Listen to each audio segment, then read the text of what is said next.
No mai haere mai, welcome in whānau. We're down here at the New Zealand Under-18 Foot Locker Nationals. Manawatia a Matariki. Happy Māori New Year. What a day. Hey, tēnā koutou, tēnā koutou, tēnā koutou katoa. Welcome here to Bruce Pulman, called Greg Taku Ingoa. I'm joined alongside by the Crystal Ledger Walker, one of the greatest wahines in Aotearoa basketball, to lace them up. Hope you're having the best matariki at home and are tuning into today's matches. We've got some quarterfinal action. Let's go take a look. No mai haere mai, welcome in whānau. We're down here at the New Zealand Under-18 Foot Locker Nationals. Manawatia a Matariki.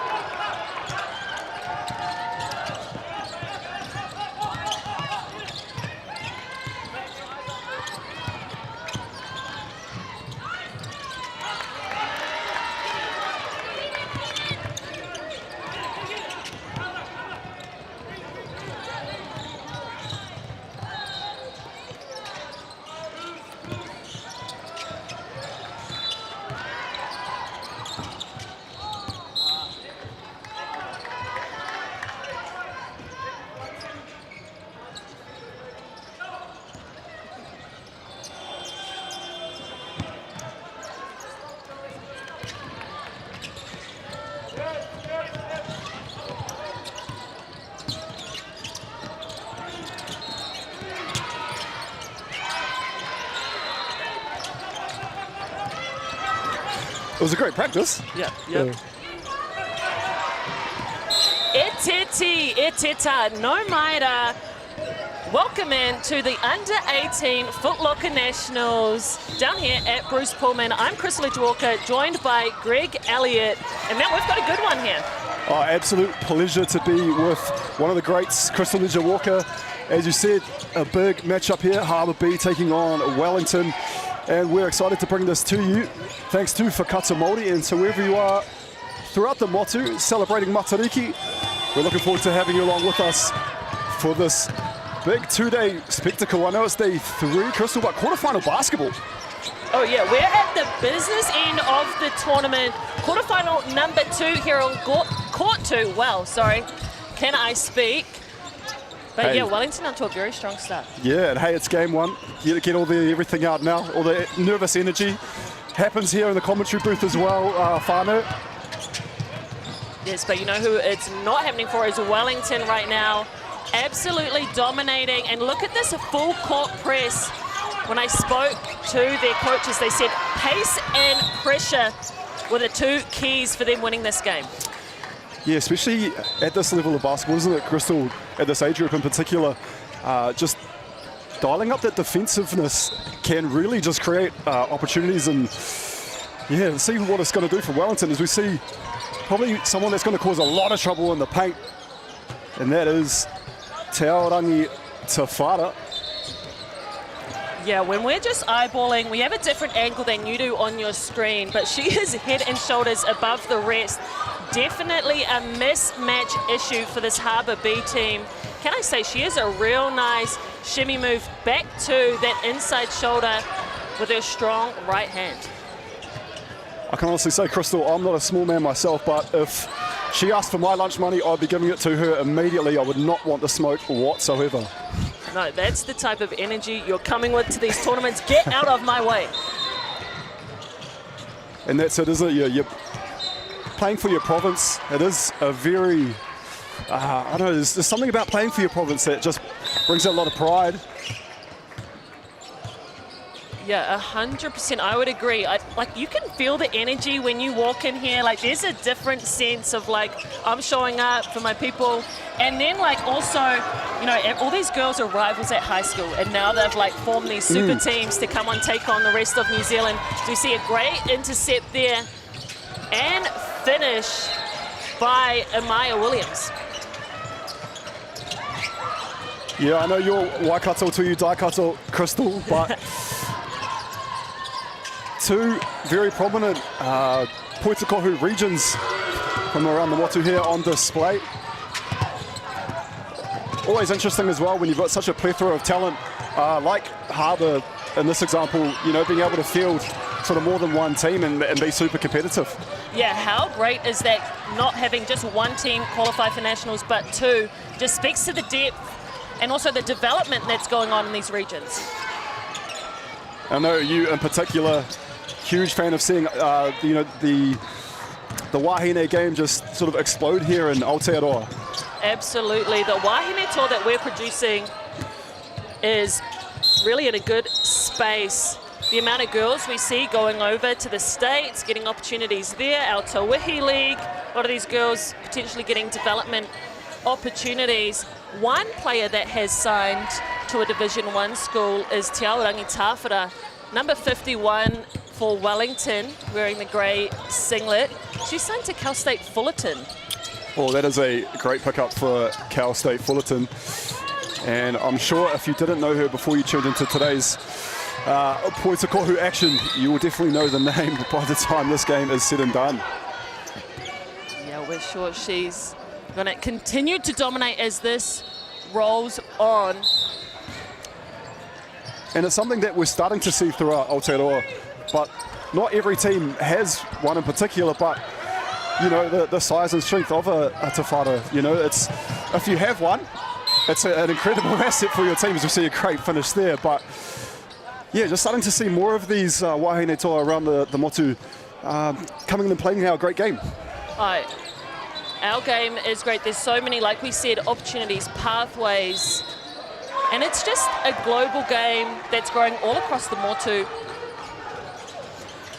Being heavily involved, especially in the wahine sector side of things, have you noticed, you know, you've been a prolific guard throughout your career, have you sort of noticed that the centre position for women around the motu is starting to, we're finding some more prominent, sort of sizable wahine? I think so. You know, I think in the past we've seen a lot of our size, length, those great body basketball frames go to netball, but I think as our sport has been highlighted, as we've had streams like this, we're so grateful the exposure it's gotten. I think it's really highlighted some of those opportunities that you just don't get in other sports that aren't as global. And you know, we can look at our under 17 team in the Czech Republic right now, those girls over there. You know, how often or do you travel to those countries or holiday over there? So yeah. It's good as well seeing the Basketball New Zealand, you know, the socials are popping off, and I saw the girls, they filmed a good little segment there that I tuned in before coming along here today. They look like they're having a great time. Yeah, it must be nice to get out of some of the cold weather. Well, I'm from Dunedin, Crystal, so I would have taken a trip to anywhere just to get out of the out of Aotearoa. Yeah, no, feeling very makariri. Shout out to Otipoti, as no one will be listening, seeing as it's Harbour versus Wellington, but there we go. Hey, you never know, fans come from all around. Great block inside. The Harbour team really trying to work it around. They do have strong guards. That's a great rebound underneath. And what a way to get on the board, sticking with it. Courtney Wainhouse with the finish. Yeah, brought the house down there with that one to Courtney. Just stuck with it. Ball came off the tupper. She was the first one on the scene and made them pay. And look at her, there she is again, both ends. Oh, the dive out of bounds. You guys missed that on your screen, but the hustle and this pressure, like they spoke about from Wellington, has been impressive. This is that rebound, that two-dupper that we just spoke about, sticking with it, multiple efforts to get that one back up. And as you said, they didn't see it on screen, but it was Lusana Dalty that dove for the ball. Lusana, go for the loose ball. I like that. Sorry, Crystal, that's going to be me all weekend with some terrible, terrible punts. Hey, don't apologise. I'm here for it. Glad to have you on board for not only day one, but also day two. I know you've got a very busy commentary schedule, so it's an honour to have you here with us. Oh no, I'm happy to jump on the mic with you, one of the best, and you're around all of these tournaments. Yeah, I mean, like the furniture or a bad smell, you know, you can't get rid of certain things, as we see Tawhara go to work. And that's going to be there all day, isn't it? Yeah, and that's the trouble. Not only can she put her head down, get to the rim, but she also has that size to pull in the boards. You've got to put a body on her and do your work early because she's hard to move down low. Now, we did see a foul called there, but turning up on the defensive end, sometimes as the coach, you're not mad at that. You like to see your players just putting it all out there. Yeah, absolutely. You like the aggressiveness. Keys for this Harbour team today, for them to get back in this game, is to really look after the ball. Those live ball turnovers, that's where Wellington has thrived in transition, getting out on the break. And here we see them sitting in a 2-3 zone, just packing that paint. And I'm sure once we see our next Wahiki Crystal, we'll be able to actually go through the team lists with the whānau at home. Just going to update you on everyone's names who's out there doing the mahi. Kurififitoru attempt is short.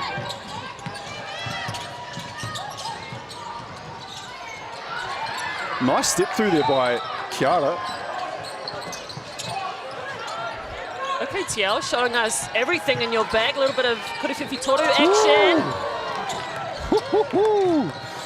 Siena, Letoa, Tuala. The Kurififitoru, as you mentioned. And Wellington, 23, really pressing their advantage over Harbour. Relentless Wellington at the moment. Hey, they know what day it is. They know it's quarterfinals time. They have big ambitions for themselves. And this Kemu is circled as the priority right now.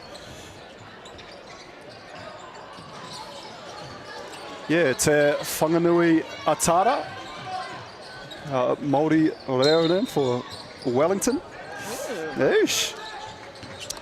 As Lusana Dauti head to the free throw line. Couple of kuru tautukus. Nice form. Yeah, Karawe gets the first. Is that something you're keeping your eye on, Crystal, the technique? Yeah, absolutely. It's cool to see, you know, at this tournament, we were speaking a little bit earlier off air about how girls develop their games and watching them come through the age groups. And yeah, just seeing those skills, not so much at this level, but the younger age groups, you know, really pay out when they put in work to the basics and fundamentals. No, I know you're not a big fan of the old humble pie and probably won't say too much, but yeah, I got to walk through behind in the shadow today of Crystal as she walked in, and I know a lot of these young wahine were looking up to her. I mean, like doing the little finger points and everything, so yeah, I know it wasn't at me, so yeah, it must be quite nice being a bit of a role model for these young wahine coming through the ranks. You know, you've set a really good example. Oh, thank you. No, I am feeling very humbled by your flattering words.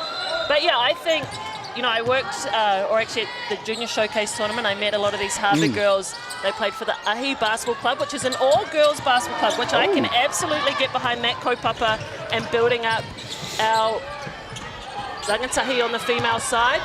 And then this Wellington team, very familiar because I coach a lot against them at the high school level as well. So, yeah, very honoured to be here and honoured that I can recognise them and they can recognise me back. We saw a bit of speed there turned on by Kalei Mola. Turned on the afterburners. Yeah, seems like we've got a lot of quick guards on this Harbour side. And it's just, I think, going to be a real battle, just making sure that they secure the rebounds at both ends of the court.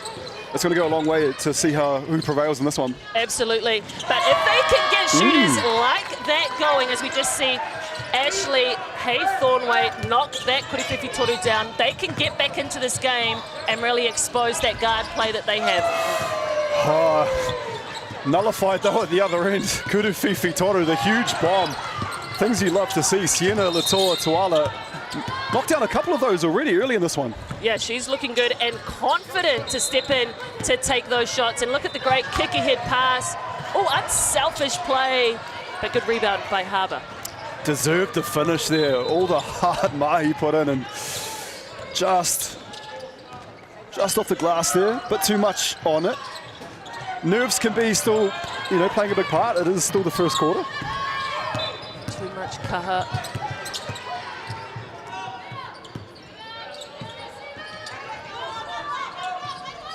one of the rare parts of the game here, Crystal, where we've seen maybe some structured basketball, seen a lot of fast-paced Puetakohu so far in this one. There's that double team trap again. And also this Wellington squad, they've got all 9 of their players in this ball game already. So, you know, potentially different lineups, slowing it down, choosing when to push and play fast, as we see Harbour on the break. And that's what they really need to make the most of. 2-on-1 fast breaks, you know, push that pace. They're not going to get a lot of, you know, advantage, you know, just with the whole size of things. So really making the most of those fast breaks. Playing fast, getting out at that time. From my angle, there's a little bit of a soft cutter down there. That'll see Kiara Namana get her go at a couple of kuru tautokus. Hey, ball don't lie. She's going to watch this back and be like, you don't know what you're talking about. I felt that. Show you the scratches. How do you talk to me like that, Crystal Walker? But hey, in all seriousness though, when you are 27-5 in a bit of a hole, as Harbour does find themselves in, what are you saying, or what are you trying to do as a coach to get your girls back in this? Yeah, one possession at a time. Let's stop looking at the score. Let's play what's in front of us. Think next moment, and, you know, keep stepping in to confidently take those shots. But right now, it's really this defensive transition, being able to stop someone, wall them up, because she just went through 4 black jerseys. Kiara Namana, no nightmare there for Harbour. She just scythes her way through the lane for an easy finish. Oh, look at that fancy footwork, spin back, step through. Excuse me, coming through. Huge and one play there. And if Harbour are going to claw their way back into it, having a bite of an aporo that could get you 3 and just start to eat your way back into this lead. As you see the replay, tough pakete, Crystal. Yeah, that was nice.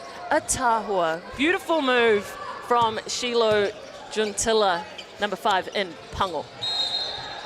Beautiful camera work too, and we're so proud to bring you this Puetakohu over Matariki, thanks to Whakata MāORI and the lovely team at Basketball New Zealand. Just short on that Kuriwhiwhi Toru, and she is feeling frustrated. And what can Harbour dial up here? What sort of offensive scheme? Yeah, I like that. Crashing the boards, giving your chance or your team a chance to have a second look at it. And that's better defensive transition, picking her up, you know, getting a hand on it and giving your team a chance to reset this defensive end. Yeah, Hannah Fowler, she's going to be playing a lot of the 5 here for Harbour. So it's going to be important for her to, you know, attack the top at both ends of the court. As we do see a timeout, a Waiheke called here, Crystal. Maybe it's time here at the end of the first to go through the team lists. Yeah, great timing, great timing. Okay, where should we start? How about you hit us with Wellington? All right, rolling down this roster, number 1, we have... Hey, I'm going to interrupt you. I'm going to go with Harbour, sorry. Hey, you said no. So we got Amy Kata, Ashley Haythorne-Thweet, Courtney Wainhouse, Eden Drake, Eva Healy, Hannah Fowler, Kalei Mola, Nini Lee, Sina Kay, Shilo Juntila, Zoe Majera, and we don't have Shiloh Udumsak playing today. Coach Zach Freeland, assisted by Chelsea Howling. All up to you now, Crystal. What a lineup. And spoken like a true Harbour prideful rep, you did just then. Yeah, no, blessed to play with Harbour for about 20 years now, so yeah, part of the framework there too. And here we have the Wellington lineup. Starting us off, Amaya Williams. She is wearing number 75. I'm going to roll down this in numerical order. Number 1, Kiara Namana. Number 16, Lucina Doughty. Number 19, and captain Nevaeh Skrikovic. 20, Ngāwairua Campbell. 26, Amokura Waitirepene. 50, we have Siena Letoa Tuala. 51, Tiaorangi Tāwhara. 71, Rosa Lila Vaoa Sua. Number 75, Amaya Williams. 76, Eleanor Shaw. 77, Jordan Rose Plieti, co-coached by Ed Zitzo, and assistant coach Boyd Storkovic, manager Janet Daltrey. Oh, beautiful tautoko there, Crystal. And I'm sure how long everyone, did that take me? everyone sitting at home would have been like, yes, nice pronunciation there of all names. Do you want to spell that out too? Sorry, my bad, that took so long. I'll tell you what, we do go to the ends of the earth to make sure we get the names correct. I know, Crystal, you went and saw Wellington, and I ventured over to Harbour, so yeah, unfortunately found out that Autumn Suck is not playing for Harbour. I know she's a big player for them, so it'd be sad not to have her, but hey, at the end of the first, 33 plays 8. What did you see in that one? Yeah, fast pace. This pressure and pace that Wellington spoke about is definitely playing out on screen right now. Harbour just, they've had some chances though, some little layups. If they can put some of those in, chip away at this lead, the tail can change. But yeah, right now that full court press from Wellington and their depth, really getting in these numbers and keeping that fast pace up, is really struggling, and obviously the inside presence of Te Ao Rangitawhara, she's been a problem. Yeah, if we could see a statistic in particular, I'd love to see, points caused from turnovers. So yeah, we see those half-court traps. They're getting an intercept or they're getting a steal. Anything that's sort of generating some easy offense for Wellington, and I'm sure Harbour are now talking about that in their huddle, saying, "Hey, look, we need to just kick it back, slow it down. We need to break this press and just relax, take it easy, and not try to force things." Yeah, absolutely. And that's the other thing of presses. Yes, when you might break it, it still speeds you up and you still feel like pressure to go make something happen fast and like someone's coming behind you. So a lot of different aspects that defensive press can bring in. Now, as we do have your wealth of experience, so we want to draw on that as much as we possibly can. As a guard, what is the aim there when you see that double team's on ways? Yeah, first of all, if you have 2 on you, someone's free, right? But it's your teammates not waiting for it, coming to the ball, particularly flashing middle. Usually, on most presses, not all, but you try to force to that sideline, trap around that halfway. So if you can get away from those danger zones, usually better things happen. There you go, folks. I'll be trying to draw as much information, the wealth of knowledge that the great Crystal Ledger Walker brings.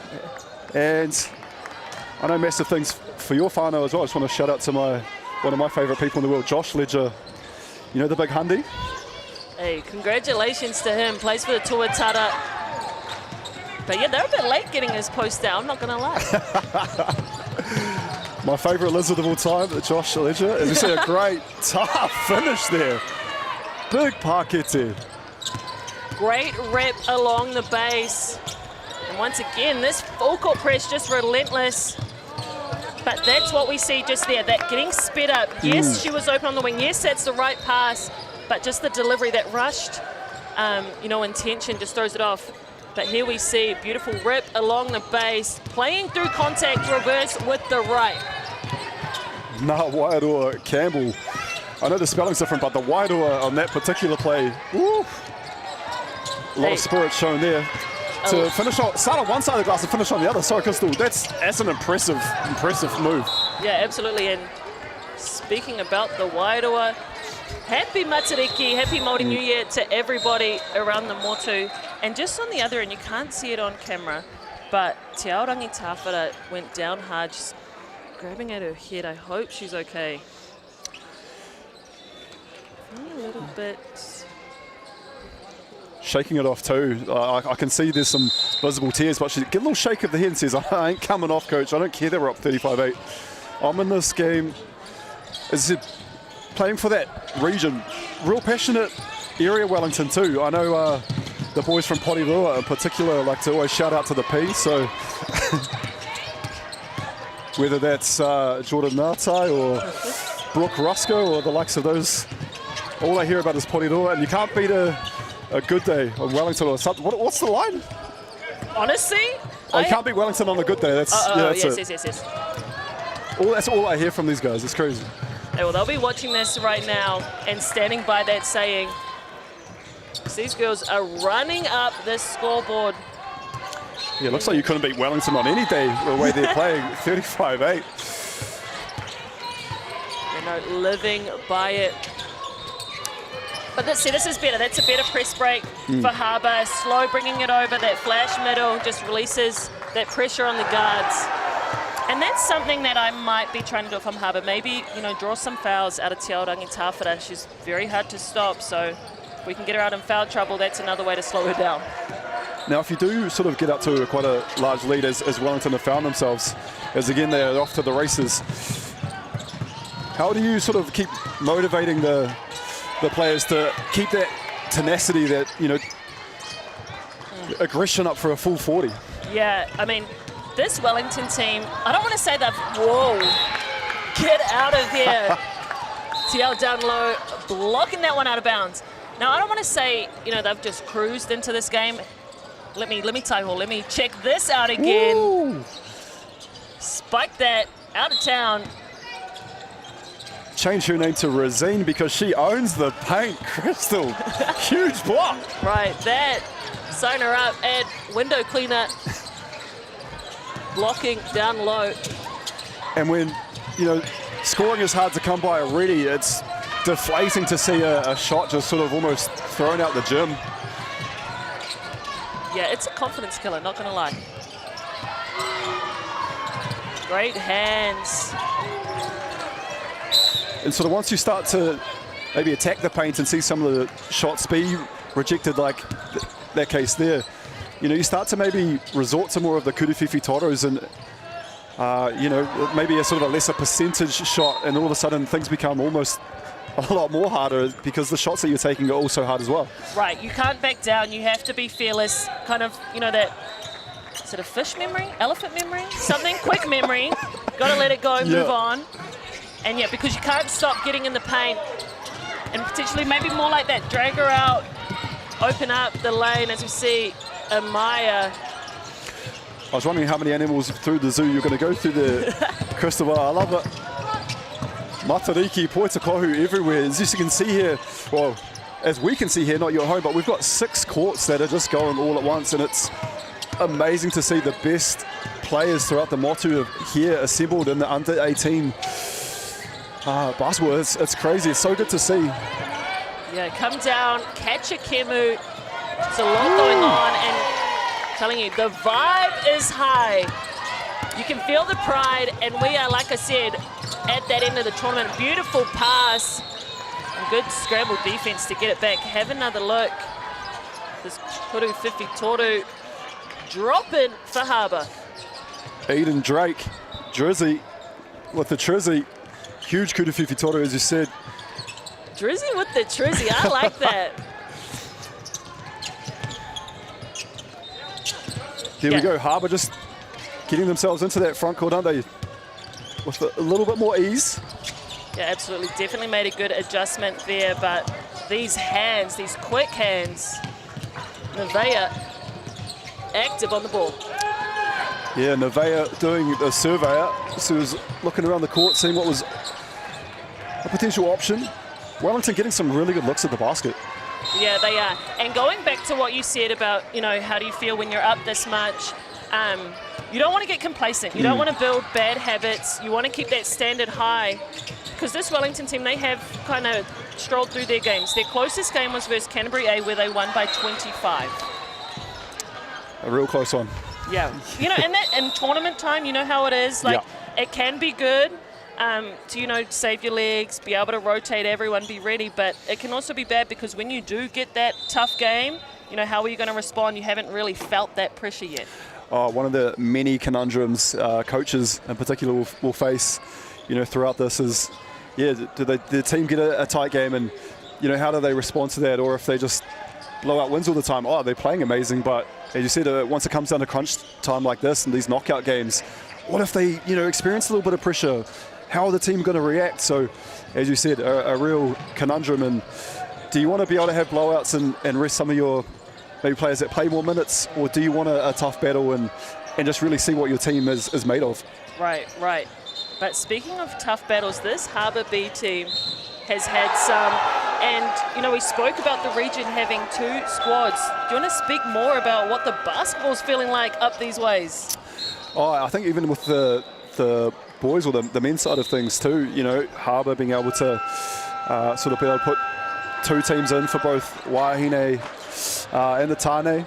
And I just really like to speak on being alongside a woman in particular that's grown women's basketball. It's just so cool to see, you know, that there is, you know, there are areas around the Motu that can put forth, you know, not only 1 but 2 teams, you know, especially here for the Wahine. It's so good to see, because at some point of time, you know, maybe even trying to field 1 team would have been an issue. Yeah, absolutely. And I think, you know, some regions still struggle, especially on the girls' side. I think our Tāne, our boys are in a really good place, but our Wahine, we're still, our side of the game still has a lot of growing to do. So yeah, great to see Harbour really harnessing all of the players that they do have and giving them these opportunities to come out on the national stage and experience this level.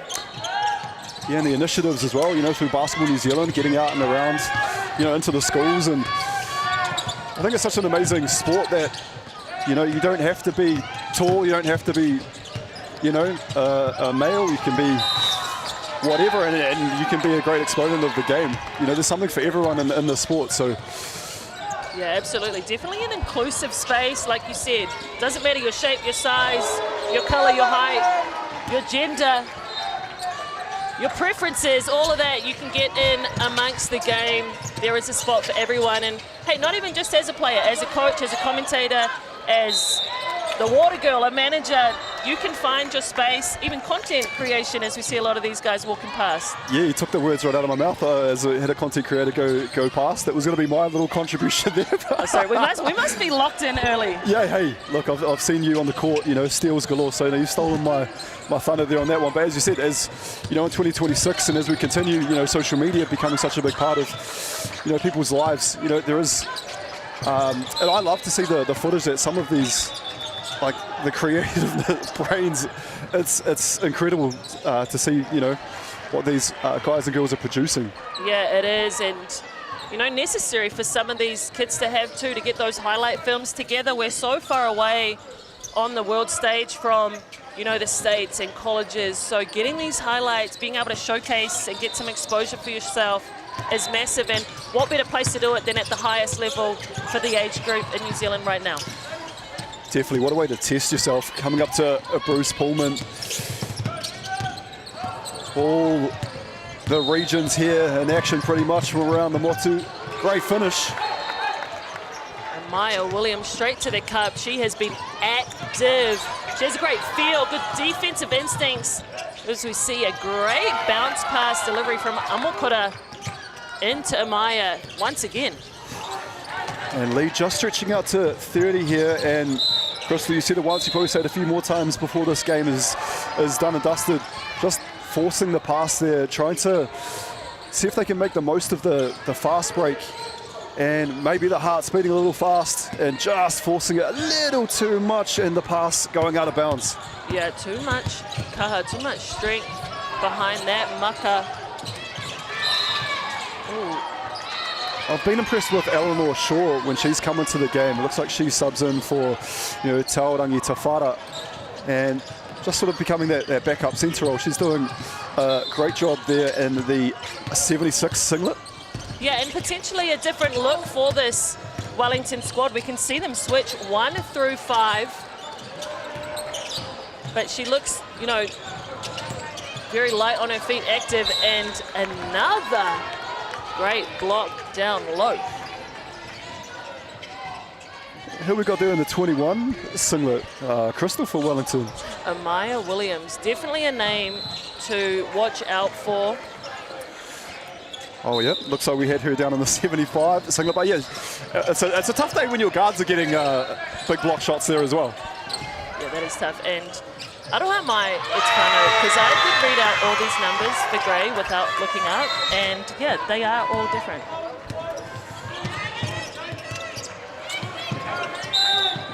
But yeah, lucky I'm familiar with Amaya Williams' game. That's an uncharacteristic turnover for her. But how about that step back by Kalei Mola, right to left? You know who her game reminds me of? Do you watch the women's side of college basketball much? Well, ever since someone was playing in the game, Charlize Ledger-Walker definitely spiked my interest. But no, who's the comparison? So for me, there's a girl, Katie Fiso at Oregon. And I don't know if it's because Calais wears her shorts low and she has the long hair, the same type of hairstyle, the look, the swag. But that's who I'm profiling her after. So if anyone's watching, Katie Fiso, let me know what you think, if that's a solid shout out or not. What I like in that just particular comparison is usually when people compare games, you know, it's like to someone in the NBA or something. So it's quite cool to hear, you know, someone, you know, a comparison to, you know, women's college basketball. So it was, yeah. We're not just pretty faces here in the commentary box, that's what I like to think. Hey, right, you're holding it down with the pretty faces. No, that pre-match interview we did, definitely someone needs to go to the barber. There's a Kuri Whiwhitoru on ways. And I like this rebounding from Harbour as well. You know, you don't have the height, so let's sandwich some of these boards as we see a great take inside.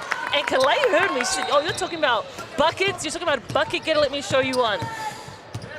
Yeah, right. It is quite sort of commonplace in the Wahine game. The shorter shorts, a great step through.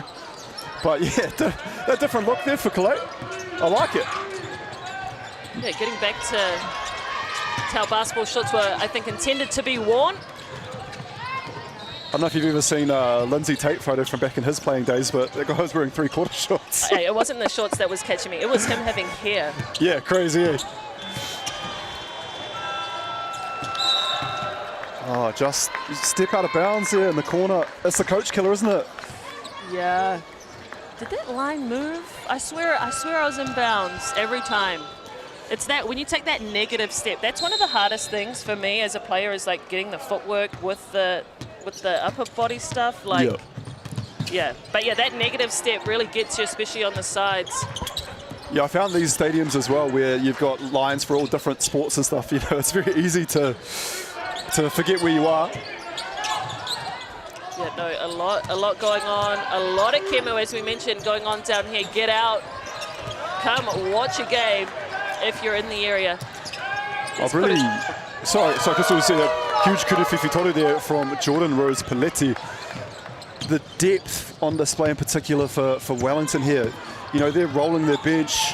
You know, these Wahine coming in and out, and there's no drop in the play. Like, sometimes you see, you know, subs coming into the game and we can see a bit of a different style of play, but all the Wahine here for Wellington just relentless. Yeah, they're playing like positionless basketball, I want to say. They're switching that 1 through 5, all very confident to put on the floor, get out, initiate their offense. So yeah, good signs, not just for this team, but Wellington in general. I'm sure the Tukumanua Queens are watching on at some of these future stars. I parked beside a Tokumanua Queens vehicle. Oh. So I'll tell you what, it was a nice looking car too. Oh, they're making the trip all the way up here. No excuse for some of our whānau in Tamaki Makaurau watching online. Yeah, whoever's negotiating deals for Tokumanua Queens, shout out to you, because yeah, that car is beautiful. I almost needed to park somewhere else. The Holden Cruise wasn't doing it. Oh no. The Walkers are pulling through. Quite the long journey though, isn't it, Crystal? I'm sure you've probably driven it before, but a bit of an 8-hour drive. Oh, Kuri Whiwhitoru. So I'm sure in particular these Wellington Wahine have said, hey, if we're going to do an 8-hour drive, we're coming to play some Poitikohu. Yeah, absolutely. And we're going to put on a show, which is what they are doing today. Great drive by Calais, just too strong. Off the glass. Wellington really milking this clock, getting through their sets. Would love to see maybe Harbour, can they dial up some sort of defensive sort of full court pressure? You know, is there something that they can do to try and get Wellington out of their sort of comfort zone that they seem to be in? Right. There's one thing they can change and should change. It's that right there, though, that box out. Have a look. The Kuri Whiwhitoru attempt. Oh, that one was good. My bad. I thought that was our other play coming up. But yeah, these box outs, that size down low, you just got to work early, because this Wellington team, they're dangerous. We've spoken about how deep they are. All these players can put the ball in the hoop, and they don't need second looks at it. Very physical too, Wellington. I've seen a couple of big screen set so far and creating space and creating havoc. Oh. 3 attempts, couldn't get it to drop, and that's just how the day is kind of going for Harbour B right now.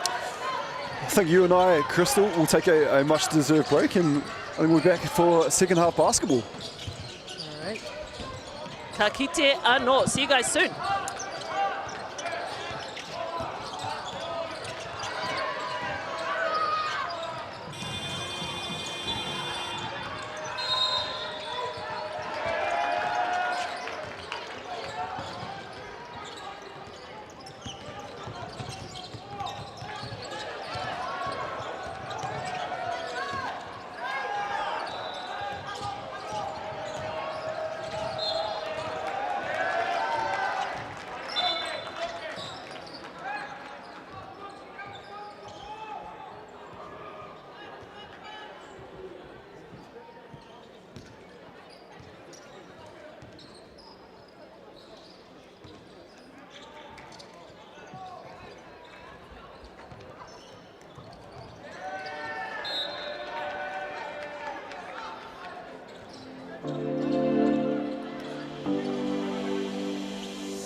We're playing little hoop series here, giving hoops out to schools. Thank you, Chemist Warehouse, helped us get here. But let's come inside. Ethan, man, hurry up, man.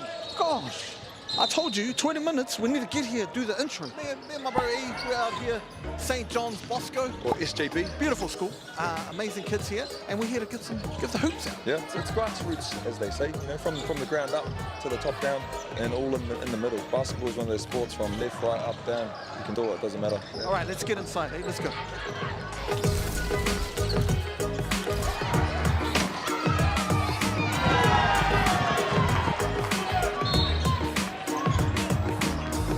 Kia ora, my name is Ryan Fleming and I'm the principal of St. John Bosco School. And we're really privileged and honoured to have the Hoops and Schools team here today at the official launch of our brand new basketball hoops. Basketball's enormous at our school, as it is at many, and to have the facilities that match the love for the game that our children hold is absolutely brilliant.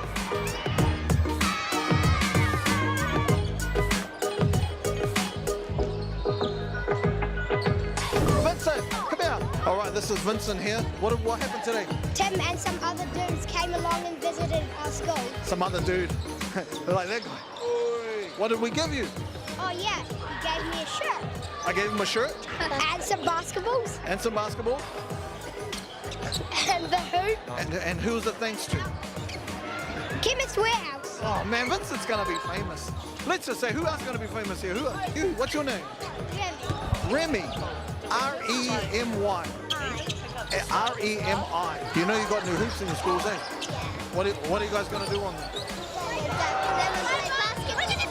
Wow, dunk.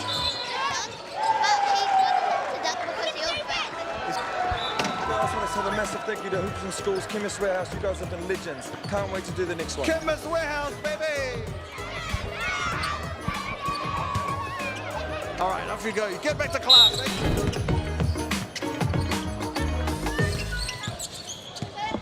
No mai, hoki mai. Welcome back to the Foot Locker Under 18 Nationals. Mana awatia matariki. Happy Māori New Year to all our whānau tuning in. You are watching Wellington show out right now. The score is 54-16. Harbour trying to figure things out in the second half. And what a start there for Harbour. First shot at first bite of the apple bucket there for none other than Eva Healy. But what a first half of action we saw, Crystal. It was full on. It was. This full court pressure that Wellington has been applying has been problematic for Harbour. But my bad, I also forgot to reintroduce ourselves. My name is Crystal Walker, joined alongside the great Greg Elliott, who is very familiar with you all, constantly on this mic, up and down all the motu at these tournaments. But yeah, today, this is a dominant performance for Wellington. Well, there's a reason you probably didn't need to introduce yourself, Crystal. Everyone probably at home knows the dulcet tones of a Crystal Walker, but hey, we are in I know the score's a bit of a blowout here for Wellington, but it is a tight fought battle. You know, none of these wahine taking a backward step. See a big take, a big defensive stop too, and that is what Harbour need. It is, and we spoke about the pride you feel when you represent your region, when you come to these national tournaments.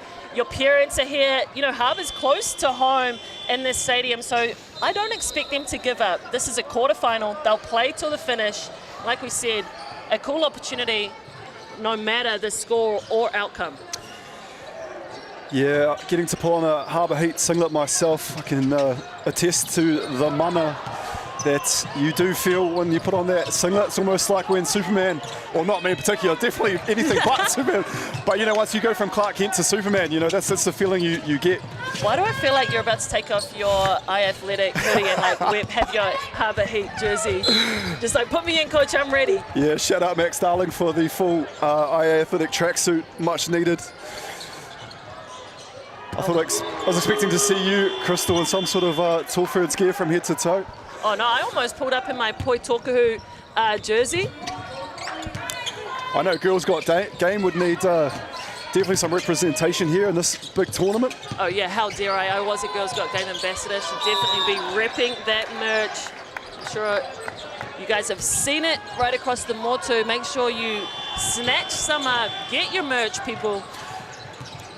Hey, and as much as there's a competitive nature in this, what I quite like to see, and just off screen at the moment is, so Harbour B is obviously on the court right now, but you'll see the Harbour A girls just coming along and, you know, supporting, you know, they're all from the same region, and, you know, when you're going at each other, it's one thing, but you definitely sort of, when you see, you know, another Harbour team go up against, you know, an outsider, you could say, as the seeing as this tournament's in Auckland, it's quite cool to see the Harbour A girls come and show their support too. Yeah, absolutely. I mean, I feel like the battle oh wow, great steal by Amaya Williams. I'll take that straight to the bucket. I feel like when you come to these tournaments, you know, as it starts dwindling down to that business end, you've got your top four, you go for your region. You then go for your neighbours in your region. You then go for your island. It becomes the north versus the south. Yeah. But yeah, a lot of pride. And that's also another favourite thing, especially on the Wahine side, is the chants, the bench going. You know, one of my favourite sayings is empowered women empower women, and I think it starts at this level. Yeah, I hate there's a little bit of like, I don't know if it's tall poppy syndrome but like the guys don't really, the chanting and stuff does it. I love it when, as you said, in particular the Wahine really get into it. I feel like I wish, you know, the guy side of things got into it too. So yeah, very cool when we get to commentate these games. There's usually some sort of chants going. Yeah, absolutely. When we see our kaitakaro get around each other and support one another, you know, that selfless, it is a team sport. So supporting each other, uplifting goes a long way for sure. We know we have a lot of highlighted plays. We have our rising stars, those individuals really highlighted. But when you can pick each other up, that culture you can build, that goes a long way, especially when you're chasing a chip. Oh, great find. Amokura, Waitiri, Penny. Nice finish. someone I want to shine the spotlight on, and someone who's really impressed me so far in this one is, Amaya Williams. She's been so impressive the way she sort of conducts the offense and can shoot the ball, does a bit of everything. Really impressed. She leading the fast break there, making the right decision. Yeah, I can toe talk all that as we see another dime inside by Nevaeh. But yeah, the way Amaya Williams gets out, and it's not just her offensive game, it's the defensive instinct she has. Going for steals, applying pressure, and we can almost credit her for that steal as well, picking up full court. That defensive intensity, I think, is what leads to that offensive break. Well, I know that some people refer to Gray as maybe being bland, but we're not seeing anything bland here from this very strong performance from Wellington here in this one. Really a statement performance, you could say. Yeah, that is definitely a way to say it. No, and it is about that. Teams, when they walk out those doors, they'll check the sheet, they'll see how the other pools are going, how these quarterfinals are going. I'm sure they can see Harbour A out here watching on and just giving them a reminder, you're going to have to go through us. So I know the score is 62-20 at the moment, but yeah, as you said, when you're playing a team and you might have a look at the sheet and see, how did they go in the last game they played? Oh, yep, they're up 62-20 in the third. There's a little bit of fear, bit of, something creeps in. Right, big spotlight. So good to have our players out on court on screen. So we see a great finish inside. Have another look at this. Picking pockets out here. You spoke about gross sister action earlier. Give me that. Give me your pocket money. Tip again. We're out running. 100% correct. Call the police, because it was a robbery that we just witnessed. It's on camera too, so easily identifiable suspect, but that was a huge play and just something that Wellington have been doing relentlessly in this game. Hey, that's quite fitting. 1-1-1 if you see these guys. What is it? What is the helpline? No, this Wellington team's looking very, very comfortable. Another thing about tournament play, you've been around a lot, is the recovery aspect of it. I think some teams, run their starting five into the ground early, and that plays out at the end, right? Yeah, I don't know, as you may have seen as we walked through the stadium today, I can see we've got we've got massage tables, treatment tables, what's the Logitech for the legs. I mean, I don't know about you if it was, in your day, Crystal, but I can tell you what, in my day it was, we'd be having our legs, be sitting down and your legs up against the wall, and we didn't really have the technology as some of these young wahine and tane, they have available to them. Yeah, you guys were still running on those HU pills. Those harden up, just, have some concrete. Yeah. You're young. No, it has been really good seeing how our game has developed, the resources that are here, the player wellness, athlete wellness, really checking in, not just on the body, but the mental as well, I think is a really big point of the game that our rangatahi is starting to pay more attention to. So yeah, good to see that Basketball New Zealand have initiatives to get behind and support that as well. You spoke about the under-17s as well earlier, who are overseas at the moment. And even then, sometimes back in the day, it was maybe the coach and assistant coach and may have a manager. Now we've got physios and all sorts that are making those journeys. So yeah, doing a real sort of putting an emphasis on the health and well-being of our rangatahi. Yeah, and just really, giving them, upping them into the space, really supporting, helping them be their best to show up on stages like this and put out their best game. Oh, okay, Hezi, and with the left around the bend. And not often will you see a shot over to Fara. We'll see the replay too. Crystal runner through it. Yeah, look at Ashley. No fear. Great finish with the left outside her body, and she needed that because that shot blocker down low in Te Aorangi Tawhara. Hey, Tawhara needed a get back there as well. You see, great putting the ball on the floor. Quick move up and under, finish too. Yeah, she said, you're talking about finishes? Let me show you something. I always like that. When someone might get the better of you at one end, hey, give me the ball, I want my get back. Yeah, battles inside the battle. but you also know that you're a big-time player as well when you are demanding the basketball. Like, hey, I want the ball back. I'm not going to shy away from any challenge, or if someone gets the better of me, I need to test myself now at the other end. Yeah. You can really see who's got that dog in them.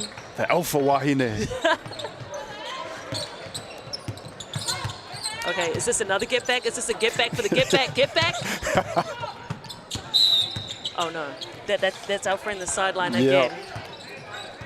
Man, way to ruin the day. Unable to let the dogs out there on that play. Turnover, and they'll go the other way. See one of my favourite referees here, Magic Mike.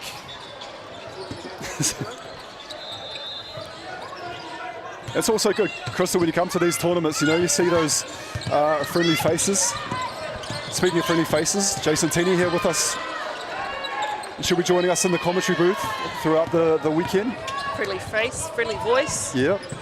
Stay tuned. Great selection of commentators available throughout the weekend. Yeah, not to blow our own horns.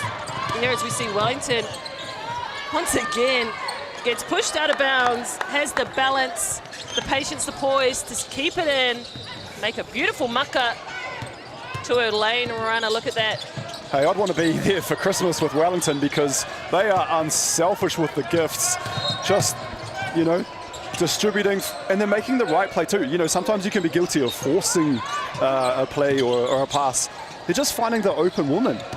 Yeah, it's a great read and great sign when your team's, you know, up by this much and your players are still sharing, they're still playing unselfishly, team basketball.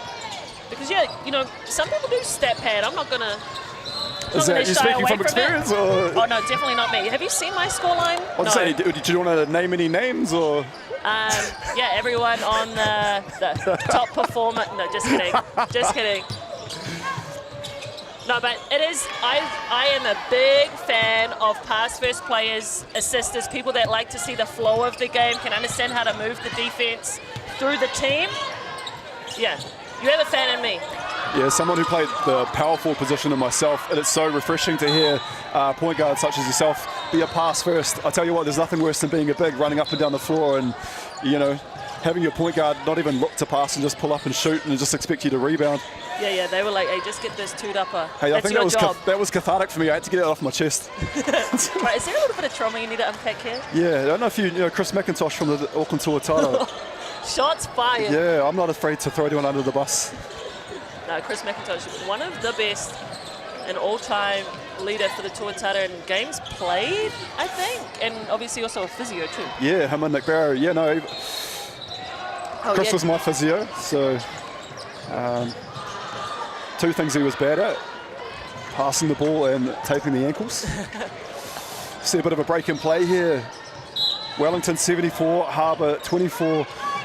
Sometimes you see in a blowout like this, it's quite easy to maybe drop the head or, you know, start to get a bit down on yourself, but I've got to give a shout out to Harbour. They have not looked or they've not dropped their heads and they're fighting every possession, Crystal. Yeah, and I think it speaks to their resilience. So, you know, see a lot of kids make B teams and they pull out. Like, let's speak a little bit about that because that takes some pride, some resilience in yourself to show up at nationals and represent. So good to see these girls not drop their heads, make the most of the opportunity, and potentially a lot of these girls as well. Ben Marsh, good to see the big fella. Sorry, the Crystal. Hey. Harbour basketball in action next. One of my favourite players, Ben Marsh. Looking forward to seeing him making his Nelson Giants. Hey, no pressure. You've already got the shout Canterbury Rams. My bad. No, but yeah, it's so good to see, you know, our girls stay in the game. Like I've been harping on, collectively, if we can grow it together, we can uplift and get the most teams possible involved in our Kemu. You know, great things can happen. And sometimes the best thing for you, Crystal, is sometimes you have to test yourself against, you want to play the best and to get better. You know, games like this is going to do nothing but help these wahine for Harbour. That's a big block. And she's doing it at both ends. Williams. We shared the spot on her earlier, and it's always good when you do that, and then that player, you know, continues to play amazing basketball. Yeah, Williams, that defensive pressure, and once again, Lucina out on the break. A mobile, long athlete in transition. there's sort of no place to hide really, is there? Just if you loft the ball, you know, it's getting intercepted, bounce pass, it's getting a hand in the cookie jar. You know, just really hard work that Wellington are putting Harbour under. But it's good to see that they're sending 3 to the boards. Yeah. Oh. Oh. Turn it up, Zoe Margera on the replay too. Have a look. Slow and steady. This move. Got it with the look off. Step right in to a jump shot. And those are the plays you want to see. You know, taking the right shots. Not rushed, not phased. Yeah, real mature basketball to take a good shot and create a greater shot. So, yeah, hats off there, Margera, on that one. Out of Rangitoto, I'm sure Brooke Blair's watching on and happy with what she just saw, head coach for the Rangitoto Senior Prems. Great name drop too, one of the all-timers, Brooke. Oh yeah, actually, sorry, Brooke Locke. Let me correct myself. Yeah. Oh, good hands down low. Just once again, the size for Wellington. Yeah, they've really controlled and owned the paint. And see, another one of those interesting stats you'd like to see is maybe, you know, points in the paint for Wellington. I'd say a vast majority of that, 80. I know they've had a few kudu whiwhi torus, but they've definitely controlled the paint too. And lo and behold, a fast break. Right, another paint bucket, ticking him over. And it's that woman once again, Amaya Williams. Ooh, this leg. She's causing havoc out there, Lusana Daltu. Oh yeah, I like that call for the ref. I like the GJ Gardner rewarding the defense for beating her to the spot, being set, and not being afraid to put her body on the line. I haven't done, you know, the full background on this Wellington team, and I don't like talking about that N-word sport too much, but these girls seem to have that netball instinct, going for steals, you know, knowing when to pick their moments. The N-word, I like that. Yeah, you can tell I'm a baller when that's my N-word. We saw the massive cheer there as well. Harbour A really enjoyed that charge that was taken by Margera, and I think for us as well, when you see a scoreline of like 82-27, even in the block, she's putting the body on the line, and as a coach, I can, you know, say that is something amazing to see. You know, it's something you really like to see from your players. Like, hey, I know this is a bit of a game that we're chasing here, but I'm still going to put the body on the line. I'm here for the girls. Let's go. YTG. Right. Yeah, the girls. No, yeah, it is. We spoke about, you know, one position at a time, but those small wins, being able to take a charge, let's celebrate that. Let's celebrate what we can, because this is a tournament. It's not just one Kemu. It's a full, you know, plethora of games with a lot of different opponents. And at the end of the day, you just want to get better. Exactly, and most likely they're going to watch this game back as well and look at, hey, what we could have done differently, or, you know, what can we work on. And so it's also important to take away from, you know, when you do watch things back, what did we do well? So it's awesome to see that from Margera, body on the line, you know, making a play for her team. Yeah, absolutely. One of the best pieces of advice I was given to kind of build your confidence back up, especially around tournament times, is go back and find some of those highlights. You know, give yourself a boost. Remember some of those good moments, because I think it's another thing to come out of these tough losses and replay all the negatives, all the mistakes that you made. But if you can remember moments like that, go find that replay, really buy into that, and, you know, next game put a couple of charges together. Those small wins, yeah, do go a long way, and feeding right back into, you know, that mental side of the game as well. I tell you what, folks, you come down to Bruce Pulman, you're in for a treat, but if you're tuned in on Whakata Māori, you're also in for a treat. You get to dive into the brain of a very, very experienced Poitakohu veteran and Crystal Ledger Walker. Hey, and don't leave out, you get Greg's great puns as well, some Harbour Heat talk, the tuatara, all of it. Very well-versed. No basketball knowledge, just... Hey, no. Hey, I got the puns, everything. No, it's so good when you get to do commentary and you can really feed off the co-commentators, and I think we've got some good ones for you when you're at home tuning in. We're going to have some great players on the court. Hey, don't quote me too hard. You already called me out for stealing your stuff. I can't steal your compliments as well. Oh, nice double cross from Amaya Williams. Got this ball on a string. Shiloh as well there with that big screen, creating that space. Would love to see some more of that from Harbour. You don't necessarily need to be tall, sorry, Crystal, you know, to set a good screen or an effective screen. No, and that's one of those intangible skills, and I'm sure as you can appreciate as well as a big, that don't always get picked up. Those screens you set, opening your teammates up, an unselfish element of our game. Yeah, I know for a fact, you know, for me in particular, to be able to create space and seeing someone maybe score off your efforts, you could say.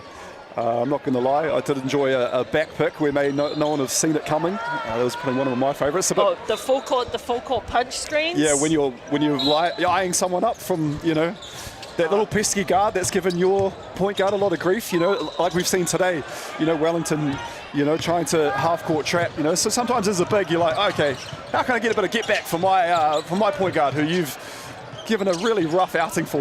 Yeah, and that's a way to support your teammates. You know, I got your back, and I got their back, literally. Yep. Really flirting with the lines of sportsmanship. Spoken like a true big man, that was. Oh, hey, you've got to really see how far, you know, just to see what the referees are going to call. You know, you want to start out early and play physical and, you know, because every referee is different. So what can I get away with? What can I not get away with? All right, really testing that. Speaking of testing things, this defense for Harbour, packing the paint and leaving that shooter. Wairua Campbell wide open. Look at this great mucker dime. Kudu Fifi Toru, real pretty one there from Campbell. And what if Harbour, what can they answer back with?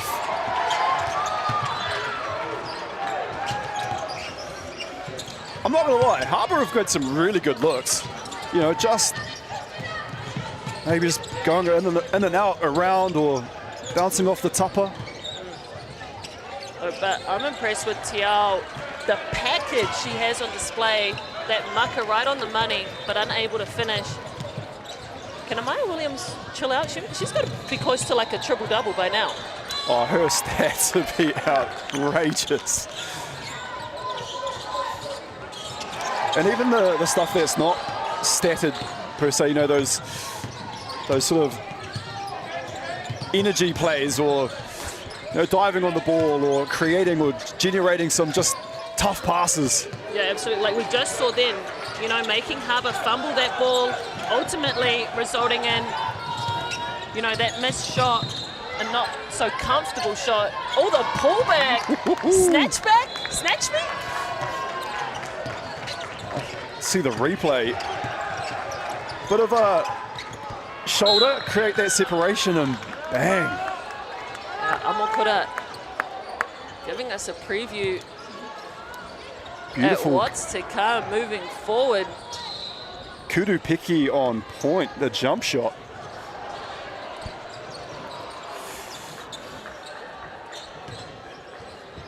And Wellington really going about their scoring in just all facets of the game. We've seen the Kudu Fifi Toru, we've seen the Kudu Piki. They're getting to the line. You know, the Kudu Tautokus in abundance. It's really impressive. You know, sometimes you can see just maybe they just stick to shooting or that's their strength, you know, but this Wellington team just really all round strong. Yeah, I mean, their coaches, they said they feel deep. These guards really getting out. The difference for this Wellington team for me is Tiao, the presence she brings inside. It'll be interesting to see, you know, how she progresses in the tournament. If she gets in foul trouble, how this team will go without her moving forward. But yeah, great signs for the Wellington team and clearly primed in a position to make a run at this championship. Something I really enjoy, just in particular, Crystal, you know, as a commentator, you know, on it's day one for us. I know it's day 3 for these teams, but especially at tournaments like this, seeing certain players start to make a name for themselves. And hey, where's the trajectory for some of these players? You know, the sky's the limit, and it's really good to see some of these players just put on such great displays of poita kohu, and you just start to wonder, hey, where are they going to go from here? Yeah, as we see Tiao, easy work off the glass, going to that strong right hand. But she's one, you know, heading over to the States, just shining a light on that pathway. I want to say Amy Book came out of Cal State Fullerton. What is it like, you know, obviously because you can speak to it, what is it like being a wahine from, as I said, you know, Waikato to Daikato? What is it like, you know, being Cobbs will like that shout out. being, you know, a wahine from Aotearoa, and all of a sudden you're now in the US of A. You know, what was it like with that transition? Yeah, I'm not going to sugarcoat it. You know, it is hard. The culture shock, the step up. We've spoken a lot about the selflessness that we've seen here in this Kemu today. But, you know, over there, you have to have a different type of competitiveness, the way you have to back yourself, the confidence you have to step onto that stage and be there by yourself a lot of the time. Yeah, it definitely is hard, but very doable, and a lot of our girls are going over there right now and thriving. It must be great, you know, for someone like yourself who sort of has paved the way for, you know, a lot of these wahine that are going over, and just being able to give them some guidance. And, you know, and that's why I wanted to bring it up whilst we're on commentary today. You know, as you said, we've got Tao Rangi Tawhara heading over there, so just being able to speak to the people of what that experience is like, or what they might have, you know, because a lot of these players maybe won't know necessarily what to expect. So it's probably a huge thing for them being able to hear what it's like, or, you know, to pick your brain.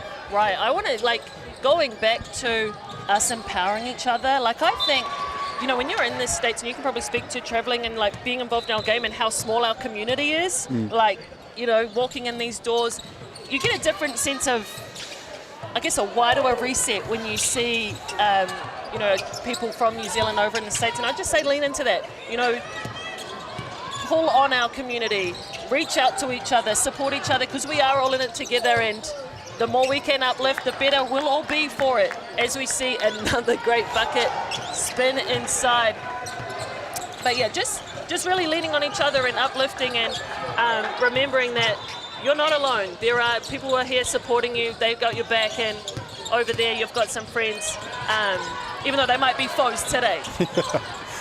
No, well said, Crystal Oleja Walker. And I know you would have loved that spin move there we saw from Nevaeh Sirkovic.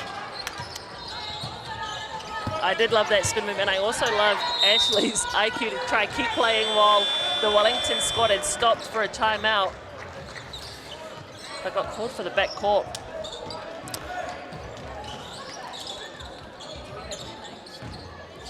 Our referees, Crystal, go for it. Who we got on display? Te Wai Hania Tupu Crichton. Apologies to her whānau if you're watching on that pronunciation. And Tamilia Blackburn. I recognise that name. I wonder if she's related to Roimata Blackburn from Manawatu. I think it's Tupe Crichton, just for... Man, how are you going to let me struggle like that and then wait for me to mess them both up? Hey, I'm sure not for the first time in this Matariki weekend we'll throw each other under the bus. Crystal, no, I just wanted to see how you'd go with that one. What a stitch up. Game one, man.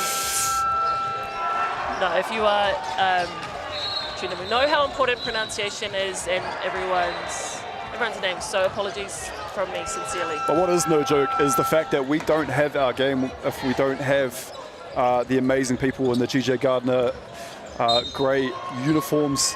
I know they do a really tough job. It's extremely hard trying to get everything right. We don't have the beneficiary of video replay or anything like that. So, you know, these guys and girls are doing an amazing job. And as I said, we don't have a game without you. So we appreciate all referees throughout the Motu giving up your time and, you know, allowing us to play our beautiful game. Yeah, absolutely.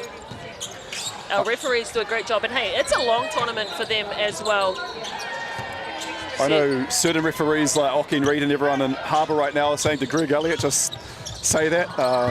I'm usually very vocal with our our referees. They said, remember this day, yeah. Friday, July 10th. Hey, I think I'm the third most suspended player in Harbour history, but hey, we move.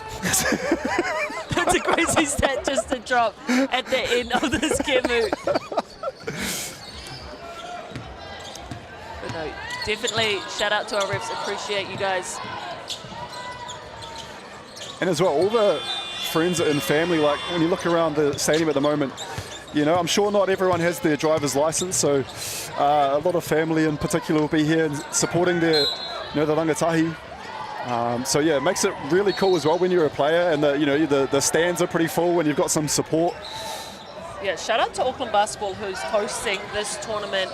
And I love the way they run this arena, you know, players, people that are on the floor, only on the floor, fans, sent upstairs, spectators, so that our rangatahi can play this great game without those distractions. And let's just remember how big support is.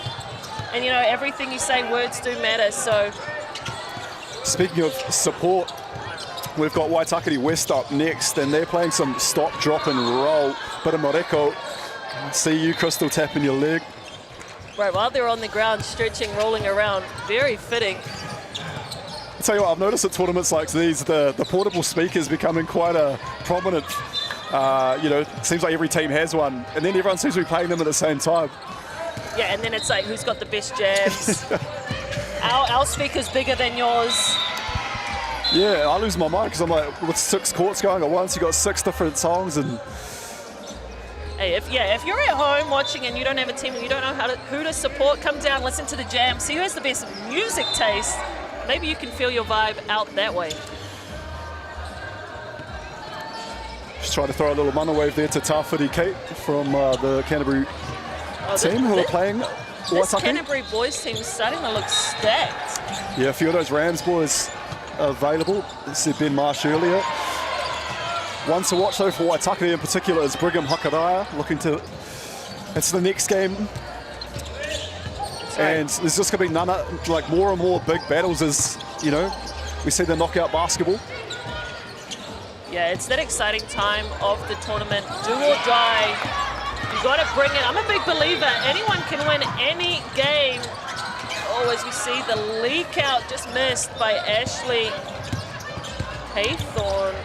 And some pressure for Harbour. Yeah, I'm almost a little bit jealous. We're not coming into the frame, Crystal, until the Friday, which is day 3. We've missed 2 days of action. I've tried to keep up with it on the Basketball New Zealand socials. So if you're not following, make sure you do that. Go check them out. There's so many different ways you can follow along. Ngā mihi, thank you to all of you that are joining us on this stream today. And mana awatia matariki, happy Māori New Year. Hey, maybe that's why you're giving the refs, some credit. Shout. It's a new year, new goals for you. Yeah, or maybe it might be a full moon or something's going on, or I don't know. But a lot of aroha, big kuruwhiwhi toru. Nice bomb there in the corner from Kalei Mola, your favourite, one that's really stood up for you today in the Harbour singlet. Yeah, she is. I'm sure I'm going to hear from her or some of these girls if that was a good shout out or not. We'll find out. But yeah, been impressed with the way this Harbour team is stuck with it. They've obviously got a lot of great gameplay, and that's where the Tukumanoa Queens Motoka came from. The lads. But yeah, one word that springs to mind when you can look at the score 103-43, but valiant. Harbour have been valiant in this one. They're still competing. Trap and scrap, the scramble. Another 2 up of the 76 singlet, Eleanor Shaw. Even their bigs are mobile. Yeah, I like the way they move. Like I said, that positionless basketball, being able to switch 1 through 5, fly around the court. But hey, this Harbour team showing up late with the kuruwhiwhi toru attempts and makes. Have another look. Spreading the ball, spreading the aroha all around the court. Ava Threely, aka Healy. Massive kuruwhiwhi toru. got the crowd into it as well. He said, we are up here in Tamaki Makaurau. Not too difficult to come across the bridge. Unlucky on that finish, but that was a great cut and a beautiful dive inside. You know, I want to also shout out again to Whakata Māori because, you know, we're able to broadcast this game throughout the motu, and, you know, for a lot of families, they want to be here and they want to be able to support the rangatahi, but, you know, to go away, it can be quite an expensive trip, you know, sort of 4 or 5 days away in Tamaki Makaurau. So, you know, we get to beam this through to their living rooms or wherever you might be watching this, enjoying this poeta kohu. So shout out to Whakata Māori. Yeah, great shout out, definitely. Grateful to have them put these wahine tour on our screens. We're grateful to have the likes of a Crystal Ledger Walker here, and Crystal 105.46 Wellington with the chocolates over Harbour B. Final words from you. Noho ora mai rā. Farewell and thank you for joining us here today. Manuatia Matariki, happy Māori New Year. I was Crystal Ledger Walker, joined by Greg Elliott, and we were very enthused and happy to bring you that great kemu between Wellington and Harbour B. But congratulations to Wellington, who will take the cake and move on and keep in that battle for the Under-18 Foot Locker National Championship.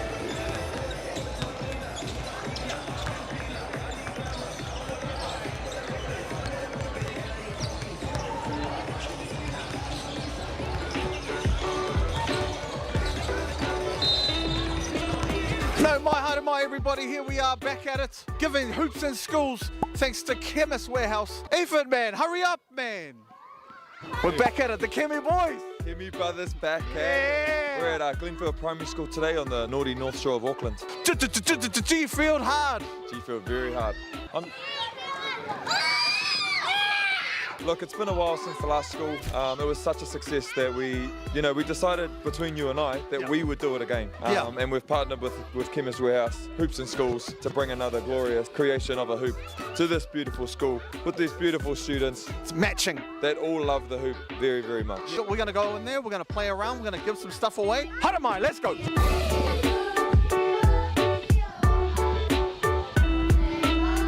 Kia ora tātou. Chemist Warehouse are our naming rights sponsor for the Hoops in Schools project, which means that we can go to schools like yours all over the country and install more hoops, more opportunities for tamariki and rangatahi like yourselves to play basketball.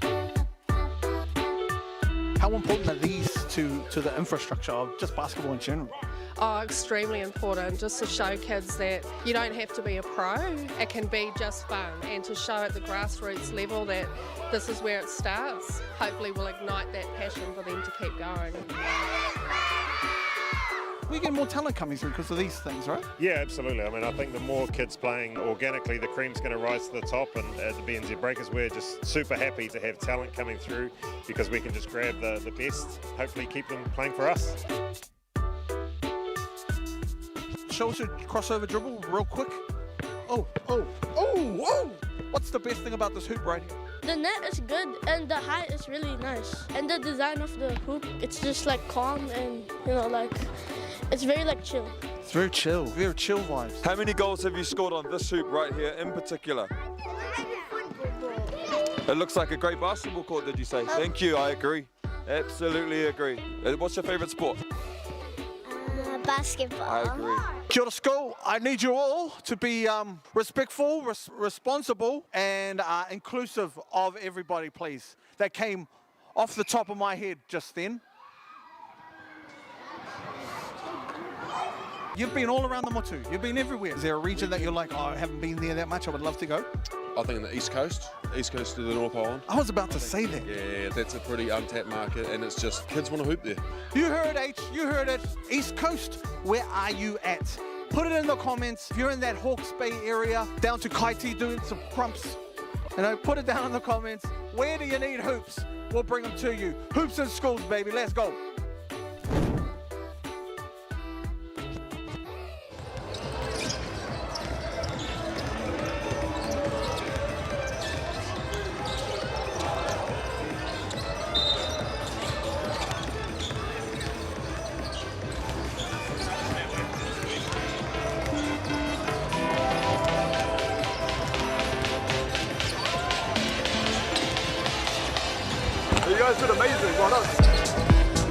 Yeah, thank you.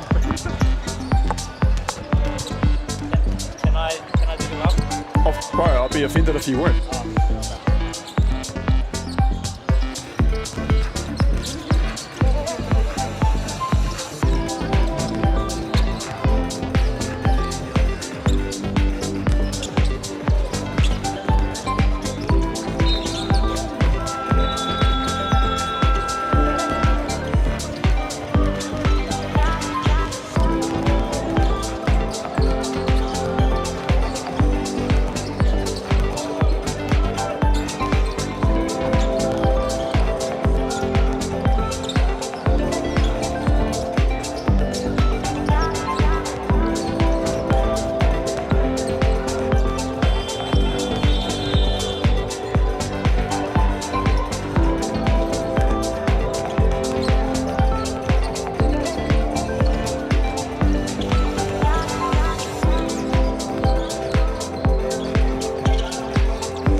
E te ti e te tā, nau mai hara mai ki tēnei pāhotanga poi tūkohu a whakaata Māori.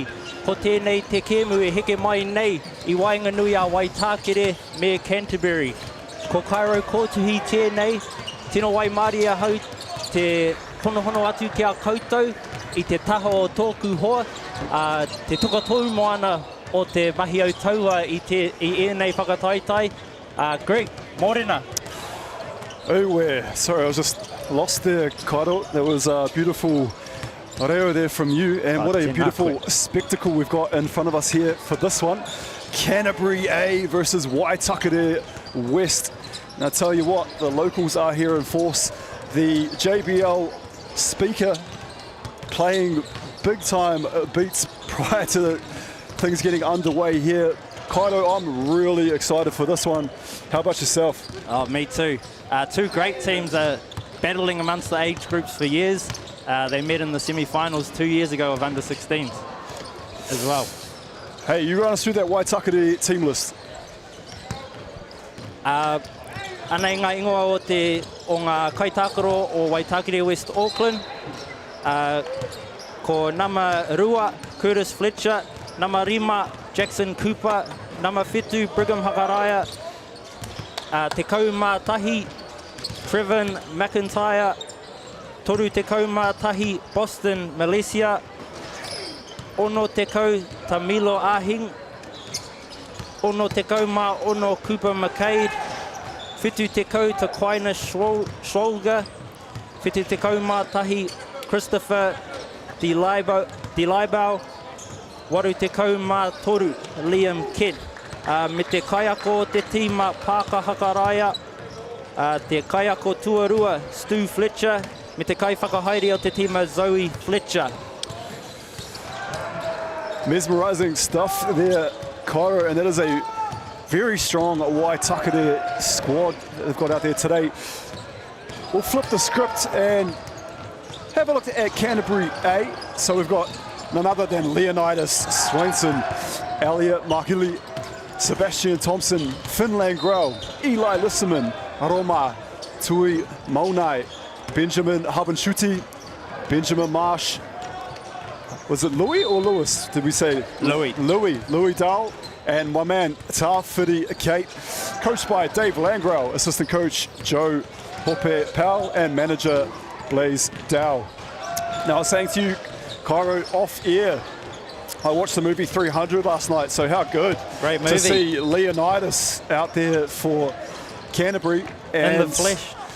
Hey, if they were charging for tickets, the price of admission is worth it just to watch these guys in the layup lines. I'll tell you what, that rim at both ends is getting an absolute hammering. Ai Marika, the talent here is amazing at this tournament. Especially from this Canterbury side, they've had a pretty easy run. Easy because of the mahi they've put in before this, but going through undefeated. And Waitakere have done pretty well as well, aside from a loss against a very strong Harbour side. Now I want to see the matchup for me in particular. We've got the local, Brigham Hakaraya, in the 7 singlet, and an absolute scoring machine in Ben Marsh for Canterbury A in the 8 singlet. Those are the individual matchups. I know we're playing a team sport here, Kairo, but that's a mouth-watering matchup on its own. No, I love that. Two different talents there too. Brigham Hakaraya, he's got the mana o te kuri. He's got that dog in him. And Benji Marsh is just an all-round athlete. Great scorer from the 3, from inside as well. So I'm loving that matchup as well. Benji Marsh, I didn't know the West Tigers were playing today. I like that. Yeah, no, Ben Marsh and the Canterbury Rams, along with none other than one of my favourite players, part of the Kate brothers. Obviously, Ihaka now not part of it, but Tawhiri himself, Tawhiri Kate. Yeah, a couple of big-time players. And as we said, the home side, seeing as we're in Tamaki Makaurau, Kairo, Waitakere West. And they always bring their fans show in and show out for this team in particular. They always do. It'll get loud in here, and they like to play rough, and their supporters are up there being loud as well. Jackson Cooper, another one to look out for i te timo o Waitakere. He's just recently returned from Turkey with the under-17 national team for the World Cup. So great shooter he is, great defender. Looking forward to seeing him out there as well. One of my favourite things is when the team list sheet is handed to us and just seeing some of the awesome names on display. And I've got to say, Tarquinius Schwalger, Tarquinius, I love that. Tough. Beautiful name there. And the referees, we couldn't do it without you. Elijah Vaialicki and Alana Tombelson. Shout out to you two. We appreciate the mahi that all of our GJ Gardner referees are doing over the weekend. Cairo, day 3 of this tournament, day 1 for us. And I tell you what, this is your first one for today, and what a game to do it for. Yeah, what? 2 great teams. And here we go, Te Timata o Te Kēmu. Kea Canterbury Te Poro i Naine, Kea Tāwhiri Kate. And you were saying as well off here, how many threes were dropped in their last game? Last night, I think 26 out of 50, so over 50%, but shooting that many and making that many, oh my goodness. What a very well done. clip. And as I said, Ben Marsh can go from 0 points to 40 points in the blink of an eye, so... Ai pono marika, me... Kuruwhiwhi Toru to get us underway, Cairo. Let's go. Waitakere up. Ben to Benji. And that's going to be a tough one as well. Waitakere throwing a lot of bodies to try and get a press going. Kea Brigham Hakaraya Te Poro i Naine. Kia Fletcher. Kuruwhiwhi Toru, nice little replay there. Camera work has been phenomenal to start the day. Mihi atu ki ngā kai camera. And I'm interested to see the play of Roma Tui Maunai. He is a big frame down there for Canterbury. Looks like he'll wreak some havoc, but I tell you what, Christopher Delaibau, big unit himself. Sure is. A lot of big units out there, especially from this Canterbury side. Swainson, another one. Our man Leonidas. Ben Marsh just looking to see if he can get a hand in the cookie jar. Tino pai te arai o Ben Marsh, engari, he hara nā Benjamin Habanshuti. Yeah, I've seen Habanshuti quite a bit, and he is quite a defensive exponent of our game of Puitakohu. And it won't be the last time you see him probably diving on the floor and putting his body on the line in this one, Cairo. Hey, oh, Takahuri ki te tapa. Outstanding footwork from the big fella. You see a replay here, nice find. Oh, ki runga a Roma, mo te reikuru. Both of the bigs involved early here in this one. And sometimes, Cairo, you just want to see who can stamp their authority. Well, if it's a game of banging in the paint, stamping their authority, Waitakere has got it, Ioku nei whakaro. And with those Kuruwhiwhi Toru as well, if they can dominate inside and out, kei a koutou te kēmu. Yeah, it was a big Kuruwhiwhi Toru. And another one launched by Kate. Marsh on the offensive glass. Waitakere won't have to tidy that up early. They need to get on the tūrapa.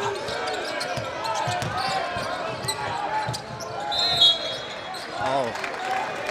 Hara, e rua ngā kuru kei te haere, ki te pai kuru tautuku. Yeah, it's not going to be for the last time today. You'll see Ben Marsh probably at the free throw line. He's just too tough to guard. Too quick, too shifty. Yeah, it does a bit of everything, Ben Marsh. Sort of a late pickup for the Canterbury Rams, but really good scorer of the basketball. As he makes those, and Canterbury tie things up at 8 apiece. What can Waitakere do at the other end? Looking to push the ball early. And another foul call. Hara. Aihara. Kea Waitakere te poro I te taha o te kōti. Cooper kia Brigham Hakaraya. Bit of an Iverson action. It's that feeling out process, isn't it, at the early start of a game? Who's going to be bringing what to the table? Fast break. Kate threw it up. Looking for the lob.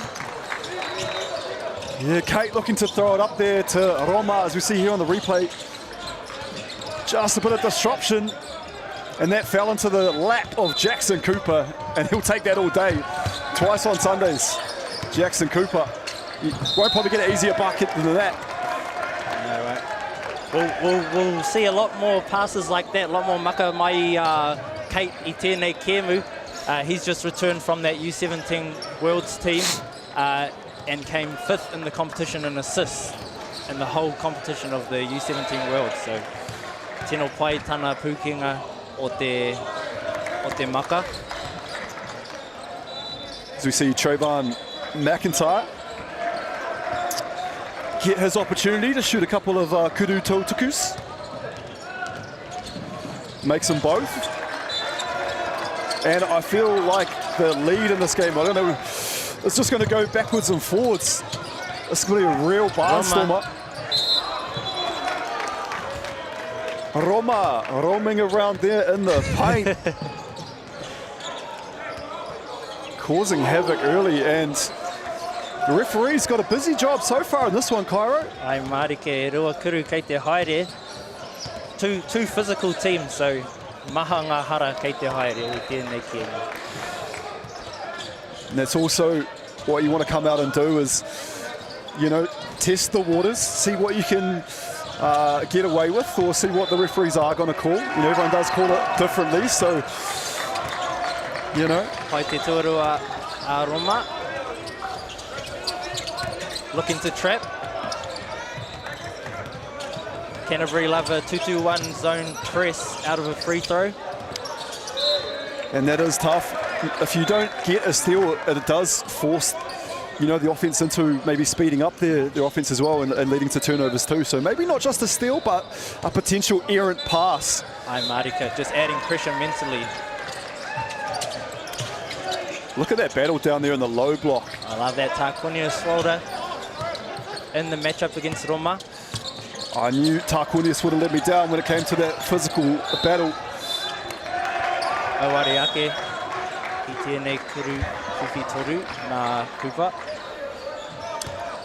Finland Grell into the game here for Canterbury, and it will be Ben Marsh that takes a seat. And what have Canterbury got? Are they going to draw something up? Tawhiri Kate. Corner ball, kick out. Kuliwhiwhi toru on ways. Just off the mark there for Louis. Looking for the foul is Cooper. McIntyre, MāORI ake. Pai te ārai a Hakaraya. Ko tāhai te poro. Takahuri. Oh! The block by Roma.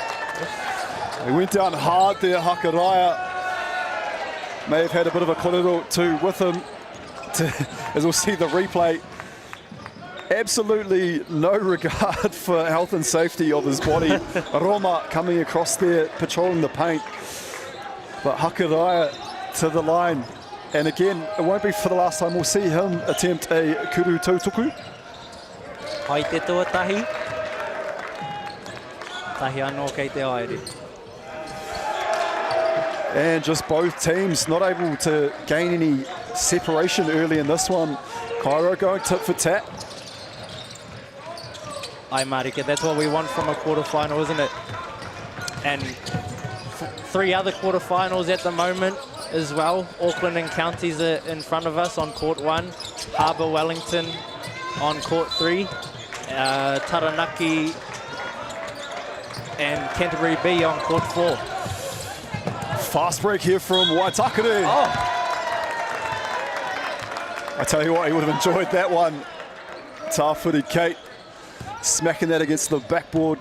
But I don't argue, but the huddle was called. Aye. I'm sure he wishes his teammate didn't foul there so he could keep that highlight play. but I'm sure it's going on Instagram anyway. And that'll get Cooper to the line. Nice little zoom in on the tāmoko there, on the forearm there of Cooper. Oh, beautiful tāmoko he has. Shout out to his kaita. Oh, kaore iangi tū ngā mea e roa. Unusual for Cooper. He had a great shooting performance at the World Cup. Kuru Whiwhitoru from Finn Langrel, and that's what he is in the game for. Beautiful kick out, open shooter, and book all three of those. And you do not want to leave Langrel open. He'll make you pay. And speaking of make you pay, Kate, athletic finish, but can't get the bucket. With the rebound, the putback. Leonidas. Doesn't have the brave 300, but does have the brave, what, 12 here today, does Leonidas. Ai. He wā whakatā tēnei. 17-11, Canterbury just nosing ahead. Cairo, what have you enjoyed so far in this one? Just the physicality, the aggression from both teams. Both up on defense, both here ready to play. At this point in the competition, there's bound to be injuries being carried by players. This is when your deep bench pays off. So this also when being under 18 pays off as well. I can tell you what, you recover a lot better when you're under 18 for maybe a little rolled ankle. Pono marika. Yeah, the body doesn't bounce back as well as you get a bit older, I'll tell you that much. Heart's still in the game though, isn't it, Greg? Oh, yeah, oh, the mana levels are always, you know, next level. The Wairoa emissions are outstanding, but yeah, I'll tell you what, it's amazing too. Speaking with Crystal Ledger Walker earlier in the first one, if you look down Cairo at the end of the court for this one, just the things available for our rangatahi here. They've got therapists, you know, massage therapists, the strapping, the physio. What are the leg ones called? The Logitechs? No, the Logitech, you know, you can... Oh, massage guns. Yeah, those ones. So, you know, all the technology available too. For us, it used to be just the foam roller and hope for the best. So, yeah, amazing to see. Bit of high knees. That's the one. All right, what can Waitakere conjure up here early? Oh, pai te maka kia Cooper, Kuru Whiwhitoru. And out of a Waiheke, that's exactly what you want to see. The play you drew up, ball on the floor, kicks it out. Kei roma te poro, he haerenga tērā, he lifted his back foot and dragged it. Loved the aggression though, caught that and was ready to go. Kei te haere a King, Raua ko... Oh, we don't have his number. Number 12. Oh, Melicia. And you're right too, there's a bit of dialed up pressure here, and as this is high stakes game, that physicality really on show earlier. This one, both sides not willing to give an inch. Can be nervous as the coach, that physicality. You love the aggression, but sometimes it ain't pretty. Yeah, who can harness it and use it to the best of their abilities. With another fast break for Canterbury. Oh, fake, Kuru Whiwhitoru. Oh, marika, paia. That's that Finn Langrel. I said it before, as we see the replay, Langrel steps into it, step backs, boom, Kuru Whiwhitoru. But he is one that you do not want to see get going. Comes off the bench, instant offense. We'll call him the microwave. And look at him there on the floor, diving on it, doing everything. That's what you want as a coach for a sub. Someone coming off the bench, as you say. Yeah, it can be an issue sometimes coming off the bench and trying to just get a feel for the game. Langrel's just coming to this one. No consciousness almost, just catch and shoot. And that's why they practice, isn't it? You can't practice your catch and shoot, so when it comes into the game, you know, no fear whatsoever. Oh, someone's lost a shoe out there. Oh, pai te fake Cooper with their Reikuru. Really stamped his authority early in this one, has Cooper. Getting it done at both ends of the floor, and a really nice finish. A reverse lay. Is there a kupu Māori there for a reverse layup? Might be a bit out of my league for the moment. I'll try find it for the next Kia Moon there. It's beautiful to have my Te Reo master beside me. King with the rebound. Oh, kua tahai te poro. Langrel. Just forced the issue a bit too much, and maybe Langrel needs to step back out the three-point line. Just missed the layup there on that one. Nothing but net from the Kuruwhiwhi Toru. However, the Kurupiki slid him down on that occasion. He hara te rā nā aua. And again, just Bruce, Bruce Pulman just filling up here, Cairo. As said, Waitakere, one of the local teams, and have great travelling support. And 4 Auckland teams in these quarterfinals actually. Waitakere here, Counties, Auckland and Harbour Basketball. So we'll be hearing it get a bit loud here on playoff day. Yeah, especially as these teams dwindle and we move into even further into those big games as Schwalder makes the second. Hea kei te poro, whio ki tana hoi te kokona. Kōkiri whakamua. Kia Marsh, Kuruwhiwhi Toru. Kate to Marsh, that's the link up. These boys know each other very, very well. Kate finding Marsh.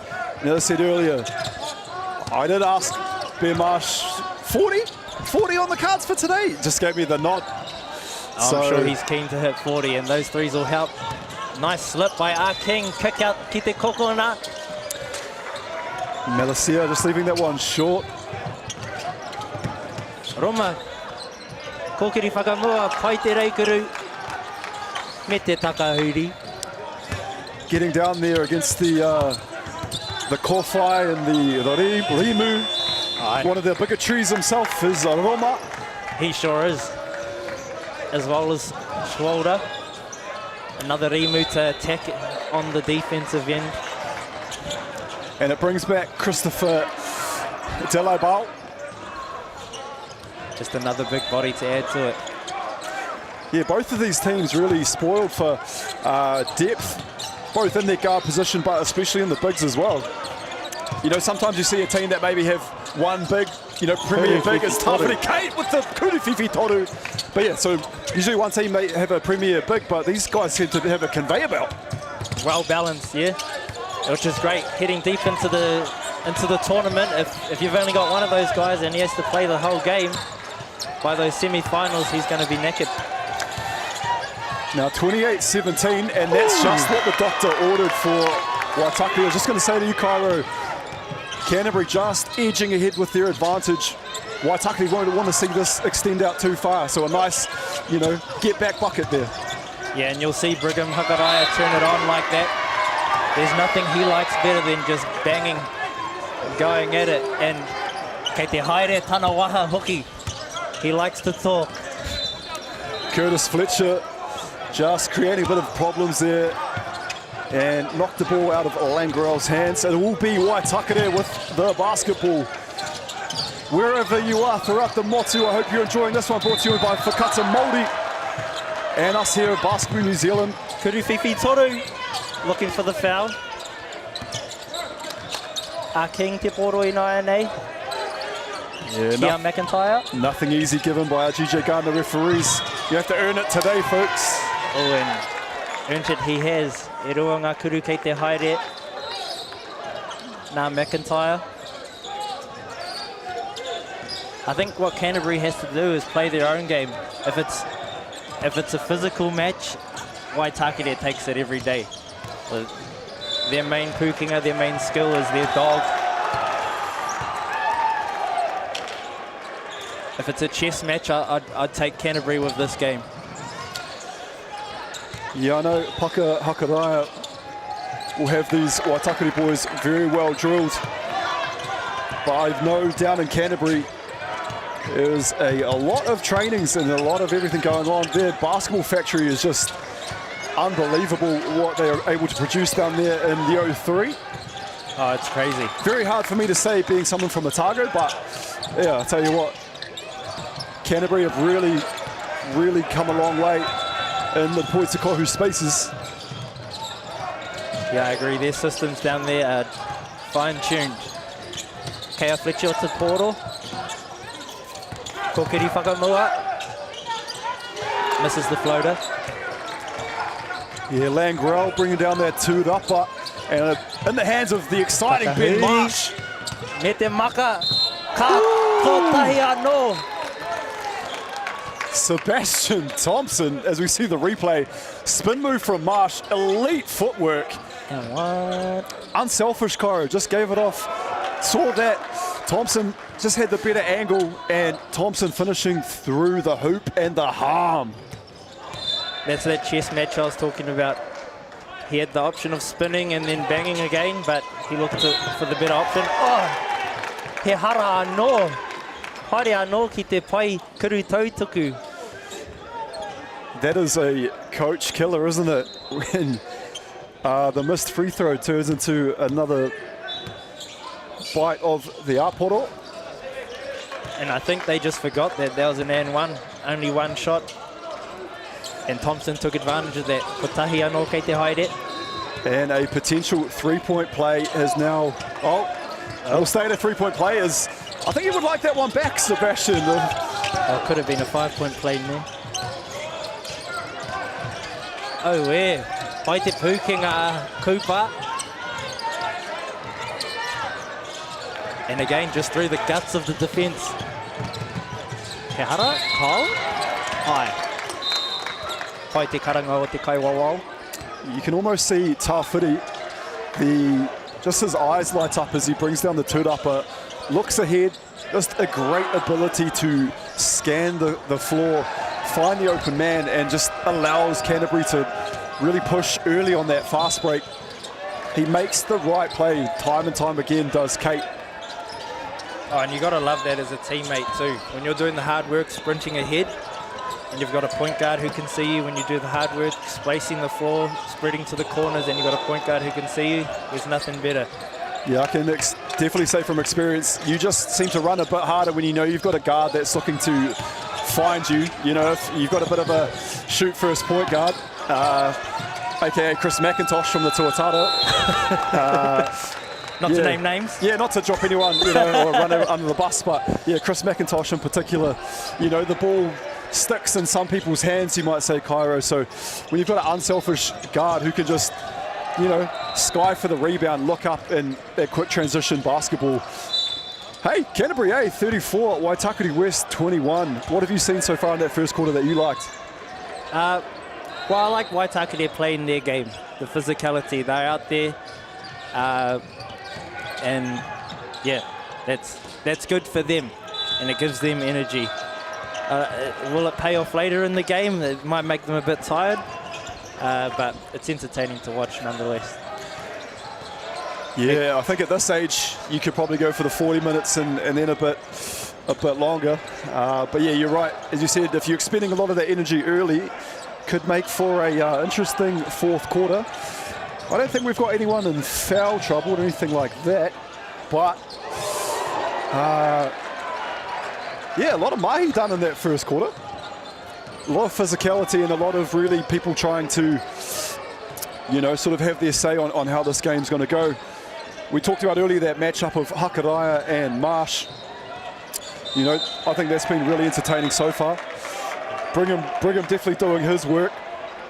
But Marsh, just, we've seen some elite footwork, the scoring, a bit of everything. And I think, you know, Tawhiri Kate is the head of the snake, so to speak, you know. He leads the way at both ends of the court, rebounding, distributing the ball, finding the right player. Great game so far. Great game. And that distributing from Kate, that will pay off later. It's a lot harder to take a team when there's 5 guys on the court scoring. Hey, we obviously got to do a big shout out to everyone throughout the Motu that's tuning in and just wishing everyone an amazing Matariki. You know, all the absolute very best for you for the Māori New Year. Oh, thank you.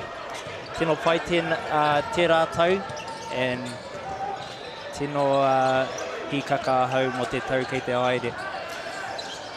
it's always exceptionally magical as well. Cairo, you know, it is a public holiday that, you know, there is a game day that this falls on. So, you know, some people may be at mahi otherwise on a day like today being a Friday and all. So, you know, people were able to come down to the stadium or tune in and listen to your dulcet tones.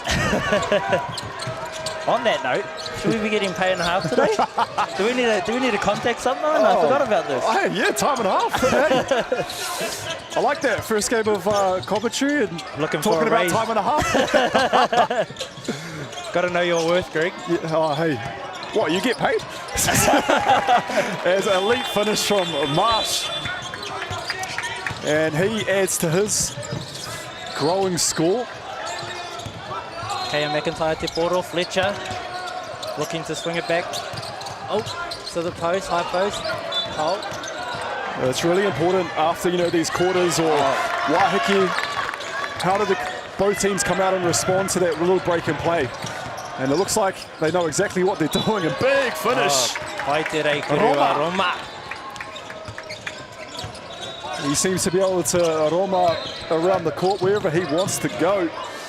Arai ki runga Dao, making it very hard for Hakaraya. Oh, he hara kei te haere, Marsh here. Ai, nā Marsh te koihara. I love every time. Oh, it's the second time he's felt he has a look at me.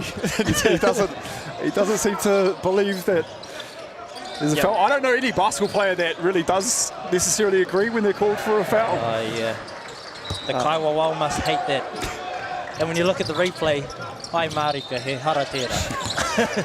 No, our GJ Garner team do not make mistakes. So I'm going to set that high screen there, see what they can create from that. And wow. Very great read from Cooper. They're looking to show, but he looks for the reject there. There's the open space on the right, and the jumper. To reject it into a kurupeke, that is a... Roma banging. Kirunga, Erua no. He must be on about 8 points. Just when Canterbury need to, you know, just answer back or steady the ship, Roma just has something in the kete that he can dive into. Oh, and some more banging from Schroeder. Kea Swanson te poro I nai nei ko kiri whakamua kiki ki te kokona. Kuru whiwhi toru, nā Kate. Tā whiri oh, there on that one. Great shot there from Kate. Oh, and Marsh. Oh, they've got an advantage here. Brigham's open. Kuru whiwhi toru. Oh, Areake. Definitely creating a bit of havoc there was Marsh as he'll take a seat.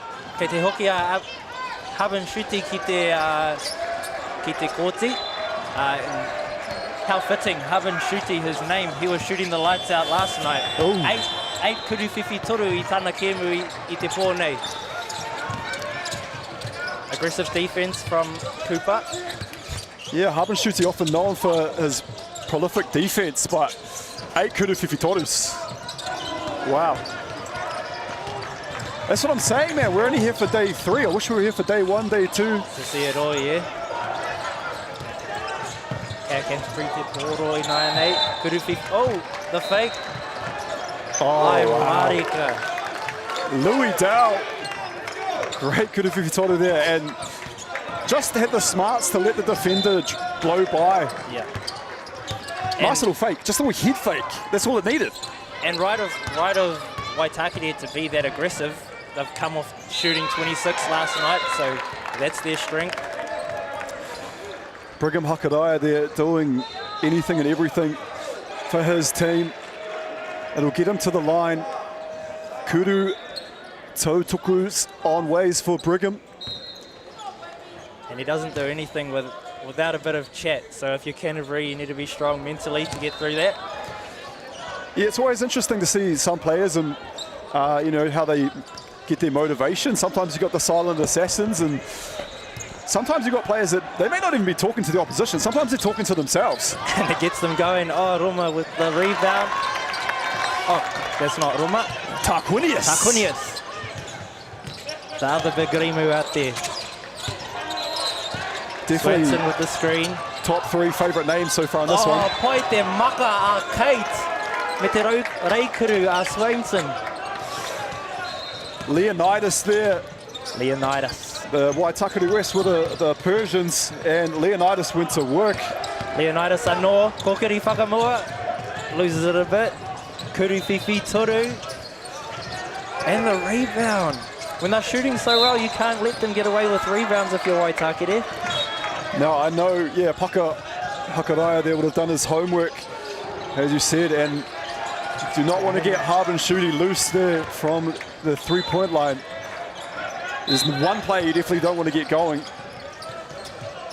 But Canterbury just have these players. Harbin Shuti te koro e nai kia Kate Kuru Fifi Toru. Oh, you got to be nervous every time one of those goes up if you're Parker. Yeah, Kate just came off that, just catch and shoot. I like that, just confident plays. Hakaraya with the response. Nice. Beat their papa. And it's just straight back at them. No time to breathe. Kotahi anō. E rua ngā piro me te kuru tautuku kei te haere. Can you just give that again for the folks at home? The and one in reo? Ka tahi anō. Ko tahi anō. Ko tahi anō. I tell you what, I might be invited onto the marae by the end of this weekend. I'm going to pick up. I'll get you there, young one. But reo was strong in this one. Pai te kuru tautuku. And the pressure, they just don't let them breathe. Yeah, sometimes you see the double send in the trap, but we're seeing 3 Canterbury players. Doesn't pay off there. And that's just it. Sometimes if you do, send that trap, it is going to make someone available. Someone is free. Oh, and you can hear the Waitakere crowd.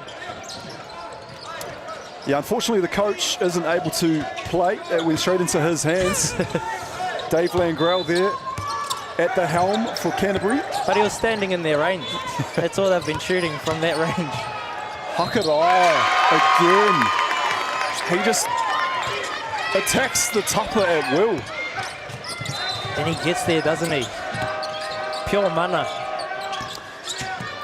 You can see why Hakaraya has those. Leonidas, 3-onitis. Unreal. Swainson on fire here early, doing it at both ends for Canterbury A. Kuru Fifi Toru need that. Habashuti, step through. I'll tell you what, Cairo, when it's 3-on-1 and it's one player is the attacker, sometimes you might pull that out. But it was Habashuti there taking it on as we see a replay. Takahuri Kuru Fifi Toru, Paia. And everyone's having a taste of those three-pointers from Canterbury. I think everyone in the whole stadium needed the wahiki there to be called, just to give us a wee break in the action. So much going on at both ends.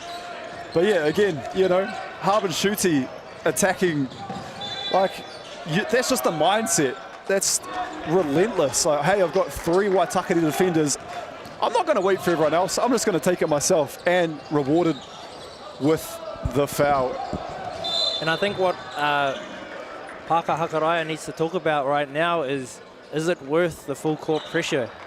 You're giving up an advantage. They're just pushing really hard. Is it better as soon as Canterbury get the ball? There you guys sprint back and protect the paint. Yeah, and that's just one of the many tough jobs, isn't it, being a coach? We've probably got a game plan early. We're sticking to the game plan. Do we need to deviate from that in different areas? What works, what doesn't work? What can I do differently? You're not just standing over there as the coach and making subs. You're actually trying to think on the fly, what is it that we need to do to try and, answer, or even try and start to take over and make or dictate the game. And great to have a break here to talk about those things so you can slow down, because you're right, easy for me to say over here. I don't have the pressure of the game on me. I tell you what, we've got some of the best seats in the house. Cairo here at the halfway line, and sometimes almost you can forget to speak because you're so much like you're enjoying the spectacle that's in front of you. So Harvin Shuti though, he'll get us back underway here with a couple of kuru tukus. And sometimes as a shooter as well, if you can get yourself to the free throw line, just to see the ball go through the net. I know that's a bit of a cliche in the Poitakohu. Just get your mindset in the right place, doesn't it? Seeing that visualization and then seeing it in person. Here we go, good on the second one there, Harvin Shuti. And the press is there again. Just man to man now. Yeah, even if it's just not a tough press, you know, it just takes a couple of seconds off that shot clock and makes things just a little bit more difficult for Waitakere to get into their systems. Added pressure, yeah. Mental pressure with the clock winding down. Takes the kuruwhiwhi toru. Kōkiri whakamua. He hiding te karanga o te kaiwawao. First play in the game where something's gone against Ben Marsh and he hasn't looked a bit perplexed. I think he knew what he had done there. Sometimes the body wants to go before the brain has, you know, put up. So just a bit of a quick footwork and sees the ball turn over to Waitakere. And 55 plays 33 here in the second quarter. Waitakere versus Canterbury 8. Whamaniti Toiana. Kuruwhiwhi toru, no hesitation. And as we said, was that part of, you know, Harvin Shuti seeing the ball go through the net on that free throw and now just thinks, oh yeah, I got it. I did this 8 times last night, I'll do it again today. Well, if I ever did it 8 times in a season, I'd be happy. Oh, mate. I don't even think I've had 8 points in the season, so. You know, I did say as well in the first game, just, you know, at this under 18 level, we're going to start to see, you know, the guys and girls, the Wahine Tane, start to make a name for themselves. You know, people are going to start to learn and know who these players are. And this is a great stage. If you don't know who I am, you're going to know me real soon. Great stage to show that. And mihi atu ki a whakaata Māori mo... The elevator goes all the way up for Liam Kent. Let's see the replay. Little fake there, ball on the floor. Roma looking to give some back. Liam Kent. Kent. Wow. I did not know he had that in him. Yeah, you said Roma at the other end just...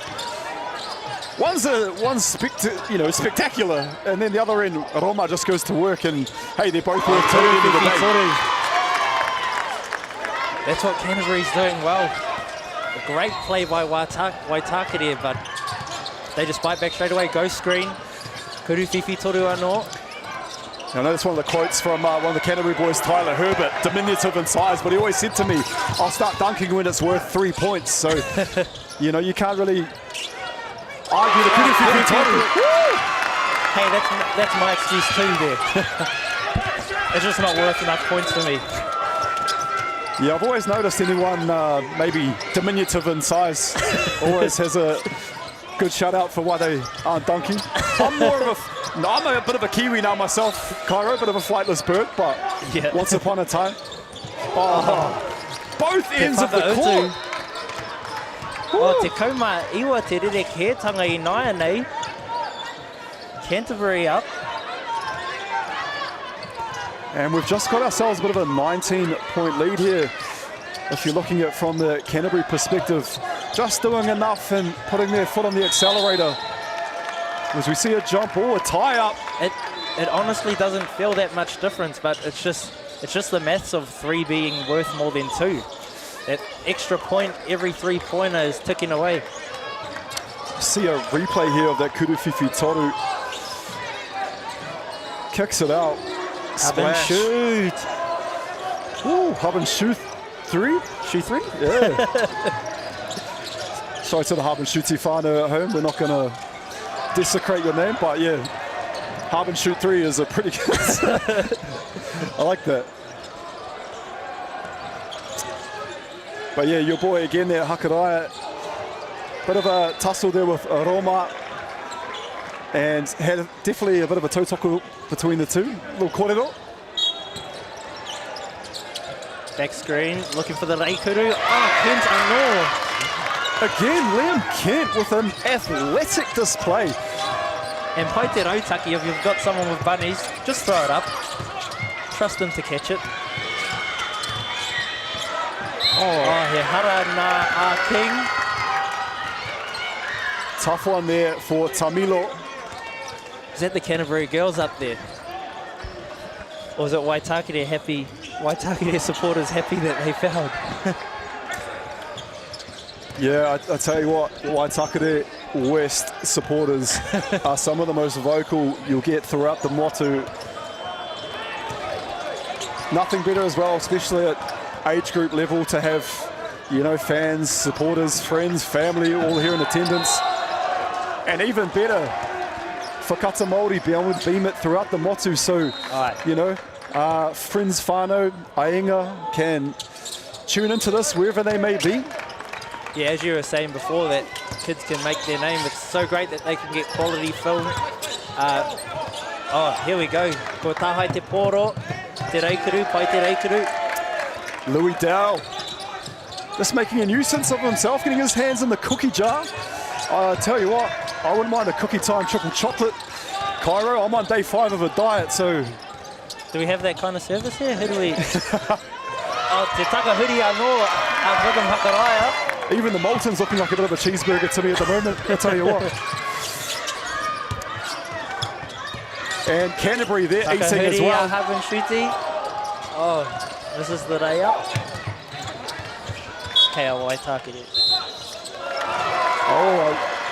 I may have thought that came off the hands of Canterbury, but 45 playing 64, Waitakere down. They need everything they can get. 50-50 calls. I mean, maybe that could have been probably 30-70 to Canterbury's way, but hey, we'll call it a 50-50 call, and it is Waitakere with the ball. Look, I'm no good at maths, so I'll just trust the referees. Exactly. As Kuruwhiwhi Toru. Liam Kent showing, hey, I can jump in and around the rim, but catch me behind the three-point line, and I'm a Kuruwhiwhi Toru exponent. Back with my maths, is that 16 points difference? We'll go with that. It's a little bit of a bite back by Waitakere. Kokiri whakamua, Kate. Kaore he only two. Kuruwhiwhi Toru. Oh, tino tata ki te whakamutu. Tēnei haurua o te kēmu. Tino pai tērā haurua. And as we see and into the first half, Canterbury up big early in this one, 64-48. Waitakere coming back. But I tell you what, Cairo, we'll be back here shortly for the second half of this one. Don't go anywhere, folks. Maybe go and put the jug on, but that's as far as you can go, because you need to be back here for the second half. Cairo and I will be looking forward to bringing that to you. We'll see you soon.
Nau mai hoki mai ki tēnei haurua, ki te haurua tuarua o tēnei kēmu I Wainganui a Waitakere me Canterbury. Ko tēnei te quarterfinals o te U18 Foot Locker Championship. Tīmata me te kuruwhiwhi toru a Canterbury. Te kauma ono te rere kētanga. Ko Canterbury e tō ana I te wā nei. Oh, Liam Kent. No. He has been super impressive, whatever he has, you know, whenever he's been able to get his hands on things or get involved. That's why I called him Liam Kent. Liam Kent. And something that was brought to our attention as we see a nice finish there. Brigham Hakaraya is actually coming off a bad ankle injury, so just him being out there, mana levels off the charts. You know, when you put on that singlet and you're representing your, you know, it's not just your whānau, but also your region. Cairo, it's, you know, you'll go through the ends of the earth, and that's what Brigham's doing. That's what I love about the Waitakere team. Their mana that they show for Waitakere, tino a tāhua. Pai te arai Liam Kent, anō. What can't he do, Liam Kent? I thought he was lining up a poster there, the way he was stepping. Yeah, he was gathering the footsteps, wasn't he? Looking to go aerial. He has done so already in this game. And look at this from Waitakere. When you're down at the half, I'm sure Paka Hakaraya has spoken to his troops and they have answered the call. Oh, they always do out of a Paka Hakaraya timeout. They come back with a bit more mana. He tino pū ki ngā tērā a Paka. And that's what I'll be saying, you know, if we're going to get ourselves back into this game, we've just got to do it here and there. Can't get it all at once. Just work away, chip away at this lead. Big block there. Roma ki runga. Oh, ko tahi anō. Tui Maunai. Roma getting it done as we see here. Replay action as Roma, not for the first time, and I would say not for the last time today, physical and active. Kua hoki a Marsh ki te papatakaro me Leonidas Swanson. Great camera angles that we've got here available. Our camera work behind the scenes crew. Only the best of the best, Cairo. Ngā mihi anō kia whakata Māori mo te rā mahi. Kia Brigham Hakaraya, the middle on ball. Kei te haere shows slip. Good look for the slip. Oh, and a ghost screen. Great offense. Hard luck. Great work flowing into a second action from Waitakere. Not just settling with the first. Yeah, here's my guy to watch, Ben Marsh. Just going amongst the tall timber, 1-on-3. Too much. I don't think he sees three defenders, does Ben Marsh? He just sees the hoop. I love that about him too. Tunnel vision there. I believe we also learned some interesting reo from your Kuruwhiwhi Toru there. Kuruwhiwhi Toru. Tamilo. Takahuri. Oh, and just bites back again. Mo te reikuru. No, I know that wasn't a reverse layup, but we did learn in the break as we see. Oh! And Tamilo. Let the folks know at home, Cairo. Oh, our kupu hau, our new kupu sent in for reverse layup. Reikuru Hurimuri. Who was it sent in by? You got to give her a shout out now. Oh, mihi atu ki tōku wahine. Ooh, Aroha. Aroha. Kei Hakaraya te Poroi Nainei carrying that injury. And they're looking to injure him some more with those hara. Yeah, Canterbury definitely being physical there with Brigham. And he is doing his absolute best. As you see, coming off an injury. Doesn't show it at all. That's that dog. See a replay here. That's that beautiful ball movement. Kick out, pass, Kuruwhiwhi Toru. Great little hizzy fake there. I hope we might get a replay there of the footwork in action. Impressive. Swainson, Kuruwhiwhi Toru. Kahore Ainitu. Oh, yeah, I saw that. Te Takahuri. ki te reikuru hurimuri. See the replay. Lovely finish. And then Tawhiri Kate looking to push. But yeah, Ben Marsh, one of the, if not the most gifted offensive player here at the tournament, definitely was listed as one to watch. Aye. And some of our content creators, we've got to really, show some aroha to these guys and girls that are out there doing that. Because I did find out a bit from none other than bball.films_NZ. Aye, he's been doing a lot of work for our rangatahi as well, promoting tēnei kēmu o te pui tūkohu. How cool it is as well, Cairo. We've got, photographers, content creators, referees. There's not just, you don't just have to be a basketball player. You can get involved in anything and everything here. Oh, so many avenues to succeed in this sport, just like us here.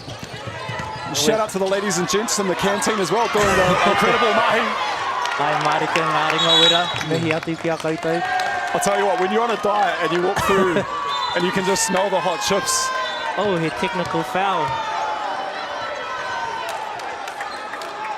Nā Brigham te kaihara. Koia rā te rā manawa o te kuri.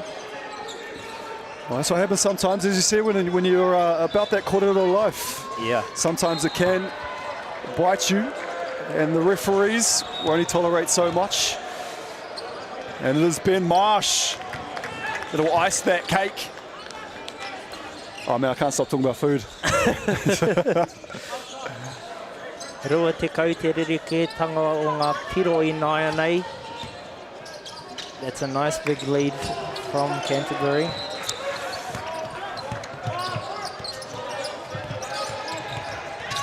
Interesting one too with these two teams. It's a repeat of the 2024 under-16s. Yes, that was a very intense semi-final. I remember Canterbury got up 20 and the mana o Te Kuri o Waitakere, they fought back very well and won that one. Down 20 in the semi-final, and then they went on to beat Harbour Basketball convincingly in the final that year. Ironically, down 20 points at the moment too, Cairo, 79-59. Never count them out. Could be time to dig into the kete. What have they got? Ironically as well, I believe in that game 2 years ago, Brigham was in foul trouble, so he was off the court just like now. So I'm sure there's a bit of trauma in the Canterbury team right now. They've been here, they've been up, but I'm sure they're not thinking as confidently. Yeah, I'm sure Coach Langrell will definitely want to have the foot on the accelerator. Ben Marsh gets his own rebound. Oh. He is cooking, Ben Marsh. Pai tērā nā Ben Marsh. Pai hoki te ārai a Cooper in front, facing, took the hit. Could have been a charge. Harbin Shuti picks the kete and finishes. Oh. Canterbury. Wahiki might be needed here for Waitakere, and it's called. Ai. Koia rā te Wahiki. Just the momentum swinging, the pendulum swinging the way of Canterbury. And a smart Wahiki called.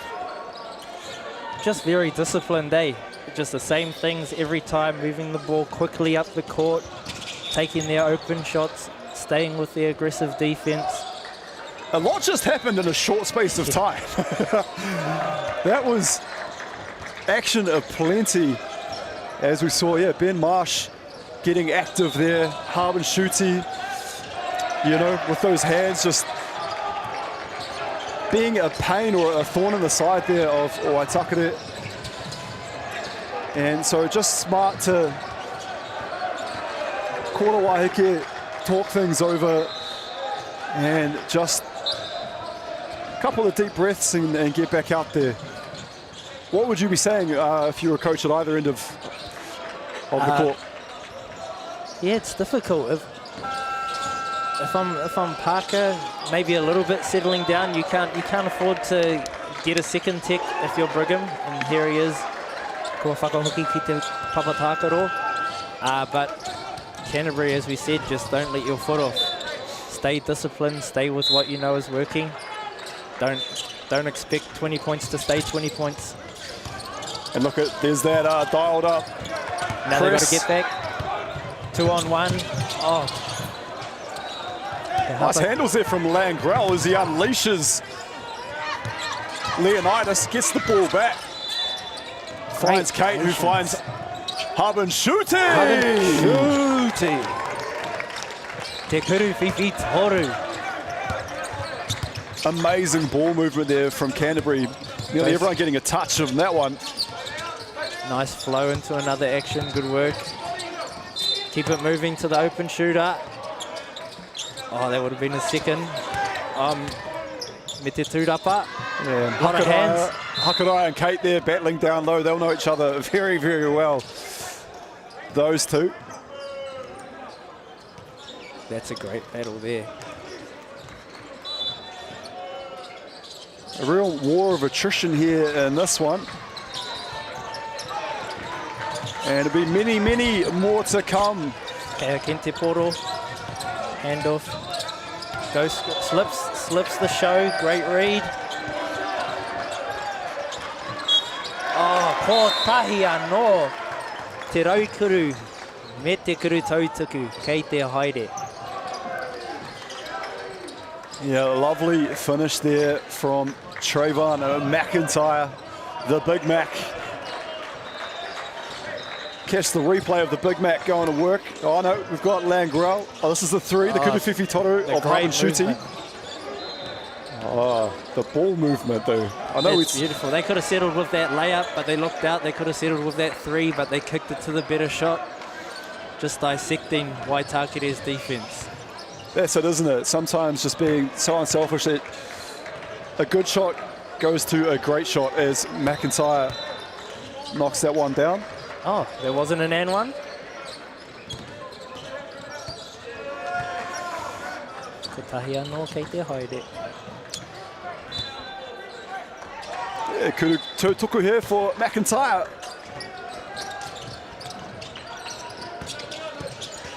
Arai ki runga. Oh, pai te arai.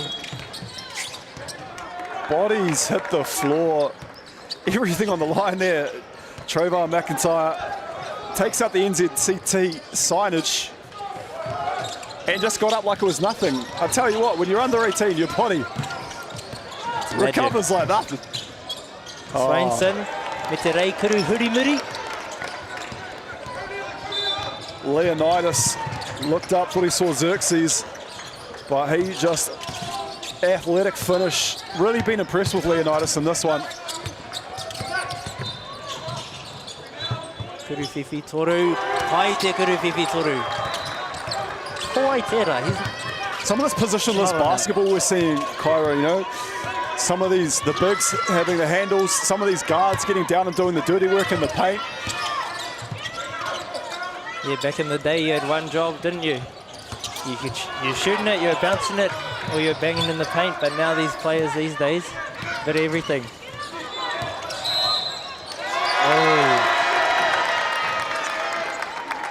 And Hakaraya let Kate know about that one. You saw a little thumb point. Me tū pato a Hakaraya. Pai tana ngao, engari, with one technical foul, you don't want that second. Oh, you gotta love the energy. You gotta love it. Yeah, and that's right. That's what gets Hakaraya going. But as you said, living dangerously with one technical foul already. The decibel level here at Bruce Pulman is high. Big crowd in attendance. I hope you all at home are enjoying the spectacle on show here. As Kuruwhiwhi Toru, anō, nā Kent. Liam Kent again. Liam Kent, tera pē tana tua toru o e ramia. Marsh kia Kate. Oh, pai te fake. The no-look pass from Kate. Tasty basketball. That's beautiful. Again, that's the person who's fifth in assists at the World Cup. So we'll see some more of those beautiful dimes. Hakaraya looking to push the tempo, but it goes out to Haben shooting. Te hara. McIntyre, te kaihara o te ra. Well, the second chance opportunities here on the tūrapa. You know, it's something that Waitakere West can ill afford to give up, because we've got Louis Dow here who has secured the tūrapa and was then fouled. So none other than the kuru tūtoku now for him, but just second, you know, third chance opportunities that are going the way of Canterbury. Waitakere really need to tighten that up. And it's hard when you're carrying injuries like we've heard. When you play this style of aggression, they're a little bit undersized compared to Canterbury, so they need to be physical, but that's just wearing off. Well, that's it. You've got to do your work early. You've got to box out, and you know, I just want to see probably a bit more of that from Waitakere, where, you know, if they want to go on to win this, they can't give Canterbury more bites of the aporo. Ko hoki a te laibo ki te Papakura. There he is with the screen, the roll. Kuriwhiwhi turu. Kaori only two. They're getting some great looks. Oh, Kate. Oh, Kate. I feel like he must be on ways to like a triple-double. He's been passing, he's been rebounding, scoring the basketball as we just saw there. Really doing anything and everything for this team. Oh, are they in a 2-3 now? Canterbury. I feel like as how Kate goes, is how Canterbury goes, and he is on fire, and he's locked in. He's staying calm. Just before Brigham had a bark at him, but he didn't let it get to him, and that's what you need with your main ball handler. We'd love to see the Waitakere crowd just get a bit more vocal here, get behind these boys. Oh, pin down. Oh, Hawkeye Whakamuti. Kaori only two. That's usually a layup for Ben Marsh. The more difficult it looks. He actually, like, you know, you think, oh, that's difficult, but he actually works on those shots. And it looks so smooth, doesn't it? You've seen a late pickup for the Canterbury Rams in the Sal's NBL, Ben Marsh. And a good pickup, a good young pickup. Oh, out of bounds. Kaitera. Dialing up the defensive pressure. Cooper. Let's see the replay there. Marsh goes behind the back dribble. Looks to maybe do the same thing. And maybe just knocked out of the hands, Cairo. Sorry, I was just mesmerised by the shorts of Marsh, actually. He's riding them low like it's old school. Bit of swagger out there.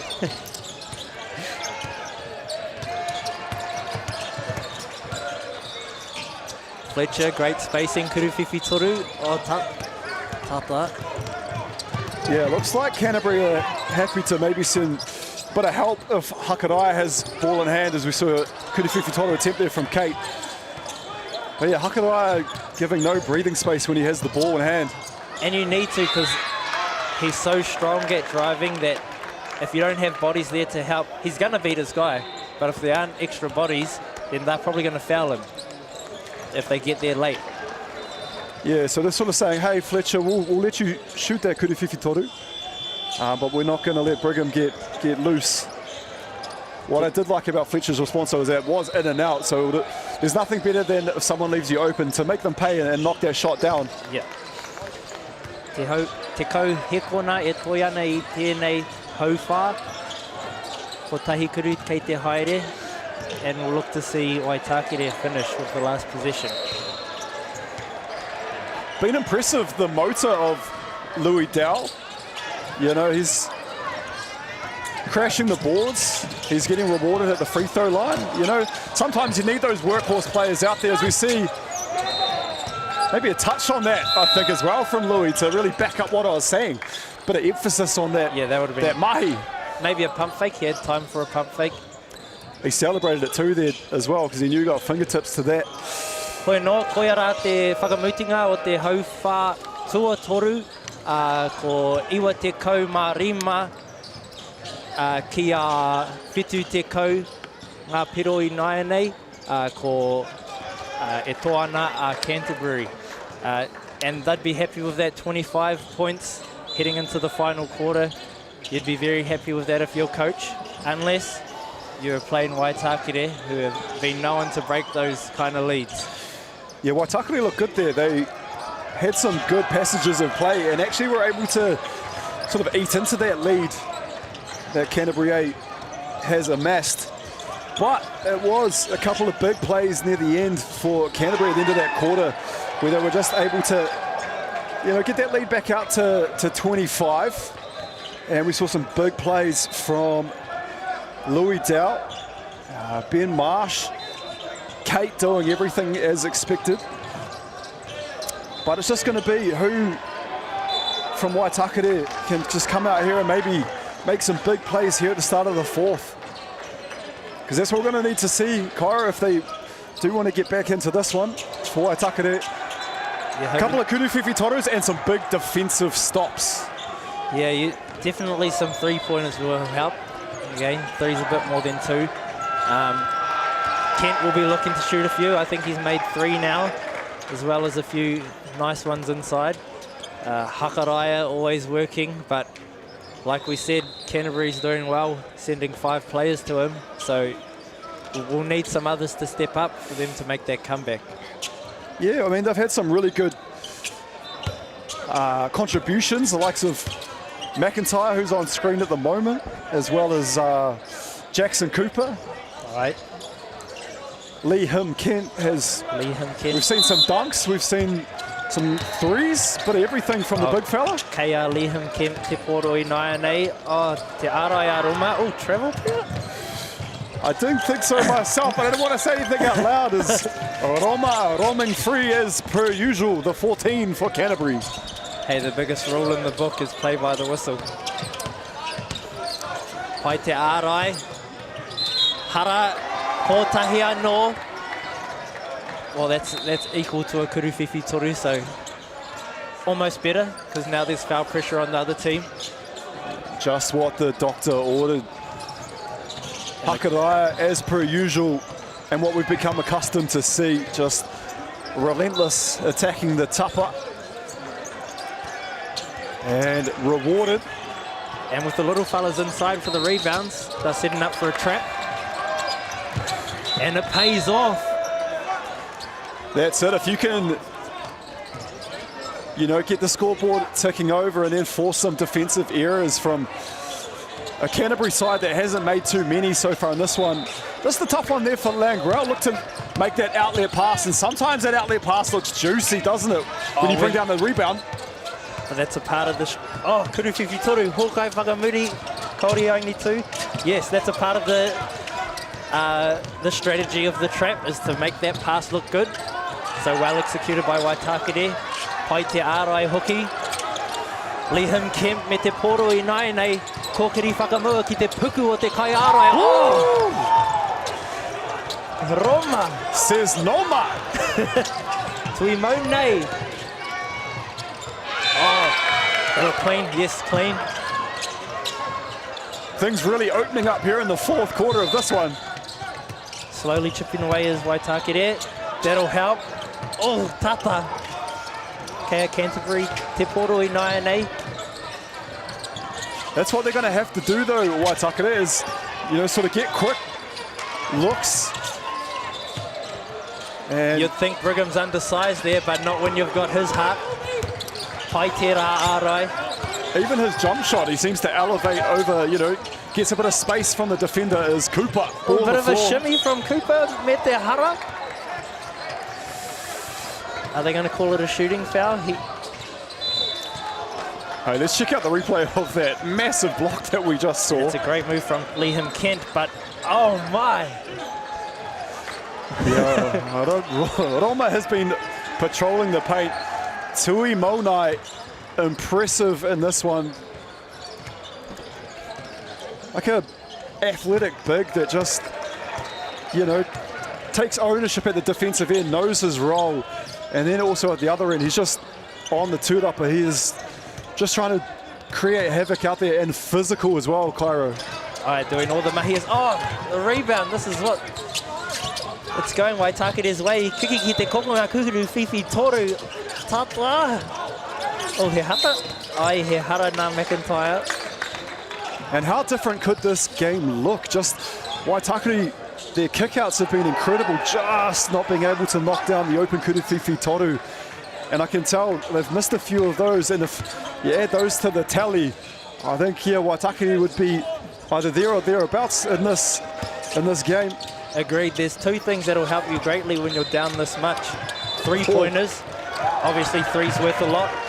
But also getting to the free throw line, adding foul pressure to the other team, and stopping the clock so you can breathe. At the moment they get into that line, just knock down some threes and we're there.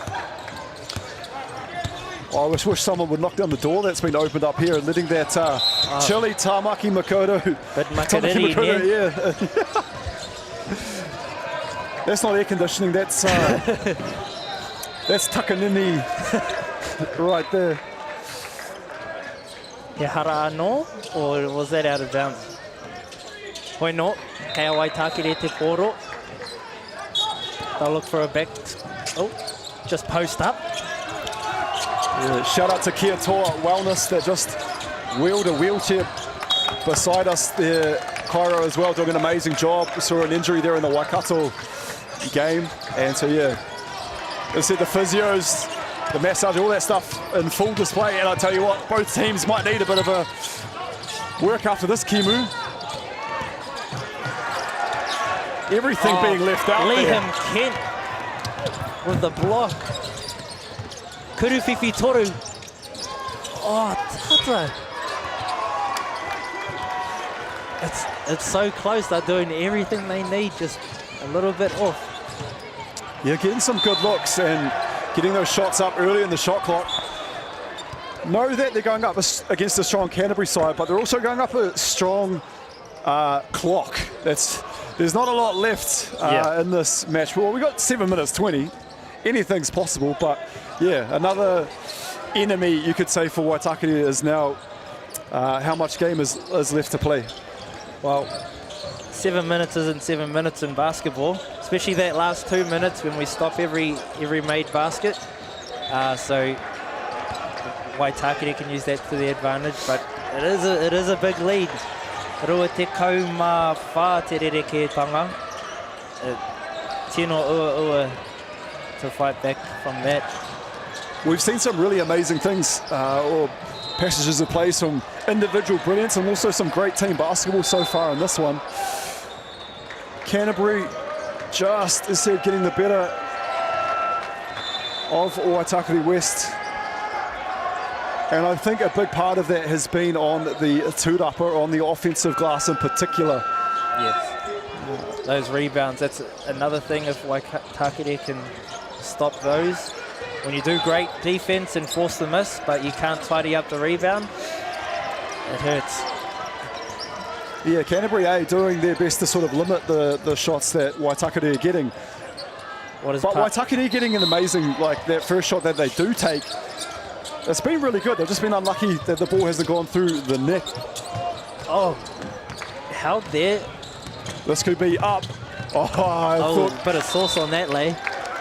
I thought Kate was going to turn into a kite on that one and sky for maybe some little electric action. We haven't seen a lot of that. We've seen so many athletic players on display, but aside from Lee Hum Kent, not too much damage on the tapa. Sticking to the fundamentals they are. Kuruwhiwhi Toru. I'm sure that custodians of Bruce Pulman will be happy the rim's not being destroyed. The rebound, so they get a second chance. Kuruwhiwhi Toru anō. Oh, Tata. And it really just has been that way for Waitakere. Just good looks, just not nice falling. Nice dump off. Ko tahi anō te karanga o te kaiwa wao. And it's tough when your threes aren't going at one end, shots aren't falling, getting those good looks, but Canterbury going down, and they're settling for the two, but they're attacking the rim, being relentless, and they're getting the and one. So, you know, different ways of going about trying to get that 3 points. Ai, pono te kōrero. Kei ko rā aromai nai nei. Kaori Aingi tū. Oh, very smart from Hakaraya. I'm sure that foul wasn't an accident. It was strategic the way he went up. And if you're Hakaraya playing these minutes injured, you'd love a slow walk to the free throw line to breathe.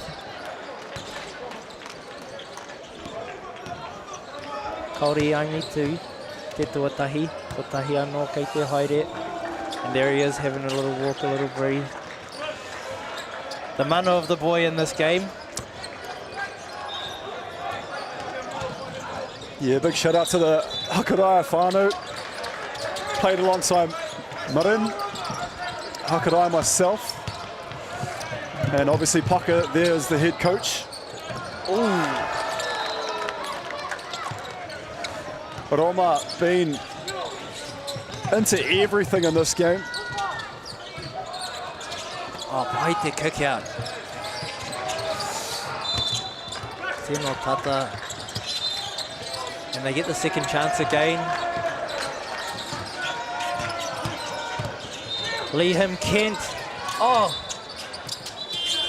on the buzzer too, Te Rakuru. Yeah. Great basketball. I picked up a few words from Hakaraya there. They were not happy with themselves. Words I won't relay back to our whānau tuning in on this one, but yeah. He'll expect better than that one. Brigham Hakaraya sets very high standards for himself, so he won't be happy with that. You got to have high standards to be that good. Canterbury are happy. Yeah, another timely Wahike called here. Momentum firmly the way of Canterbury A. 105-74 in this one, Cairo. Toru te kaumatahi te rere tanga. You would be happy with 5 minutes. 5 minutes 40 to go. And again, we hope you're all having a blessed matariki, wherever you might be around the motu. Tamaki Makoto, the sun is shining. Not that we'd know much about that being indoors, but where would you rather be? Sideline watching basketball. This is the place I'd love to be. And especially if you're teams like Canterbury looking to clock one step a bit closer to that championship.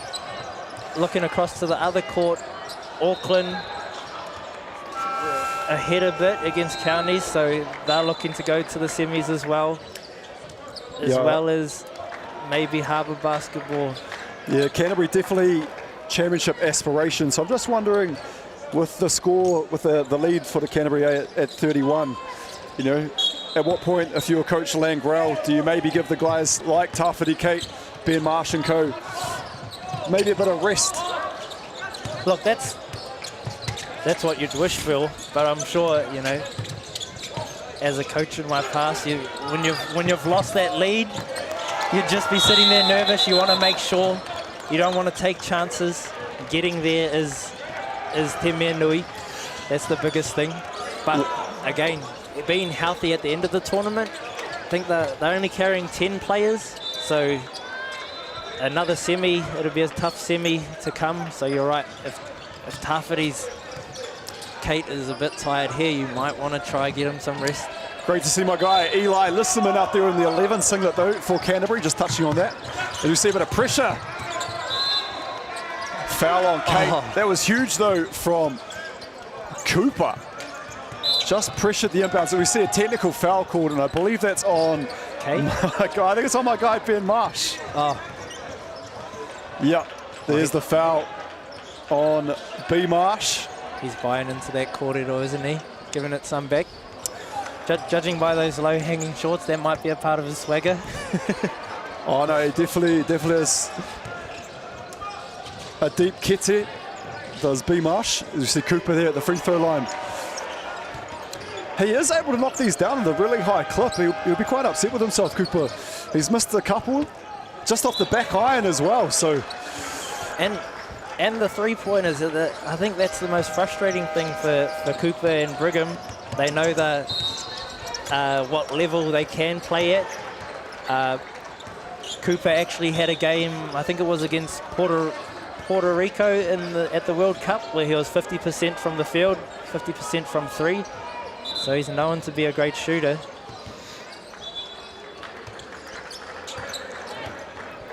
Ko tahi anō kei te haere. So even with the score having, blown out a bit in this one, we've been witness to an amazing game so far. Poitikohu, we still got 5 minutes as well, but seen some really impressive Poitikohu. Great hoops out there. And still aggressive Waitakere. An aggressive zone trap. Oh! Out of bounds, is it? Crowd getting into this one too. Tino Turn Hariko. it up. A charge. Waitakere West, turn up. I wish we could see the fouls here because I've been ticking away at it. Waitakere have drawing fouls. Happy as well just to see them, a little something, the crowd able to get involved. Hand off.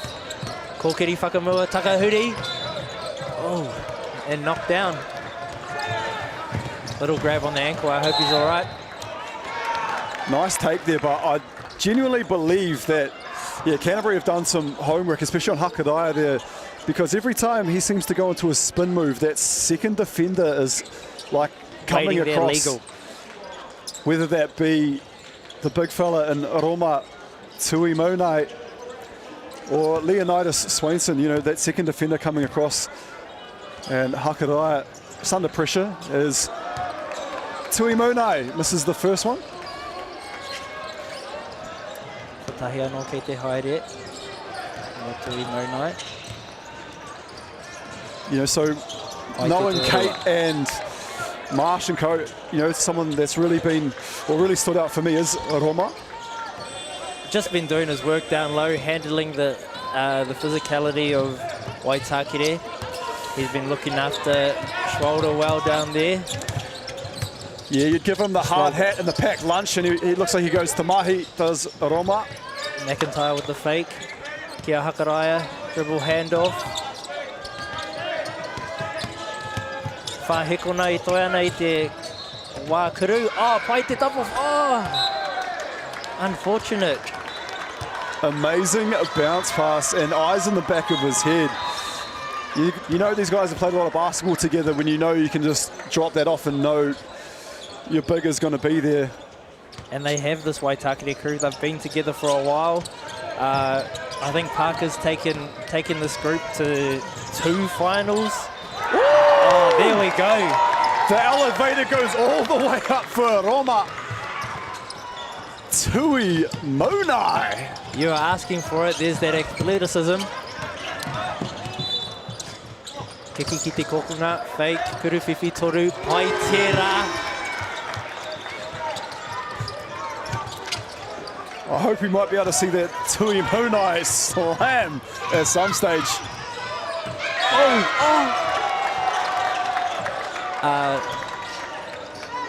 Kei te mate ururoa a Waitakere. Oh, a replay here of that dunk. Dump off, Kirunga, kia ora. The no-look bounce pass from B-Marsh to Tui Monai. And that electrified the crowd, and I think we needed it too. How many free throws has he shot this game? He's a big presence, and they've obviously struggled to guard him legally. We've seen a lot of these young men living above the rim when they're skying for a tūrapa. But yeah, just to put a little bit of closing of the jar, you could say. Lovely dunk from Roma. Kua uru a Thompson ki te Papatakura. Matched up against Schwalger. Kuruwhiwhi toru. Pai tērā nā McIntyre. Up next as well to whānau, we'll have the first girls semi-final, which is Harbour A and, ironically, Canterbury A.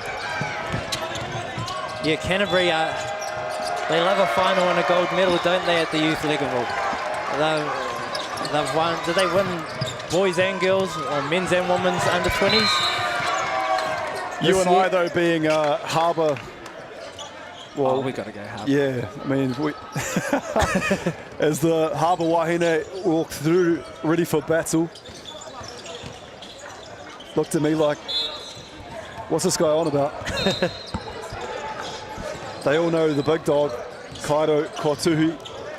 been a pleasure calling this one with you, my friend.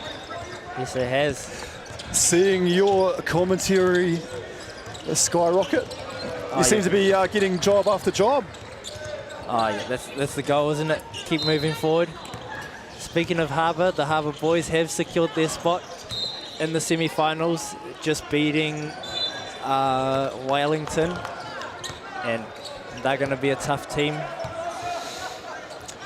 Yeah, we've got no bias, but it's good to see Harbour progressing here in these ones, isn't it? It's good to see. Does it say something? Do we have to keep bias out of this? Apparently, you're meant to not have a bias in commentary. All right. Well, we'll take that back. Kei haban shuti, I te pai kuru tautaku, pai te rā kuru. Kei a wai tākere te pōru I nai nei. McIntyre ke te kōkiri whakamua I te taha mātau. Looking to cook. He's been impressive up in shooting, done a bit of everything.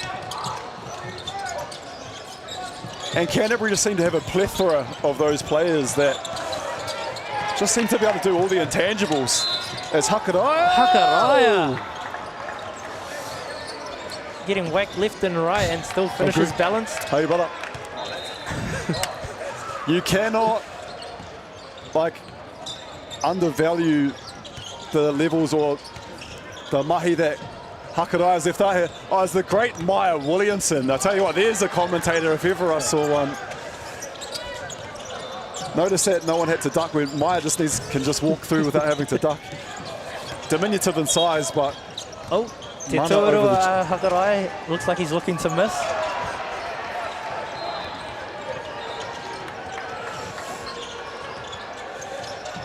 We've got a whistle blowing.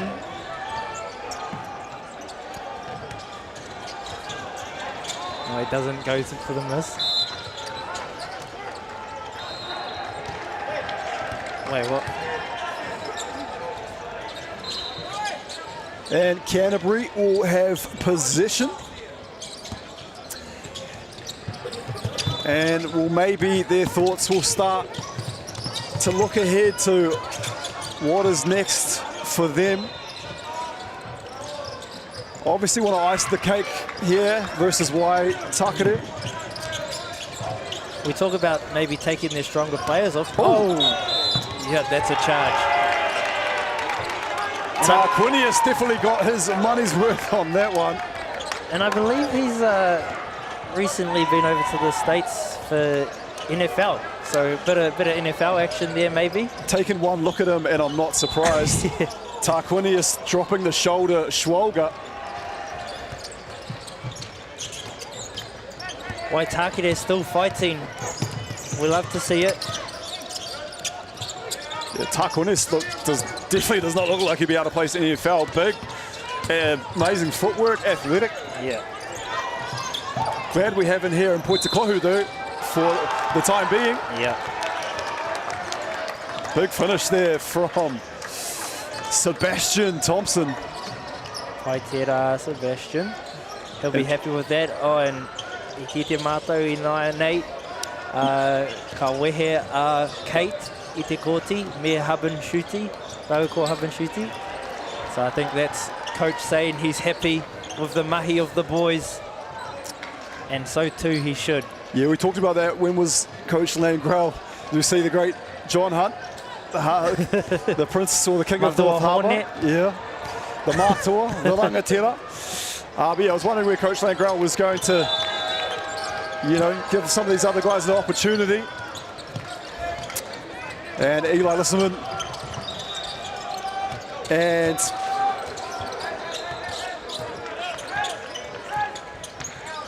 Coe into the freight. Time dwindling here in this one. We're into the final 2 minutes, Cairo. Paitera Reikuru. Oh, we see Brigham Hakaraya leave the court as well. I think that's Dad saying, all right, we better look after that ankle a little bit. And shoes come off, he's aiding his ankle.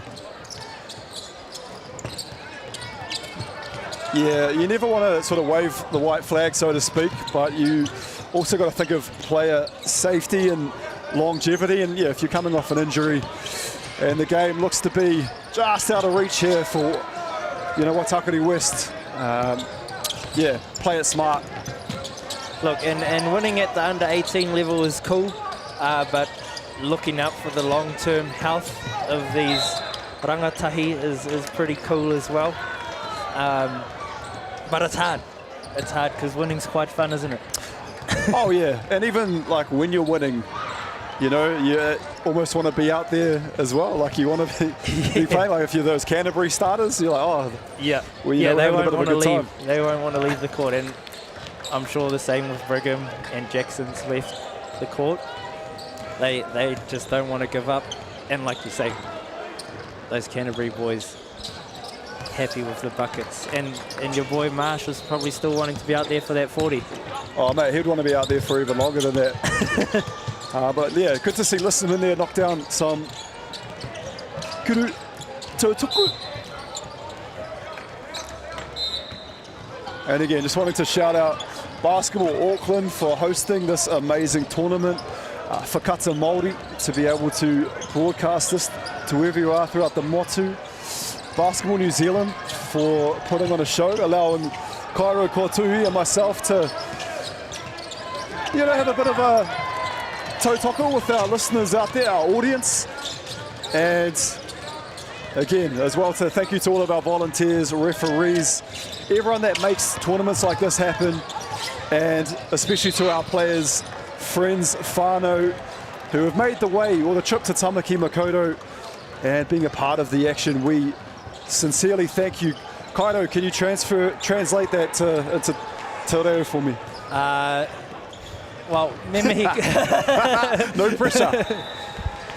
Ahua tata ki tō kōrero, but me mihi ka tika ki ngā kai tautoko o tēnei kēmu, ko Footlocker, te kai tautoko matua o tēnei kēmu, Four Winds Foundation, the Lion Foundation, Whakata Māori, Mahi Nui, tā koutou, me NZCT. It's just great to see this stage with these kai tākaro, these rangatahi. So me mihi ka tika kia koutou, kia rātou, ngā kai tautoko o tēnei. And as you say, the volunteers, ngā kai wawao, ngā kai whakahaere o tēnei whakataitai. I got to shout out, sorry mate, I got to shout out one of the great coaches down there in the 03, the Canterbury region, none other than the Joshua Thompson. Big 3x3 victory with Lincoln University. A few of these guys that are tuning and listening to our dulcet tones, Charles Sarong, whoever else is out there, we are happy to bring it to you. I know I interrupted you, big horse. Carry on. Pai tērā. Ngarui tihi. He kuru whiwhi toru to finish, and it's counted. What an amazing display of basketball at times. I know the scoreline has blown out to 121-90. Canterbury are comfortable in that one, but it wasn't always easy. However, it was an amazing game to bring to you. Kairo, take us out, brother. Nō reira e mihi ana ki a koutou, kua hono mai ki tēnei kēmu, mihi atu ki ngā tō o te kēmu, Canterbury, me te tīma o Waitākere. Nō reira, tēnā koutou, kua kite, ai kua nei.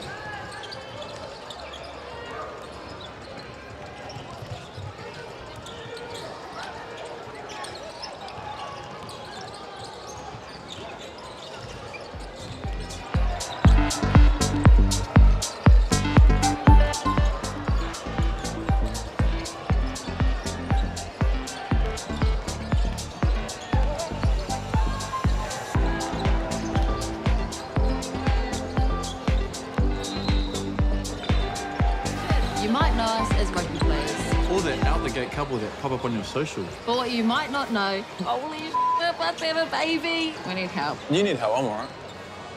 Sheree and Gillies ki Māori Plus me whakaata Māori. The best kind of people I want to interview are the ones that have got something really significant to say. The new season of award-winning current affairs. It's really about having a conversation and listening. Te ao with Moana ki Māori Plus me whakaata Māori. Reira, he mea kuatu tēnei kia rātou. Hei kura, hei tiki mō rātou, hei whai ake i ngā kahura. He won't be working in my restaurant when I get one. I don't think anyone else would put up with it. It's so scary. Shut up and go. One hell of a show. Oh, there's no other way but keeping the name. You want Robert Redford here, Pete? From the park to the city, stories told our way. Quick scroll, one tap, kamo, kua uru mai koe. Tō mātou reo. Kau te MāORI, te MāORI, kau. Tō mātou tuku huhe. Tō mātou tiroha. Stream it, cast it, carry it with you. Download MāORI Plus on your devices.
Tēnā koutou katoa, ngā mihi o te ahiahi, nau mai ki te whiringa whānui tuatahi mō ngā kōtiro I raro te kaumā waru tau. Hello everyone and welcome to the Foot Locker Under-18 Nationals. We have the semi-final 1 game here with us. We have Harbour A versus Canterbury A. With you on the commentary, I am Jason Tinney and I have Greg Elliott joining me here. Hello Greg. Hello to you, Jason. Kia ora e te whānau, wherever you might be throughout the motu, tuning in for this girls semi-final number 1. Jason, absolutely thrilled to have you here, making your debut, I believe, in the commentary booth. Yes, it is my debut. Thank you. I am so excited to be here and looking forward. And I won't lie, I am a little bit nervous, probably as nervous as these girls going into this semi-final game. It is a big one, you know, to work towards getting to that grand final. Now, I understand that you have been a bit of a roving reporter in the break between games and you found out a little bit of information. What is it that you'd like to share with us? Well, you know, it is Harbour A versus Canterbury A. That is the classic North Island versus the South Island clash. That is a battle of the islands. The biggest rivalry, and I remember that rivalry when I was growing up, you know. So yeah, I've had a little bit of a chat to both teams. We'll start at Canterbury. I had a chat to Coach Adam Morgan before the game. And you know, he was speaking on their performances yesterday. And yeah, so we're with Canterbury A now. We've got their team up there. We have Bella Cranslin, Hannah Radford, Hayley Stowell, Lola Harris, Lucy Cliff, Manaya Taipu, Paige Adams, Rosie Gaffney, Ruby Cutbush, Shay Edwards, Sophie Shelton. And yes, as I mentioned, they are coached by Adam Morgan with assistant coach there, Vana. Yeah, so looking forward to seeing what they can do. And as I was saying earlier, yeah, Coach Adam Morgan, we're having a chat, you know, about their performances yesterday. And he was saying the keys going into this game is for them to look after the ball. He mentioned to me they had 40 turnovers. I was a little bit shocked when I heard that. Oh, well. Yeah, oh, well, right? So he said today they'll be focusing on looking after that basketball, but also trying to push with pace, you know, and focusing on that defense. Look at you go, you know, commentating, throwing it on for the first time and actually going out there and being a bit of a detective. I love that. As we see the Harbour side of things, we've got Ella Drake, Georgia Barnes, Anna Coates, Jasmine Holt, Kyrie Rakina, Madison Skelton, Maya Rhodes, Miller Lodwicks, Natalia Burton, Olive Melling, Peyton Lawrence, Riley Sinao, and coached by the Greg Brockbank, assisted by Coach Maya Williamson. And I tell you what, is there a traitor in the mist? Because Maya Williams, a long-time Canterbury stalwart, is now on the Harbour bench, plying her trade in the coaching department. Jason, what do you think of this? Oh, yeah, you know, I saw that and I was thinking, oh, I wonder how Maya's feeling. So I had a chat with her pre-game. I said, hey, you're up against Canterbury. How are you going? And she's like, oh, I feel a little bit weird. You know, this is the first time going up against Canterbury since she's made the big move up to Auckland now. And, you know, especially at Harbour. Yeah, of all places as well. They're comparing it to the Kevin Durant when he went to the Golden State Warriors. That's the levels that they're talking about here. Oh yeah, it definitely is. But this should be an absolute barnstormer here for the first women's semi-final. You said when you did speak to Maya, they said they may have had a bit of a get-out-of-jail free card versus Waikato? Yes, she was saying, you know, they worked hard during that game to get that win, but I don't know if they were actually expecting to come away with that win. It's a tough Waikato team, she said. She said they're all guards and they're fast and quick. So she said they're just locked in, and they'll be looking to do the exact same today against this Canterbury side. Yeah, time to leave it all on the line. Semi-final basketball. I'm almost a bit sad, Jason, I know, because this is day 3 for, or day toru, you could say, for these wahine and tane, our rangatahi that are out here. But, you know, it's day 1 for us. I've heard about some of these games that's been played. I'm just like, oh, I wish we were able to maybe come down and commentate for the whole 4 days. We may have missed a few spectacles. Yeah, I think we have, you know. I've heard that, you know, some of these games have been close and exciting, some upsets. that have gone on. But, you know, that pool play, sometimes it's real nitty-gritty, right? And you just miss that. Like you said, it's like we've missed out on it. But, I mean, we're here now getting to call this game, the semi-final, which is going to be a tough matchup. Now, it was Crystal Ledger-Walker and I that were witness to the first game that was played today. Now, you were here bright and early, don't get me wrong, but it was Crystal and I that were on the comms for the first game, and that saw Harbour B put in a valiant effort against a very, very strong Wellington side. So it's going to be good here to see what Harbour A can conjure up and what they've got in the pipeline for us for this one as we're underway. Yes, we are. There we go. Canterbury will miss that first shot, but look, we have Harbour there pushing the ball. Passing early, and the first bucket will go to Harbour. Yeah, nice little finish there from Madison or Maddie Skelton. Always good to see the first one go through the net, Jason. Yes, it is. It's like, everyone can rest. First points of the game, here we go. Yeah, the Breakers game, you'd be able to finally sit down, but nice little finish there from Skelton. However, it is Canterbury, none other than Manaya Taifu, shooting the first Kuru Tautuku. Yep, she knocks that first one down. She'll go for her second one now. It's the only thing with Wahine basketball, a lot of the times the hair's tied up, but it covers the number, so you're not necessarily 100% sure. Yes, everyone's got those long, luscious locks going on. It is hard. You kind of got to wait for them to do a little head turn before you see it clearly. And they're saying to Crystal earlier on, as you said, a big kuruwhiwhi toru there for Harbour. Yes. Big shot. Early three by Georgia Barnes.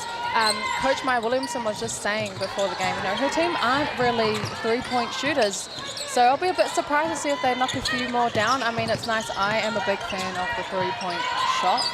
Is that your bread and butter? That's my bread and butter. You know, I like to hang out on that three-point line. Maybe even sometimes closer to that footlocker halfway circle.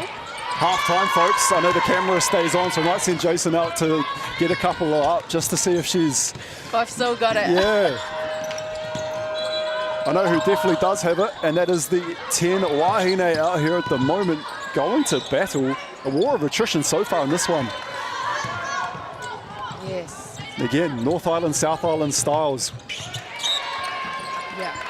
We will really see that coming through today, the different style of play, as you just mentioned. I've never seen these girls, at this age group. I did want to mention, though, on the Harbour A side, just a full circle moment for me. I did coach a few of these girls in under-11s growing up. Under-11s? Yeah, under-11s, and, to see them here now in under-17s, I'm excited to see how they've developed over those last, I think it's been 6 years. 6 years since I've seen them. And see where their game's at. I've been impressed with the women's games that I've watched earlier today, and the level of skill that everyone's at. So as this game goes on, I'm excited to see what they have. I'm sure, knowing you as well, you would have left a lasting impression on these young ladies. Oh, I hope I hope so. In Whether a good it's way. good or bad, I don't know. We might have to ask them after the game. No, I'm sure everyone is all the better for getting that quality Jason Tinney time. Oh, hopefully that's moved. But I am looking forward to also seeing this Canterbury side and what they bring. I know currently not on the court right now. Let me see. It's hard, Greg, what you said, seeing those numbers. With a couple of them. But right now on the line we have number 15. Manaya Taifu. She was actually supposed to be a part of this New Zealand under-17 women's team that went away, but she chose to go home because she's currently expecting a new sibling, arrival of a new sibling. So congratulations to the whānau. That is exciting times. Always welcoming new life into the whānau. Hey, family over everything, whānau over everything. Yeah, most definitely. That's a big sacrifice to, sacrifice a trip Yeah, it is. And I mean, hopefully it also pays off too today if they come away with a win, right? And make that grand final tomorrow. Yeah, both teams definitely want to be there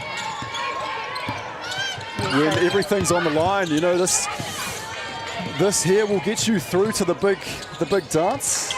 Yeah, it will. And these games are always, you know, nerve-wracking. You're putting pressure on yourself. You feel that pressure going into it. And like you said, it's everything on the line. This is really a do-or-die game to make it to that grand final.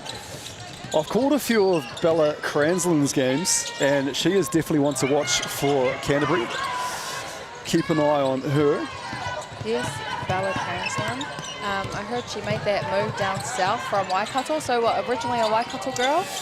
Yeah, and hey, look, I understand completely why everyone would love to move south. The best place to be, the South Island.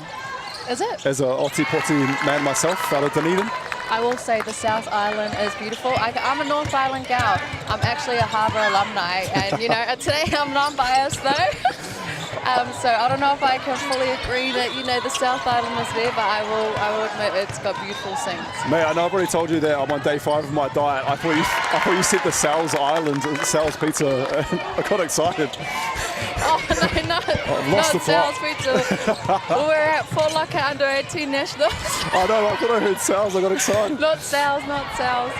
Look at this ball movement though, at both ends for both of these teams. Yeah, they're really pushing that pace. It's a bit up and down at the moment, but I mean, it's first quarter, right? It's kind of like that in the game. You're trying to find your flow of the game. So these girls will be trying to push it and trying to find, you know, their rhythm. There we go. We see Ella Drake knock down a 3 for Harbour. Yeah, replay here. The kick out. And Drizzy with the Trizzy Drake. Massive. Yeah, big shot. And as you alluded to earlier, having that corridor with none other than Fire Maya Williamson, that they're not too known for the Kuru Whiwhitoru as Harbour, and they've knocked down a couple early. Yeah, I know. I'm quite impressed. That's what she said. And I mentioned to her at the beginning of the game, I was quite shocked to hear that, you know, that three-point shooting kind of wasn't their bread and butter. I thought, you know, with the way that the game's going these days, that the 3 would be the first look. But it's good to see that, you know, just like their girls are going hard in the paint and try to drive and take it to the hoop, you know, that they're not just settling for the 3, even though, you know, I mentioned. Yeah, and then that's my favourite shot. Jasmine, the lightning bolt Holt there on that one, just lightning quick to the rim, drew the hara, and we'll get an opportunity here for a Kuru Tautuku. Lovely to have your beautiful reo as well. Welcome everyone around the motu as well in this one. Jason, and I obviously want to extend the well wishes and hope everyone's having an amazing matariki. Yes, it is matariki. So manawatia a matariki whānau, and I hope that you're all having a beautiful day. The weather here is so bright and sunny in Tamaki Makaurau while we are out in Takanani at the moment. But yeah, what a lovely day bringing the new year. Oh, I have yet to find out what the day is like. I've been glued to my seat in here so far. This is game 3 in a row for me. I'm quite happy though. We've got the best seats in the house. The halfway line of some incredible basketball. We really do.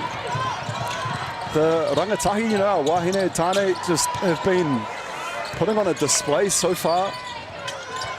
Day 3 here at Bruce Pulman at the under 18 Foot Locker Nationals. I know, it's quite impressive, you know, to see these young rangatahi be able to go 3 days in a row and play. Some of them are playing two games a day, right? Like these teams had their quarterfinals this morning to make it to the semi-final game. So they're going back to back. An interesting little tidbit as well for you is that Harbour have 3 former Otago coaching their teams. So yeah, Greg Brockbank with the A girls, Nathan Hanna, and yeah, some Cheshire with the B team. So yeah, there's a lot of There's a lot of mix and mixing, match, there's a lot of mixing going on, more than we probably know. I guess I need to get out there and do some more research. Yeah, I feel like I was down at the supermarket at the pick and mix there. There's a lot going on. I'll tell you what we do love here in the commentary booth is any little tidbits that people send through. I'll tell you what, check out Jason Tinney on the gram and send through any bit of information. No. But cheers, Charles Sorrell, for getting through that little bit of information through to us. Yes, thank you for that.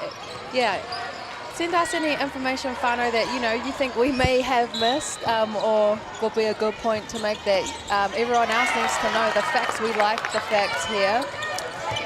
Because what something for me personally I enjoy is that I don't necessarily may know anyone and everyone who is about to suit up, and then I get like impressed. I'm like, oh, well, that's a name I'll now remember.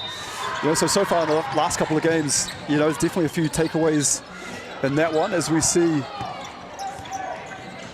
Who's that there in the 38? Oh, that's Riley Sinao. Yeah. Impressive early Riley in this one. Yeah, she knocks down that first free throw.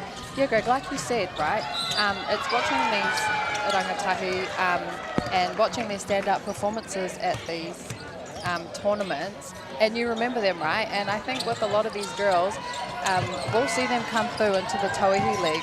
I mean, we already have Ruby Cutbush from Canterbury, who has been a part of the Pauakai squad last season, 2025. So it would be good to see more of these girls come through the game and follow their careers. Yeah, and something I was saying to Crystal as well was, obviously this is Harbour A and Canterbury A, but the way that the growth of the game has really exploded and taken off, we may not necessarily have seen a Harbour A, Harbour B, Canterbury A, Canterbury B. It may have just been one team. So the fact that both of these regions are able to put out two teams is incredible. Yeah, it is, especially for women, right? Like, just to see that growth, it is amazing for our game. That pathway, it really is being paved right now through many different ways. We have that college, we have our own league here in New Zealand, the Tauihi League, and then we also have Australia, NBR1. A lot of our players are going over there and getting that opportunity. So it's so awesome to see that our young wahine, they have options to keep playing. And also on the Tāne side of things, I see Flynn Cameron at the Portland Trailblazers getting a bit of run.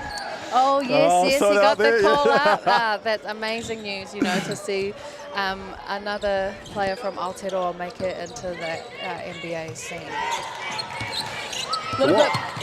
What we've seen as well, I think some of the wahine, some bigger representative honours definitely on the cards if they keep progressing the way they are. As you see, a great step through. Just unlucky on the finish, Madison Skelton. Yeah, she's not happy with herself, Maddie. She knows she's better than that. But just the footwork to get to a position to be able to get that shot away is respect in its own. Yes, it definitely is, right? Like, when you're under the hoop and you have three defenders around you, to be able to pivot and move and still be able to go up and make that shot. I mean, all players, you're kind of hard on yourself when you don't get that bucket and you're right under the hoop, but nonetheless, she's still got the foul called and knocks down that first one. Yeah, when you've done like 95% of the work and you've beaten your defender, it's a killer when you just see it. Yeah, it is. You're just like, it can definitely get frustrating.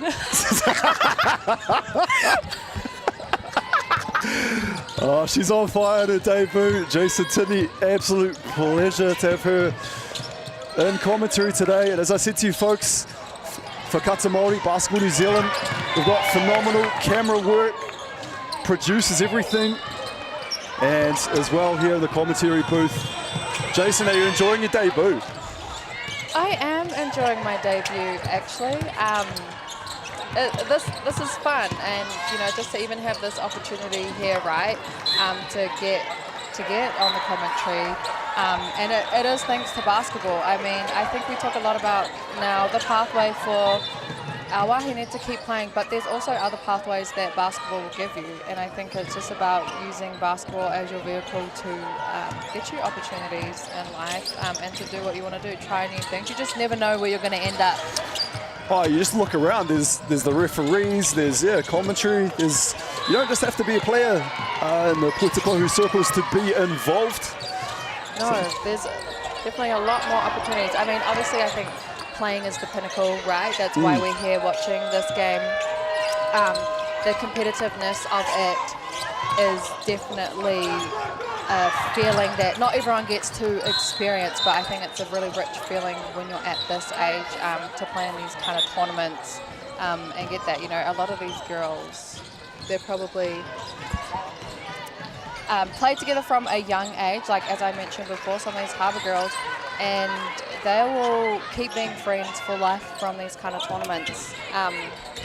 You know, as they go through these tough games on the line, like a semi-final, like they'll remember the outcome of this game. You know, we might forget, but they'll remember because they played together. Wow. Huge block there on there. Huge block.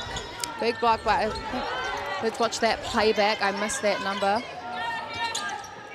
Big don't argue there. I believe that was the number 8. That was Rosie Gaffney.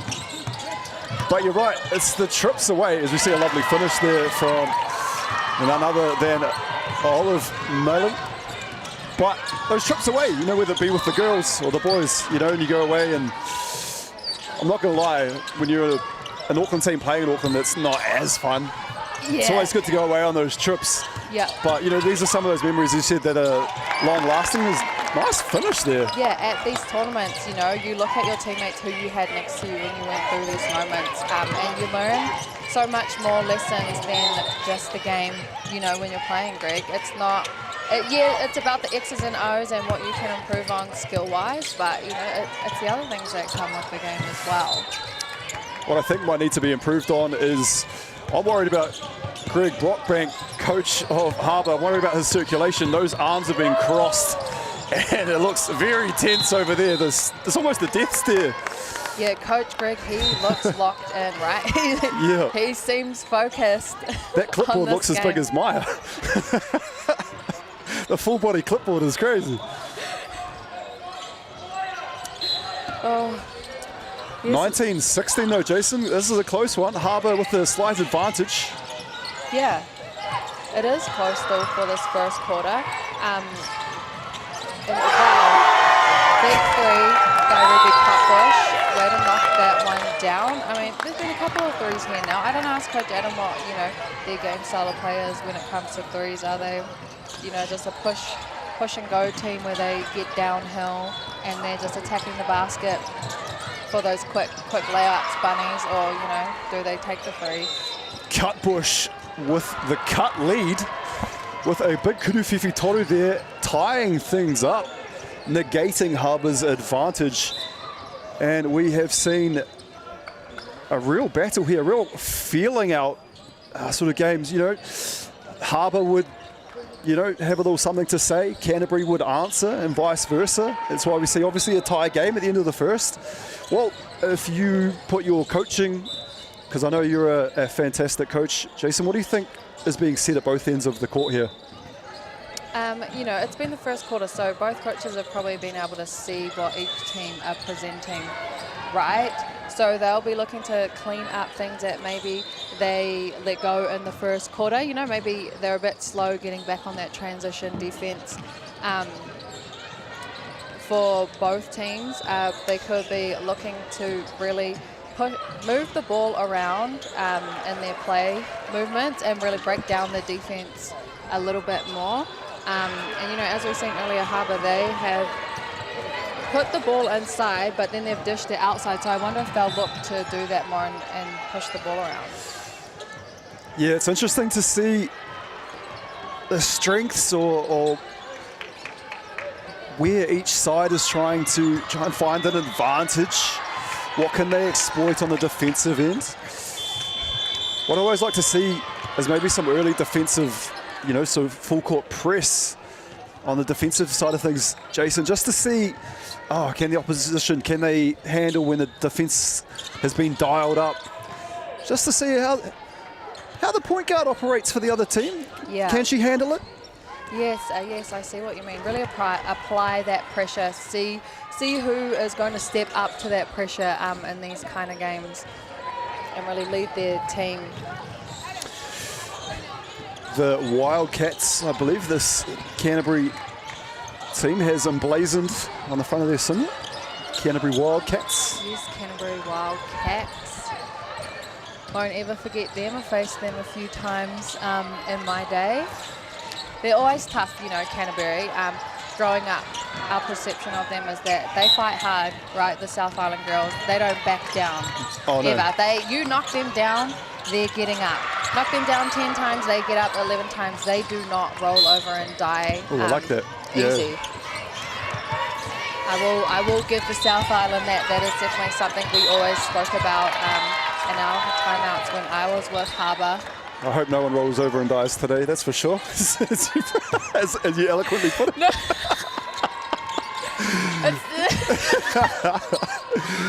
How good. See, straight from the, I don't want to say horse's mouth because that sounds offensive, but hey, what an absolute pleasure to have you here today, Jason. I can tell this may be your first, but it won't be your last time with us here in the booth.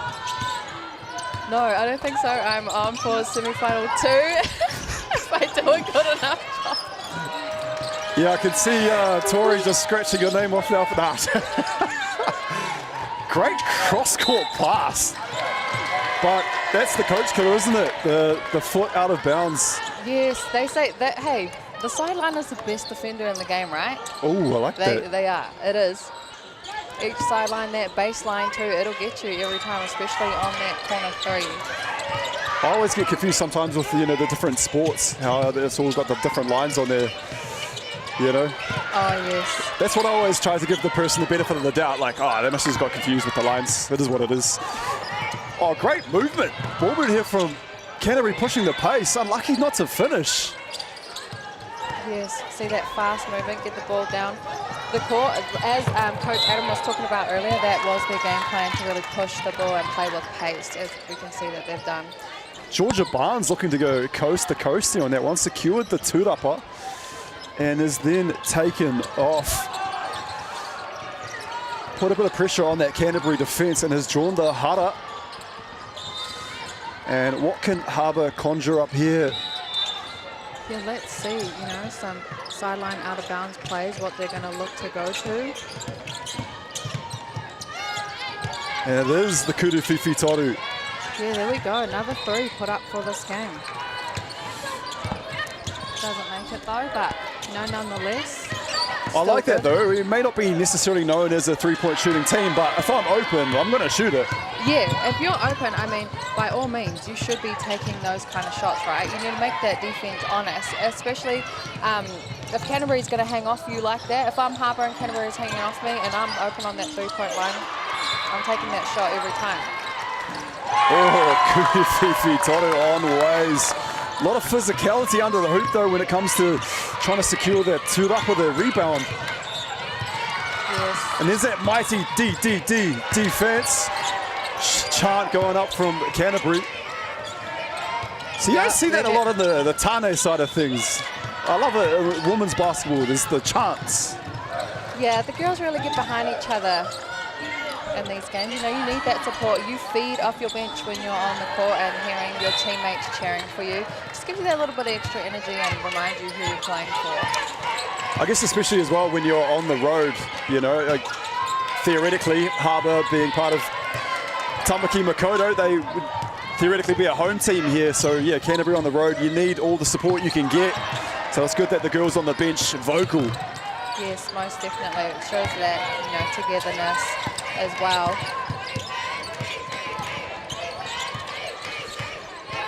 Yeah, shout out to the Dongo TK Hearts checking in on this one. Enjoying the commentary as well. So I'm sure he's probably talking about you, Jason. No, I don't know, but thank you. I'm glad that, you know, it's positive comments so far. I'll take it. Woman of the people. Have you got any friends in whānau tuning in to hear your dulcet tones, or have you not told anyone that you're making your debut today? Is this? I've told everyone that I've seen today that I'm doing commentary, but no, I haven't really announced it, you know, a little bit, kind of kept it under the radar that I'll be doing this. Hayley Stowell for Canterbury has announced herself, I can tell you that much, with a big 3.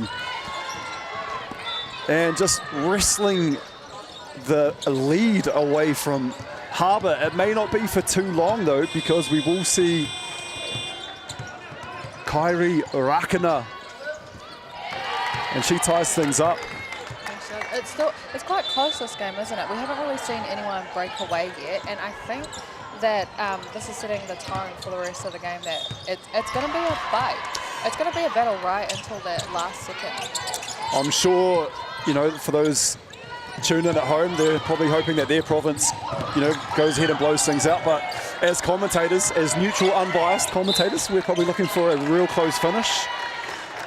Yes, most definitely. It makes the game exciting. We don't mind a bit of free basketball either at the end, with a little, maybe even overtime. Oh, overtime. Look, I love a little bit of overtime.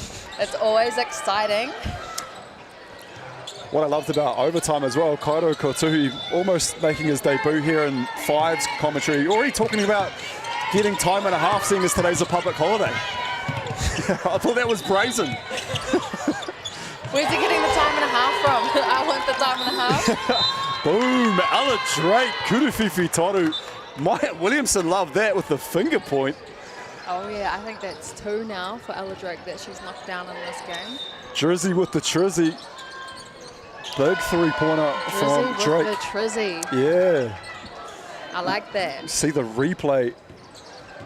Have you mentioned that to her before? I might have to mention that to her You can after the steal game. it if you want. She's one of the players that I coached at under 11. I'm sure she'll like that. Drizzy with the Trizzy. Hey, you must have been almost a mentor, not just the coach to these young wahine, I'm sure. I haven't seen them for a little while. I mean, I've seen Famous them kind guy. of around. No, I've seen them around the court, but you know, I haven't actually got to interact with these young wahine a lot in their last couple of years. And you know, they're in high school now. I can't believe it. It's crazy, yeah. Time does fly. Yeah, I was looking at Natalia Burton earlier before the game, and I was going, you look a lot like Natalia. Well, it is Natalia, and she's taller than me now. That's the worst day when the last time you saw some of these young rangatahi, you know, they're nowhere near tall, and then you catch up with them, and they're all of a sudden towering over you. Yeah, I know. Just see them shoot up. Oh, I like that. Pull up, dribble into a Kuruwhiwhi Toru attempt. Yeah, see, that's my type of game, personally. Yeah. Love that pull-up through, but, you know, I don't know if all coaches love that. Cransland's got it in the kit here. I'm sure you do too, but it looked good from Bella. It did. It did look good. I mean, you know, as a player, when you feel that and you're in your rhythm, she probably practices that. That's why she has that confidence to really pull up and just take that kind of shot. Yes, it isn't it? It's all the mahi as well behind the scenes, you know, for these girls to get here. You know, I'm sure they all play basketball probably either with or against each other in their certain regions, so it must be a treat to, you know, once you're playing school basketball against other schools, you actually get to team up with, you know, other wahine from these different schools, and must be a lot of fun. Yeah, it definitely has a lot of fun. I mean, back, you know, with my personal experience in the day, I went to Rangitoto High School, and I played against a lot of girls, Westlake, Auckland girls. Do you want to shout out anyone from Rangitoto while you're here? Shout out all my old teammates. Let's go. Nina Davidson, Ella Fotu, Brooke Blair, Olivia Berry. Actually, all the Blair sisters, Olivia Berry. Sorry, girls, I forgot something. I was wondering your Fotu connection. So, yeah, okay. Yes, I went to high school with the Fotus, you know, played basketball with them growing up, played Harbour too with a lot of the Rangitoto girls, but, you know, we did play against each other, some of us, you know, that played for Wabi, West Auckland or Waitaki back in my day. But as you were saying, you know, you play against each other at school in your regions, and then you come together at Rex, you know? And that is a good feeling to represent your region. And that guy or girl that gave you 30 the last time you played in school, you're now on the same team as them, so that's got to be a good feeling. You're assembling the best of the best. Yeah. You know what they say is like, you hate playing against them, but you love when they're on your team. Exactly. We've seen a real arm wrestle so far in this one. We saw a couple of bodies hit the floor earlier as well. It looks like something out of a WWE-esque sort of battle on the ground. Oh, great finish. Yeah. She may be diminutive, Cutbush, but she can finish in the paint. She can, you know. Fun fact about Ruby Cutbush, she is actually the captain of the Tonga national team for her age group, which wow. Wow, very impressive. She's definitely one, you know, that I'm going to shout out to watch, and it'll be good to see if she joins that Pauakai squad again this year in the Tauihi League. You know, and really lead that pathway, hopefully for some of her other Canterbury A teammates as well to come through. We just saw a replay as well, you know, she sort of faked the three, the defender bit on that, and then she put the ball on the floor and kissed it off the glass. So lovely fundamentals. And now we'll see Natalia Burton, your Natalia Burton, at the free throw line for her Kuru Tautoku. Doesn't get number 2, but there we go. More physicality, more bodies on the floor. This is a tough game. We're tied up again. If you didn't think it was meaningful, for whatever reason you may have had that brain explosion, you witnessed that their bodies on the floor, wrestling for the ball, just 50-50 balls, diving on it, putting the body on the line, Jason. Yeah, these girls are, and I mean, they will, right? As I mentioned earlier, this is that rivalry. You don't care, you do not want the opposition to get the ball. You are going to dive on those 50-50 balls and get that for your team. As well, some of these teams that have made a bit of a journey to get to Tamaki Makaurau. Oh, great finish there, layup. But some of these teams, you know, when you've made that larger journey, you want to really make sure that when you're up here, you get the most of it. Exactly right. You're playing with pride. You're representing your region. You're representing that name on the front. You're proud of where you come from, and that's something that I remember playing growing up in these age groups. You want to be known as that Canterbury team that beat North Harbour in the semi-finals at under 18s. That, you know, some of these girls are going to play with each other on other teams at Harbour and Canterbury. It doesn't matter where you're from. That is through New Zealand age groups, maybe college, some tall firms one day, right? And so you are proud of where you're from, and you want to get that win because it's bragging rights for life. I could tell Maddie Skelton wanted that one. Great finish in the paint. And she's working hard as Shea Edwards on the securing that offensive tūrapa. Yes. And Canterbury are just getting multiple opportunities, or, you know, bites of that iPod, Yes. And you can't give that up. No, you can't.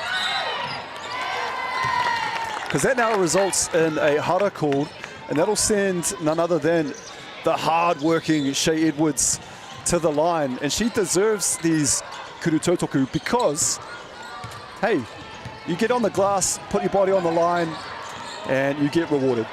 You do, and that is what you get. I mean, it is hard work battling down there, but you know, that hard work does pay off, as we see here. She's now at the line, going up for a second free throw.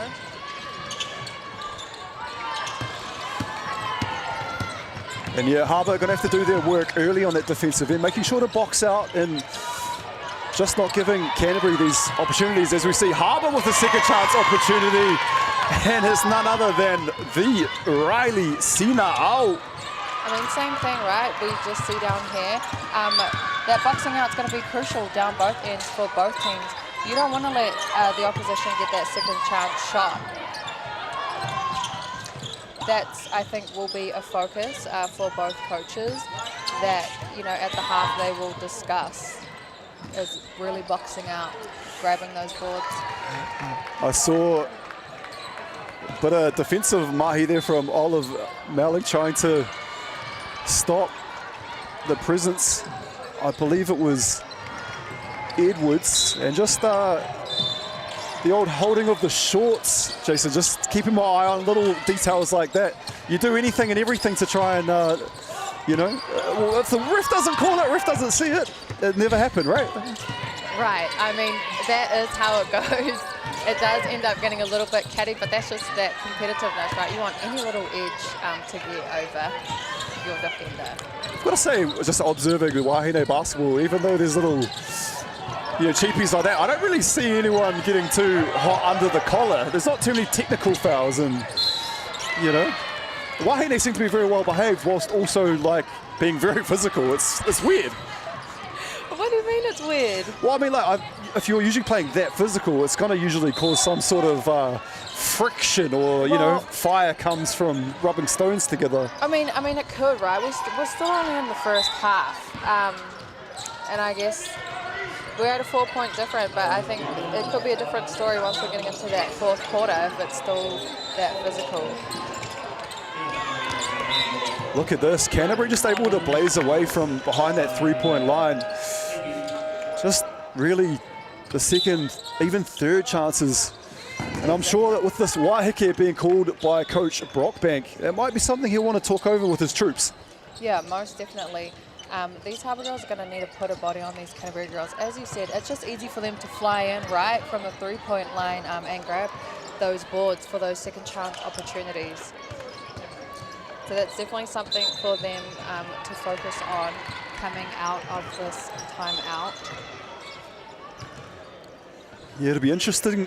I wish we could have mics on the coaches. It'd be lovely, or just interesting to hear what's being said. Insight. Yeah. Reckon our courts are long enough we could run over and have a little bit of eavesdrop. I reckon with your pace and athleticism, you could probably get one of those long booms and just sort of stick it in there like they do.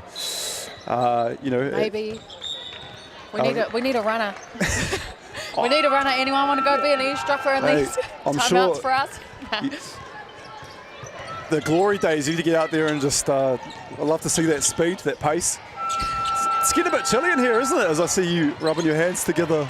It is actually so cold. It's a beautiful day outside, but in here it's cool. I mean, it's probably for the players when you're playing, you don't want to be playing in a hot, stuffy gym. Yeah. Here on the side sitting, I'm like, oh, I can feel that chill. Yeah, I saw you looking to maybe have some sort of pneumonia or something coming on there, the way you were rubbing those hands together, but hey, we're underway again. Might have to stand up and move around. With 1 minute left, or 1 minute 17 left, can Canterbury just claw this back to maybe sort of get closer, tie up things with Harbour? Yeah, we'll see. Oh, there we go. Bodies on the floor again. Wow, I mean, maybe. Look at that. They pushed the ball. Got down early in transition. Yeah, turnover and some fast place. Oh, it's a Kiri Vittori. Wow, I mean, you said it, Greg. They're looking to come back and close out that gap just before halfway. Hayley Stoll looking stoic out there. Huge basket in the grand scheme of things. And they draw very close to Harbour, and they're putting a pressure on the Harbour ball carriers as well. Sina looking at the referee, maybe expecting a whistle there. None coming, but it will be Harbour basketball. And with 6 seconds left on the shot clock, maybe a 2-for-1 opportunity as... Wow, Natalia Burton knocks down that 3. That's straight out of the Jason Tinney school. Oh yeah, that's out of the Jason Tinney playbook. It's number 1. I think I taught her that back at under 11s. You remember everything for under 11s. I love that. Now 8 seconds on the shot clock for Canterbury. It'll give Harbour, if they are able to secure either the rebound, or if obviously Canterbury score, they'll have the ball. It gives them some time to work with. But a Waiheke call, timeout. I believe that was from Canterbury. Yes, I think so. I'm sure Coach Adam Morgan will be drawing up a play. I mean, it's close right now. There's a 4 points difference, so he's going to be looking to close that gap. Either he's going for a finish under the basket and get that and one. Yeah. They knock down that free throw, and it gives a 1 point difference, or he's drawing up a 3 a play to hit that 3 right now. What are you thinking? Well, I mean, you can't take your timeouts or your wahiki home with you, so you may as well use them here during the game. And you're right. It's just that probably to draw up a play, as you said, and also just making sure, hey, we all know what our roles are, just so, you know, if Harbour does get that last opportunity, making sure that we know our defensive scheme or what we're in going into that, and just making sure we don't give them another opportunity. Yeah, definitely. You don't want to give them an opportunity off this play, right? Like, you don't want a turnover and then possibly that leads to you fouling and then giving Harbour, you know, a trip to the free throw line or the ball. But let's see, ball's in play now, what they're going for. Yeah, what has Coach Morgan drawn up here? And it was Edwards that took the ball to the rack. But a confusion here, maybe. Yeah. Shot clock expired. But we still have 4 seconds on the game clock. And yeah, so 4.4. And Harbour will have the ball. And it'll be now Coach Brockbank's turn to say, hey, we've got 4.4 to work with. It's not a lot, so let's call a timeout and get something organised.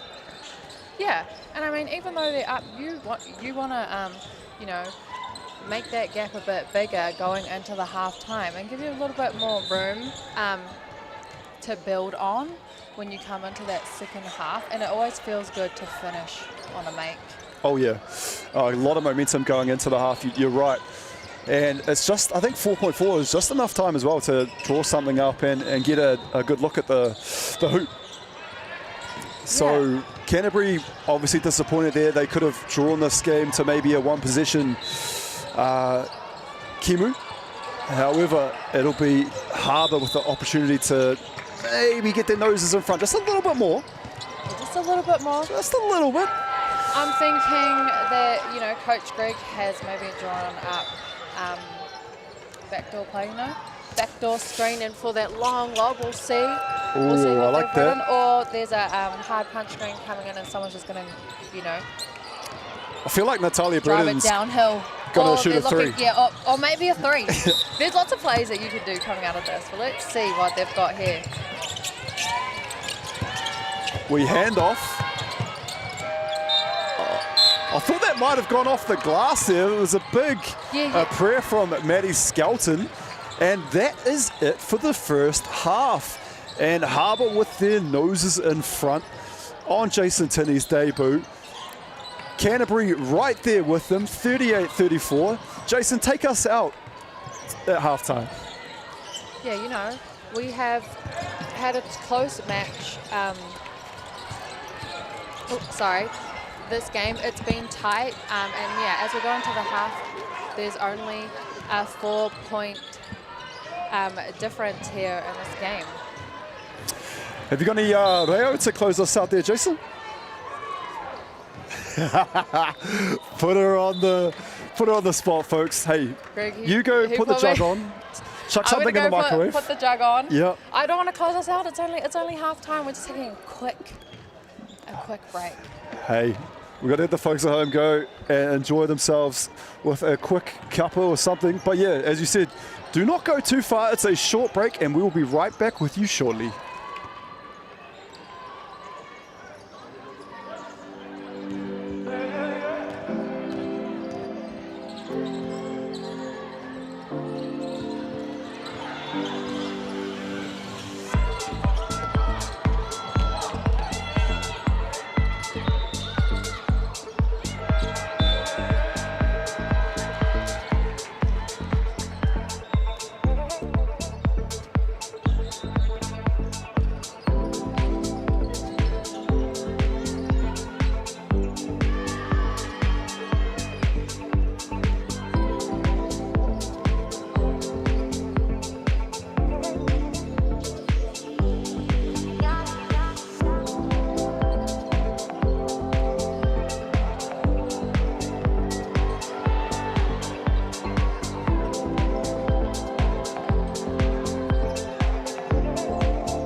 Kia ora whānau, no mai, hoki mai, and welcome back to the Foot Locker Under 18 Nationals. You are watching Harbour A versus Canterbury A in the girls semi-final one of today. Harbour currently have the lead, 38-34, and we are getting ready to get started into the second half, right, Greg? We've had a first great half. And now, yeah, we've got the second half of this North Island versus South Island battle going. Kia ora e te whānau. I hope you put the milk and the sugar into that cuppa and you are ready for second half action. Great battle so far in this one. We've been witness to, Jason, 38-34, close. And Canterbury immediately brings it to within a one-possession game. And I think something's been said at half-time because the energy levels have just skyrocketed. They have, and we hear that Canterbury bench cheering again. They had that going in the first half, and here they are back supporting their team. Coach Morgan in probably the best defensive stance of the day so far. Impressive there from Coach. Yes. Yeah, 38-36. We saw a tightly contested first half, and we expect nothing less in the second. Yeah, the second half is really going to be a dog battle. That's what I'm going to call this. It's going to come down to the last second, as I've been saying. Like, these girls, they're going to go hard. Wow. Oh, we've got a foul. Yeah, we see that quick steal there from Hayley Stowell, and I mean, that's quite a smart foul, right? Like, you don't want to start that half with that quick turnover and then to see Canterbury, if you're Harbour, see Canterbury get that fast break, easy layup. You want to stop them from doing that. Oh, a big part of the game is actually, for the folks at home, is momentum. And Harbour sort of were going into the half with that momentum, and Canterbury have come out here. Nice, easy basket. Now we've got a steal. And that pendulum just swinging towards Canterbury. And they'll have a shot here as Hayley Stowell rewarded for her aggressive defense. What a kaipare. Yeah, that aggression, right? As you said, this Canterbury side have just come out hot. They had their chance, you know, to close the gap a little bit before half. Oh, is this a... I think unsportsmanlike. Yeah, the old sort of clear path unsportsmanlike. Yeah, it's tough in those, you know, because that's a smart foul there by Ella Drake, trying to slow that down. Because as you said, you don't want Canterbury to have that momentum. 2 quick buckets coming in after the half, you don't want that. But, you know, it's a bit tricky coming from behind where you're not actually going for the ball. Difficult thing there was Hayley made both of the free throws count. However, it's not too punishable as Harbour get a steal, so may have given up the 2, but that extra possession hasn't amounted to anything. Yeah, and I'm sure Harbour's going to come back and try answer, or for that. You know, they haven't come out as hot as I would have expected them to, but you know, it's Harbour. They're not going to give up. They're going to come back. They're going to have answers for Canterbury. Hayley Stowell, she has been impressive early going into this second half. A couple of big defensive possessions and a nice finish as again Canterbury with the cookies. Yeah, they've really pushed that ball. You know, we've seen the ball down this right side of the court so far. We're only 2 minutes in, but I don't know if Harbour have attempted a shot yet to start this half. No, it was Bella Cranslin getting a shot up there for Canterbury, but it was, again, second chance opportunity. Now another Kuruwhiwhi Toru was in put up, and look, it's Canterbury with the ball in position yet again. So Harbour really needs to do a better job of limiting this. It's, you know, sort of killing them, and now Canterbury with another pocket there. Yeah, that's 6 in a row for Canterbury now to take the lead. You know, if I'm Harbour, I'm looking to capitalise on this position. I'm trying to score, and then I'm getting back on defence. You know, I want to stop. You don't want to let Canterbury get another basket and make this 8 in a row. You want to stop that run early. Look at the ball movement and just the speed in which Canterbury come out here in this third quarter. Super impressive as Harbour looking to answer with their own fast break action. And just the pass is not going to hand, Jason. Yeah, they're just not quite connecting with each other. You know, they look like they're just a little bit off pace with each other, not quite on the same page. They're trying to do the right things, you know, and push that ball, but you know, it just hasn't quite connected yet. Putting her body on the line there was Ruby Cutbush. This was cut down there in the process, and she has a well-deserved break. She would have felt all of that. Oh yeah, she would have. Been quite tough and physical, hasn't it, this game? Body's definitely been on the floor. Harbour have had some really good looks and just in and out there. Yeah, just haven't quite converted those easy buckets, which, you know, it can be quite frustrating. Yeah, You're again, right there. yeah, Burton. You know, as you spoke about earlier, you do 95% of the work, you get right there and you miss those shots. Well, especially in a close game, you know, and positions and baskets hard to come by. You know, it all matters. So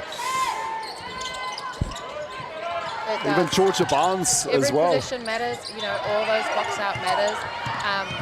Rebounds are going to be so important in boxing out in this game, because as you said, rebounds are possessions, and possession is what it comes down to, and converting those buckets.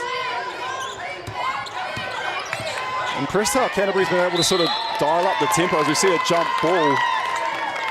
None other than Shay Edwards getting her hands in the cookie jar there, creating a jump ball. But it's Canterbury that have been able to somehow push the pace, and they're creating some fast break opportunities that we didn't necessarily see a lot of in that first half.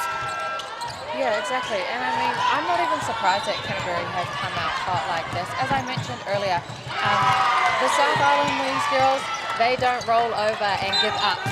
That's right. You know, they do not give up. Ella Drake with the massive block at one end, and the Drizzy Trizzy down the other end for the Kuruwhiwhi Toru. Drizzy Trizzy, I've heard you say that a lot of times. Ella Drake's really, you know, keeping this Harbour side in there at the moment. There we see Canterbury score another basket. It's still close though. Oh yeah. This is still a close game. I'm expecting to see this to stay within sort of a couple of possession game right the way through. As was it? No. Big Kuruwhiwhi Toru, but doesn't count. Foul before the shot. Now that would have wrestled momentum back for Harbour big time, and one potential 4-point play. Yeah.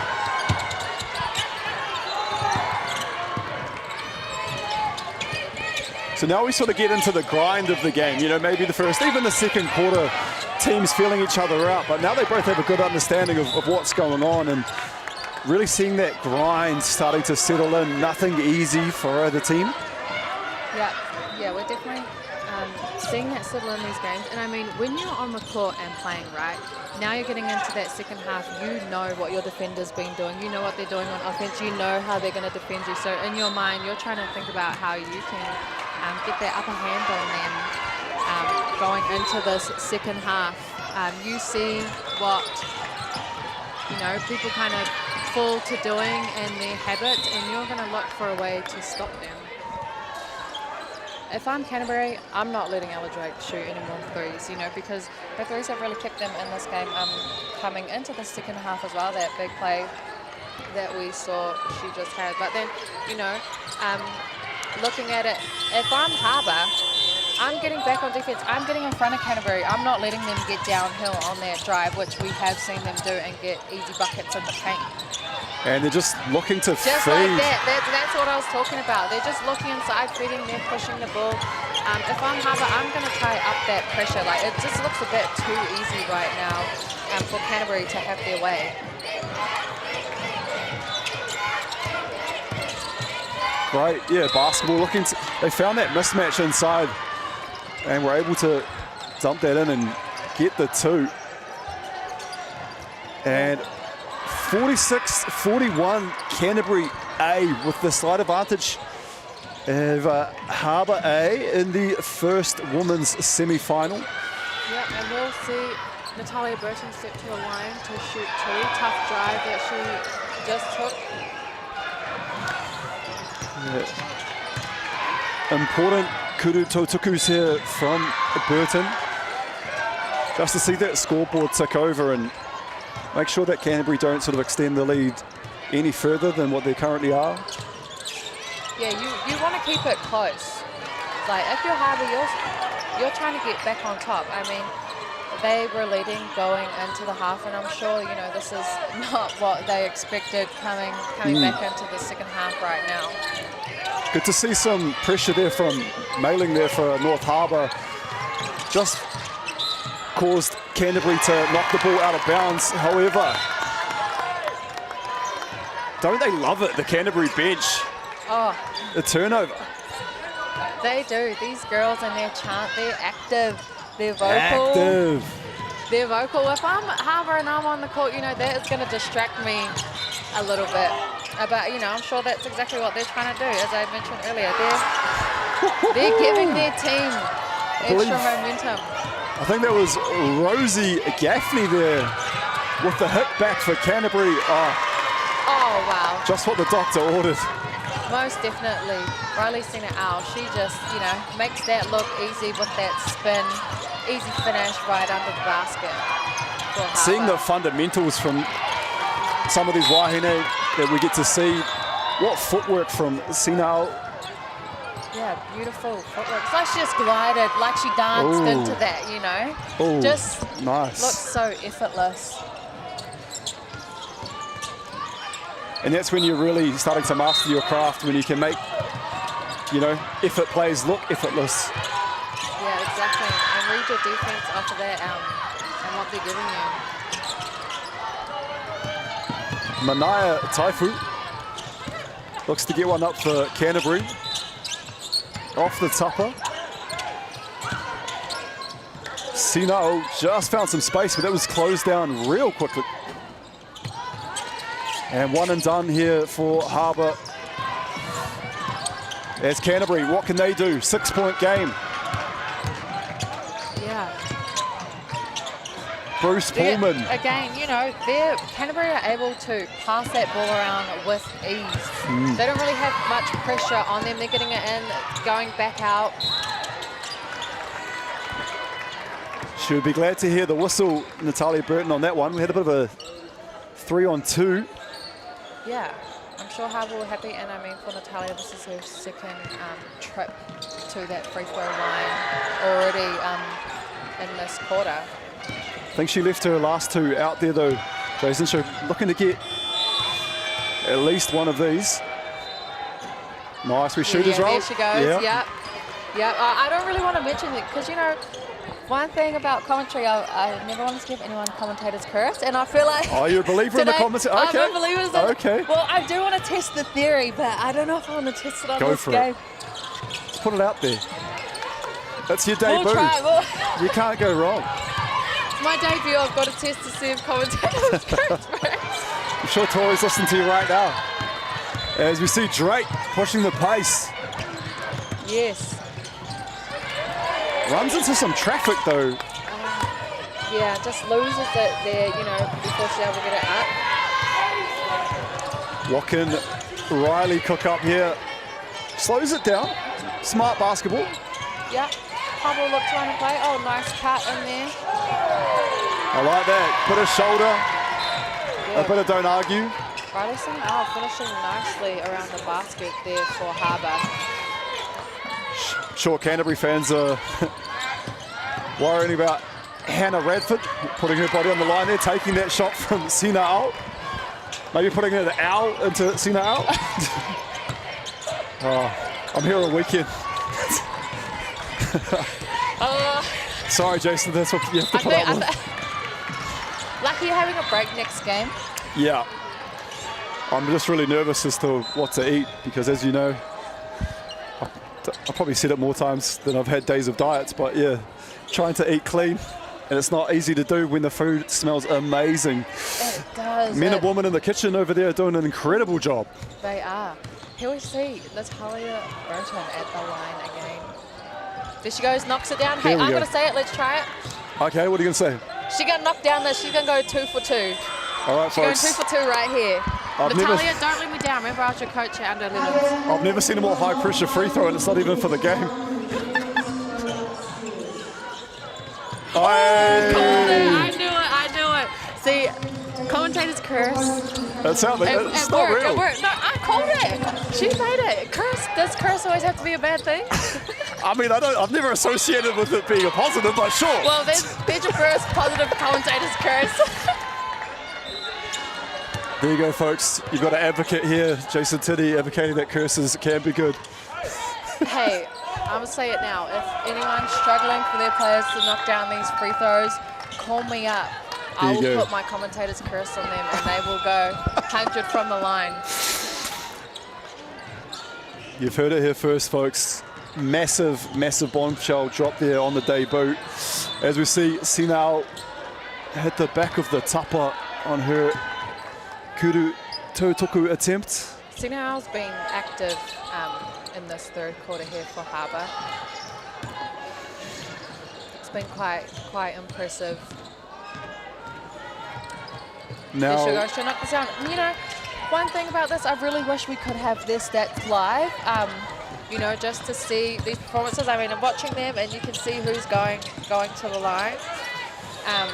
But I love live stats. I love stats in basketball. You're a statistician? Yeah, I'm a statistician. The numbers don't lie. That is one thing. That's always true. That's true. Numbers don't lie. I like that. And it also can tell a story within a story, the numbers. Yes, they definitely can. Now, what have Canterbury on? Nice spin move and finds the open shooter. Well, that's the thing. She gets enough pressure on Harbour so that the ball actually comes off them, forces that another possession for her team. So that was, although she missed the three, that was huge for Paige Adams.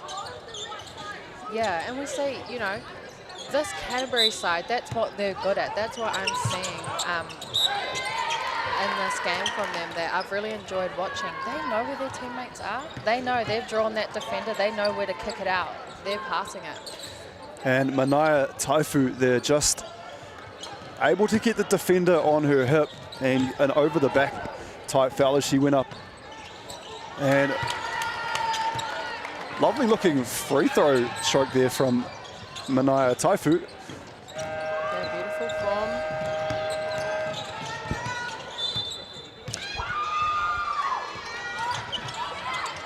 Just again off the back of the tupper, but she gets her own rebound. It's a coach killer for Harbour, and look what it leads to. A Kuruwhiwhi Toru from Bella Cranslin.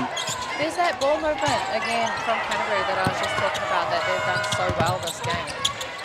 So they've made a free throw and then hit the 3. So they've turned that effectively into a 4-point position, which at this point in the game is huge. Definitely is huge, you know. They've really led this quarter. They've taken that momentum. You know, Harbour have come back quite a little bit. Wow, Ruby Cutbush, that finish. The crossover to the finish. And as I said, Cutbush, not the tallest player out there, but she is mixing it up with the tall timber of Harbour. She is, and you know, it's not always about height, you know. I mean, height is great, and it definitely helps you in this game, but... It's not the size of the dog in the fight, it's the size of the fight in the dog, I think I was told. Yes, yep. That's it. Well, that's what Cairo tried to tell me in the previous game, but I just thought it was like an actual height thing. But now you've seen it, now you've seen it real life play, yeah. Definitely what Ruby Cutbush is showing us. And look at that, the press here from Canterbury, just trying to make life difficult. Yeah, this is what you were talking about earlier, right, Greg? Wanting to see that defensive pressure put on by one of these teams.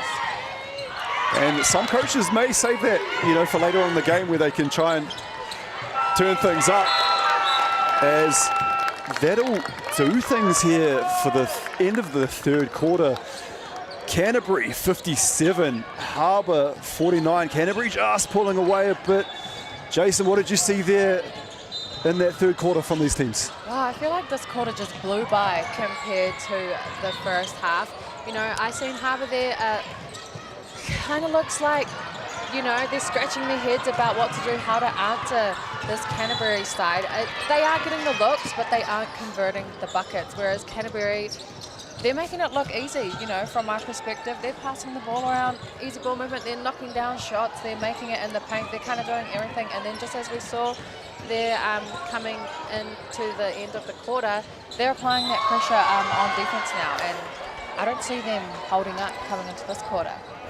What you'd want to see from a Harbour perspective in particular is trying to take a page out of that Canterbury book. And Canterbury came out in that third quarter and they really, you know, came out with like they were like Wahine possessed almost. You know, they really went after it. And I think Harbour need to try and grab the game by the scruff of the neck, need to almost adopt sort of a similar mindset and just really try to hit first, because this has been almost a bit of a boxing match, you know, blows being traded by both sides. So I think now, seeing as it's an 8-point game, Harbour won't want to see that score sort of, you know, get any higher. Yeah. You don't want to be fighting to claw your way back. You want to be there or thereabouts, you know, the last few minutes of the game at least.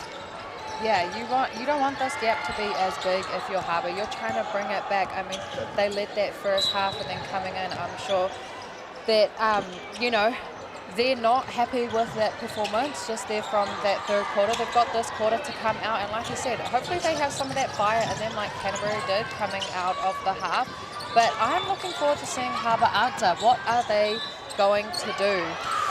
Now, you mentioned stats. You know, a stat I'd love to see is the battle of the tūrapa, you know, the rebounding count, and not only just rebounding, but offensive rebounding in particular for Canterbury, because it seems like they're having their way on that side of things. So I'd love to see what those numbers would look like. Yeah, me too. I'd love to see what those O boards are. I'd also like to see maybe what their turnover stat is as well. Ooh. Wow! What did you say that was? Drizzy. Oh my gosh. Ella Drake knocks that big one down for North Harbour. It's just what they needed. Oh, as far as what you could ask for Coach Brockbank coming out of that end of quarter, huge kudu whiwhi toru from Drake. Yeah, that was quite a deep three. It's giving like Caitlin Clark range, I'd say, for this age group. Great shout out. Almost looked like it was from that Foot Locker logo. The 11th best rated guard by her peers. Crazy. Haters got hate. Oh, so I see you're a hater. No, you're a Cece hater? I think she's amazing. I couldn't believe her colleagues rated her the 11th best guard. Oh yeah, haters. Yeah. Oh wow. Oh, Wow. I said, oh, wow, because I already knew that 3 was going in. That just looked like in rhythm for Ella. She is on fire. I think we need a heat check. What I love in commentary is when you say something and then it comes to fruition. You know, this is exactly what we said Harbour needed. I mean, don't want to be Captain Obvious as well. I'd be like, yeah, well, everyone knows what they needed to do. Yeah. But they've gone out and done it, and it's great to see. Exactly. This is what we talked about. They are answering. I'll tell you what, that man is a legend. Yes. And we've got some stats, as we see a replay here. I'll go through what's happening on court with that Drake replay, and I'll let the statistician queen herself, we've been handed some stats, so she'll be able to pick that apart. Yes, we have been handed some stats, thank you. Jason David. Tinney, the stats queenie. Well, I'm going to be a stats queenie today, but, you know, let's just talk about Ella Drake for a second. She is leading this Harbour team. Coming into this 4th quarter, she had 17 points there. And she is 5 for 9 from the 3 back then. And what, she's hit 2 more now. So she's actually 7, I think she'll be 7 for 11. She was at 55%. Mate, great. That is high scoring. Here we go. Harbour is answering. Right, Greg, this is what we talked about. Quick maths from the stats queenie, Jason Tinney. I like that. Well, let's give some love to Canterbury too. Manaia Taifu, she's leading this way for the Canterbury side, as we've seen. Oh, that is what Canterbury needed. Hayley Stoll with a timely kuruwhiwhi toru. And just as Harbour had brought that to a 1-possession game, just gives Canterbury a bit more breathing space. As we'll see a replay, great pass, unselfish basketball. And there she is, Hayley Stoll. She's made some big plays at some timely times throughout this Kimu. Yeah, and you know, Greg, since I got the stats, you were just asking about the O boards, what's going on there. Yep. And you know, your prediction were right. Canterbury's actually leading the O boards for this game. I mean, coming into this 4th quarter, they were at 18 and Harbour were at 11, and I think that's what that difference in the score was, right? Yeah, I mean, if you turn that into what that looks like, as you said, from a scoring perspective, you know, you can see why Canterbury held that advantage. Yeah, that's 7 more opportunities for them to convert than Harbour had. Have you looking to getting maybe a secondary career in maybe maths, teaching for a rangatahi? Maths, maybe? You've been out there, you've only had that statistician page for a mere minute or two, and already compiling a list of... I will say, it is hard to look at these numbers, look up at the court, listen. There is a lot going on, so, you know, this is my debut, but I just want to say respect to everyone. You're earning your overtime, as Kairo Kotuhi would say. And again, Hayley Stoll, take a bow. That's a huge pakete. Oh, it is big shot. And there's just that little answer. Yes, it's only a 2 answering a 3, but it's something on the board. Yeah, and you want to see that scoreboard tick over. And I know Stoll wanted to shoot that. Almost, you've got that green light if you nailed a couple of 3s, right? Oh, most definitely, right? You're feeling hot. If you're feeling hot, that hand's on fire. You got to keep going until you don't make it. Yeah, get it, I mean, girl. even if you don't make it, you still got to do it. Slay, queen. There we go, and that is and will be a timeout by Canterbury. Coach Adam there. That's smart of him to do so. Harbour have come crawling back, and it's a 2-point game now. What a game we are witness to. What a game to debut on the commentary. Waiheke called. And there's our GJ Gardner referees on screen. Yes, we do. We have Balu Molnar, who is our crew chief, and Te Wai Tupe Crichton, umpire 1 there. They are doing a great job in this game. You know, sometimes when you're reffing, it is hard in these kind of games. It's a semi-final and it's close. Yeah, so I imagine sometimes, yeah, as like a referee, maybe, I mean, I'm not sure, we have to have a corridor with them, but, you know, maybe life's a bit easier if it's a blowout game. But I tell you what, when things get stressful and we're in that sort of the end of the game, and games can be won and lost on a referee's call. So you know, it can be a little bit, I'm sure the heart rate goes up for them as well as the players. Most definitely, they've got a lot to watch and focus on when they're out there. And they also have sort of referees that may have a bit more experience. They're actually grading them on the sideline. We've got a few head referees around the stadium, so yeah. Yeah, as we spoke about earlier, right? Like, there's playing in the game of basketball, but also refereeing is a pathway for our rangatahi as well. Both Wahine and Tane, it's definitely a career within the game. Jersey in and out. Oh, great offensive rebounds. Can't quite convert that one there, Georgia Barnes. But great O-board. Yeah, we had Paige Adams with a nice kurupeke down here for Canterbury, and then she was able to just get in the mix on the defensive end. Hey, I want to talk about another stat. Oh, I wouldn't expect anything less from the stats, Queenie. I'm back with the stats. You know, I just want to mention again my pre-game chat with Coach Adam Morgan. Wow, massive three. Manaya Taifu, take a bow yourself. That was a huge kuruwhiwhi toru. Jason, what was the stat? The stat. So when I was talking to Coach Adam Morgan, he said in their game yesterday, I think it was against Wellington, they did not look after the ball whatsoever. He said 40 turnovers. 40, I said 40. He said yes. No, like I thought he was just joking, you know, exaggerating that they had that many turnovers. In what? Yeah, 1-4? But no, 4-0? 4T? Yeah, 4-0, 4T. So he said today, you know, they'll really be looking to look after that ball. And now if we look at their turnovers coming into this last quarter, for the game, they had 8 so far, whereas Harbour 16. So that's a massive turnaround for Canterbury, and I think that's going to show right now. Part of why they are up in the score, they are looking after that ball, passing around and sharing it. Yeah, so if you add the taking care of the rock along with the, you know, I don't want to say domination, but they are ahead on the offensive two-upper side of things. You know, little things like that are going to go a long way to see how the game will play out. Yeah, most definitely. 71-64, it is Manaya Taifu at the line. And she looks very confident when she steps to the free throw line. 8-point game.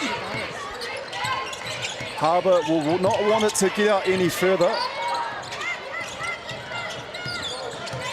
And a lot going on in this position for Harbour. It does come off the foot of Canterbury, and they will have another go.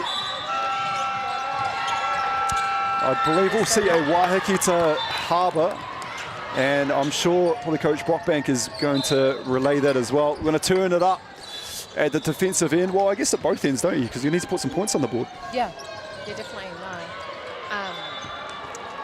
They'll be looking to draw something up here and get a bucket of some sort and bring this gap back. I like that. The last 5 minutes of this quarter that we're saying, and this is it. Oh yeah, it's a semi-final, so it's do or die. Yeah, this is big, right? As you were saying before, every play counts, every possession is going to count. You know, counting down to the last seconds of this game. And folks, you know, you might be seeing the clock here at 4:59, so effectively 5 minutes left in this game. But this 5 minutes is going to take a while, I would imagine, because I'm sure we're going to see timeouts, free throws. A lot going on. A lot going on. So much can change. We could see so many lead changes. We could see a blowout. We just don't know what's going to happen. 5 minutes is still a lot of time. Natalia, that would have been huge for Harbour. It would have. But here we see Canterbury bring the ball down.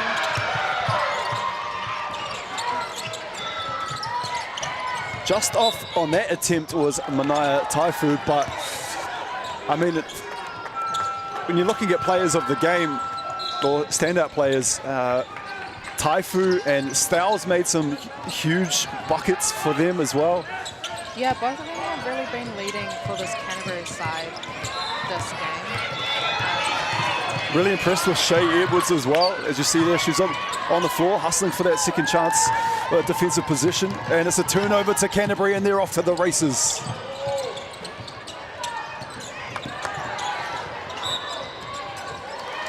Almost was like Rickerton Raceway there as she sped down the side.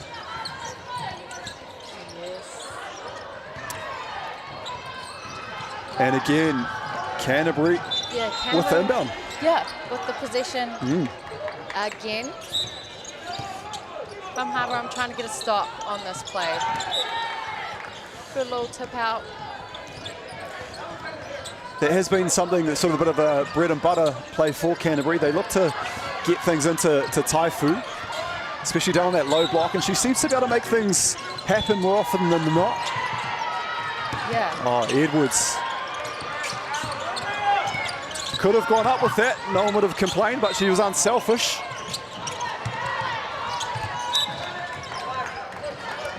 And it was Taifu trying to hustle off that missed Kuruwhiwhi Toru of Paige Adams. But this is the time if you're Harbour. It is. I think this is a real poignant part of this game. Can they get something on the scoreboard? And they can. Natalia Burton answers for North Harbour. Now, look, that was just so easy for her. She literally just stepped through those two Canterbury defenders. If she can do that, I mean, if Harbour can keep continuing to do that and just attack that basket going forward, they'll bring this game back. Again, Kuruwhiwhi Toru just falling into the hands of Canterbury. Unselfish pass, great find. And we've got a Harbour called.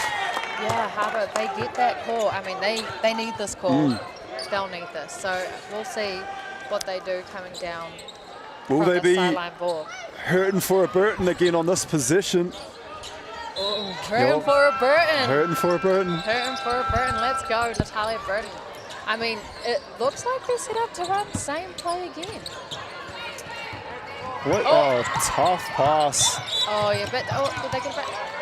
I was going to say, that is not really what you want to see, but Harbour are lucky that they got the ball back. It's kind of like...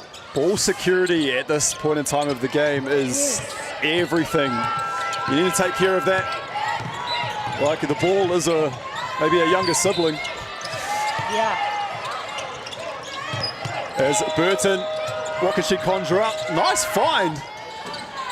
Oh, just off. See, I really like this play. You know, that's 2 times in a row. This time they got a second look, Harbour, on this that they're doing. And I think, you know, they're going to have to keep running that kind of play, drawing the defense in, being able to kick it out to their shooters to give them options to get back in this game. Skelton can knock that one down too as Sina Al. Nice little change of pace there from Sina Al. Yeah, I mean, she made that one look easy too. She actually makes it look easy, I will say that. Human handbrake there. She stopped and then sort of was able to propel herself forward for the finish. And Canterbury just sending players, and they just seem to be at the right place at the right time. Yeah, we see Ruby Cutbush check back in. Nice timely injection of Ruby. Saw her make some big time plays.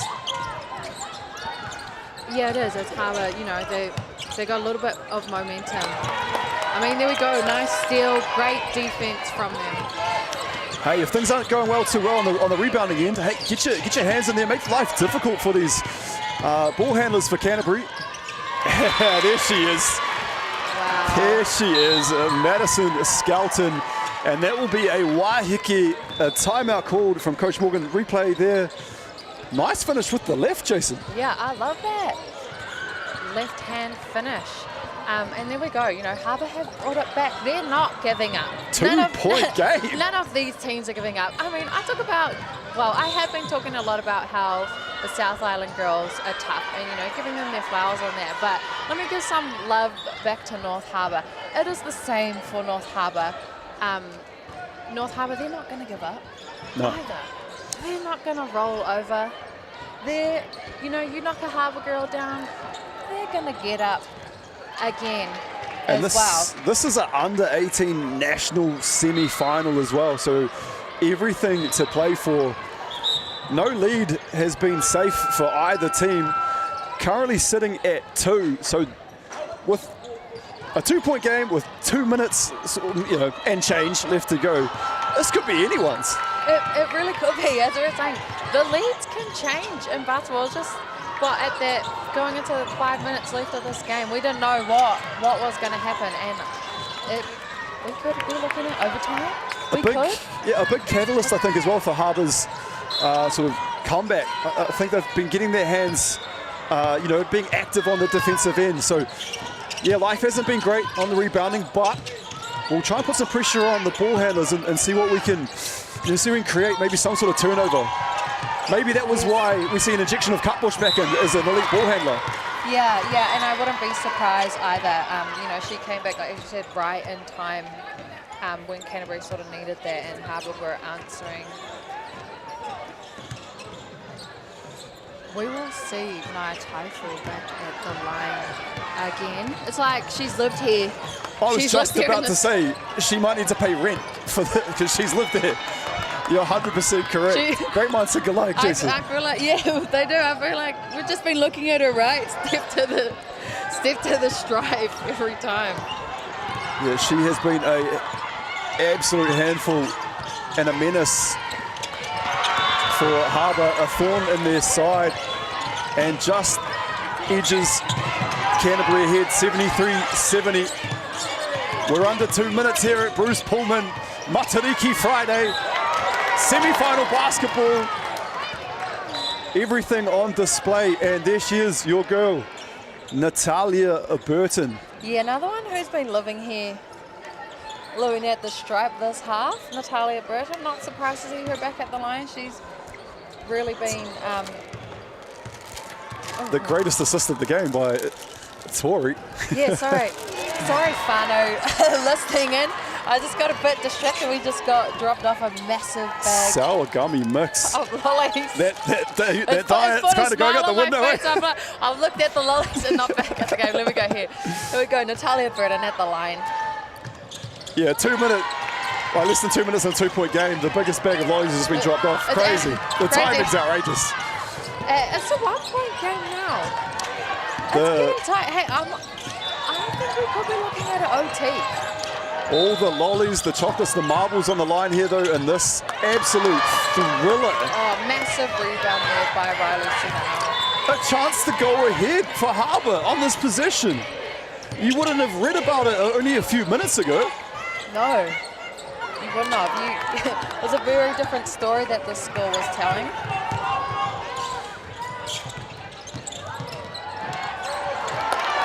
Way to send a help defender as well for Harbour. Yeah. They're really locking in there on their defense now and grabbing those boards.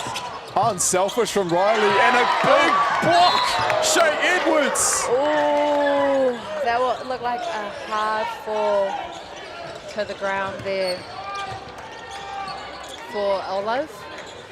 Yeah, Oliver's tough. Yeah, she's tough. Oh, I heard that from over here with this headset on. She wants free throws too. Yeah, she's calling for that. Oh, we have a timeout here. I thought Sinao, I wouldn't have found her guilty if she had taken that drive on her own, but she was unselfish and found Olive. Canterbury able to just try to get some troops back in defence, but hey, what a finish we are set up for here. And this is just the first semi-final. Yeah, and it's been a great first semi-final for this game. And what a, for Wahine Poitakohu, what a spectacle. You know, they're really showing out for the girls. Yeah, the girls. Yeah, the girls. I mean, this is what you want to see in a semi-final game. And sometimes semi-final games are better than the grand final. I'm just going to go ahead and say it can be that way. But this is entertaining, this is competitive, this is fun, this is showing what the Wahine can do. We sort of had a blowout in the first game. We then had a sort of comfortable win in the second that we've broadcast. So this is quite a treat to be in a 1-point game with a minute left. It was a 2-point game with 2 left, and it's a 1-point game with 1 left. And Burton. Oh, Burton gets it back again for Harbour. And a big take, and she is fouled. Georgia Barnes just being rewarded for being active. Yeah, she went in hard after that board, and she went in. Here we go. Do you think this is a good time to? Nah, I'm not going to say it. I'm not going to say it. Oh yeah, where's your curse that you talked about? Oh. Woo! So I don't even need to do it. Tied it up. That is a tie game. This is exciting, Fano. Every possession here on in just crucial. Every free throw. Cool as you like. There we go. We see Georgia make that and put Harbour back in the lead 1 point. So what have Canterbury got? And they've gone to reliable Manaya. Oh, Canterbury, Riley, Sinao. One of the biggest two-upper of the game so far. Hey, we may have not been doing so well on the end, but we've secured a big one. Big one. Oh, and that would have been clutch there from Skelton if she was able to knock that down. And a couple of shots to the races. No basket, travel call, no basket, wave it off. Oh no, she worked so hard for that. I feel that heartbreak for Ruby Cutbush. That would have put her team back up by 1. Look at the replay there. Oh, beautiful basketball too. Oh my, that is basketball. So that would have been an and 1 for Canterbury if that had, you know, yeah, had been that called, counted. Yeah, had that counted. Oh, I mean, it's not the last chance that Canterbury have to score here, right? They may be on defense, but they'll be looking to get that steal. They'll be pressuring. They may even look for a foul to send Harbour to the line, try to get those quick rebounds. Just depends. What do you think their game plan will be going into this last? Be a very long 11.3 seconds, folks. I expect to see some fouls and some free throws, and you know, you really are forced to do something here with only 11.3 on the clock. So I'd say look for a maybe even a trap, try to go for the steal, and if that doesn't work, look for a quick foul. Yeah, definitely. You'll be looking to go for that steal first and foremost, and then foul as soon as you can. Yeah, and this is where the mental battle can come into play as well. You know, this is a tight pressure moment. You know, for Harbour, you don't want to give this away. This is where you really need to be switched on, both teams. And into Burden, and she's immediately fouled. Yeah, there we go. That quick foul that we were talking about, that, you know, can't get that steal, you're going for the foul. Yeah, Bella Cranslin there just said, no, you're going to earn this, Natalia Burden. And what's my fellow commentator going to say here as she attempts these two kuru totoku? Well, I don't think it's really fair to try commentator's curse with 10 seconds left of a semi-final now. Whatever happens, it's absolutely hats off to both of these teams. Harbour in particular fighting quite a sizable deficit to now take the lead by 3. A wahiki will be called by Canterbury. Coach Morgan will be able to draw something up. Plenty of time on the clock, 10.4. Yeah. Now, are you going for something quick? Jason, does it have to be a 3? Coach. Yeah, this is tough. I haven't had my coaching hat on for a while. You know, if I'm gonna look at some stats and look for my hottest 3-point maker on Canterbury, I don't know. They haven't taken that many threes this game. That's not really where they've got a lot of their baskets from. If she's on the court, I'd go Stell. She's made a couple of big kuruwhiwhi-totus. I mean, yeah, but they were going into the fourth quarter. They were 6 for 30. Yep. They're 6 for 30, and you know, not I'm saying, but they've done an amazing job in the paint. So I'm going for an and 1. I was about to say, would you look to maybe put the ball on the floor and put the call on the referees? Maybe I'm going Mania Taifu and Ruby Cutbush on the same side. Ooh. I'm trying to figure out a play between them. Okay. One of them is either, they're getting downhill, they're really penetrating, or Mania's posting up. Something, we're looking for something like that, but maybe not. Maybe I could be so wrong. I'm going to say Bella Cranslin 3-point opportunity. All right. Let's see. Let's see how Canterbury answer. I'm excited. Who is the Nostradamus out of the two of us? Immediately into Cutbush. And she takes the shot. Cutbush! Oh, that's off!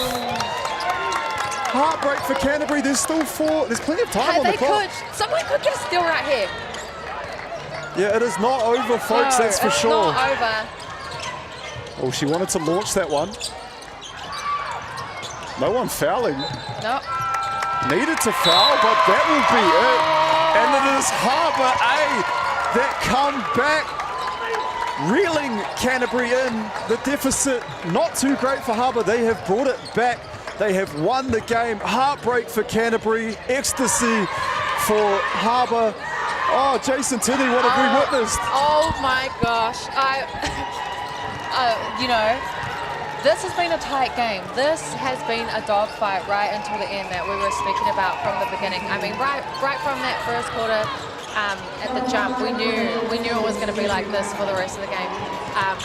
Shout out to all the Wākene playing. They've fought so hard. I have been so impressed with the talent and the IQ from both teams here. And it hasn't surprised me that this has been a battle. As I've been harping on all game, it's in North versus South. It's the biggest rivalry out there in basketball. Hey, I just hope that both of these teams, I know Harbour have got the chocolates, but Canterbury, when you do walk out of here, walk out with your heads held high. You ladies have played an amazing game of basketball. Full credit to Harbour for the win. But hey, Jason, I'll let you take us out. Yeah, all right, whānau, thanks for listening in with us today on our debut. But yes, ngā mihi nui mātou koutou hononga kia mātou. Ka kite and see you next time.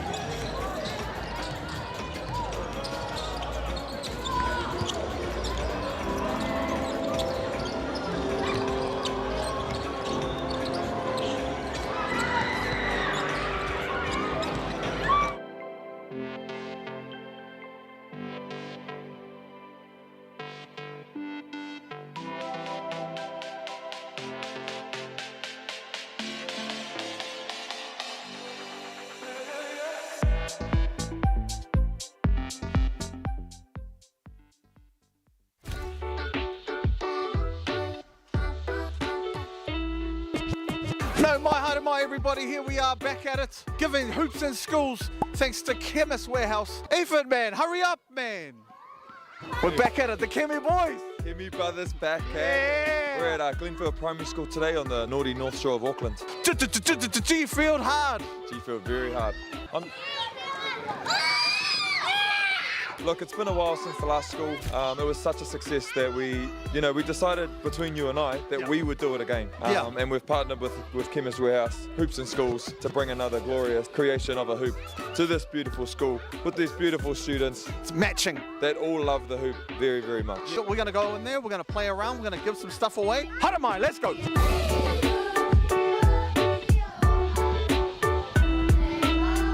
ora tātou. Chemist Warehouse are our naming rights sponsor for the Hoops in Schools project, which means that we can go to schools like yours all over the country and install more hoops, more opportunities for tamariki and rangatahi like yourselves to play basketball.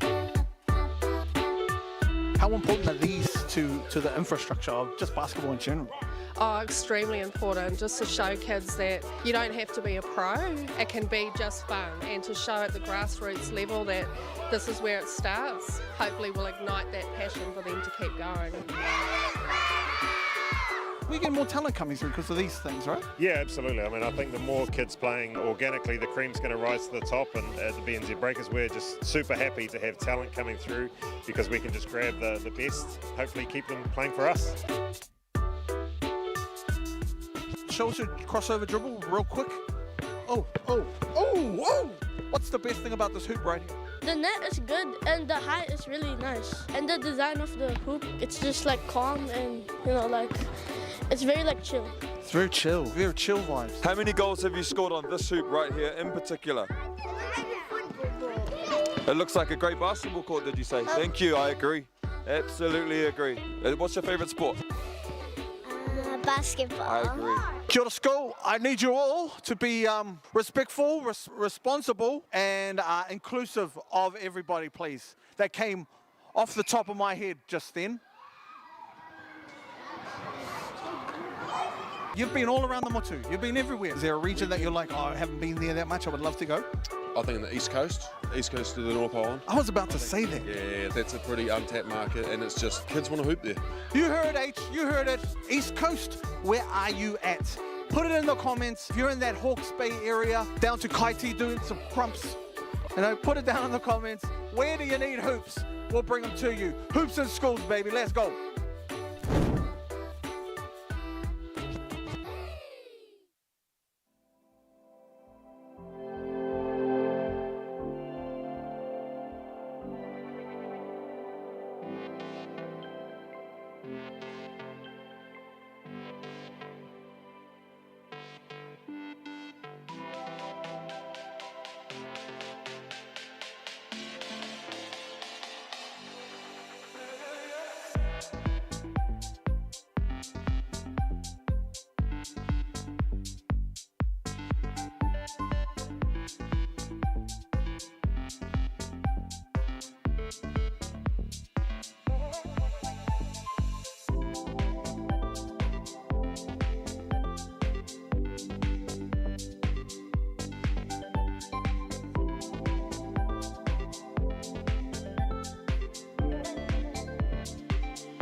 E te ti e te tā, nau mai hara mai ki tēnei pāhotanga pui tūkohu a whakaata Māori.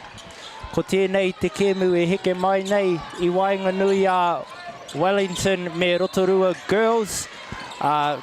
O te rā ko tēnei te semi-final o te U18 Championship. Kei a Rotorua te pōro I nai nei.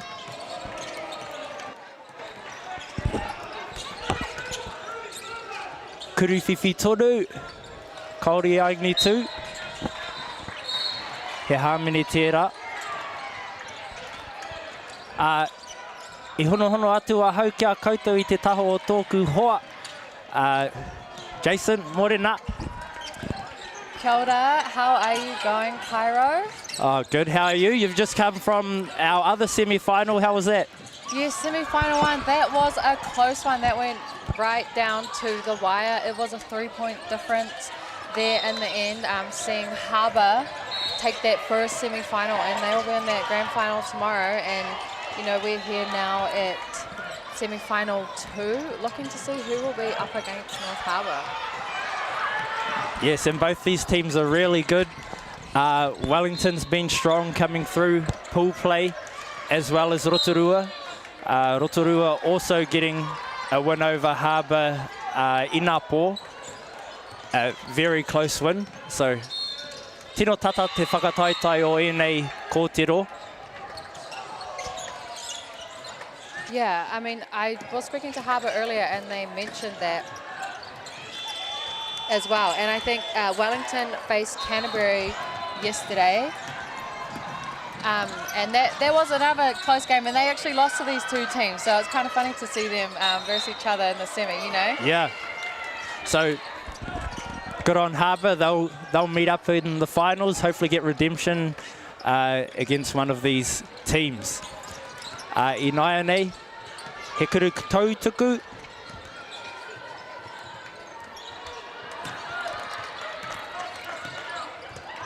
Me tika te mihi ki enei kōtiro I te kōti I Naianei. Ngā kaitākaro o te tīma o Wellington, Namatahi, Kiara Namana, Te Kaumā Ono, Louisiana Doughty, Ono, Nevaeh Skirkovic, aroha mai te whānau.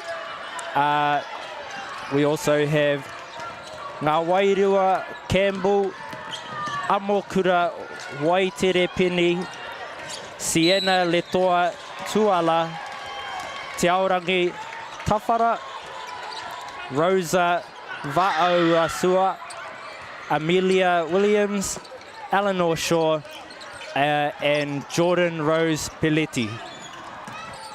Yes, and for our Rotorua side, we have number 7, Marewa Wairea Tamai, also known as Vivi. So that's what we'll be referring to her as during this kemu.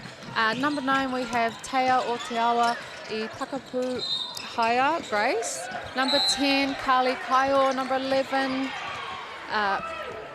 Pare Amio, but we've been asked to call her Pare. Puke Puke Taurua. Number 12, Amaya Edwards, also known as Mia. Number 14, Keira Ratahi. Number 15, Madison Louise Leighton Kōku. Number 32, Mariah Hinare. Number 87, Te Paia Gray Marsden. Number 90, Mahina Perfect Dryer.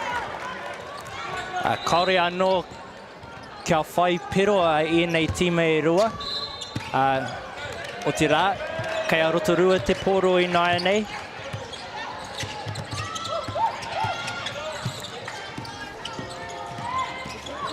Yeah, we are 3 minutes into this game, Karo, and we haven't seen a team make a bucket just yet.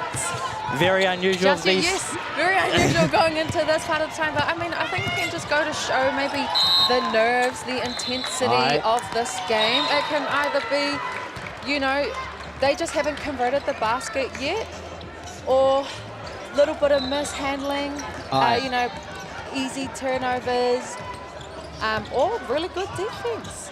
Or really good defense. And I think also what is in play is the the low energy levels this late in the tournament. How well you've looked after your body throughout will pay off. Who's been staying up late, who's been getting the right nutrition throughout. So all those things will add up I nai nei. But kei korā ngā ārai pai mai I te tima o Wellington. No reira, he Harmony, he Haerenga, nā te tima o Rotorua. Kei a Wellington te poro I nai nei. Yeah, I mean, Kia Kali. let's see if Wellington can put a bucket in here on this play. I'm sure that they'll be looking to. They've got it inside, and there we go. First points of the game. You know, to start us off on the semi-final too. And I'm sure Rotorua, they'll be looking to answer here with the bucket.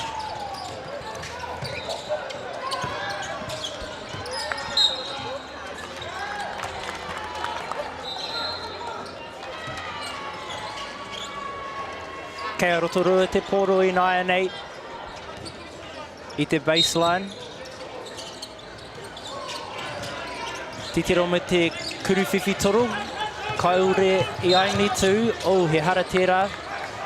Mai I nama iwa te kau. Perfect dryer. Nō reira, kei a Wellington te poro I te paitaha.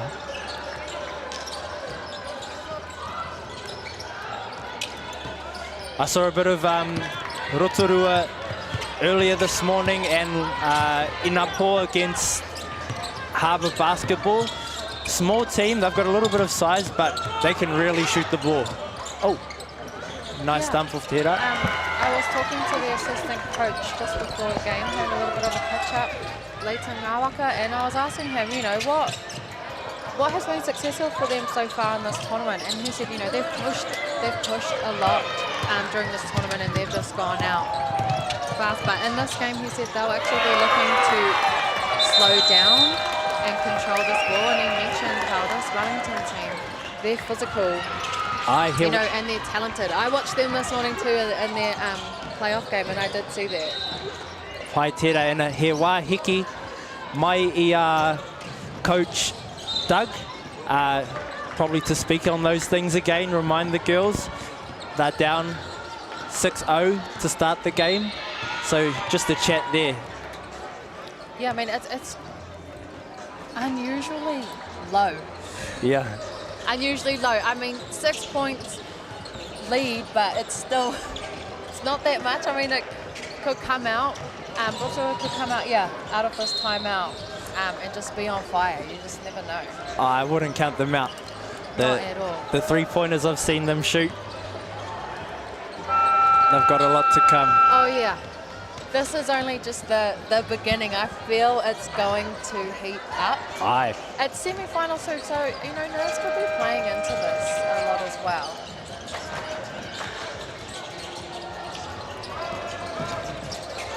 Kei te hoki, a ngā kai tākaro ki te papa tākaro.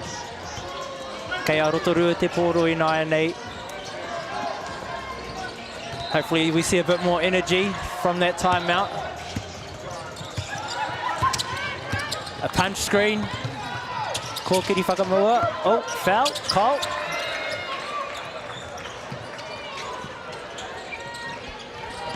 Handoff. Oh, block there. Oh, they'll get it back though. Good hustle and a bit of a grab on the singlet to get it there, but play by the whistle.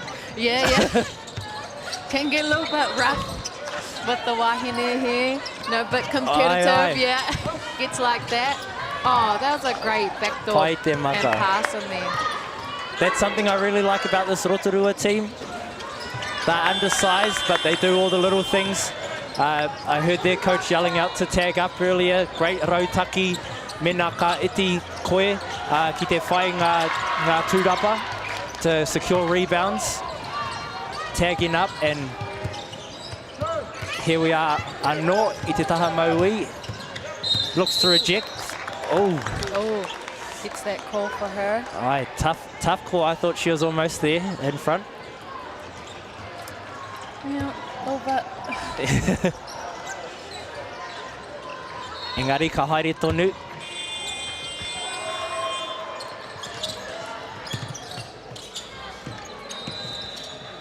And Carly Kaio, the point guard, number Ono, has been great this tournament from what I've seen. Oh, ko tahi anō. And tērā pē ko tērā te spark for Rotorua in this game. Absolutely, she puts those points on the board there, Carly, for Rotorua. She'll look to make this a 3-point play. I was joking with Greg earlier about commentators' curse, you know? Now that I'm here, I've got the headset on, I've got to try it out. I was just going to try it out there. What do you think about commentators' curse? Yeah, I think it's real. You think it's real? Do you think there's like a good commentator's curse though? Or yeah. No? I reckon there's good commentator's curse because I called it and then the girl, she made it. I was like, oh yes, I'm on. But pai tērā, well, tērā pē he kuruwhiwhi toru anō. Oh, there's the shot. Ai Marika! Oh wow, and there we go. It's tied at 6-6. It's still a low-scoring game. But, you know, nonetheless, Rotorua, they're still in the serve comeback. Yes, very tight game. Lots of hoops to come. Pai tērā rei kuru. Mai...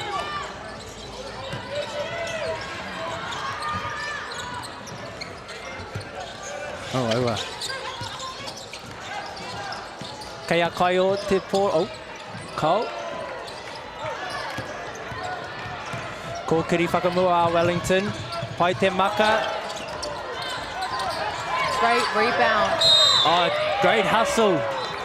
Forces the jump ball. Nō reira kei a Rotorua te pōroi nei mai I tērā jump ball. Yeah, I just think that goes to show the intensity of what this game will be. Like it is going to be another dogfight. That's what I was saying about semi-final one, you know? Yeah. It's going to go right down to the last seconds. And that, you know, even though we're in the first quarter, that just goes to show, you know, set the tone for the game. None of these teams are going to give up. Definitely. And this whole whakataitai o ēnei kōtiro I tēnei wiki has been very close. Especially at the moment with some of the star players off at the World Cup with the national under-17s team. It's kind of evened out these teams, so it's made it really fun to watch. Yeah, and it's always fun to watch close basketball, exciting games as well. But also, you know, it is my first time seeing these two teams face against each other. So I'm excited to see, as the game goes on, what they have to show as well, and see our wahine and, you know, the developing players in this game. E toana a Wellington te kau ki te ono. Engari, kei a Rotorua te pōroi nei. Wairia Tamaya, kiki ki a tana hoa, kuruwhiwhi toru. Nā Edwards. Yeah, big three there by Mia Edwards. Oh, the pull-up. I like the look at that. They've seemed to pick up a few rebounds as Wellington. So maybe a focus on boxing out for Rotorua. Pai te ārai a Rotorua. Although coach of Wellington doesn't agree. Coach Ed. A jump ball again. Yeah, again, see, look at that, going hard. They're going to be battling, and I'm looking forward to seeing this battle play out. We love that, fighting for every 50-50. Yeah, and that's what semi-final basketball is, right? Like, you're not giving up. You're going hard. Every Great play drive. matters. Ai, he hara tērā. Aha ko kei mua ia. She has to be facing to establish legal guard. So, yes, a foul. Pai tērā, he kōrero e tiki te kaiwawao. Engari I nāia nei, ka marama ia.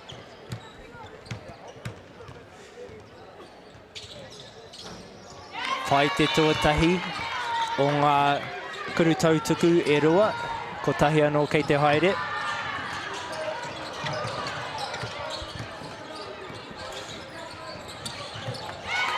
Le toa Tuala. Making a mea e rua. O era kurutautaku. Oh, nice jab step. And the dish off. Kyle looking to go one-on-one. The help defense comes. Kiki tana hoa. Kaore angi tū te kuriwhiwhi toru.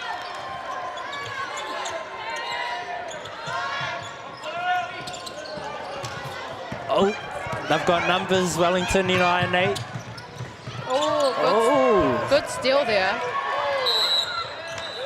Pai ana ringa mo tērā tāhai. Great hands.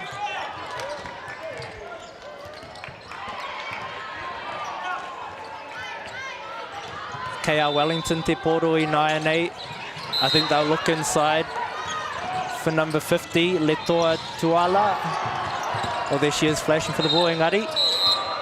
Oh. He harmony tērā, he hiding up. You might have hopped on that foot a little bit there when she span. Yeah, the kai arai.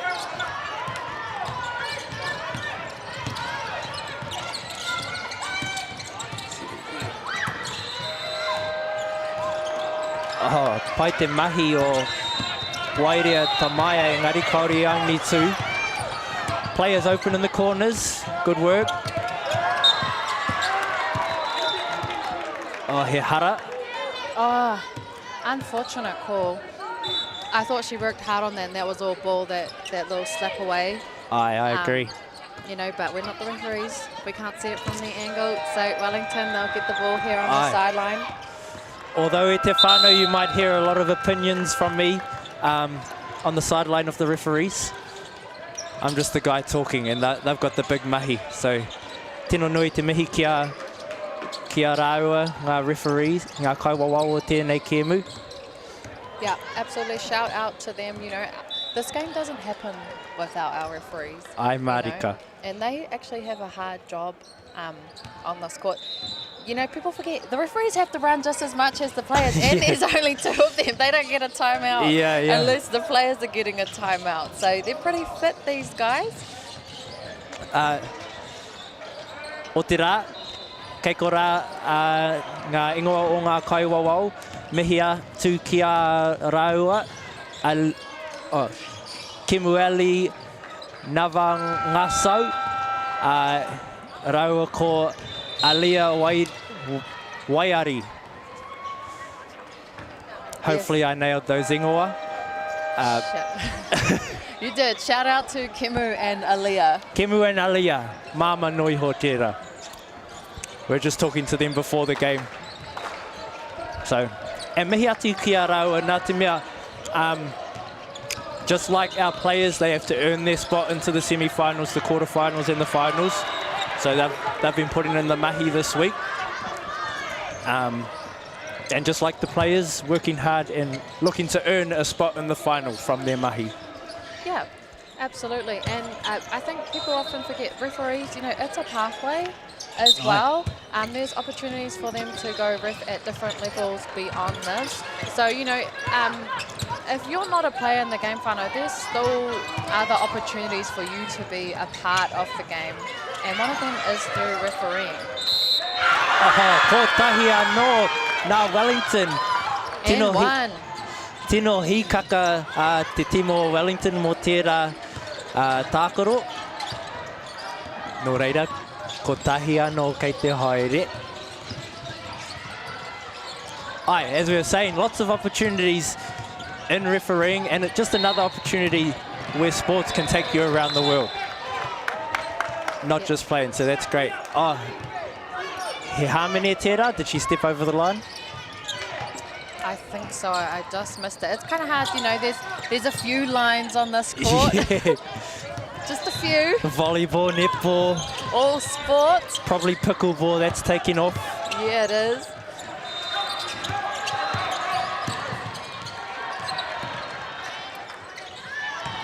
Rātahi te poro ki a Kaio. Oh, physical ārai. Gets it up.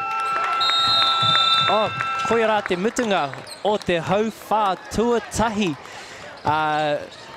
Ko Wellington e toi ana, e tō ana I naia nei, te kaumawha ki te iwa.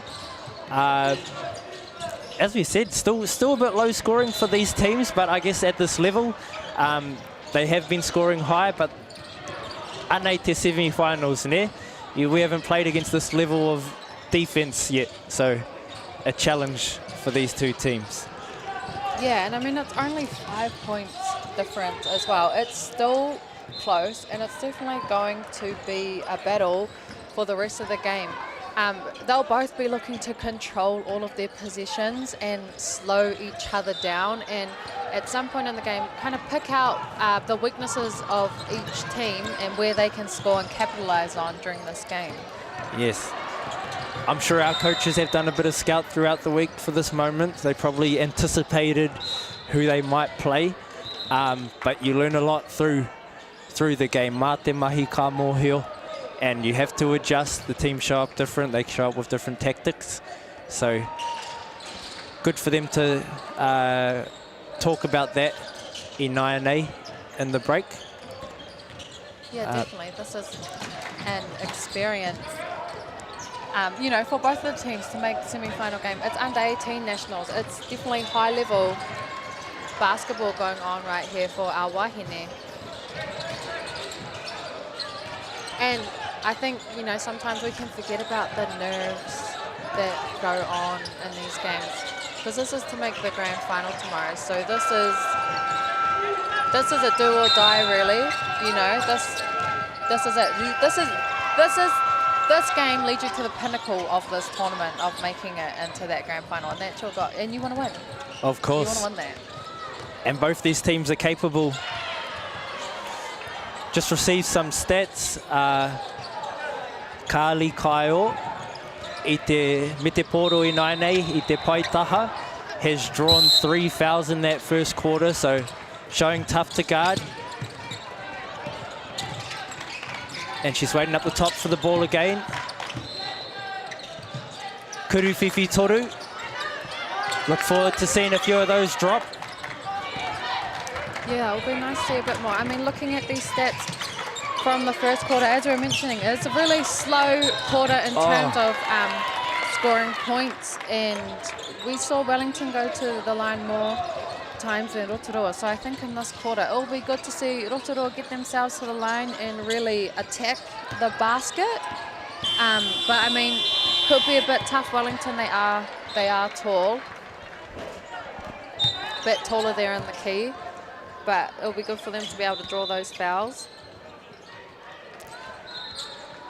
Nā hinare I hara, no reira kei a Wellington I te pai kuru tautuku I Naia nei.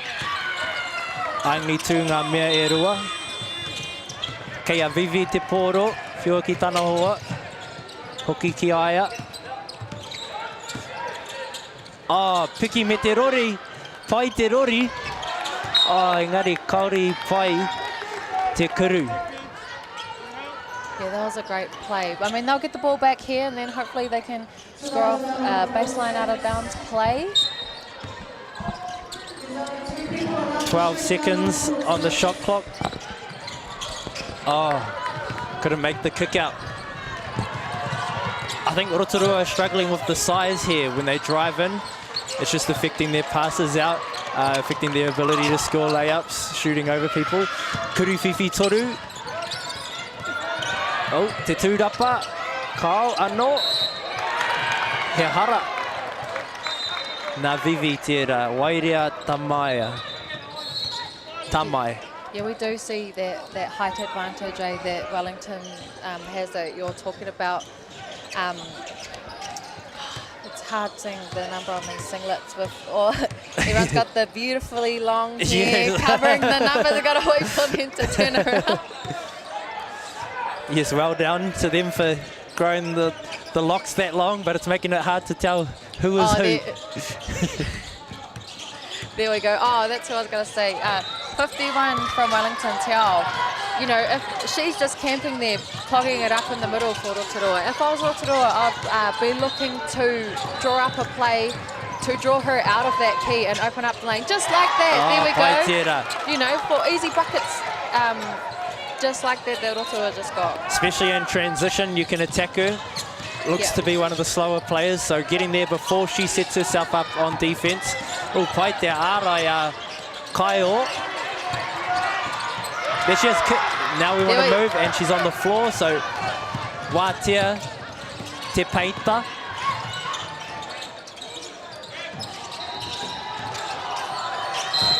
Oh, and over the back. Foul, maybe. This game is physical. And we're tied up. Oh, look at that. Great comeback from Rotorua.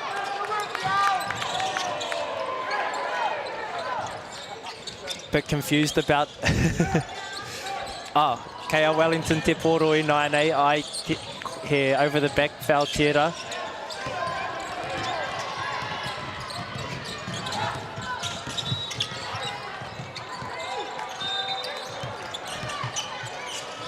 Kuru whiwhi toru mai te kokona. Pai a.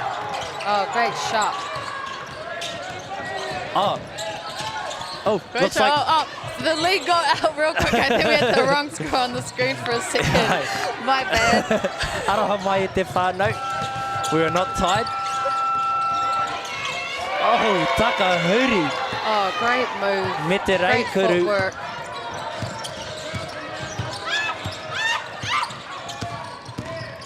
Oh. Count it. I think we call that a turtle when our big switches on to our guard. A turtle. A turtle. Attack the turtle. Too slow. Tortoise pair. Tortoise in the head. That's a new one. I haven't You haven't heard that? before. Oh. Now I've got a new say. Attack the what? Attack the turtle. Maybe tortoise. Maybe I made it up. Setting trends for the coaches out there. I like it. It makes sense. Back screen. Oh, paitera. Oh. And lost control. Oh, they'll get that back though. Deflected out of bounds. It's a good play. Koiara te piro tūturu. Rua te kaumārua kia te kaumātoru. E toana Wellington. Same play, back screen. Different outcome. Pai te reikuru. Good work attacking in transition. Oh, out of bounds. Just that little trip right there. That looks so good. Silky smooth there from Mahina. I'd like to see her do more of that, actually.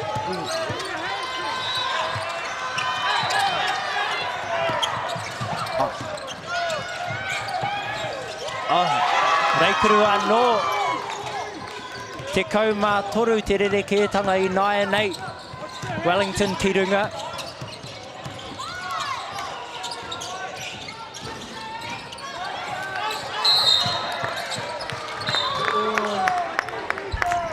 Oh. Rotorua pick up that easy foul just there under the basket. Will be Wellington's ball. And, oh, they are in the bonus. Oh, you don't want that as a Rotorua coach. No, definitely not. A free shot all the way from the opposite end of the court. I kōrero ia ki tana kai tākaro, tōna kai tākaro. Maybe just saying, lay off the fouls a bit. We're only 3 minutes, 15 seconds into this quarter. If I'm good at maths, hopefully. Oh, pai te kuru tautaku. Oh, engari kauri e te pai, nā te mea he hāmene. One of her players stood over the line. Oh, I've had that a few times now in this game. They could come back to actually bite Wellington. For that, it's those little mistakes that, you know, add up in the end, despite what the score says. You know, we're still early on in the game. It's that semi-finals basketball. Those little disciplines. Oh. Yeah, oh, great play. I love that. Drive and dish to your big. That's exactly what I want to see from Rotorua do more of. Really draw in the big from Wellington. and then hand it off for the easy bucket. And having a dump off, maybe having someone in that dunker ready for those, because she's gonna help. Oh, there we are, ahead. Titiro Kimua. Oh, great transition. Oh, Beautiful. Paitera, forcing the wahiki. Mai I Wellington. Titiro Anō. Ahead. Ka pai, perfect dryer, scoring the two most recent layups there, so she's looking to bring her team back into this kemu. Yeah. Kali Kyle really leading her team here, right, in that point guard position, really being that floor general role for Rotorua. Aye, and she's been one of their stars throughout the whole whakataitai, and as your point guard, you needed to be needed to be calm. Aye. What do you think we're talking about? Wellington called this timeout. Yeah, I don't think Wellington, like that, Rotorua have had 2 buckets back to back. They've tried to, break their momentum with this timeout and come back and regather, because it's semi-finals basketball. Rotorua, they could just go on a hot run. Yeah. And Wellington might be looking to keep this gap that they've got going on, but I wouldn't get too comfortable with it. Yeah, and they were both in transition, so maybe a little breather as well to help your team. Yeah, and I think, I heard that something Rotorua has been doing well in this tournament is really pushing the ball and running. I know this game they wanted to focus on controlling it a little bit more, those possessions, because it does come down to possessions. But I think maybe, they should go to their strengths as well and really push that ball and take advantage of the size difference. Yes, and they're looking to apply some pressure full court here, which is a great tactic as a smaller team. If you can't do too well underneath the hoop, pressing up, making it harder for them to dribble. Yeah, that's definitely. Engari, not hard enough. Paitera Reikuru. Mai ia Letoa Tuala.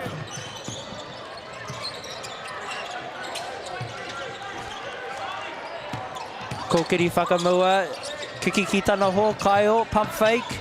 Kokiri ki... Oh. Lots of action, great movement. Oh, tata te kuriwhiwhi toru engari, tūrapa. Haere tonu. Kuriwhiwhi toru anō. Oh, Paitera. The bank is open. And it didn't look like anyone wanted to guard that. There was a bit too much running around that position and left that wide open. Yeah, great ball movement there by Rotorua. Oh. There we are, tried the whakautu, the response. Ngari kei Rotorua te poru e nainei, punch screen. There's the... Oh, another one. Yeah. And like you said, a great rautaki to pull our big out, setting a screen, making her come guard the pick and roll. Yeah, and I'm sure that's what they'll look to be doing more of. I mean, on the other end though, Wellington, their guards are fast too. I know Rotorua's fast, but they're going to have to get back as well and make sure that, more of these transition buckets don't keep happening. And like you say, if they can't get back, they're out of position and fouling, as we see here. He kuru tautaku kei te haere nā Amaya Edwards. Pai tērā kuru. Yeah, these fouls could come back, to get Rotorua later in the game if anyone gets in foul trouble. Hopefully it's just this quarter that they're having trouble with it. Kamaya open I te kokona. Oh, so too is her friend. Oh, engari kauri only two. Ko rātahi tērā kaikuru. Kaio ki te tapa. Te hara. Yeah, she gets the call, going hard. Rotorua have had a few second chance boards now.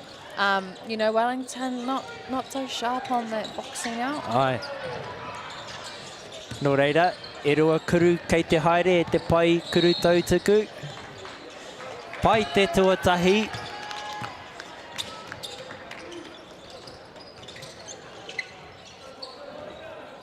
Ko tahi anō.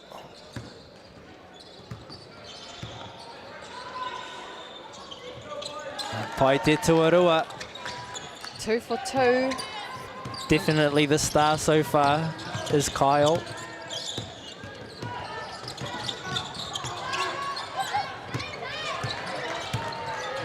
Oh, Takahuri, kiki ki tano hoa I te kokona, kokiri whakamua. Ki tano hoa no, pai te maka. Oh, very ātāhua that basketball. And they finish. Yeah, another basket for Wellington. That 11-point difference going on here right now. And 11's still a tight game with this much left on the clock. Absolutely. Oh, ko tahi anō. And 1. That's what we like to see if you're Rotorua. Of course. That'd help. Means you get a rest, you get 2 points, and you might get another. Me hoki, foul pressure on the other team. Kawai Tera, who here's blocking Vivi. Ai, Toru Pero. Secures the 3-point play.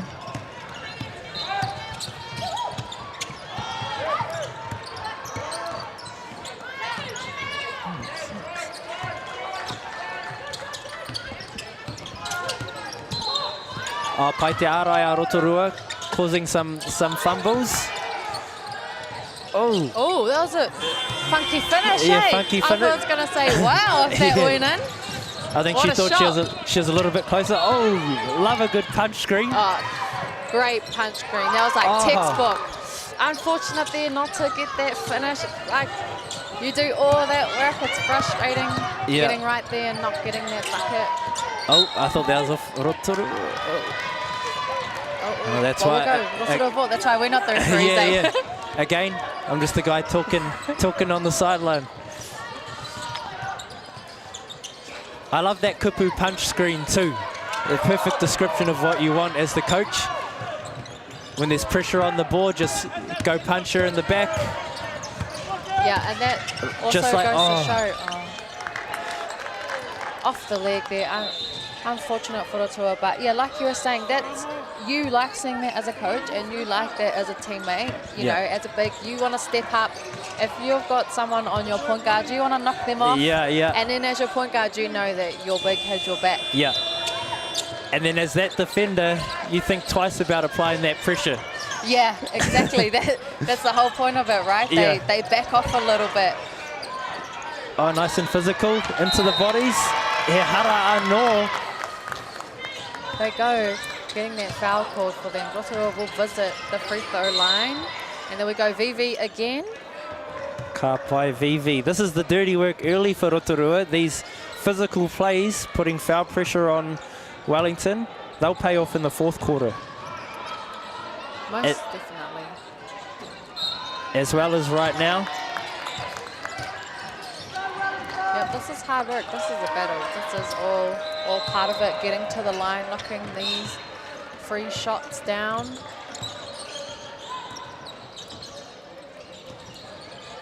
Ka pai rima noa te rerekētanga I naia nei.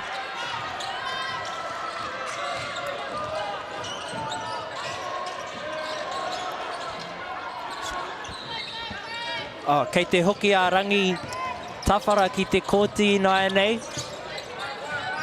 Key player for Wellington. She looks like she's lined up for a punch screen. Yes, she is. Teal. Oh, no. She has been a hassle for Rotorua early in the game, right? They're clogging up the and look key. at her. Straight to mahi. Oh, she's got beautiful finishing around the hoop. Nice and balanced, calm. Pai te rā ārai.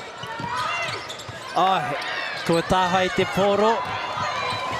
Me te reikuru, pai te rā.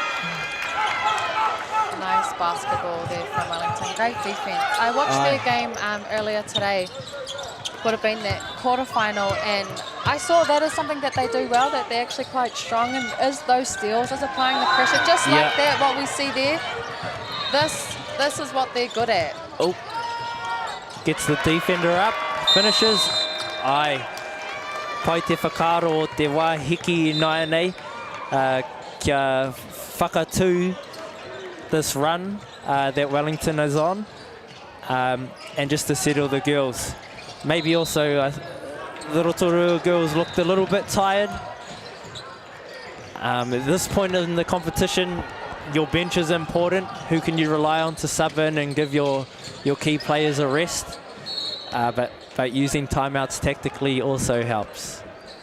Yeah, absolutely. I'm sure, you know, in these games, it is the afternoon and it is day 3. Yeah. And it is a semi-final.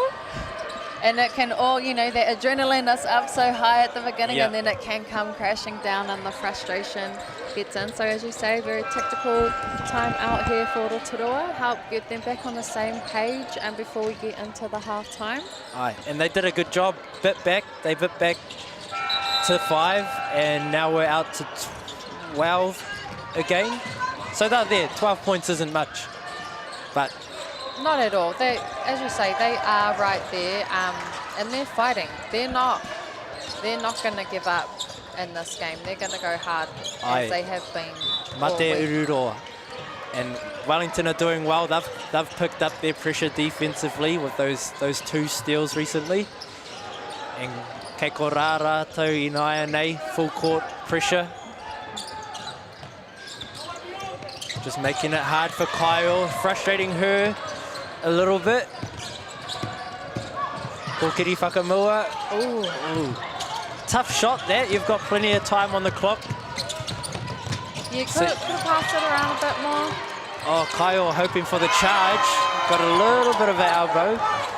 But Paitera jump shot to finish. Maia Wellington.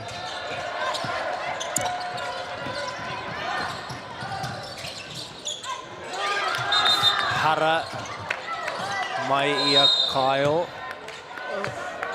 I'm a bit confused about which way what that call was. I think I missed it. Player was on the way. I think that was Kyle. Oh no. Oh. Yeah, that's what I say. I'm a little bit. Oh. I think I missed something in this. Again and again, we're reminded that I'm not a referee. Me either. And I couldn't see it. There's a hara from Rotorua. Nō reira, kuru tautiku kei te haere. Rima te kau he kona e toi ana I tēnei haurua, I tēnei hauwhā hoki.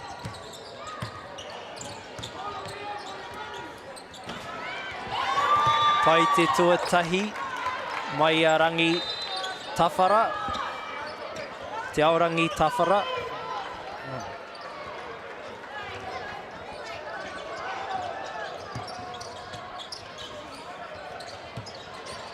He mea anō.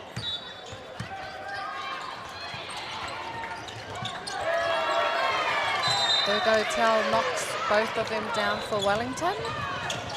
You see Rotorua ball here. Oh, wow. Oh, wow. Oh, wow. Oh, beautiful. Beautiful there by Carly. I hope we get a replay on that one. The source on that crossover.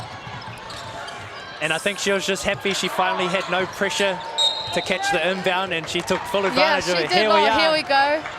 Maui matau ki te tapa. Too easy, that crossover. It's that change of speed. Yeah, it's that change of speed too with the defense to get them stuck there and get you to be able to just, you know, take off. She's got that quick step as well.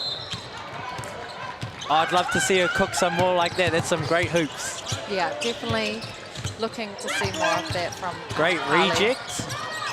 Into the bodies, great kick out. Oh, Paitera. Yes. Hustle from Rotorua. Ko tahai te poro e Rotorua, kuru whiwhi toru. Tūrapa anō, the second chance points. Anō. Wow, Rotorua, they're really getting those O boards. I want to see that stat. Ai, koe rā te whakamutinga o te hau rua tuatahi. Whā te kaumā toru ki te rua te kaumā iwa ngā piro I nai nei. E tō ana a Wellington. We'd love to see those stats, and we'll get them at halftime. And see you guys soon.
Nō reira te whānau ka hoki mai mātou ki tēnei kēmu, tēnei semi-finals o te Foot Locker U18 Nationals i Wainganui a Wellington me Rotorua.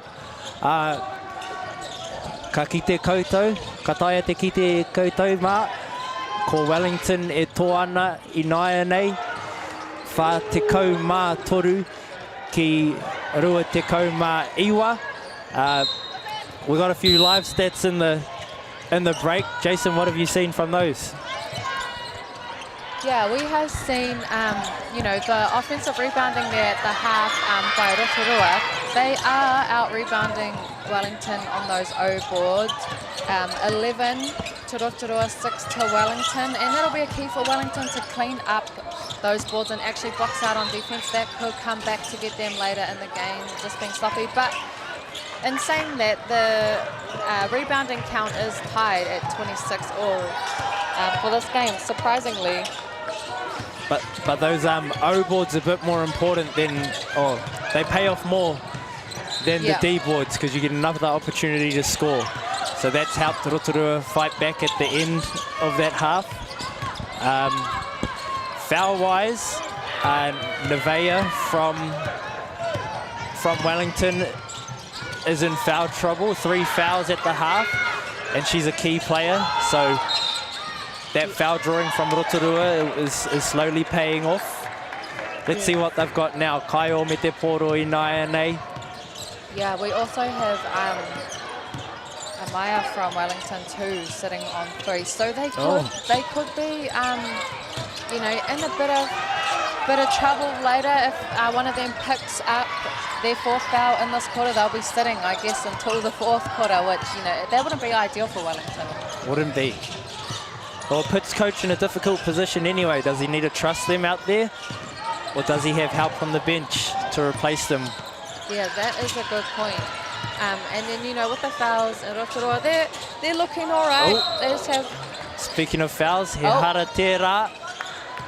Mai I 32 Rotorua, Henare. Oh, that'll be her 4th foul. Oh, really? Yeah, she's already... I was just about to say that before she got that foul, number 32. Oh, I think that might be fouls drawn. Foul. Oh. No, personal. Oh, wow. So that's going to pay off later on for both teams. Yeah, late down the line, you know, that they're really going to have to be honest on defense, you know, and be playing that hot stove that you get taught going up, kick the hands out. Ai. Oh, he hara anō. Great sportsmanship there that we're seeing. Nā wai I hara, tāwhara te kaihara. 4 fouls, ooh. We'll see Vivi at the line again for Rotorua. She's visited this free throw stripe quite a few times. And she's making them at a good clip too. Yeah, she is. She was 3 for 3 before the half. I don't want to give her commentator's curse. She just knocked one down. Yeah. We'll see, we'll see. Oh. Oh.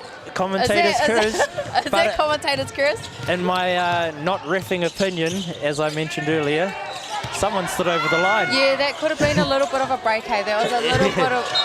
I thought there was going to be a break, but hardcore there. Wellington get called for that 3-second camping in the key. Rotorua will be happy with that. Hopefully that scares that help defender out of the keyhole. Help them out. Oh. Our Kaiwawa weren't ready. What have we got going on here? Oh, yeah, no, now they're ready.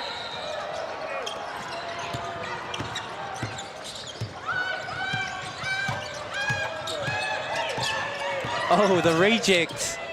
Oh, bit of a fend and a kick up. Oh.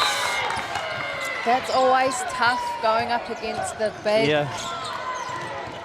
Tough shot. I mean, I like the attack though. I like the drive, but I think as we mentioned earlier, what they were doing well was when they draw that defender, that little handoff that they had going on.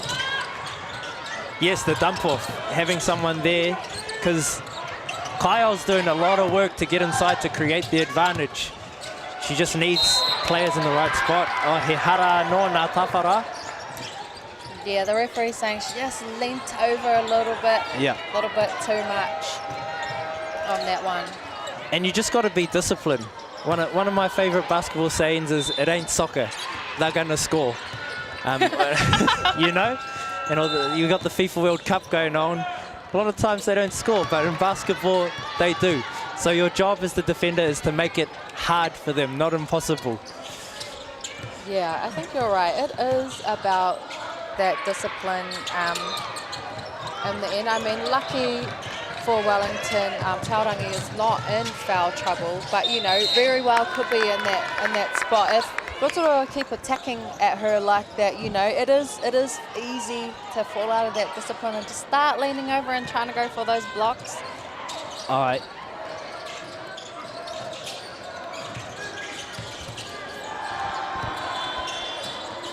Nā mana I te paikuru tautuku I Naianei. Kauri angi tū te tuatahi. Ko tahi anō kei te haere.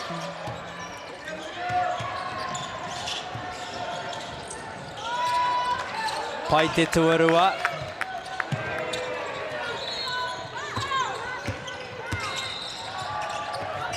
Little bit of a gets action there.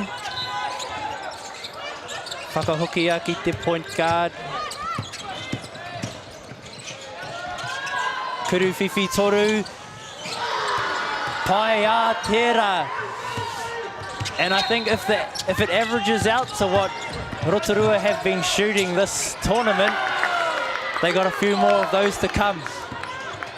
And usually that's what happens if you have a bad half. You'll make up for it.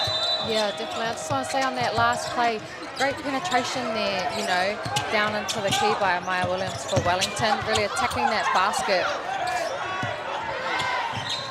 Kuru whiwhi toru anō. Oh. And Kyle was just out of bounds before she secured that rebound while she was securing it.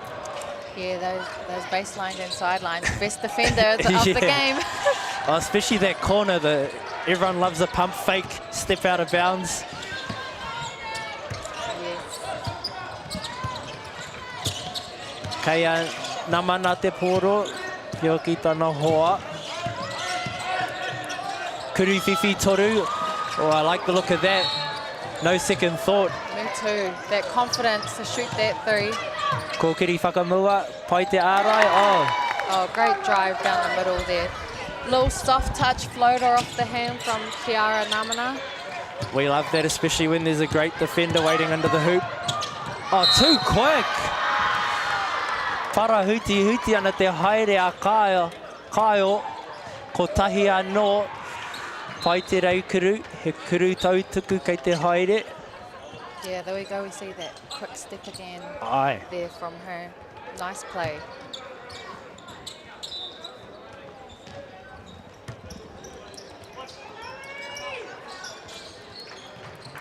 And I think she's the key for this team coming back, is creating those advantages. But like you said earlier, if there's someone there for her to dump off to, oh, te tūrapa, those O-boards again.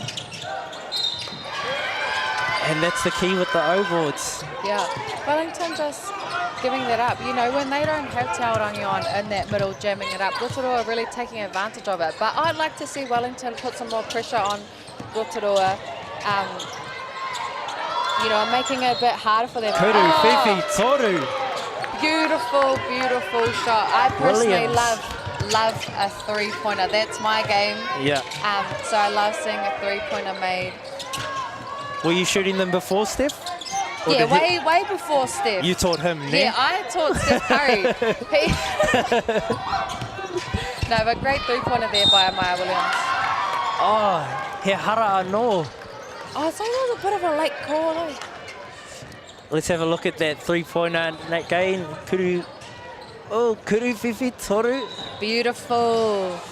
Net te noa, tērā, nothing but net. Kuru tautuku kei te haere. Vivi. Vivi. At the line again. I feel like, you know, just seeing the same thing. Yeah, she's returning. Deja vu. Yeah, hey? like, didn't I just see her here? That's the game, and it's only 10 points difference. And she's still, oh no, we cursed her the last time. She's not 100%, eh? No, she's not. She's not. Kuru whiwhi toru anō. Oh, tūrapa, pai te tūrapa. Me te reikuru. Great work by Maya Williams again. She is going hard for this Wellington side. There we go. There's that pick. That pickpocket again. Easy bucket there.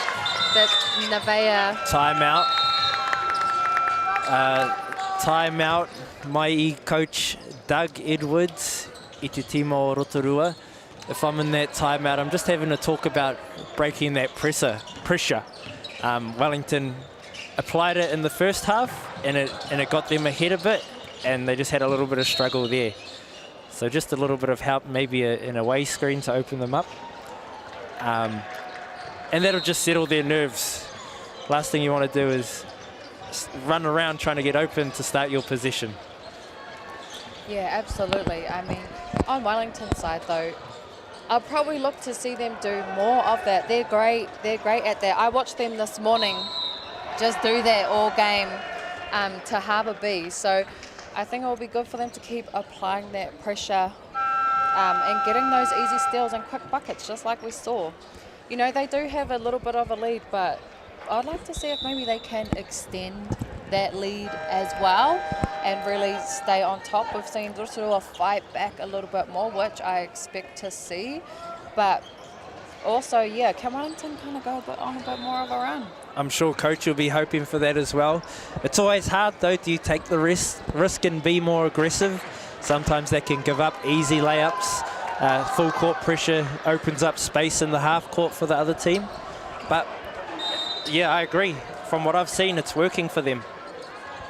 Yeah, we'll see. I mean, we were mentioning there's a few players that could possibly be in foul trouble for them. So maybe you're right. You know, they might have to be a bit smart about when they're pressuring. But I mean, it's working for them. So I'll keep doing it. And there they are. Arai Kimua. Punch screen waiting. That's a great carry. Aye. Hard luck. And the Wellington girls getting a little bit loud. They're happy with that. Yeah. I mean, you would be. That just shows that your defense, right? That pressure, it's working. Yeah.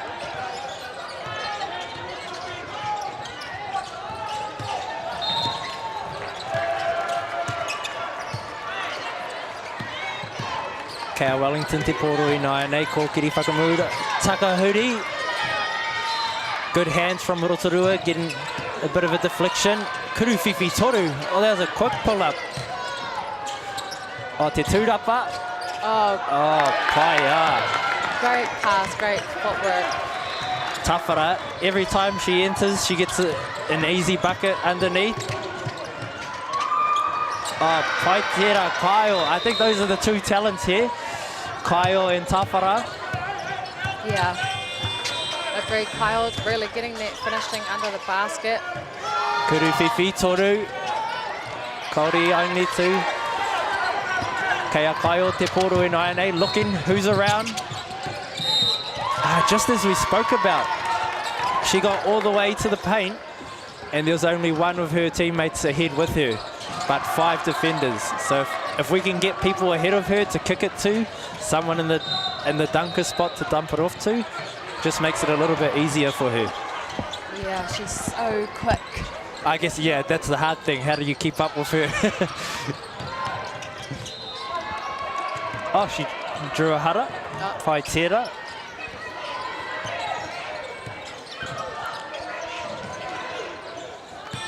Paite tuatahi.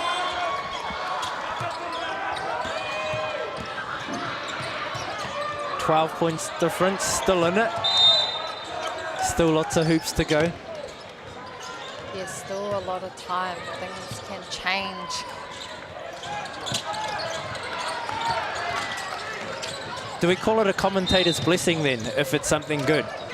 Yeah, let's start commentators blessing, because I feel like commentators curse. I've been, you know, always heard it, commentators curse. I want to try it out, but what about, yeah, commentators blessing? Because I saw Rotorua light it up this morning from the three-point line. Oh, Reikuru. Me te hara. I saw them light it up this morning. They had a great win against Harbour Basketball last night in the, what was that, final of pool play. And Harbour was fighting back, but they just kept splashing threes. So my commentator's blessing for Rotorua. Some Kuruwhiwhi toru on the way. Oh, nice. Oh, yeah. Okay. Well, I'm going to give a commentator's blessing to Wellington. I heard that, you know, they made Canterbury have 40 turnovers. Wow. Really, that's just what I got told, that Canterbury had 40 turnovers, and I believe it. after seeing their defense that they play and the pressure that they can put on, I like to see them, you know, force the Sotoroa team into more turnovers and really show that and get those steals up as well. All right, let's see who's got the best blessing. Oh, He Haratera. Kotahi Anō holding her nose. Checking it still straight. Ran straight into a shoulder. Here we are again. Oh, there it is. And the Kaiara was just moving forward a little bit.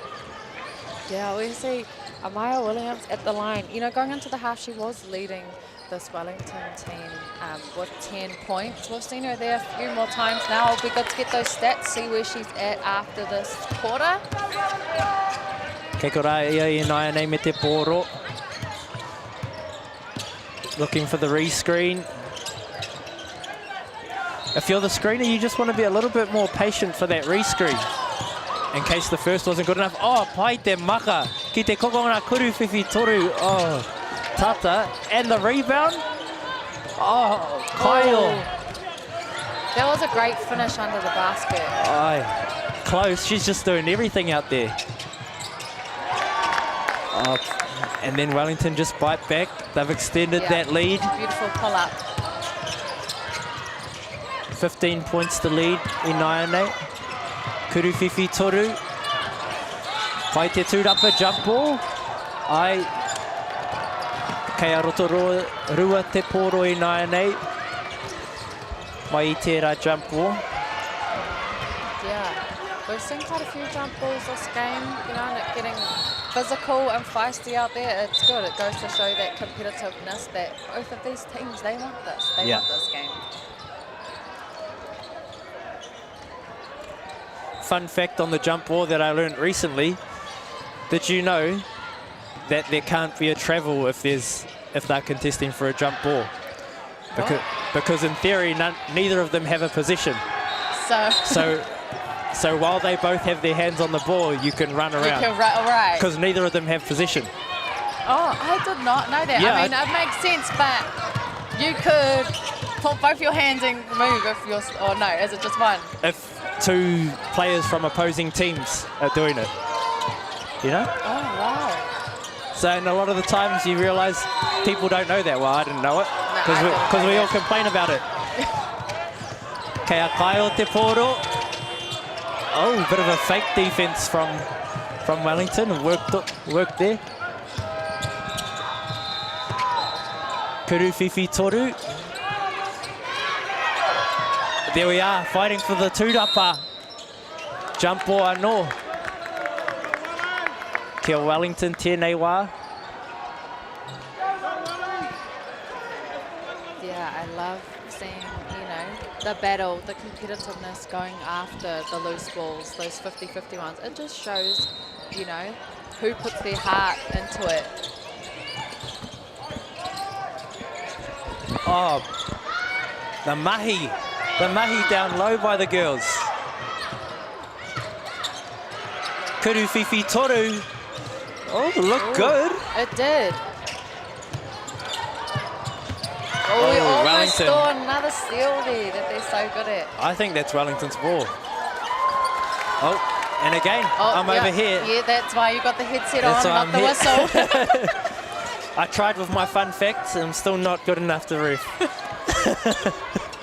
Maybe we can see you out there with the DJ Gardner shirt on. That's the dream, but I'm stuck here. Great hands, great block there. Fast break. Pai tērā.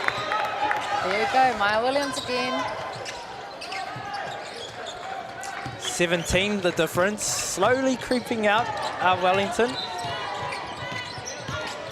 They haven't really been applying pressure, but they've been ticking away slowly. Kuru whiwhi toru. Oh, kaore. Kaore ainiti. I think that, you know, difference in the score now, it is starting to break away a little bit more, but I don't think that's a true reflection of the effort that's been put in here by this Rotorua team. Like, it is showing the hard work that Wellington has done. Oh, blocked there on the three-point shot.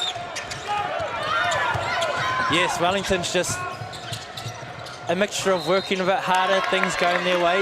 Yeah. I mean, and making more buckets. That's what this is at the end of the day, right? Who can get the most buckets? Putting the ball in the hoop. Kuruwhiwhi toru. Oh, tata. A koera te mutunga o te hauwha tua toru. Ko Wellington e tō ana I tēnei wā. Ono te kau mā ono ki te whā te kau mā whitu. Rotorua just trailing behind. So in the semi-final. So hopefully to make it a bit exciting, they can get those threes going that we know they can make. But I'm sure if you're at home as a Wellington supporter, you're not hoping that. Yeah, not at all. You're probably happy if you're whānau in Wellington right now. Yeah. But also, you know, if you're whānau in Rotorua tuning in with us, you're probably so proud of this team right now as well. Marika.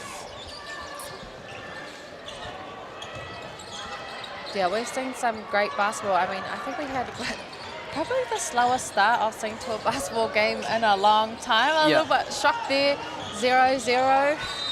But, you know, this game has gone on and it has been exciting. We've seen each team go on a little bit more of a run, make a comeback, a little bit of a distance. And, you know, this fourth quarter, we'll see who comes out. Things could change.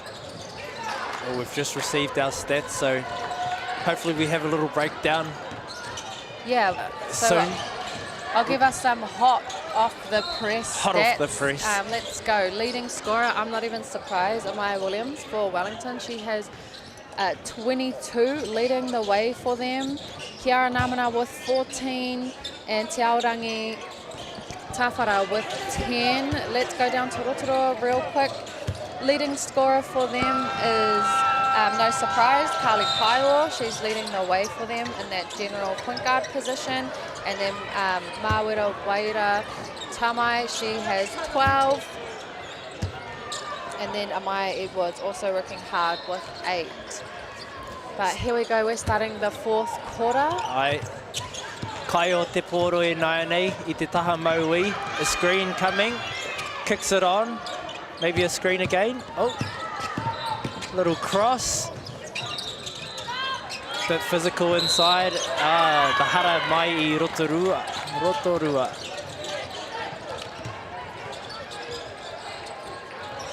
Who was that? Perfect Dryer, I think, was the fouler. Yes, Perfect Dryer. Oreira, kei Wellington te poro I nai nei. Nevea, ki tano ho, Tawhara. Kokiri whakamua, Tawhara, tino kaha. I shall draw that foul. Go to the line for 2. I want to give her a commentator's blessing. I want to guess, not guess, but I want to say she's going to go perfect 2 for 2. I love it. And Coach Doug Edwards has a little kōrero ki a Perfect Dryer. Just about looks like defense by the sliding of his feet on the sideline. I love seeing coaches get into it on the sideline, imitating defense, imitating closeouts. Sometimes they step on the court and close out in the corner themselves. They're getting so into it.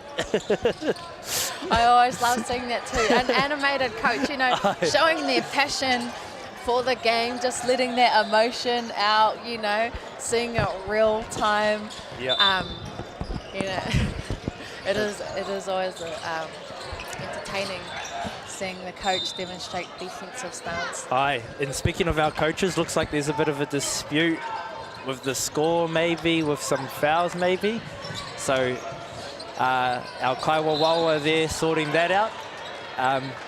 And great to see that process, a great process to understand. You can't just sit on the sideline and yell at the referees if there's a dispute.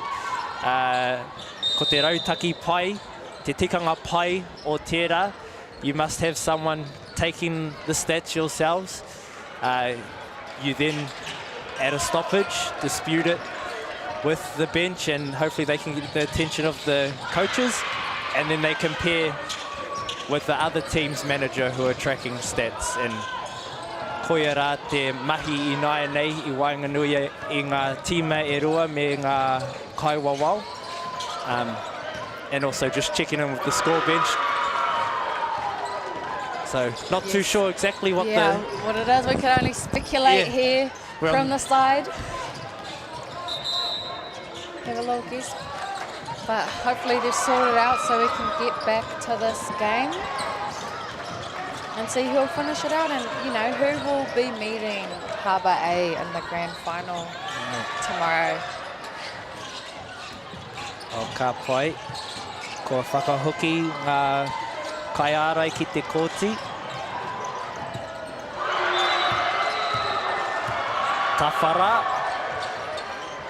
Oh, there's your bless. Yeah, there's my half blessed. Half blessed, better than no blessed. Can we finish the full blessing?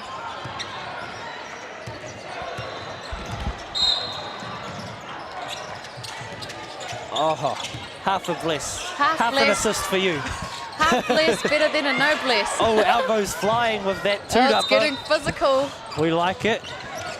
Especially with te kau-miniti toia nei te semi-finals. We need that energy from Rotorua. Oh, tough jab step. Poto I tērā kuruwhiwhi toru engari.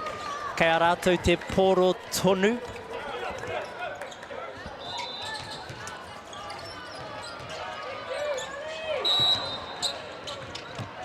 Perfect dryer. Kōkiri whakamua. Vivi. Kiki ki tana hoa ki a Taio. Oh, she's got 3 bodies waiting, but they might need a 4th. She's got great finishing around the hoop, you know, despite her height compared to what she was up against. I'm quite impressed with her skill in finishing around the hoop. Kotahi anō. And one from the midi, falling away. Titiro anō ki tērā. Oh, ki ngā tinana e rua, me ngā ringa e whā. Great finish. How about that? Very strong. And let's bless this one again. Oh, Cole. Oh, see, I'm maybe you shouldn't bless. Aye. Me turi turi ahau.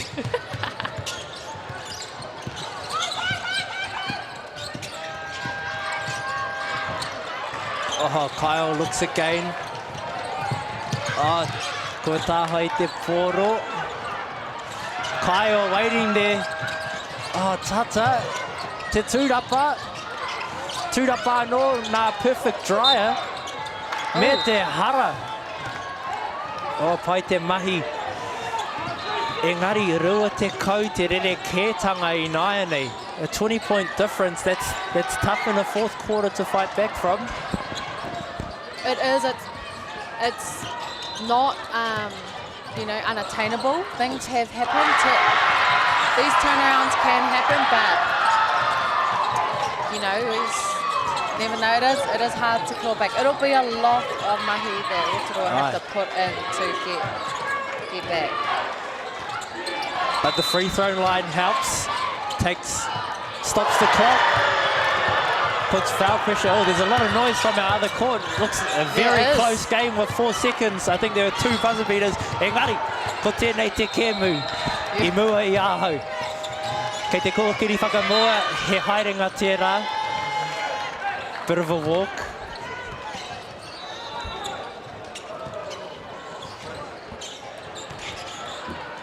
All right, me aro kiko nei whānau. There's lots going on in this arena. Yeah. We love it. We love it. Semi-finals day. Semi-finals day, day 3 of our under-18 Footlocker Nationals. Oh, tēnō tata, pai te reikuru. Tūrapa. Pai tērā. There was great footwork there for Maya, you know, to just step out back through that defense. Punch screen. Oh. She got... Oh, pai. Ka pai. Kaio again. There we are. Oh, she had the help there. Just missed the pass. They've cut it to 17 from 20. Another good possession of defense.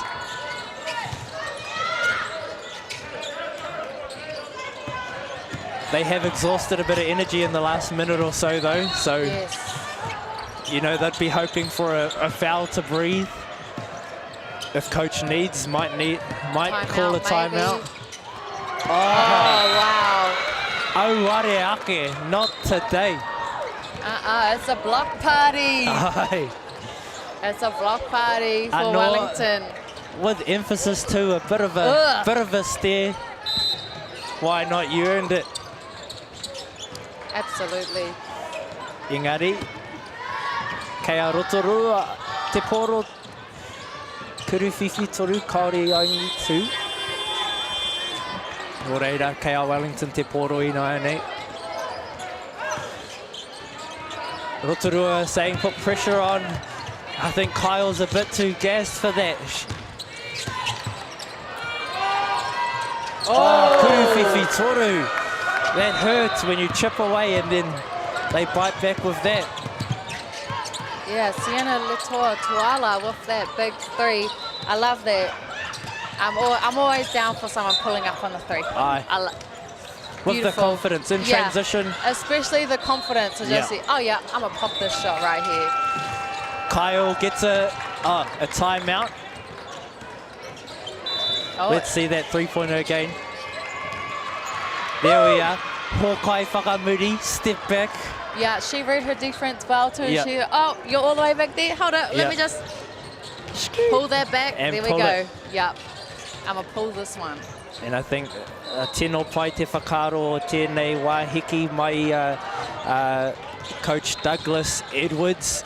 I think he could also pair it up with a 30-second sub for Kyle.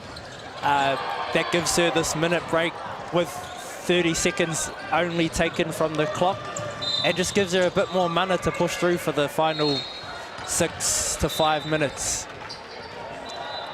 Those little rotaki are great, especially when you've got a player you need out there.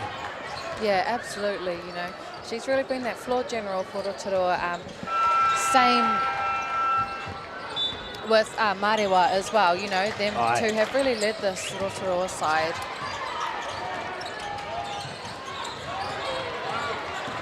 Oh, I wish we had some live stats right now, though, of where we were at. I'd like to see what Maya Williams is on, and also Te Aorangi as well. I want to see her block stats. I think I can find that. Going into the quarter, she had 4. What? So she's had one big one. Is that 5? Maybe, has she had 2 or 1? I feel like I've missed some, but I'd like to know who's leading the blocks for this tournament. I want to put my money on her, definitely. I'd put my money on her too. She's just waiting patiently and not today. Yeah, she's like, go up, please.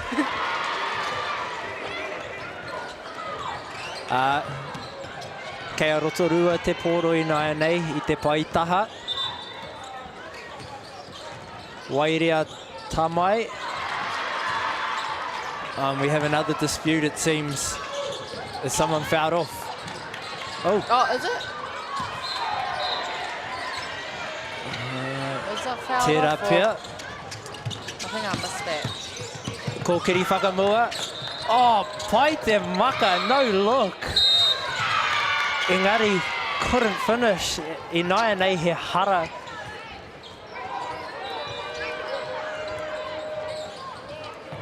Oh, that's a beautiful pass. We got to finish it. It's just for the highlights, especially. Yeah. Get that highlight reel going. I'm sure some of these girls will be clipping their highlights, looking to send them off to some colleges if they want to continue to play the game, which I think some of them, well, all of them absolutely should keep playing if they're not in their last year of high school, as well, and looking for a career in the game. Oh, he hara anō. I've seen nothing but talent from everyone that's been on the court today. I'm really impressed with the future. And it's great with the introduction in recent years of Tauahi and the Rapid League in Tauahi to give more opportunities. Yeah, absolutely. It'll be great to see, you know, these Wellington girls be on the Tukumanoa Queens. One day, see them come through. Some of them possibly could be, you know, being looked at as a development player. And then here with Rotorua, we have the Tauranga Whaia close to them as well. So some of them could be in their development, you know, group at the moment as well.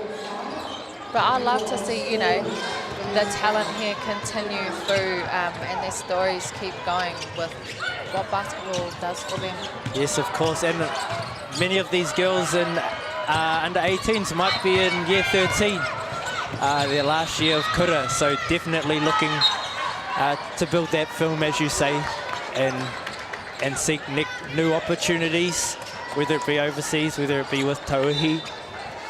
Yeah, with Tauhi would definitely be awesome, you know, to see. But yeah, as you say, overseas, there's that college pathway now that, you know, so many of our wahine from New Zealand have taken and succeeded at, you know, free education, get to play the game you love, but also just over the ditch in Australia, there's NBL 1 and there's WNBL 2, so there's some more options. Yeah. And me mihi kātika ki whakaata Māori, this broadcast, this pāhotanga really helps get that out, getting quality film of the games. Me hoki ki ngā kai whakaahua, photographers, videographers, I te taha o te Papakura, getting exposure for our kai tākaro, our rangatahi, I tēnei hākinakina.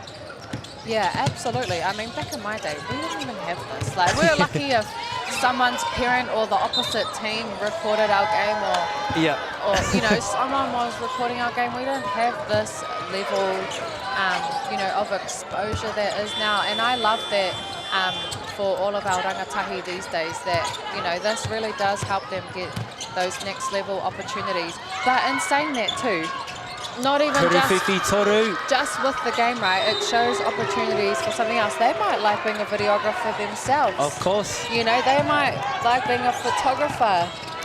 They might want to do commentary like we do. It just opens up, you know, the world of what else basketball can do for you, using it as a vehicle. Yeah.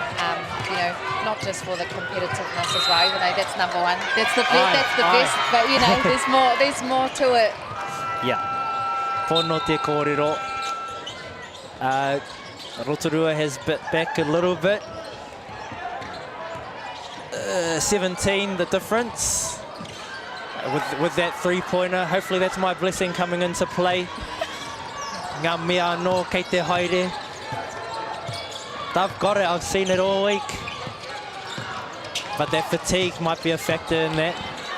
KR Wellington te poro I nai nei. Screen, the roll's there. Oh, but so too is the cut. Kai tērā. Great assist there. That's what you like to see. Kei runga Wellington I nai nei. Mai I te kauma iwa piro. Rotorua not giving up. Mate ururoa kaut rātou. Still with the pressure. I was going to say, I wouldn't be surprised if I saw that one go in, because we can see that she can pop those threes. And there it is. But there we have one. Amaya Williams. That's the importance of rebounding. You know, you can do good defense and they'll miss, but statistically they're going to make one if they keep shooting. And pai tērā reikuru mai Kyle. Yeah, there we go. We see her again. Great footwork. She's so speedy. But then it looks like, yep, that fatigue. She was struggling back after that attempt. And now again lagging behind. Oh, pai tērā kōkiri. See her go to the line again. I love the way that both of them, Carly and Marewa, get downhill, you know, and step through, and that fine-tuned finishing too around the hoop. You know, they just have those angles with the way that they finish. It's amazing handle and touch they have, eh? Yeah. And I mean, you would, right, with that size. You've got to find a way to score those buckets over tall players like Chiaorangi. They're just got to come in and woo, see you later. Yeah. Not today.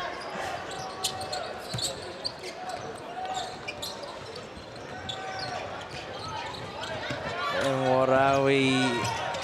Te kauma iwa te rere kaietanga. Still not impossible, but a hard battle, so fighting on. Aharatera. Yeah, quite a bit more of a gap there. Wellington's broken away. Henare te Kaihara, and she's looking for a sub. Is that, maybe she has to sub. Maybe that's 5. Are we going to see that baton? I haven't seen the baton go up yet. Oh, they just slipped it up quickly. Oh. We need to ask them to wave it out to us. Too fast for us. Pai te tuatahi o ngā kuru tautaku e rua. Kei te haere te tuarua.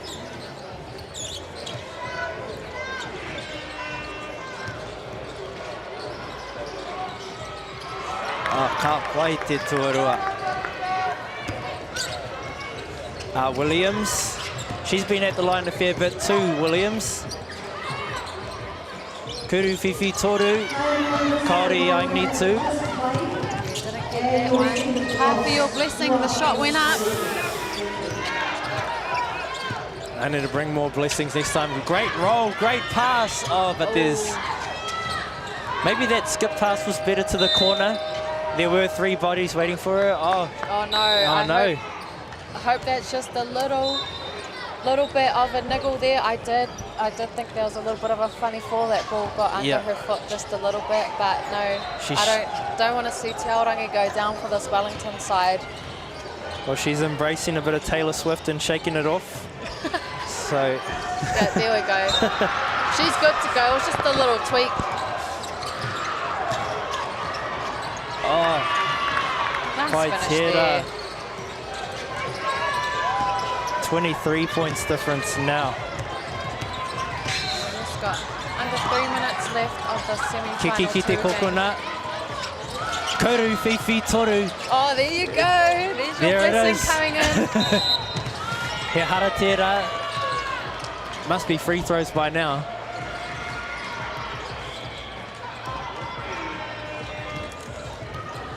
Yeah. It is free throws. Kuru tautaku, kei te haere. Look, I'm sure Rotorua will be kind of happy with a little bit of a break. Obviously wishing for a miss, but we will see. Yeah, for them to catch their breath. I mean, I wouldn't be surprised if fatigue has hit by now. I remember playing in these tournaments and I'll be so tired. You feel good in the warm-up in the game and then you just start feeling some muscles aching. Yeah. You know, and you're just fatigue, mentally getting a little bit foggy there. Yep. And that's when those championship teams, they're a bit deeper. They're not always reliant on one person, so they can rest that person or their star players here and there. Because as we've seen, Kaio, every time she drives, there's bodies there waiting for her, so it's always harder.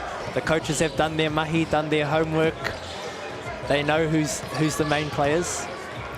I'll tell you what, they haven't been able to stop, who do we have here? Marewa getting to the line. No, we've been saying that she's just lived here in this game. I mean, I'm not sure how many she's shot since the half, but at the half she was 6 for 7 from the free throw. Aye. And Amia Williams has been living there on the other end. Kaio Anō.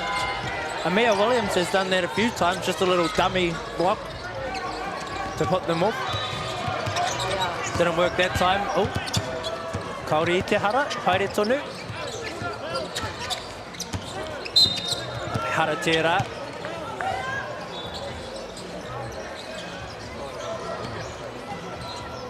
Nō reira, ka haere anō a Williams ki te pai kuru tautaku mō ngā mea e rua. She must be close, at least to 30 piece. Yeah. Was she 20 at the half? She was 22. 22, oh. Oh, she was 22 at the end of the third quarter. Yeah, she'll be close to a 30 piece. Should be happy with that, carrying her team. Do you know who the top scorers of this tournament are, or of the games? I had it up on my screen. The top scorer, Nin, from Waikato. Proudfoot, South Canterbury is second with 23. B. Craig from South Canterbury as well, 21.8. And Amaya Williams, 19.5. Oh yeah, so she's hit above her average this game already. Yeah, she's had a stand-out performance. I've loved watching her, you know, attack the hoop this game and go hard on both ends. And she'd stayed calm throughout. Yeah. Our arena's starting to get packed out now with semi-finals on the way for the boys. And these semi-finals, I think all our Auckland parents have finished mahi, and maybe some from the Waikato and those closer towns. So they're packing out in INA. Yeah, it is getting busy in here. There's a lot going on in this. Aye. In this building at Pulman Arena.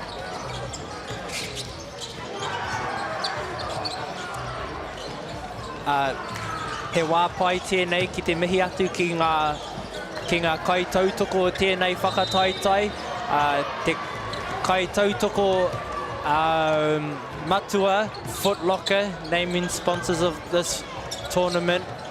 Ki a 4 Wins, the Lion Foundation, Whakaata Māori, mō tēnei pāohotanga o ēnei kai tākaro, me NZCT, and me hoki kia GJ Gardeners, kitting out our kaiwawao, ki ngā kaiwawao hoki, ngā volunteers and everyone else helping with these kēmu. Very great to have the support of everyone. Kia ABS Hockey hosting this, Auckland Basketball. Big mahi in that. Yeah, absolutely. Thank you to everyone, you know, behind the scenes, all of our sponsors and partners, as Cairo said, and all our volunteers, you know, they give up their time to make these tournaments happen. There's a lot that goes on for our rangatahi to be able to get on these courts and have the opportunity to play this game that we all love as well. So always appreciative of that. And ki ngā kaiako o ngā tīma, ngā coaches as well. I think I remember when I was playing, I thought they just rocked up, did some scribbles and yelled at me, but when I gave it a crack, it's a bit more than that. Yeah, our coaches are the ones, you know, really putting in that work. You have to study the other team, your team, see the strengths and weaknesses. It is more than just showing up. Yeah. But yeah, no, definitely like that. Eh? Like, oh, coach just comes with their whiteboard, just draws these X's and O's. But no, our coaches go into a lot, and they also influence our rangatahi too in life. I'll say these days it's more than just coaching on the court as well. It's teaching our rangatahi life lessons and lessons how to, you know, translate what you're doing on the basketball court into real life. Ai, pono te kōrero. Nō reira, tērā pē ko tēnei te rirohanga whakamutunga Wellington. Oh no. Rotorua is still up. I assume they'll try dribble it out. Oh no, we're looking for a pick and roll. Get one more on the board. Yeah, a lot of people they're kind of against that, you know, scoring at that last bucket in the last 10 seconds. Yeah. I think my mindset's changed. Keep playing until the end. Yeah, Score some more points. I don't mind it. I don't mind it at all. Aye. But give it to someone that hasn't scored yet. No. Yeah. Oh, nō reira e hoa mā, me mihi ka tika ki te toa o tēnei kēmu Wellington ka haere rātou ki te grand finals a pōpō. And they will play Harbour Basketball. So looking forward to that matchup. Me mohi hoki ki a koutou, e hono mai ana ki a mātou. The boys semi-finals will come up on this live stream. So stay tuned if you're interested in that. Me nā kaore, well, tēnā koutou, kia ora koutou, katoa.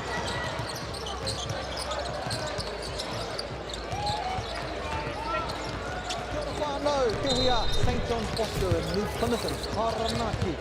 We're playing little hoop fairies here, giving hoops out to schools. Thank you, Chemist Warehouse, helped us get here. But let's come inside. Ethan, man, hurry up, man. Gosh, I told you, 20 minutes, we need to get here, do the intro. Me and my bro E, we're out here, St. John's Bosco. Or SJB. Beautiful school, amazing kids here, and we're here to give the hoops out. Yeah, it's grassroots, as they say, you know, from the ground up to the top down, and all in the middle. Basketball is one of those sports from left, right, up, down. You can do it, it doesn't matter. All right, let's get inside, eh? Let's go.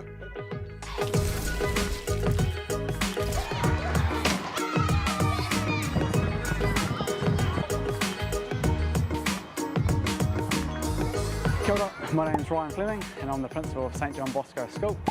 We're really privileged and honoured to have the Hoops and Schools team here today at the official launch of our brand new basketball hoops. Basketball's enormous at our school, as it is at many, and to have the facilities that match the love for the game that our children hold is absolutely brilliant.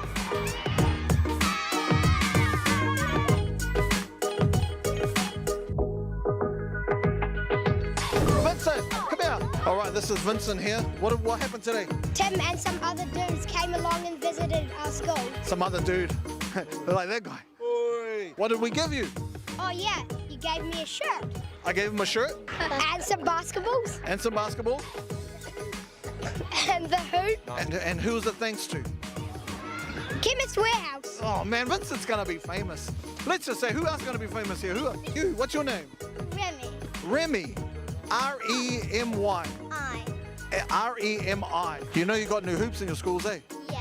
What are you guys gonna do on them? We're gonna dunk them and play basketball. We're gonna dunk. Wow, we're gonna dunk. We're gonna dunk, but he's not allowed to dunk because he'll break the hoop. I just want to have a massive thank you to Hoops and Schools, Chemist Warehouse. You guys have been legends. Can't wait to do the next one. Chemist Warehouse, baby! All right, off you go. You get back to class, eh?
E te ti e te tā, nau mai hara mai ki tēnei pāhotanga poi tūkohu a whakaata Māori.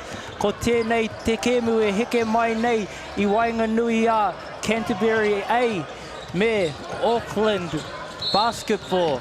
O te rā e te whānau ko tēnei te semi-final o te U18 National Championship. Nō reira, ko ēnei ngā tīma e rua I runga I te whakataitai. Ko Cairo Kotuhi tēnei I tōku taha ko tōku hoa, te matua. Greg, how are you? Hey, kia ora whānau. Absolutely amazing to be here. What I'm going to do though, Cairo, take us away with this Tamaki Makaurau lineup. Ko tēnei ngā kaitākaro o te tima o Tamaki Makaurau, a Kāri Wānoa, Ariki Jacob, Cooper Fisiahi, Dayton Simkemp, JC Goodman, Callis Peneha, Kolo Ki Lakepa Liku, Lawson Pryor, Ronan O'Sullivan, Se'e Iremaya, Rātou Ko, Tay Thompson, me ngā kaiako o te tīma, te kaiako matua, Christian Ward, me Stefan Biggio. Love that for Tamaki Makaurau. And the flip side of things, the gentlemen, the Tāne from the south. We've got Leonidas Swinton, Elliot Makili, Sebastian Thompson, Finn Langrell, Eli Lissaman, Roma Tuamoni, Benjamin Habanshuti, Benjamin Marsh, Louis Dow, and the man himself, Tawhiri Kate. Coached by Dave Langrell, assisted by Joe Hoppe Powell. And I'll tell you what, I had a lovely kōrero, bit of a tautoko with Coach Langrell. Great basketball mind, lovely guy. And also bumped into the young man himself, Tawhiri Kate. And he wanted to shout out to the lovely Lily Aroha. Oh, the lovely Lily. The lovely Lily. Oh, Tawhiri, a bit of a Casanova, is he? Yeah, so I asked him what his quote was for, pre-game. You obviously want to hear from the players, and yeah, wanted to say aroha to Lily, so I thought, there we go. Shout out to you. Oh, nō reira e te whānau, I toa te jump, Canterbury, kei a Tawhiri kei te poro, he ghost screen kei mai I a Marsh, ki a Marsh anō, left, right, ki te tapa. Oh, I thought we were going to start the game with an N1. Engari, he hara, kei te haere a Marsh, ki te pai kuru tautaku I naenei mō ngā kuru e rua. Did the usual handshake with B Marsh before the game got underway. I said 30, and he looked me in the eye, I said 30. So, kia ora. Now he's wanting to look towards the defensive side of the ball, being a bit at kaipare, but tenacious on the offensive end and can score points rapidly, can Ben Marsh. Oh, can he? Look, he's already got one on the board. 13 seconds in. Make it 2. 28 to go, he'll say. But, it's going to be an awesome matchup here. Two of the big cities from around the Motu, Auckland, Canterbury, going at it in our first men's semi-final, Cairo. How good. And the home team, Auckland, I saw this arena getting packed out recently. That'll be their whānau. Probably finish mahi for the day, come here for the semi. Kei a Marsh anō. Oh, bit of a maka. And this is the second Canterbury game we've got to call today. And that man right there, Roma Tui Maunai, is picking up where he left off. He's been incredible. Nothing short of incredible so far in today's mahi. And look at that, a steal from Tui Maunai. A turnover as well. But also he had a great show which slowed down the defense, added pressure, and later turned to that tāhai. Engari, kei a Tamaki Makaurau te poro I naenei, Tay Thompson, recently returned from the World Cup with the New Zealand under-17s team. We got some big matchups here. Lawson Pryor for Auckland. Tawhiri Kate, here we go, might some showtime. Here's a big match-up. Hey! Uwe! Roma! How about that to start it off? That's some energy you want. There's just something about the momentum, the energy that dunk and create. Cairo, things you love to see. Happy Matariki. Oh, he hara. We've got a replay here. Yes, give us another look. Getting freaky on Matariki. Roma Tui Monai. Look at that. That's that artwork of the commentary that you have that I need to learn from, mate. Hey, your reo has been beautiful, brother. I've got to figure out something to bring to the table. As I believe that's Pryor in the 7th singlet with a lovely take. And great patience in the air. I thought he was getting blocked. Kuriwhiwhi toru. Habanshuti. Oh yeah, Habanshuti, he's been really turning it on so far in this tournament. Marsh loves that 3-2. Looks good out the hand. Kaya Lawson, if someone loves a 3, it's Lawson. He is a great 3-point shooter. Yeah, he liked the look of that switch, didn't he? Yeah. He had the big man on him and he pulled it. Speaking about Habanshuti though, I think you talked about that in the previous game. Coming off 8 threes last night. Yes. Kuriwhiwhi toru bombs. 8 3-pointers in one game. So I'm sure when he lets it go, coach is very happy. Me Marsh hoki, Keia te poro, kia Habanshuti, kia Marsha no. Oh, what a pass. Unselfish points of kohu from Marsh. Oh. Look, you'd think after promising a 30-pointer, he'd be head down, but he's still playing good basketball. Hey, this guy could heat it up for a 30 and a quarter. I've seen him do it. It is impressive. It's going to be interesting to see how Auckland go about their mahi or Tamaki Makaurau in the blue. The pinstripes of Canterbury. Good arai from Marsh as well. Scoring, passing, and defending. Everything you need. Diving on the ground was Se'e Iramaya. Look, Marsh was there open. I'd hope for Roma to just pass it ahead to a guard like Marsh. And here we are, Tawhiri Kate. That's who I'd prefer the ball to be in if I was Canterbury. You said Taff was the 5th leader in assists, I believe? In the world, at the World Cup. Yes, the leader in his team, also the leader in rebounds in the New Zealand team, as the point guard. So interesting, eh? Your point guard leads. Assists is one thing, but yeah, rebounds is another, and that's a big turnover. He hamine tera and Kauria Kate, he agree with that. He thought he got a foot over. The most animated person in the building, head coach Christian Ward, celebrated like he'd almost won the game on that one. Yes. And that's what you love to see, the mana, the passion. I love his mana. He's got great. He really loves his boys. He really looks after them, and you can see it. Well, you'll see it on the sideline, Whānau, his energy. Look at this matchup right here, Pryor, Kate. That is everything. Tay says, let me eat that up and dish off the maka. He's been really impressive as well, has Leonidas Swainson. Habanshuti is the name you gave him, isn't it? Habanshuti, that's it, yeah. He is not what Auckland want to see. Dayton Sinkem, another great shooter out there for Auckland. Raised in the north, but now at Mags, and one of their lead players. He hara I 9-8, kaya Tamaki te poro I 9-8. Yeah, after seeing this Canterbury team earlier on, I've got to give Leonidas Swainson his flowers. He was really impressive in that earlier performance. He looks like he can do a bit of everything, and a very athletic player too. So a lot of height at the available for Canterbury. And there I'm just looking over Kuriwhiwhi toru. Awareake. What's the height like over there on the Tamaki Makaurau side of things? Kaira obviously very knowledgeable of the locals as the ball comes our way. Oh, hide my to your laptop. You might need that time and a half to pay for a new laptop, my brother. Yeah. Well, it is Matariki and I'm here working, so time and a half would be great. And following the law, but back to the game at te whānau. Yeah, if it was the last time you saw Cairo, folks, you know what went wrong.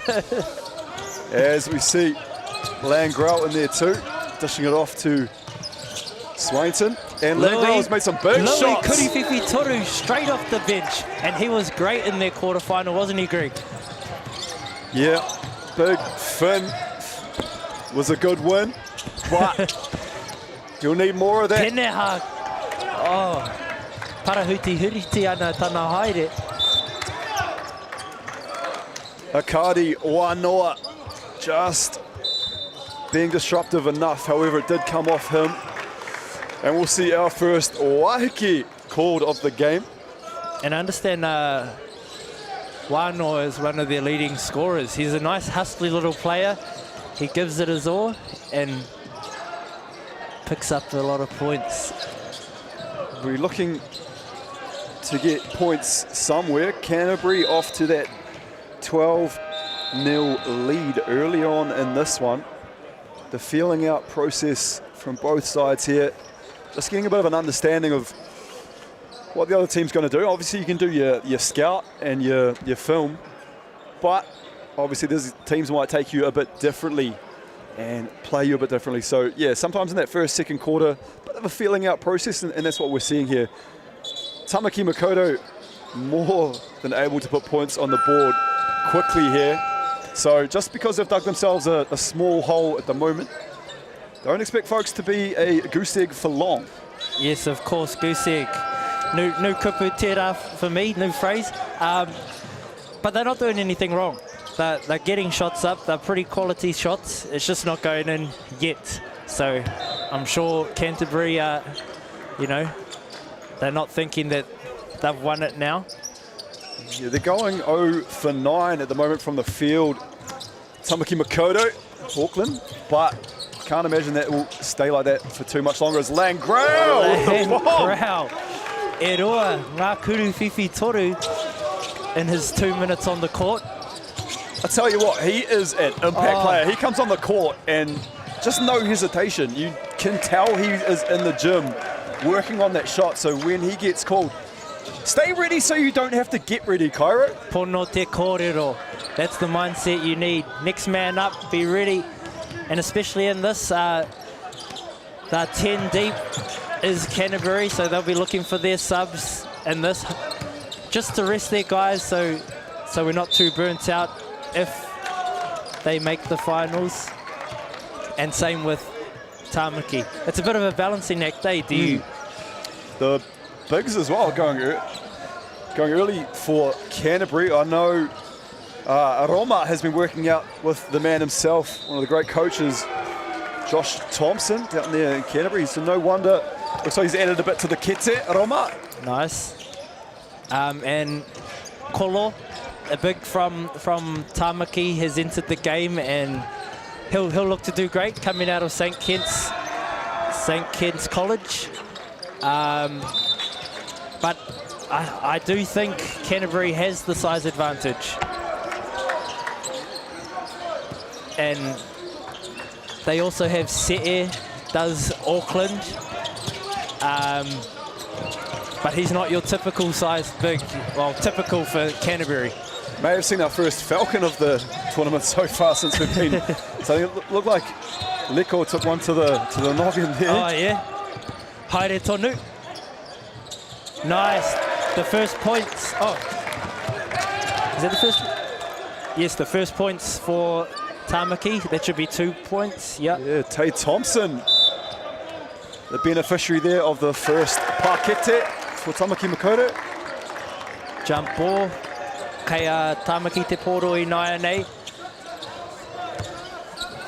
As we said, they've dug themselves a little bit of a hole here, Tamaki Makaurau. Lawson's gonna... No. Peneha kia Lawson, aye. Lawson kia Wainoa, kia Thompson. Kuriwhiwhi Toru, oh, Tata, and the hara over the back, Kate, I think. Yes, Kate te kaihara. No reira, kaya Tamaki te poru. So Liku looks like he knows exactly what his role is, and look at him being physical under the hoop there. Very patient, Thompson. Oh, bang on the head. Oh, that's no good. And they are carrying a big injury on the sideline. JC Goodman has hurt his ankle although he's got a band on it and he's kitted up, so maybe a sub if needed. Yeah, Tay Thompson there. There's a bit of a whiplash as he hit the ground. Just looking a bit ginger. Charge! Oh, big and play. there he is. There's Coach Christian, loves that. As well as the boys on the bench for Tamaki. Oh, I love a charge. It's the little fella special, isn't it? Just get in the way and run into me. Yeah, it definitely says, oh, hey, look, we may not be ticking over the scoreboard, but what can I do, or how can I help my team? Putting the body on the line, taking a charge, getting your team another position, huge. But kei konei Canterbury, just doing what they do best, playing discipline, playing good basketball, not rushing. Good screen. I love to see Kate in the pick and roll. Oh. Unselfish Kate too.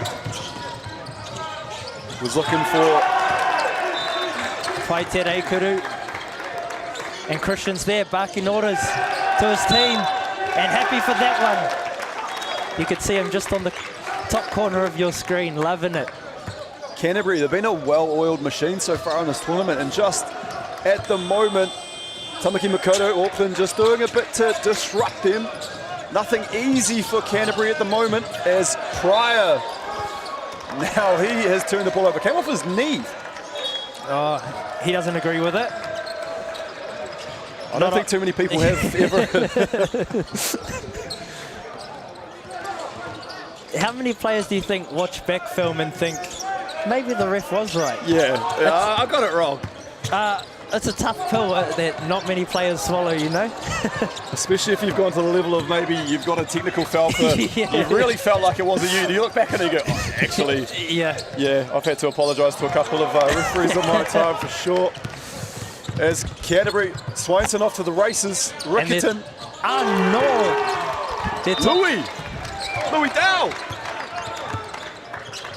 And some of these guys really picking up from where we've left off earlier on in today's mahi. Oh, Canterbury again. Oh, and back to Tamaki. Big bump from Tay. You know, as I said to you, just ironically watched that movie 300 last night, and Leonidas and his Warriors. So, yeah, good to see Swainson out there putting in their mahi as Kate. Oh, Paite cut. Oh, he harmony hiding up. Ka hoki a haban shuti ki te koti. Kua wehe Leonidas Swainson. And I think Sebastian Thompson there, just a little bit of happy feet, and I'm not talking about the penguin. Screen from Koro, the hard show. Oh, Kuruwhiwhi toru nā tape. Showing no lasting effects of that head knock he took previously. Right. Kuruwhiwhi toru looked true as soon as it left the hand. Beautiful shot. Peneha guarding the ball. Oh, great patience. Oh. You just see Kate coming off. His first dribble was a patient one. He scans.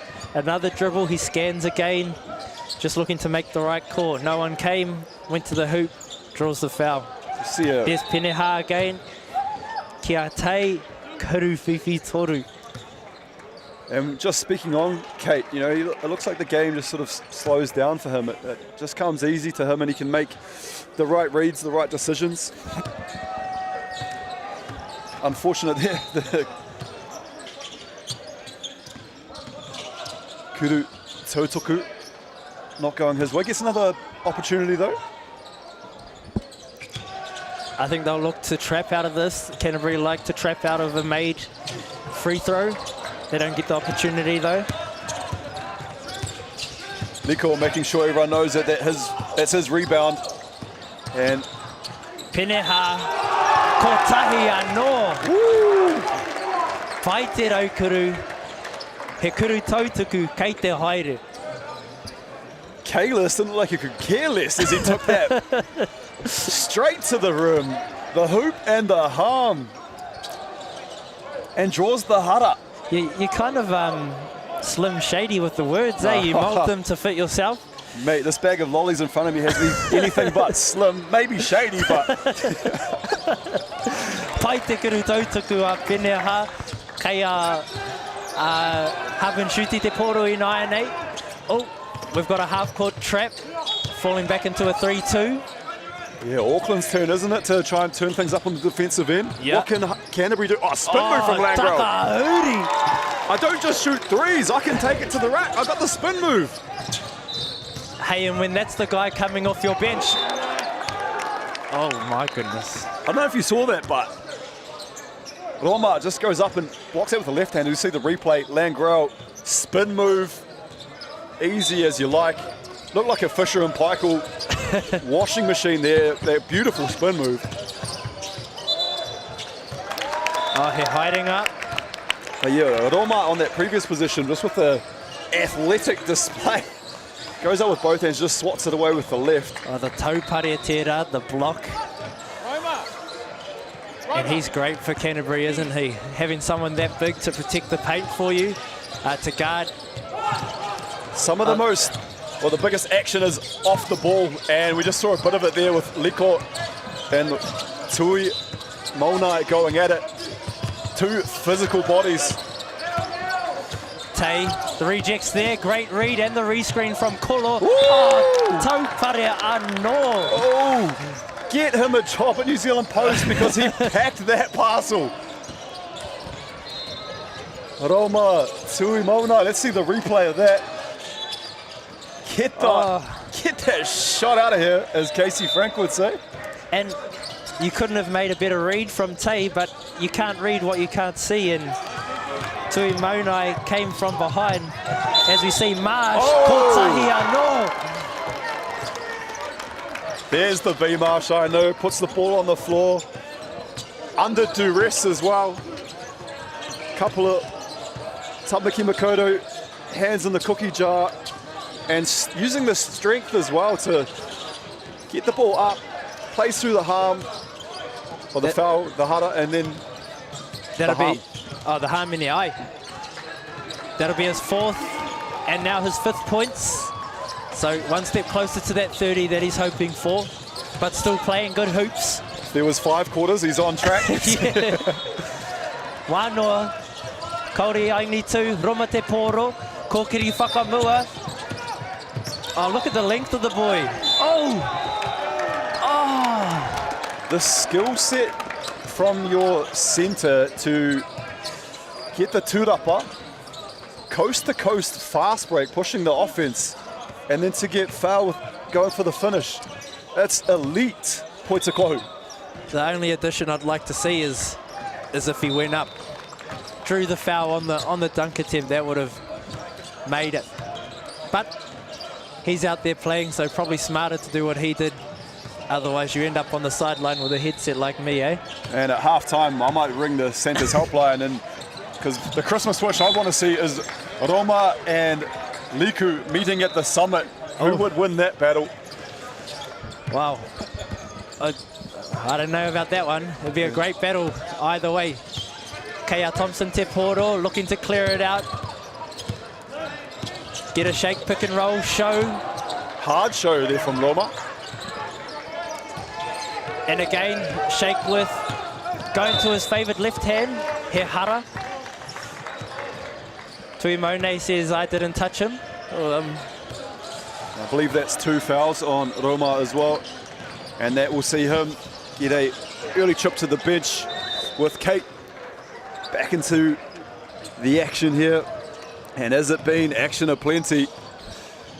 Canterbury 27, Tamaki Makoto 13 now after that prior make. And here we have another go, the bright orange boots of Lawson Pryor. And they're going small now, are they, Canterbury? Depending what the defense is, they like in the small lineup a ghost screen in their open spacing. Yeah, looks like Leonidas will be at the 5 at the moment for Canterbury. Might be undersized going up against Liko, but definitely not unathletic. Kea Lawson te poro. I haven't seen him get as hot as he can get yet this tournament. Oh, bit of argy-bargy. Yeah, a bit of niggle there from Marsh and Pryor. And pai te hustle Thompson engari. Now they're low on numbers. Kuru whiwhi toru. Habachuti, Kori only 2. Tūrapa anō, Marsh. Ko tahi anō. Ben Marsh, didn't he enjoy that one? And he let Auckland know about it. And I'm talking about Auckland, the city, because that was a vocal celebration. He thoroughly enjoyed that one, did B. Marsh. Obviously getting tied up a bit with Pryor on the ground may have added to that yes, emotion. Oh, and you don't mind a bit of emotion in sports? Brings out a bit of extra from the players? Oh, we're playing for all the marbles here. This is a semi-final, you know. Ai marika. You either win or you go home. There it is, Lawson. I can't believe that's the first quarter done and dusted. 30-14, Canterbury up. And they did this in the quarterfinal. It didn't feel like that they were up this much, but they just slowly pick away at you, running their game. They don't rush. So great to see them sticking to their game plan like that. But what do you reckon Tamaki needs to do to fight? Wow, they were on a goose egg for a vast majority of that first quarter. You know, things just weren't going their way, but to their credit, they've stuck it there, you know, and figured out what works for them. It's been a tough one, but as I said, they've dragged themselves back into this game. Canterbury doing what they do, 30-point first quarter. I'm sure your boy, Christian Ward, coach of Tamaki Makaurau, will be down there egging his troops on and just saying, hey, look, we need to tidy up maybe on the defensive end. You know, we're giving these boys from the south a bit too many opportunities and a couple of easy looks. So I'd imagine they're trying to dial up the defense in the second quarter at Cairo. Yes, and Marsh is the leading scorer of Canterbury. He's doing well for them with 8 out of the first quarter. 8 joint with Langrel, who came out with 2 3-pointers. And for Tamaki Makaurau, we have Tay Thompson leading their scoring with 7. Yeah, I loved what I saw from Langrel, a couple of big, 2 Kuruwhiwhi torus, and then the elite footwork, you know, to get his 8 points and a nice finish in the paint with a spin move. So important to have guys coming off the bench that really add that impact, Cairo. Yes, of course. Also a big factor in this game so far, looking at our live stats. Canterbury has shot 10 free throws and made 8 of them. Auckland has only shot 3, made 3 of them, but that might pay off later in the game, putting Auckland in foul trouble if Canterbury can continue with that. Yeah, points pretty evenly shared. As you said, Tay Thompson with 7 to lead Auckland, and then B. Marsh on the other side with 8. So no individual really dominating the scoring. Kei a Tamaki te poro ki te whakatimata tēnei hau whā. Tay Thompson.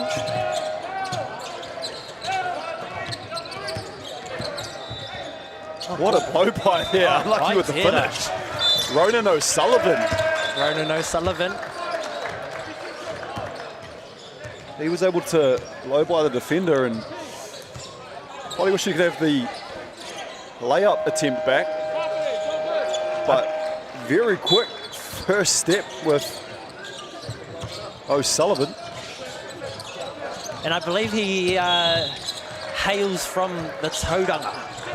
Is O'Sullivan at Dilworth School now? What do you score that? Dilworth School? College? I have to hit up Josiah Mama and ask. I just go catch up with them in the States, with the Spurs. Oh, yeah, must be nice. Yeah, must assistant be coach, nice. Actually. Me mihi ka tika kia Josiah, one of our local coaches getting an opportunity in the NBA. One of us. Doing a great job at Dilworth, and we see a few of his players out here for the Tamaki Makaurau side. O'Sullivan, JC Goodman as well. Oh, as we see a hara. Marsh draws another hara. Great take there from Marsh, but just want to go back to that previous play. Tay Thompson just saw his defender turn around and guilty of a little bit of ball watching, and he just quickly cut down to the middle of the paint. Got the pass and nice finish. Here we have another look at that. We've got one of the great Ruben Fitzgerald in front of us there, one of the great Tuatara players of all time. Giving a little sly grin.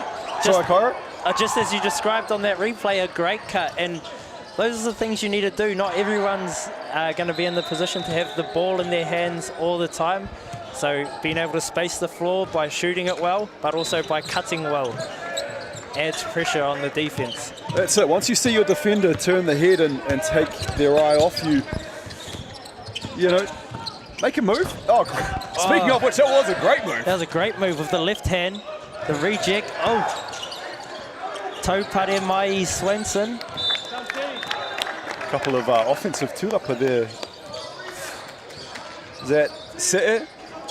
Ai Se'e. Iremaya.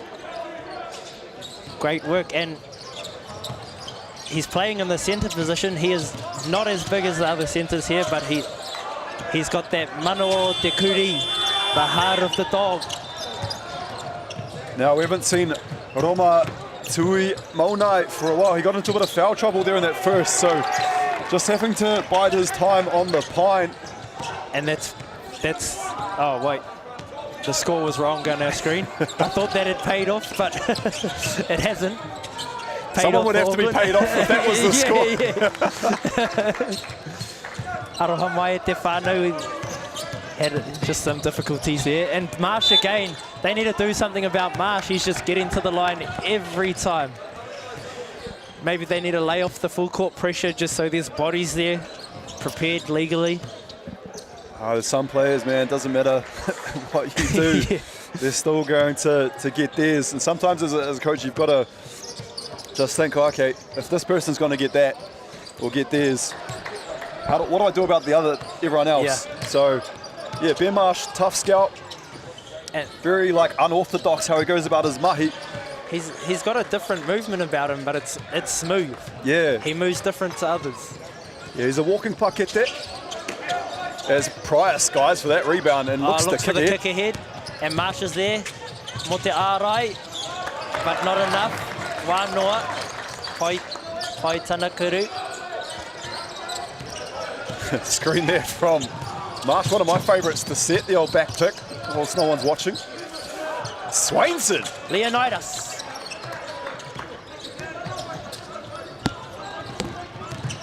Yeah, that Leonidas going for 3, not 300, so... Wānoa thought he was hit there. He's got that in the kit there, Swainson. We have seen him as Marsh Marsh again.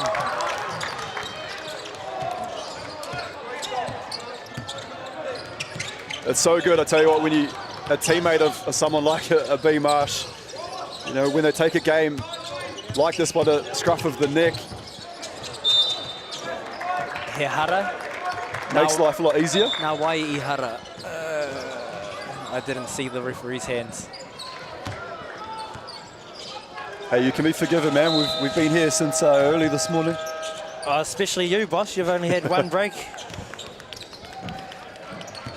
Engari mahi tonu, Kea Thompson I te paikuru tautaku mo te tuatahi, pai tērā. I'm trying to put that overtime in.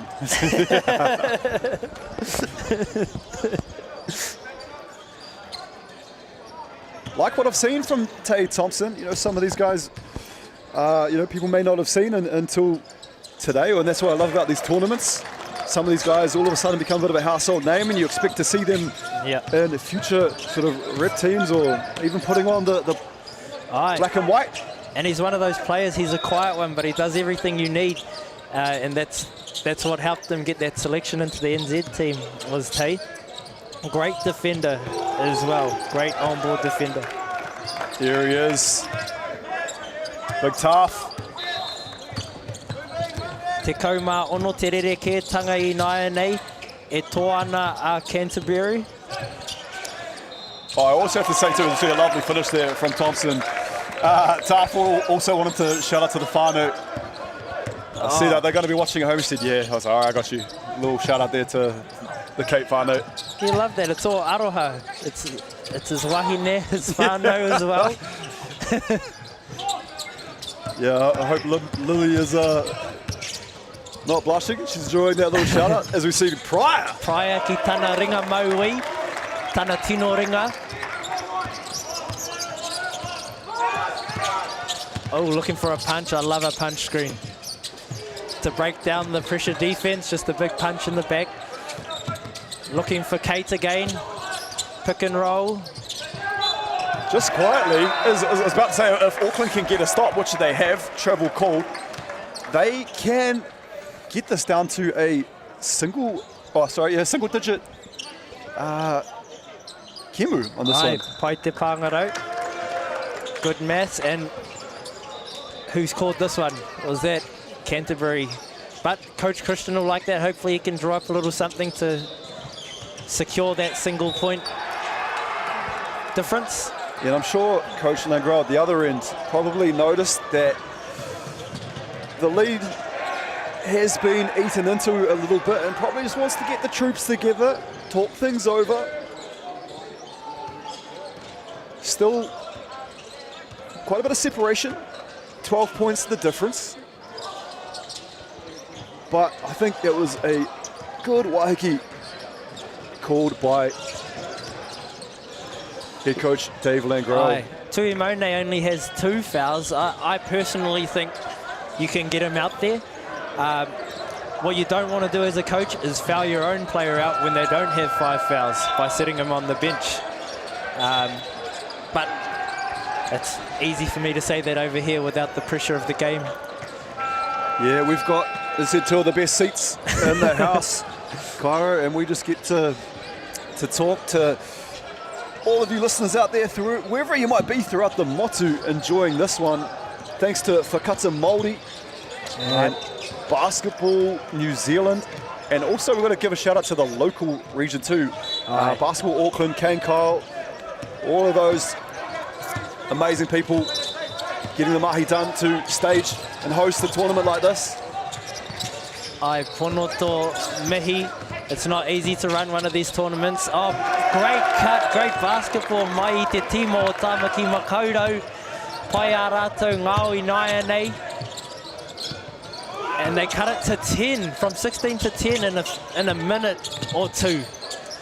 Yeah, one part of this kemu, it was 14-0 to Canterbury. Yeah. So, huge, you know, mana, like Auckland, you know, they dug that hole as we spoke of, and now they've started to crawl out of that and gaining on Canterbury, but it is. And assistant coach Stefan was assisting me 2 years ago in this gym, and a great phrase from him that he likes to say is weathering the storm. So the storm comes and you just need to keep pushing through that, which they have done great. Te kaumārua, te rerekētanga I naia nei, kei a peneha te pōro, punch screen. I feel like we've weathered the storm too. It is, it's not warm in here. Oh, is this the window right next to us? Yeah, it is. Oh, great cut again. Yeah, Liko looking dangerous and leaking out. Marsh. Oh, pai te ārai a Thompson. Oh, he hara mai I a Kolo. Yeah, big swipe at the ball, Liko on that one. And here he is at te whānau, JC Goodman. Kei te uru I te kēmu I naia nei mō tana miniti tuatahi I tēnei kēmu. Coach has said, I think that ankle might be all right. I'm sure, you know, when you're a young'un, you don't like to listen to your body when it says it's hurt. You just say, I want to run around, coach, let me in. Also, to that, at that age, it's probably healed by the time, by the time he's injured it. Couple of snakes and oranges on the sideline, heal it up. And something we never want to see as well is injuries. We want to see our best players out there, and especially our young rangatahi. Wanoa ki te tapa out of the corner screen. Fights around the punch. Tāwhiri kei te poro I nai nei. Pai te maka. Oh, pai te ārai a Lawson. Mea wanoa. The pressure's on. Massive kuruwhiwhi toru. Yes, Kea Thompson te poro. He just wanted to shut down that defense with a 3 in their face. I'll tell you what, with Roma Tui Maunai off the court, Swainson is doing a huge job here at the 5 for Canterbury. And again, I think you could afford to get him on. Oh, straight off the bench, kuruwhiwhi toru. Kaore Aingitu. Foul on Canterbury called. Kiawai. Yeah, that would have felt good, just coming off the bench and knocking down his first shot attempt. Nā Lissaman Ihara. Nō reira kei a Tāmaki Makaure te poro I nai nei. Louis Dow will check in for Finland Grau. The boys are asking for a wipe up of some wera I te papatakoro. Hoi no, he iti wā whakatā. Bit of a tactical one, that one too, if you're a bit gassed. Hey, ref. Yeah, and even when they do clean up, I think there's a couple of spots missing. Then a little bit of a tie your laces. IQ, I call that IQ. Uwe. Kea Goodman te poro I nai nei. I think they'll look to get Lawson open. Oh, Thompson. Oh, that's a hard call to make. And I don't got to make it, but... these guys in the GJ Gardner shirts, when the whistles, they've been doing a fantastic job all tournament. I know we've only jumped on here on day 3, but I did speak to Campbell Masters, who's sort of one of the head of refs around here, and he said they've been doing a really good job. He's really happy with how they're progressing, so that's fantastic. Harvard Schutte, one of those rare takes. He's usually behind the 3-point line. Yeah. But he's actually got a little bit of length to him, so when he drives, got some good strides. Tay Thompson anō draws the hara. Nō reira ka haere ia ki te paikuru tautaku. Tay Thompson is relentless attacking the tapa. Oh, no, I believe that was Akari Wanoa. Oh, what? It looked like from our angle. Well, I'm glad it wasn't just me who saw that. Yeah, no. Akari Wanoa. Kua hoki a tui mau nei ki te papatakoro I nai nei.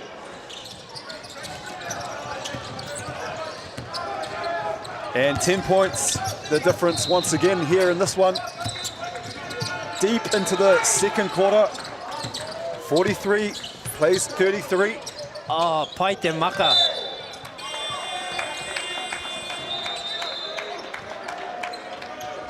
Marsh, unselfish on that possession. I wouldn't have begrudged him if he did go up for his own shot on that one, but chose to dish it off to Louis Dow. And Dow fouled in the process. Kei te hoki a Dayton Simkemp ki te papatakoro. Ka hui a te tima a Tāmaki.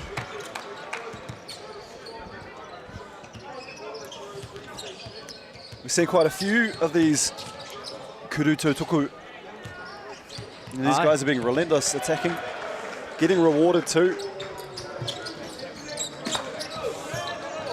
And Roma is guarding Dayton, and I think he wouldn't mind that matchup against the big.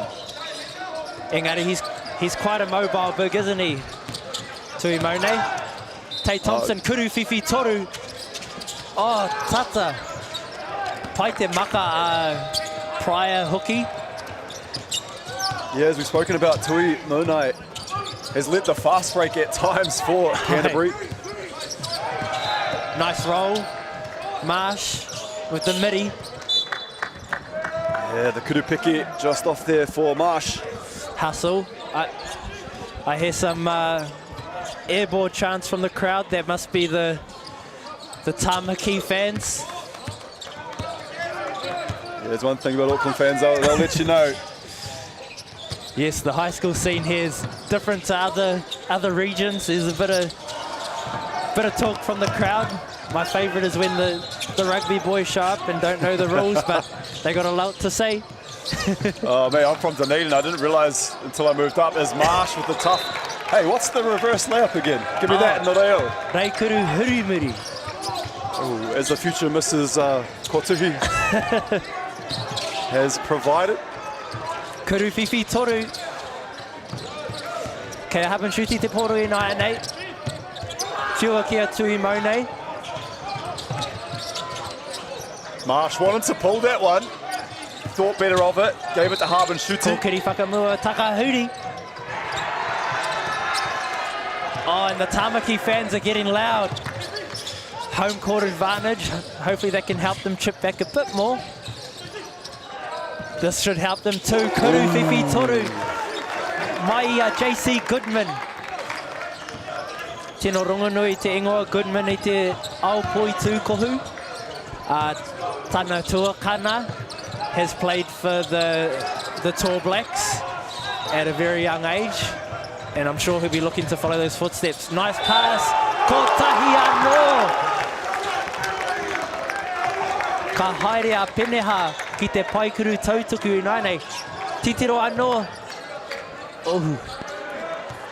And a nice attempt from Marsh to stay up, but you can see he was twisting and moving forward still. Ka hoki a O'Sullivan ki te papatakaro. Me se e Iremaia. And if he makes this one, which he does, we've got a 7-point ball game, and Auckland chipping away. And you're right, what I like about this team, both these teams, is there's no standout in the scoring, which is very hard to guard. It's a lot easier when you know they got a star player, we stop him. But it's a lot more spread out at the moment. Harben Shuti there, showing some basketball IQ, just slowed himself down. Nice finish. Thompson, tough. Ooh, tough finish there, the Reikuru Hurimuri. Reverse layup. Tay Thompson, if you didn't know him before today, you know him now. He is all gas, no brakes. That sounds close to a quote by Biggie, doesn't it? If you don't now you know. There you go. Oh, and Whetu Noa, te rere kētanga o ngā piro I naia nei. E tō tonu ana Canterbury, engari, ka whakatata te kēmu a Tamaki. Number 5, that's Cooper Fisiahi. Unit. Oh, yes. Iremaia leaves the court. Quick run. And I think a great tactical sub from our coaches, Stefan Biggio, Araua Ko, Christian Ward. You've got someone who's on 0 fouls, lots of energy, just to save the foul trouble from others. Engari, I don't think they were hoping he would come foul. I don't know about you, but this is the Foot Locker under 18 nationals. These guys are under 18. Cooper Fisiahi, he is a grown, he is a unit. He is a unit, isn't he? You know, he's going up against Tui Monai, and that is a battle in itself. That'll be very physical points of kohu. It can also be a little mental battle, coming off the bench, haven't started, and then straight into a post-up matchup against one of the star players of this Kemu so far. And what a Kemu it's been. Still a little bit of time left in the half. Christian Ward using his last time out of the half to get a good shot, no doubt. Seen a lot of hands on knees as well. Cairo, some of these boys are gassed. They've left it all out there. Someone needs to tell them there's another half of basketball to go. Aye. And a few more hands on knees on the Auckland side, isn't it? The Canterbury boys looking a bit more energised. Well, they've had to do a lot of mahi, haven't Auckland here in this one. You know, down early, have done amazing. I believe they had it to 7 at one stage there, we saw. Yep. Just back out to 10, more than manageable. And as you said, still another half as well left to go. Plenty of hoops to go. Who do you reckon we're looking for if we're Christian Ward out of this timeout? Man, I'm just like, give me a steady dose of Tay Thompson. Yeah. Put the ball in his hands and let him go to work. He seems to come up with the right play, and he's aggressive and tough and just gives it his all. I'm gonna try this. I've learned from you. Okay. I'm gonna call him Tay Thomp's him. Oh. What do you reckon? Oh, okay. And there he is, Tay Thomp's him. Oh, engari. It might be my curse there. Oh, he hara anō. He ended up on his bootay, unfortunately, on that one. Did Tay Thompson? Kei te haere a Habinshuti ki te pai kuru tautuku mō ngā kuru e rua. And a tough one, Cairo, with 1.7 left on the clock. You know, probably the last thing I'm sure Christian Ward would have wanted from his charges was to give up a foul and, you know, have Habinshuti at the line. Yeah. But look, I'm sure he's happy from that sub he made earlier that it was who we have, Fisiahi, and not one of his main bigs who started, Se'e, who got subbed off. 1.9 on the clock. Tay, with everything he's done so far in the game, I thought he would have made that. But hey, look, Cairo, we have an absolute ball game. 53-41. Canterbury A up early here in this thriller over the hometown Tamaki Makaurau. Ai, but tino tata te pero, kei a mātou tira, ka ki te koutou ai koa nei, I te haurua tuarua. Tēnā koutou.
E te tānau mai hoki mai ki tēnei pāhotanga poitukuhu a whakata Māori.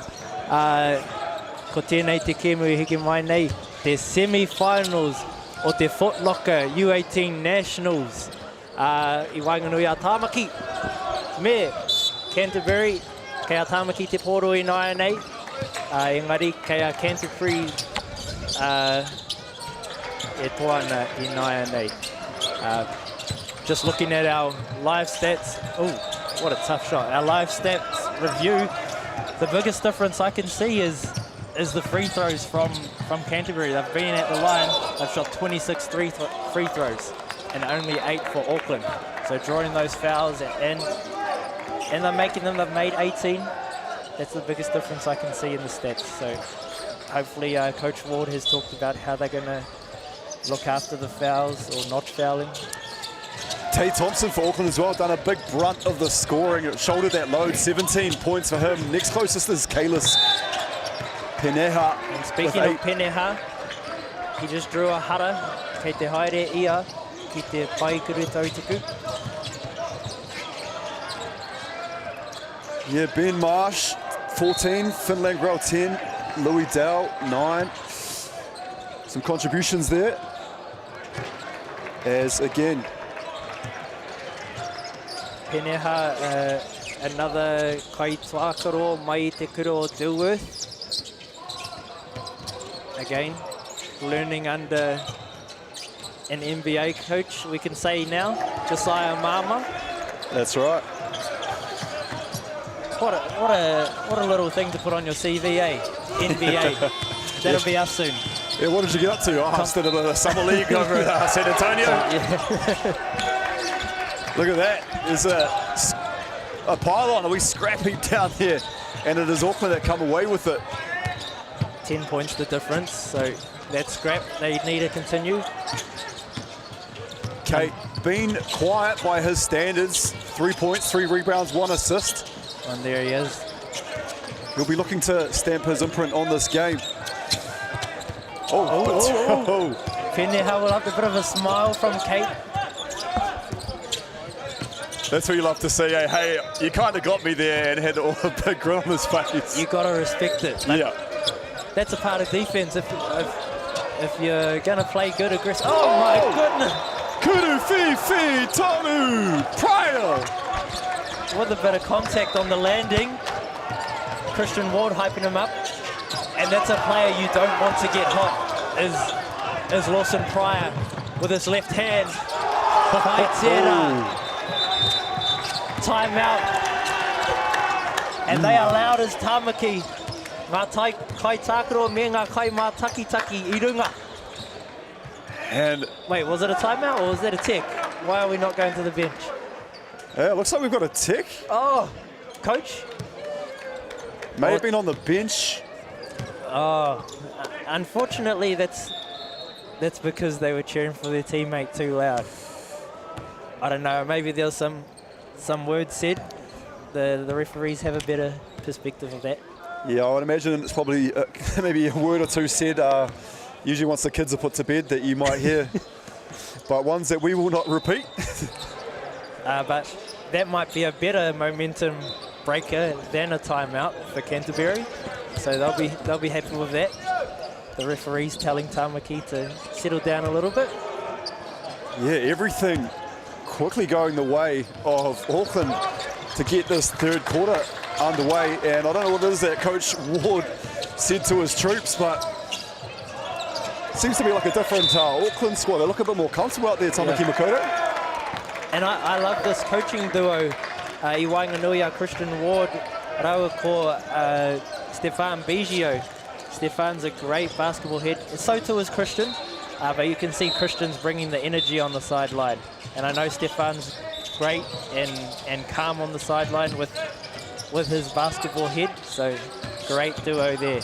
As we see Tāwhiri Kate, ko kiri whakamua, kaore ai ni tū, Peneha te poro, kia Sim Camp ki runga. Oh, tata kaore ai ni tū. Look how fast the ball moves, these two teams, as Kate thought he was fouled, threw it up. Lucky to get the ball back, Canterbury. It does move fast, doesn't it? It's helping my reel get better, isn't it? Just got to keep talking here. The helter-skelter up and down the court, both ends. Ben Marsh about to check back in for Canterbury. He's throwing that sub signal. He really wants to get on. Well, he's leading the scoring there for the Canterbury team as B Marsh. So, yeah, just as Auckland seem to make a bit of a run, you want to get one of your big scoring threats back out there. I've seen Marsh and I've seen Marsh off the court at least 3 times now, which is quite a strength of Canterbury to be able to sub your top scorer off that much in a semi-final. Tamaki hasn't had that luxury with Thompson and Wilson Pryor and Peneha. They haven't seen the bench as much for a rest. We also said as well with JC Goodman being injured, has featured a bit as Peneha. Kotahi anō. Whai te Raikuru. Big pakete for Tamaki Makaurau. Didn't they enjoy that? We see a replay. Tui Mone was arguing. Oh, he was kind of up and backwards. I can see his point, but I don't have to whistle. Tough finish with the left as well. In traffic. And I believe that was the athletic Roma Tuimonai as well that was about to meet him at the tapa. Would that be his 3rd as he takes a rest? And this man has to get into his work, Swainston. Just a bit too much mana, losing control. Yeah, with Tuimonai off, it's up to Leonidas to handle business in the paint. And easy as you like for Pryor. Probably the easiest basket he'll get, I would imagine, for this game. Yeah. Nice finish by Pryor. Oh, Peneha looking for that easy steal. Oh, Kuru Fifi Toru. Just what the doctor ordered for Canterbury. Peneha banked on that steal, and that's what happens. If it doesn't pay off, someone's going to be open for Canterbury, and it was Langrau, and he made them pay. Only 7 points the difference, though. Rush thought there was a bit of a push in the back. Engari, kaya Tamaki te poro. Yeah, bit of a spider's web down there with some tangled feet. Yeah, Marsh looked to the referee. No bailouts there, they said. Semi-final basketball, you got to let some of that go, eh? The 50-50 off the ball. Yeah, if it's not blatant, it's probably one of those ones where let the boys play. Go screen from Pryor, and he's been held physically there. Plays on though. You saw Tawhiri Kate kind of stunting at Pryor there, sort of helping off his defender. Just making life a bit more difficult and putting Pryor in 2 minds. Right. Which then led to him turn the ball over. I saw the look in his eye and he was shooting that. No one could stop him from shooting that except for the Kaiwawa, as they did.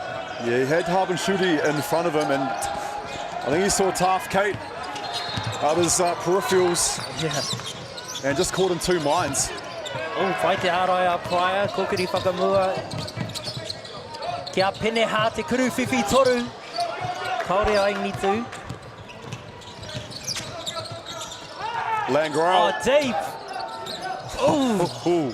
Pryor anō, and he's non-stop.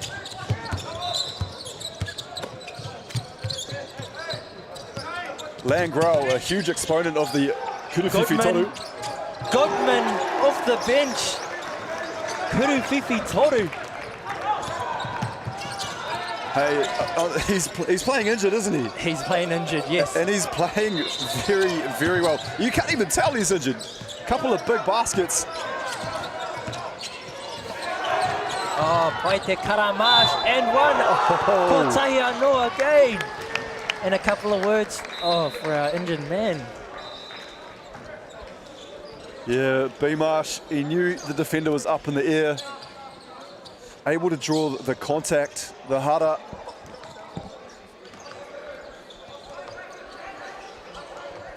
Kua whakahuki a Dowell, Louis Dowell, ki te Papatakuro.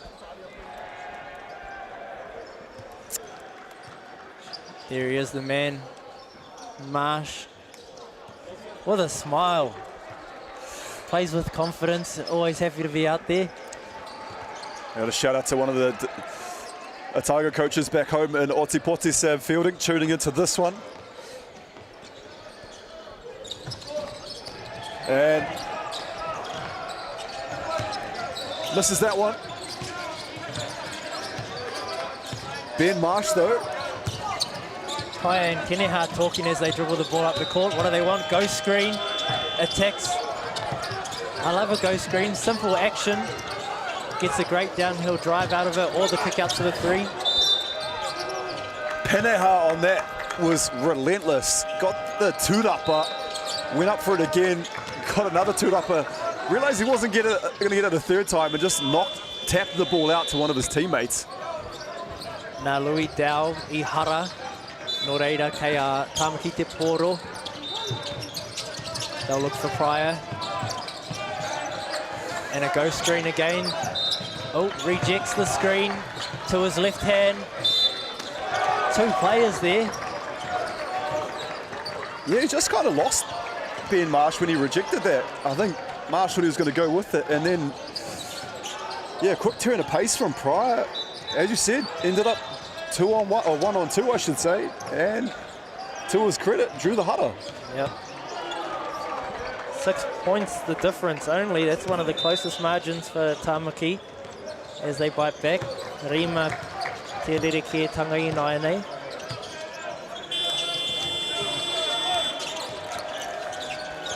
I te tauwha tuatoru. I'm still saying I'd ride with Tuimone.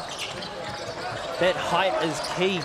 I think that's the difference when you've got the shooters out there and you've got Tuimone inside to score. Mo te ārai hoki. Yeah, might be keeping that ace up the sleeve. Marsh, Mo'i, Matau, ki te tapa. And the rebound. He is playing like a man possessed, Marsh. He said to me before the game, 30, we shook on it. And he's really out there doing his best. Up to 16 points, I believe, B. Marsh. Oh, kei korā ia Tuimone, kua whakahukia ki te papatākaro. Kei te whakaara ia Goodman.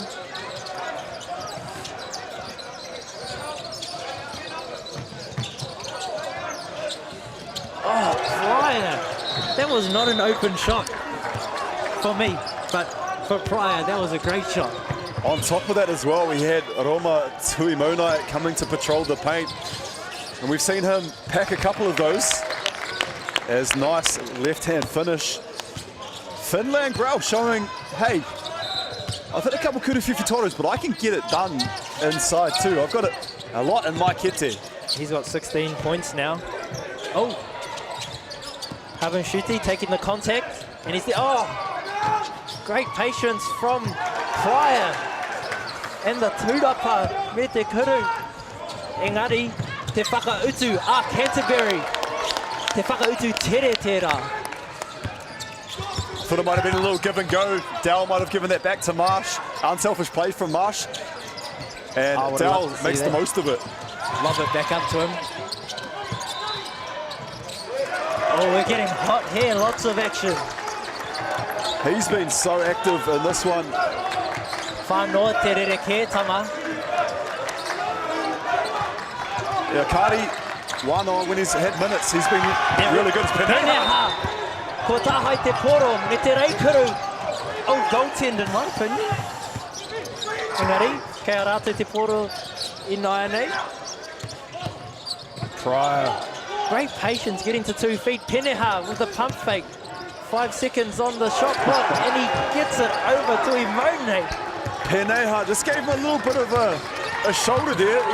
He wouldn't look amiss on the wires with that shoulder. We see a shoulder by Peneha, and Bucket, we see a shoulder here from Havenchuti. Titiro ki te tuke o Havenchuti. Ko tukua tana tuke ki te poho o Wānoa. Just found guilty of maybe extending the forearm a little bit there on that one. Harbin Shuti. He looked bewildered. Who, me? No.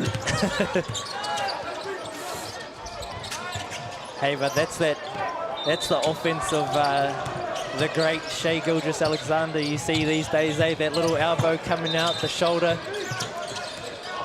I think he's been really impressive for me. Peneha for the number 15 singlet for Auckland. Look at that hustle. Yes, he is, and he's one of the leaders of that Dilworth side in the Auckland Premier competition, high school competition. Kaya Canterbury, te poroi naya nei. They'll look for Kate. Swainson looking for a punch. Forces Wānoa to go under. This game has just been so fast-paced. I can't believe we're under 2 minutes left here in the third. Kate, he te tapa, kauri only 2. He hara. Tamaki, roa noa te rere kētanga. I believe that was Louis Dow. Just tried to do maybe a little too much on that tūrapa attempt. He's banged bodies with Pryor. Pryor's hit the deck, and they will go all the way to the other end of the floor, and Pryor will shoot free throws. And that's a coach killer in its own, isn't it, Cairo? You know, you're at, you're trying to put some pressure on at the offensive rebounding end, and now, you know, you give up a hara and you're sending the opposition 94 feet almost with nothing, with no time off the clock. And you're sending one of the best shooters in the country to the free throw line. Although he did miss the first, ko tahi anō kei te haere. And they didn't have to work for this. They get a breather. They didn't have to dribble around, pass around. Just free shots. Koiara te painga o ngā kuru tautuku engari. Kauri only 2, ngā mea e rua. Pai te ārai a ere mai off the bench. Spin move, the footwork from Marsh. Incredible. Oh, Pryor takes it to the floor. Interesting. Oh, we've got a... I didn't see anything. I hope it's just cramp, yeah. Straight in there. Ki te tiaki Iaia. Christian Walker. Love that as the coach. Yeah, I hope he can get that stretched out. I thought it might have been pneumonia, because I know I'm feeling it here on the side. Maybe if we keep saying it, that the organisers will shut this window and fix to us. Well, Bruce Pulman might turn the heaters on. Players would hate that. I can see they're getting their mahi in. But yeah, Lawson Pryor, they're just stretching out. Takes a seat, might need some pickle juice on the sideline. Have you had the pickle juice? No, I've heard about it. Yeah. All I've seen it. I've seen it. It's like a mythical sip. But yeah, it's not my cup of tea. Well, I don't mind. You don't like a pickle or just the juice? Yeah, hold on, let's get back to the basketball. Kei a tāmaki te poro i nai nei, Peneha, go screen, mai Tay Thompson, kokiri whakamua, ki tana hoa Peneha anō, kuruwhiwhi toru. Te tūrapa mai tui Maunu. This would be huge. To take the lead. Oh, not to take the lead. 4 points difference. No, but if that could have got Auckland to within 1, that would have been huge. Marsh, don't leave him open. Kuru Fifi Toru. Look, he's been driving, he's been sharing the ball around, playing great defense, and he's still got that in his bag to give to us. B Marsh, I'm changing that up. That's 3 Marsh that's out there at the moment. He's hooping. Oh, the mana of Tay Thompson taking on the biggest man in the arena. They just look a bit more calm, and you know, when they've got Roma Tuimonai out there just to settle things down. And it will be Tamaki Makoto, a basketball. Peneha te poro i nai nei, go screen. Oh, Peneha again. Oh, ki ringa. he just gets amongst the tall timber, as I said, the rimu, the kōwhaia, all of those. And he's not afraid. Big time play from a big time player. Kuruwhiwhi toru anō, mai Marsh. Kauri Angitu. 3 Marsh off on that one. Pryor's still on the sideline getting stretched out by the coaches. I don't see any pickle juice. Yeah, 8 seconds left in this one, and they need to get Pryor back ASAP. Penehard looking to take it. That's a tough shot. Oh, tēnō tata hoki te kuru. Oh, e hoa mā koe rā, te mutunga o te hauwhātua toru.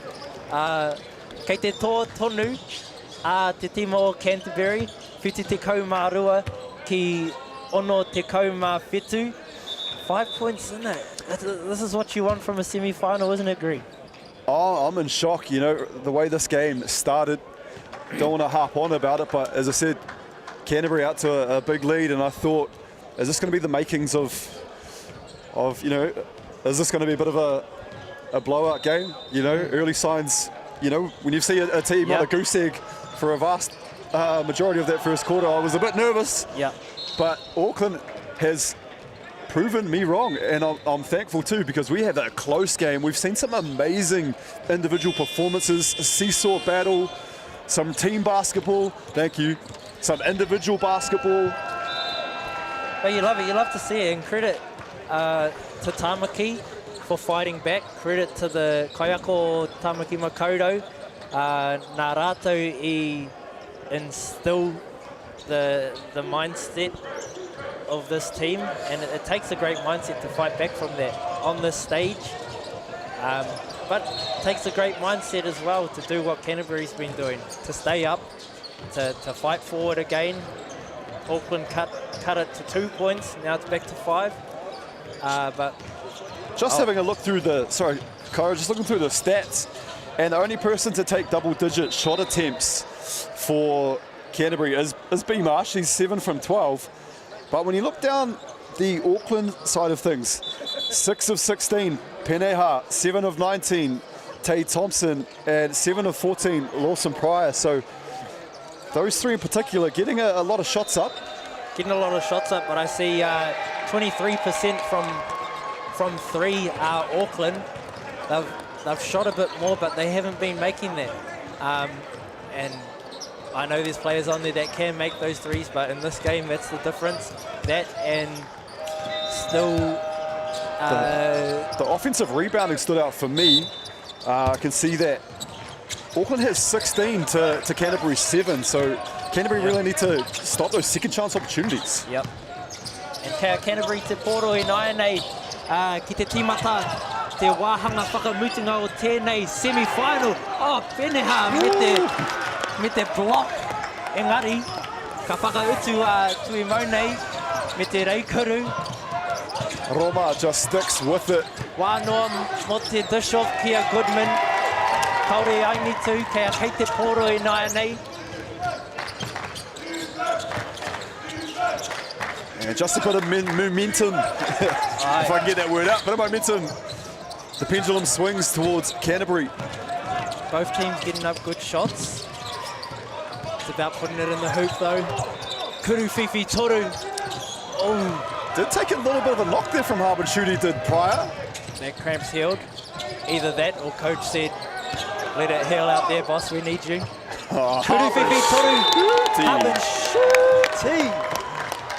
I see a T signal. That is another technical 7. I think that's Tāwhiri Kate.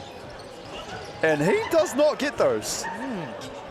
I missed that. Replay here. Mo te Kuruwhiwhi toru. Oh, he's mad before. I think he was on that layup attempt. He may have just said a little something, because I believe he must have felt like he was fouled. Oh, yeah. And something you've got to learn, obviously, pretty quickly is what are these refs going to tolerate? And we did see another early technical foul to B. Marsh, I believe it was, earlier in the game. So just want to try and stay cool, calm, and collected. And that's about controlling the things that you can control. You can control your behaviours out there, your actions, but you can't control how that whistle blows. So the best thing is to listen and learn from it, as you say. Yeah, and cooler heads will prevail as well. It is a semi-final, it is the fourth quarter. Te ringa wera. Oh. Māori only 2. Some of the earlier shots that were falling for Tamaki Makaurau, not so much here as Langrel aggressive. Langrel's doing great this game, eh? With 18 points. Doing a bit of everything. Happy to see the aggression and an attack paying off for Langrel. Wouldn't blame him if he settled for the 3. He's a great exponent of the Kuruwhiwhi Toru. As a wahike call here. 77-68. Iwa te rekeatanga. Me mihi ka tika ki ngā kaiwawao o tēnei kēmu. They earned their spot here just like the boys earned their spot in the semi-final. They've worked hard throughout. Ko Elijah Vailiki, raua ko Austin Pritchard. Elijah mai I Tamaki, Austin Pritchard mai te raki pai whenua, Harbour Basketball. No, me mihi ka tika ki a raua mō tā raua mahi I tēnei kēmu I tēnei wiki hoki. I think it's Pickard. Pickard, yeah. Aroha mai. Pickard. You're a Harbour, aren't you? Yes, I am. We're boys though, I just call him Austin. Oh, fair. No, it's one thing when you might get a name wrong from somewhere around the motu, but when it's your province, you're guilty as charged. Throw the book at my man here, Kairo Kotuhi. Getting your first big taste of commentary. How are you enjoying yourself? Oh, it's fun. Love the game and get to yap about it with a great guy. So. Where is he? Yeah. Nah, I appreciate that, man. Poino te whānau me hoki mai ki te kēmu kei a Canterbury te poro. Swainson's open. Maybe for a reason. Is that scout? Auckland saying we don't mind him catching it out there.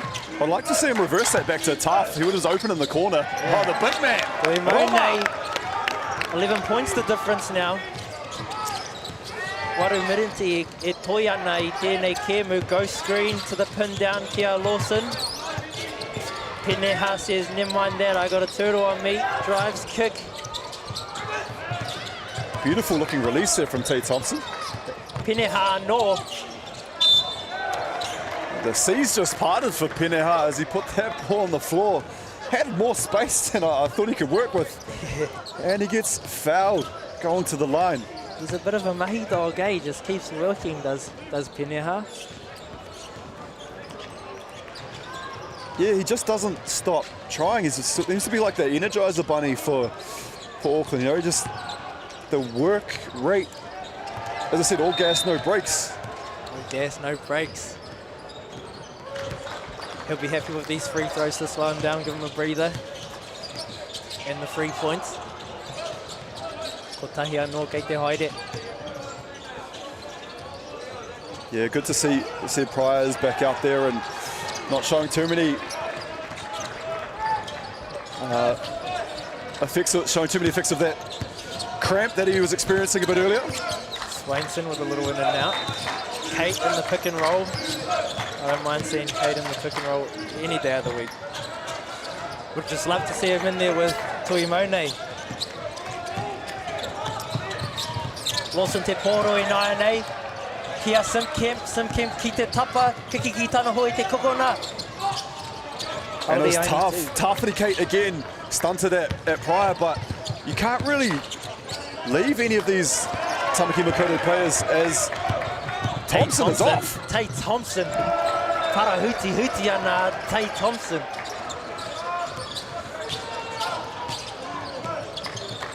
He's really been impressive, Tate Thompson. I don't know too much about him before coming into this game, but he has really impressed. And Leonidas. Just not enough there. Look for the reject, I bet. Yeah, taking him left. You see, they sent that double team. Yeah. Two is not enough, Lawson says. Coach Ward saying foul as well. Leonidas. Yeah, what can Canterbury conjure up here? Tawhiri Kate. Tawhiri Kate. Oh, Kaitera. He's been quiet all game and walking back down court, having a laugh with Pryor. Yeah, a bit of respect there. You love to see it. New Zealand representative teammates they are, so a bit of banter, I Wanganui, Araua. Well, there's not often many games where you see with 6 minutes left, you know, Taff was on 3 points, so yeah, good to see him knock that down. Maybe that's where that tick came from earlier, a little frustration. He might feel like he's a bit off rhythm. As Pryor, free throw line for Kurito Tuku. Yeah. And we do that as players, as coaches. We're tired, game's not going our way, but don't we like to blame the people in grey who are always doing an amazing job? Yeah, and as you said, they do an amazing job as well. And when you do look back on some of the games, and yeah, the ref may have got that one right. Oh, it's Kate trying to take things into his own hands. As is Tay Thompson. And you don't mind. Oh my, Peneha looking for the putback. Didn't need to, but he got up. No, we've got some athletes on display here in this one. I always like the smaller player that has the hidden bunnies. Oh, a much needed 3. Louis Dow. To take a bow, Louis Dow. Haven't seen much from Marsh in a minute. But koiara te painga o te team o Canterbury, they've got lots of weapons out there doing work. Marsh looking to break ahead. Incredible move though from Tay Thompson. Like, just to have got in position to score was almost outrageous. Kea Lawson te poro I te taha maui. Tana tino taha te taha maui. Gets tripped. Oh, out of bounds. Okay. That is going to be Canterbury ball. He was a bit off balance. He up there, he tripped over himself. Having a little toe tackle there with the referee is Pryor. Oh, timeout. I thought we had another tick on the way. Oh. We may do. Oh, it is. I thought he was quite calmly speaking, but sometimes it's like when you see a duck on the water, you know, up top they look cool, calm and collected. Underwater the legs are going crazy. So you may look cool, calm and collected, Cairo, but might have been a certain particular word that may have been used. And I tōku nei whakaro, me mahi a ngā kaiwa wau tērā mahi I tēnei hā kina more often. That looked painful. That looked head-on-head action. Louis Dowell looks like he's come off. And Tay Thompson's already taken a hit to the head earlier. He's got a lot of mana in his head. It might be blood on the court. We might have a busted nose, yeah. Oh no. Poor Louis Dowell. Just coming off second best on that one. Things you don't like to see. Any sort of injury or I'm sure the damage. coaches,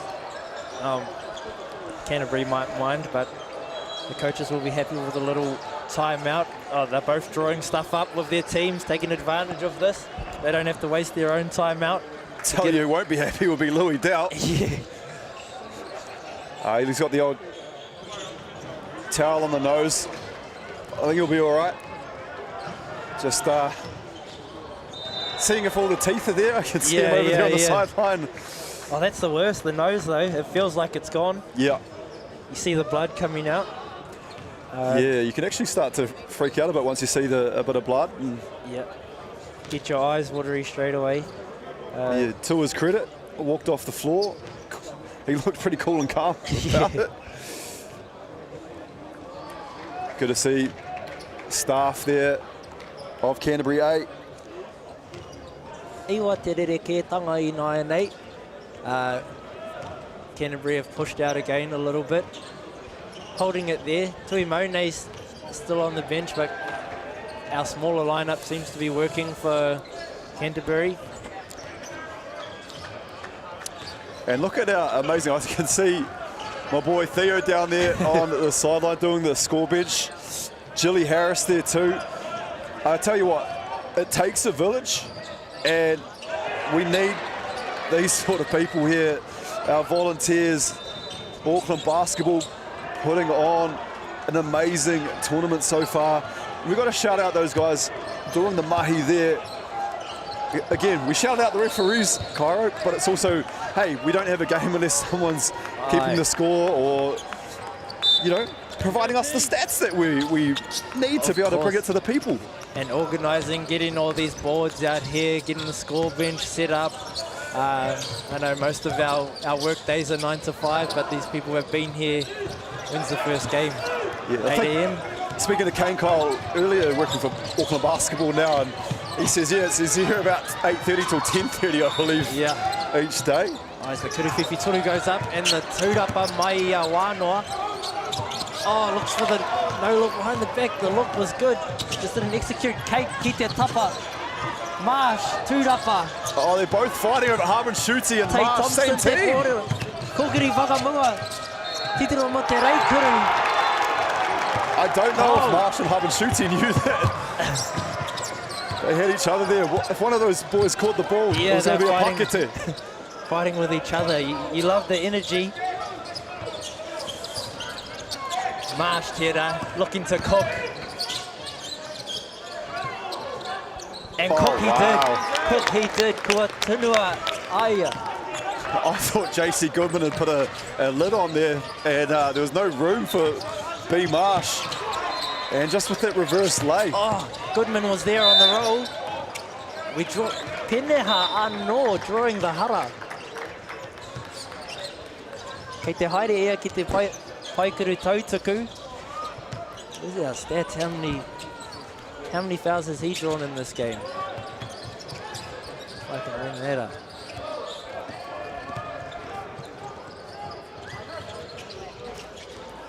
Time starting to tick away here for Auckland. Because Canterbury's just got out to an 11-point game at the moment. 11 points. Creeping forward slowly. Peneha has drawn 11 fouls. Might have to call him the artist if he's drawing that much. Kaita ne, te kaita Peneha. Okay, I'm Marsh te poro. Okay, Kia Harmon Schutte talking to his troops. Trying to dial up a bit of defensive pressure. Go to work. Tui Mone. Massive size difference there.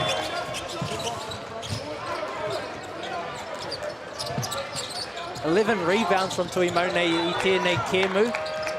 Paitana mahi me double-double, te kaumā whā piro hoki. As we see another hara. Nā Harmon Schutte I hara. I don't blame Tate Thompson taking maybe an extra few seconds to get up there. He's left it all out on the court. Yes, he has. As Thompson. And he'll get a couple of opportunities here for the Tautuku. Says he's played 36 minutes. Quick maths, 37 minutes. That might be the whole game. 37 minutes. Marika. Non-stop mahi coming off that World Cup tour as well. So non-stop basketball for this boy and travelling. Okay, we got a 10-point game with 3 minutes left, Cairo. Oh! B. Marsh! B. Marsh, 12-point game. Didn't he like that one? Titiro anō ki tērā. Don't mind if you do, says B. Marsh. Having a bit of a tautoko with anyone that would like to have a listen as well.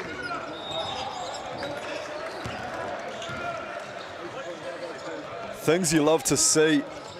An aggressive B Marsh at a tournament.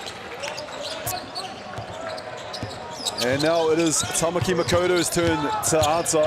He's at 26 points is B Marsh. The show. Peneha attacks it though. Kia Kate.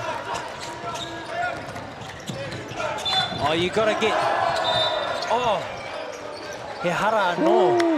Attacking the hoop relentlessly. Incredible stuff there again from Marsh, not to be denied. And Marsh has drawn 9 fouls this game. I've seen him living at that free throw line. He's just so tough to guard, isn't he? Oh, mate, it has been. We have been witness to an incredible game of boy to go. I felt like a lot's happened, and it was at the 3-minute mark. It's now at 2:27. Yeah, so not a lot of time off the clock, but it feels like a lot has happened in that short space of time. And just looking at the stats again, Leonidas Swanson is plus 26, and Tui Mone is plus 25. Those are the bigger players from Canterbury, so I think that shows tērā pē ko tērā te rere kētangi i Wainganui I nei tīma e rua. The size of Canterbury paying off, as well as the ability of the guards to add to that. As we say, Marsh just getting what he wants, really.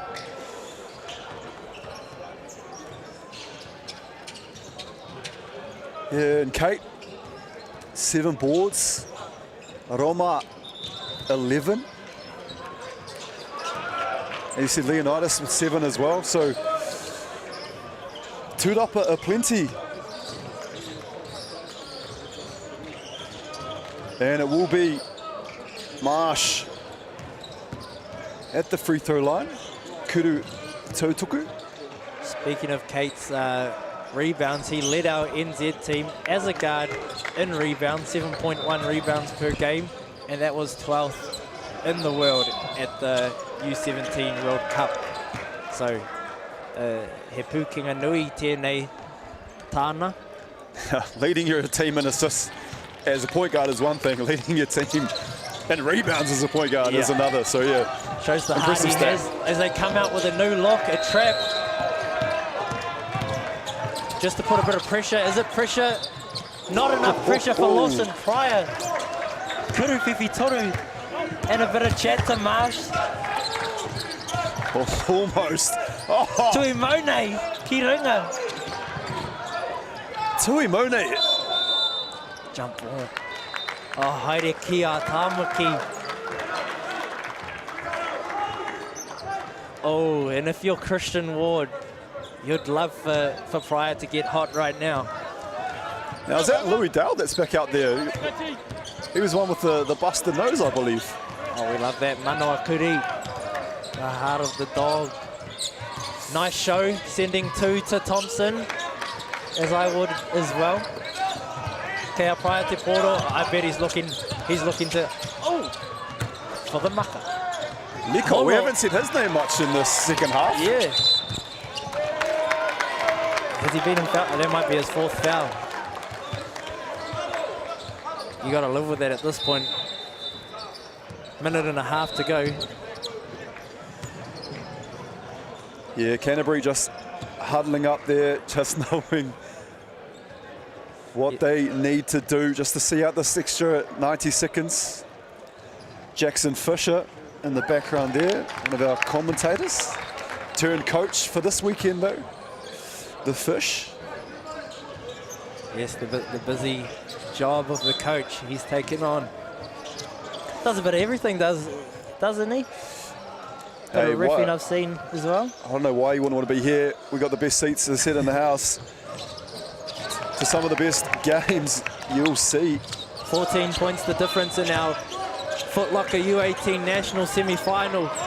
Kei a Tamaki te poro I naia nei. Wānoa ki a Peneha. Lawson Pryor, Kokiri Whakamua. Oh, pai te ārai. Oh, pai te maka ki a Kolo ki runga. It might be just a little too late here in this one, but you love to see just don't give up, stay relentless. They get the stop. This man can make a three-pointer too, can't he? I mean, he hasn't stopped trying. Yeah. Awesome Pryor, to the point where he was cramping. And he's also playing defense backwards there. That's how much he's going. They'll look to run the clock. Whakapau te wā. Oh. Force the turnover. Peneha, goaltender. Had his hands on the rim. On the net. Oh, it could be Louis. Oh, that might be the dagger right there. Timeout. Hickey, my Christian Ward. You hit a man in the nose, you draw some blood, and he's going to go after that. Love to see it. And again, Canterbury 99-85. Just, you know, really showing their class in the dying stages of this game. Yeah. And yeah, they've stayed playing their game, stayed disciplined. It's a slow trip away for Canterbury. They don't come out and try to do anything too amazing. They just do the little things great.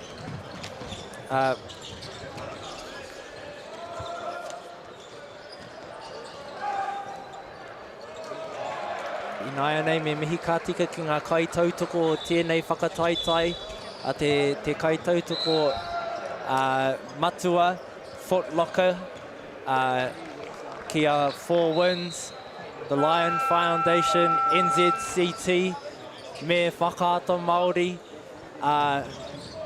he nui te mahi o era mea mō tēnei whakataitai.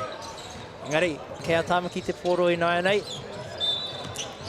And I hope once this is all said and done, Tamaki Makaurau, they hold their heads high because they have fought valiantly in this one. Really impressive stuff.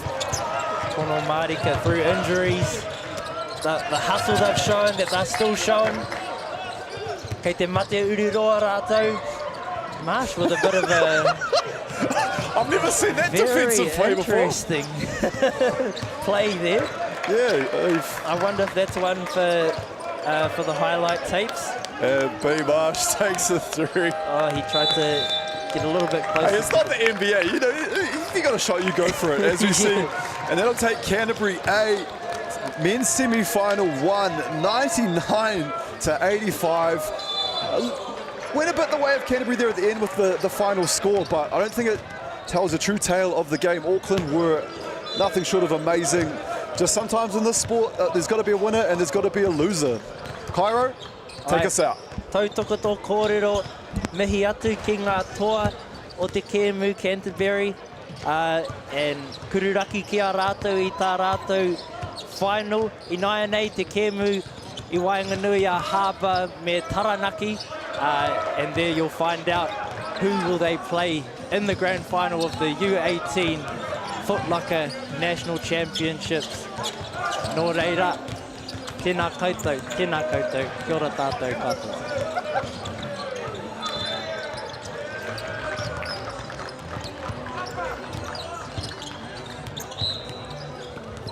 You might know us as rugby players. Or that out-the-gate couple that pop up on your socials. But what you might not know, holy shit, let's have a baby. We need help. You need help, I'm alright. Sheree and Gillies ki Māori Plus me whakaata Māori. The best kind of people I want to interview are the ones that have got something really significant to say. The new season of award-winning current affairs. It's really about having a conversation and listening. Te ao with Moana ki Māori Plus me whakaata Māori. Nā reira, he mea huatu tēnei ki a rātou. Hei kura, hei tiki mō rātou. Hei whai ake I ngā kahura. They won't be working in my restaurant when I get one. Don't think anyone else would put up with it. They're too scared. Shut up and go. It'll be one hell of a show. Oh, there's no other way but keeping it native. Only one Robert Redford here, Bet. Hey, Stefano, look who's in the house. From the park to the city, stories told our way. Quick scroll, one tap, ka mau, kua uru mai koe. Hey. Tēnā koe. Tō mātou reo. Kia au te MāORI, te MāORI, kia au. Tō mātou puku hohe. So a lot of eggplant emojis there, my Tō mātou tirohanga. Stream it, cast it, carry it with you. Download MāORI Plus on your devices.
E te ti, e te ta, no maera. Welcome to this basketball broadcast on none other but Matariki. Welcome here to Bruce Pulman. It is day 3 of the Foot Locker Under-18 Nationals. Boys semi-final number 2 about to get underway. Taranaki versus Harbour A. Ko Greg Elliott, Taku Ingoa, and I am joined alongside by the Liss, straight out of Canterbury, James Lisserman. Lovely to have you here. I've been up here doing some coaching. Like, we're not, I guess, luckily not in the semi-final, so able to join you here. Hopefully this game sort of is close and exciting, or even more so than the one we just saw before. Now, what have you enjoyed more, the coaching side of things or the commentary? And hey, now that you're in commentary, take us away for the Harbour team. Sure, Harbour team, they've got a few injuries, but they're still probably the team to beat. Here's number 10, Zach Guy, 12, Mitch Thorpe, 14, Noah Duncan, 18, Carter Chase, 22, Malachi Joyner, 32, Theo Tolks Robinson, 35, Daly Pohio, 40, Will Thornley, 43, Josiah Garand, 44, Chris Samuelian, he is injured so won't be seeing the court today. 55, Lincoln Wilson, and 63, Cruz Tunganga. Coached by Corey Marshall, assisted by Roger Lewis, and the manager is Simone Guy. That is a tough team. As we flip the script over to Taranaki, we've got Cooper James, Finn Brassel, Carlo Tuta, Kobe Lark, Levi McDonald, Lenny Potter, Nikora Grinley, Pedro Taitoko, Niwa Pakuku Rohihi, Toby Waru, coached by Isaac Dowden, assisted by Michael Hip, and the manager is Christine Eagles. And we are about to get underway here in Tamaki Makaurau. Boys semi-final number 2. James, I'll tell you what, we've got some absolute athletes on display here in this one. Yeah, I know that. I talked to both coaches after their semi-final matchups, and you know, they hadn't gone onto the scouters. We'll see 2 quick early points here. I think there was Paul Hill. Yeah, he went straight to the bucket off the jump ball. Both teams are like, we've got to do a little bit of scouting to see how we want to play, but Taranaki's main thing is we're a bit smaller. We need to play at a whole lot of pace, try and force turnovers and get open looks. Harbour seem to think, like, we've got a whole lot of things that we can, we're super deep. 8 or 9 guys will see significant minutes, and we can rotate and use different sort of defensive looks throughout the game. Yeah, really interesting seeing the 43 for Harbour. Jalen Durand's younger brother, Josiah Durand. Yeah, it makes you feel old when you start to see some of these younger, kids now growing up and playing some big-time points of kohu. Yeah, Tuta went to the bucket there, got the 2 points for Taranaki. He's averaging close to 24 points a game. A lot of that was due to our game against the Canterbury B guys, where they were just honestly on fire. I think they hit 4 threes in 4 straight positions, and we're almost like, here, you guys can have a layup because we just want the ball back to shoot it. And I don't know if that's great coaching all the time to say this is going to win us games, but it definitely did work in our pool game. Both teams undefeated going into this one, 4-0 in pool play, and then Harbour, they had a grudge match, would you say, against Waitakere West Auckland? Yeah. Now I was there for the under-16s where things went pear-shaped for Canterbury, so I'm sure getting the monkey off that back and getting that victory would have been very satisfying. So 2 free throws dropped here, and turnover force. Just a little bit of pressure showing after the free throw there, and then Cooper James, I think, not able to hold on to the ball there inbound. So Harbour with some initial pressure up 4-2 early in the game. Some good defense there from Taranaki. They get the steal straight back, and you can see the pace. They're going in straight up the floor. Is that Tuta again to the bucket there, ties the game up. That Tuta name synonymous with Poitikohu in that Taranaki region. And you're saying that you've had a good look at this Taranaki side as we see a great left-hand finish. Yeah, Pohio again, he's gone to the bucket. I mean, the first one was off the jump ball. There's no defense that one. And here's the pace. You can see Taranaki The toru there is dropped for Carlo Tusa. Well, that's how they're going to win the game if they get more points on the board than Harbour. It's simple, but that's the recipe to win. Almost might have to call him Toruta at this rate. Yes. Absolutely killing it out there for Taranaki. Yeah, Malachi Joyner there. Nice little 2-foot jump stop in the lane. Got the ball up and over the Hara and for 2 points. Harbour as well, looking to cause a bit of chaos on the defensive end. Yeah, well, there is a Hara, sorry, I had my Tadeo mixed up. Over the Tapa, Hara called there. First foul goes on number 10. Pedro, no, sorry, it's on Harbour's 10, Zach Guy. Fast-paced action here so far. Nothing you wouldn't be expecting in a semi-final. Everything on the line. Who's going to go through and face the mighty Canterbury A? Well, I mean, they're battle tested now. Like Harbour, I think they're, you know, you don't like risking losing it in pool play, but I guess top 2 teams make it out of it. But they had a pretty tough game to finish off pool play against Wabi. And then Canterbury there, it wasn't tough. They hit 26 threes against Wellington to finish off their pool play. You know, just a perfect record for both teams. And then sort of the level bumps up as you get into playoffs, and you know, expect nothing less. Taranaki not as deep. We'll see how far they can sort of keep the pace up. There's a nice bucket inside there for Lincoln Wilson. Yeah, getting to commentate the high school nationals, got a good look at Lincoln Wilson. He was heavily involved in their program, so great to see him out there for Harbour. See him at the Westlake.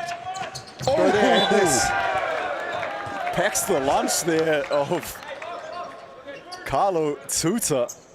I mean, that was, I think his summer sport might be volleyball, possibly. Like, there's a you know, one of could those be high jump or volleyball, something like that, but that was outrageous. Anyway, out of bounds here, Taranaki. I mean, when you're, you know, your dad was a phenomenal rugby player and your mum was an amazing netball player. His dad was also a pretty good basketball player at his younger cricket age. too. Yep, he was. He had to make a choice to, you know, no one can say, well, if you make the All Blacks, it's probably the wrong choice. So I'd say this is Wilson there. Strong move inside, can't make that one. Rebound ripped down by Taranaki, and they're looking to push it. You can just see the tempo they want to go up at the floor at. And it's going to be important for Taranaki to do that defensive work early, start to box out some of these bigger Harbour players. Definitely going to need Cooper James on that tūrapa. And he got a rebound there, but then just turns it over straight away. And I guess it nerves at the moment. We've seen a couple of, like a simple turnover there, well, 2 for Taranaki so far, and then a missed layup there. Just about a 3rd turnover there. The feeling out process we've seen in these games, you know, the first quarter can be a bit of helter-skelter affair as both teams sort of, Well, that's 2 points. It doesn't go down as a block when the basket counts. So Cooper James showing some hops there to get up and pin that one. Or just about pin it. All that athletic prowess and just to see the ball go into the rim. Lovely watching Cooper James in the layup line in the warm-ups. I tell you what, action aplenty there. And he's one of their guys who can sort of surprise you with how he, you know, he doesn't look that quick. That's Lenny Potter. Just really good at reading angles, got all the way there to the tupper and scored the 2-point bucket.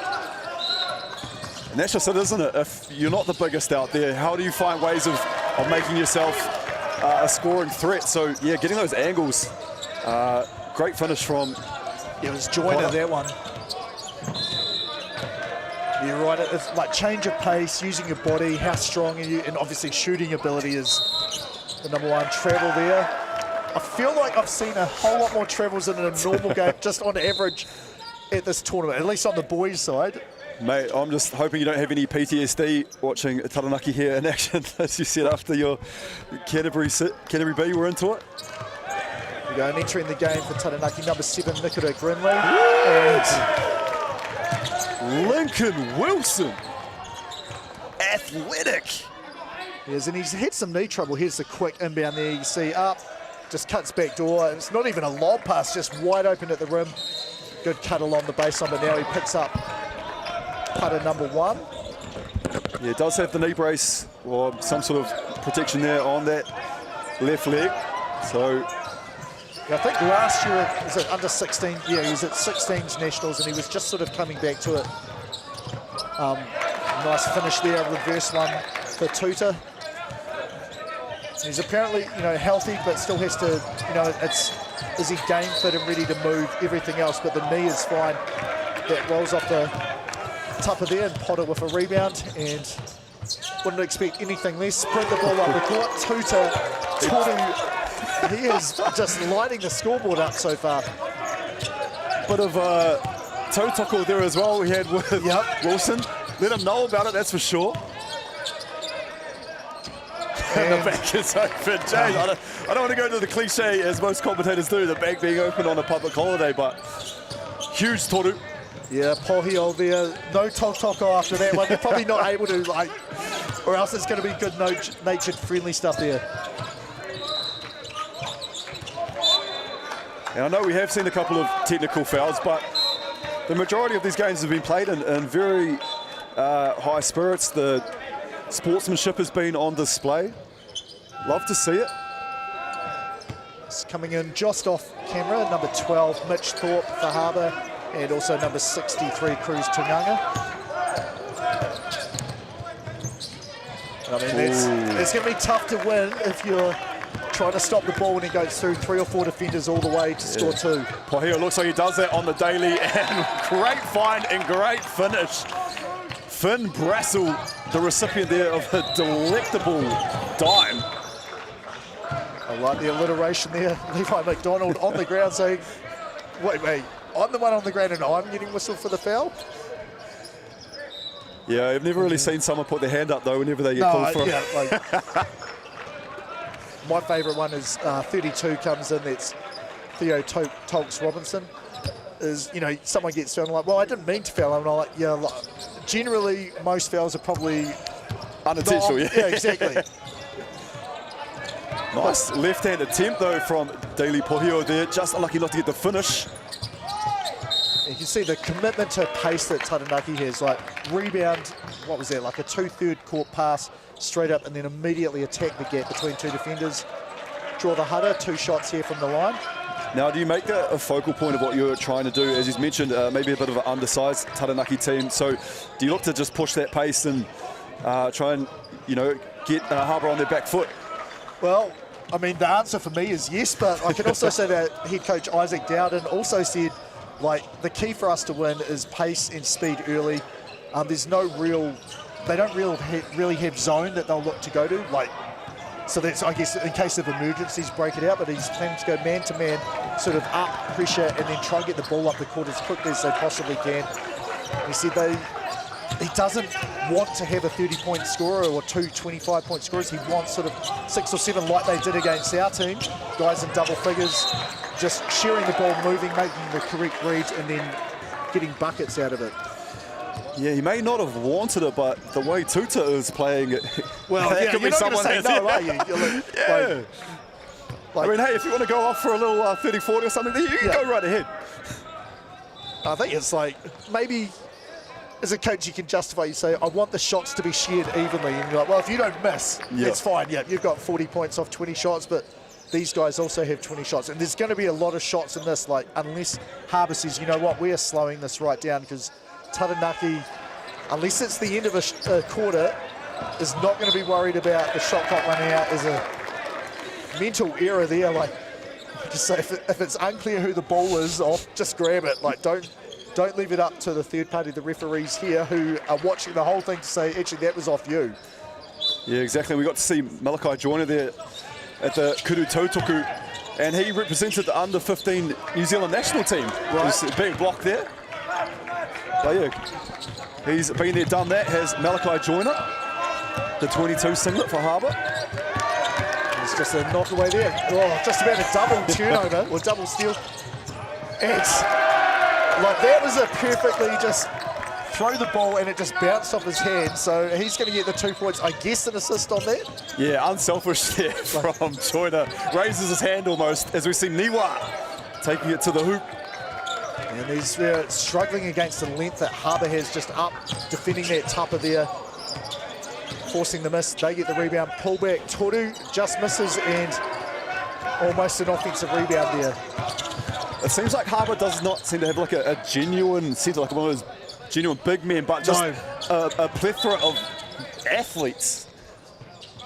No, you're exactly right. Corey Marshall said, we have guys who can post up, and it's matchup dependent. Like, we don't have this guy's only job is to get in the post. We have numerous guys who can do it, and we just look for opportunities for them when it makes sense to. And Taranaki's a relatively similar sized team. Like here, Niwa on the ball is probably the shortest of all of them. The other four, they won't switch that much, but they are all pretty much rangy wing players. And that can often be tough if you're going up against 5 of those.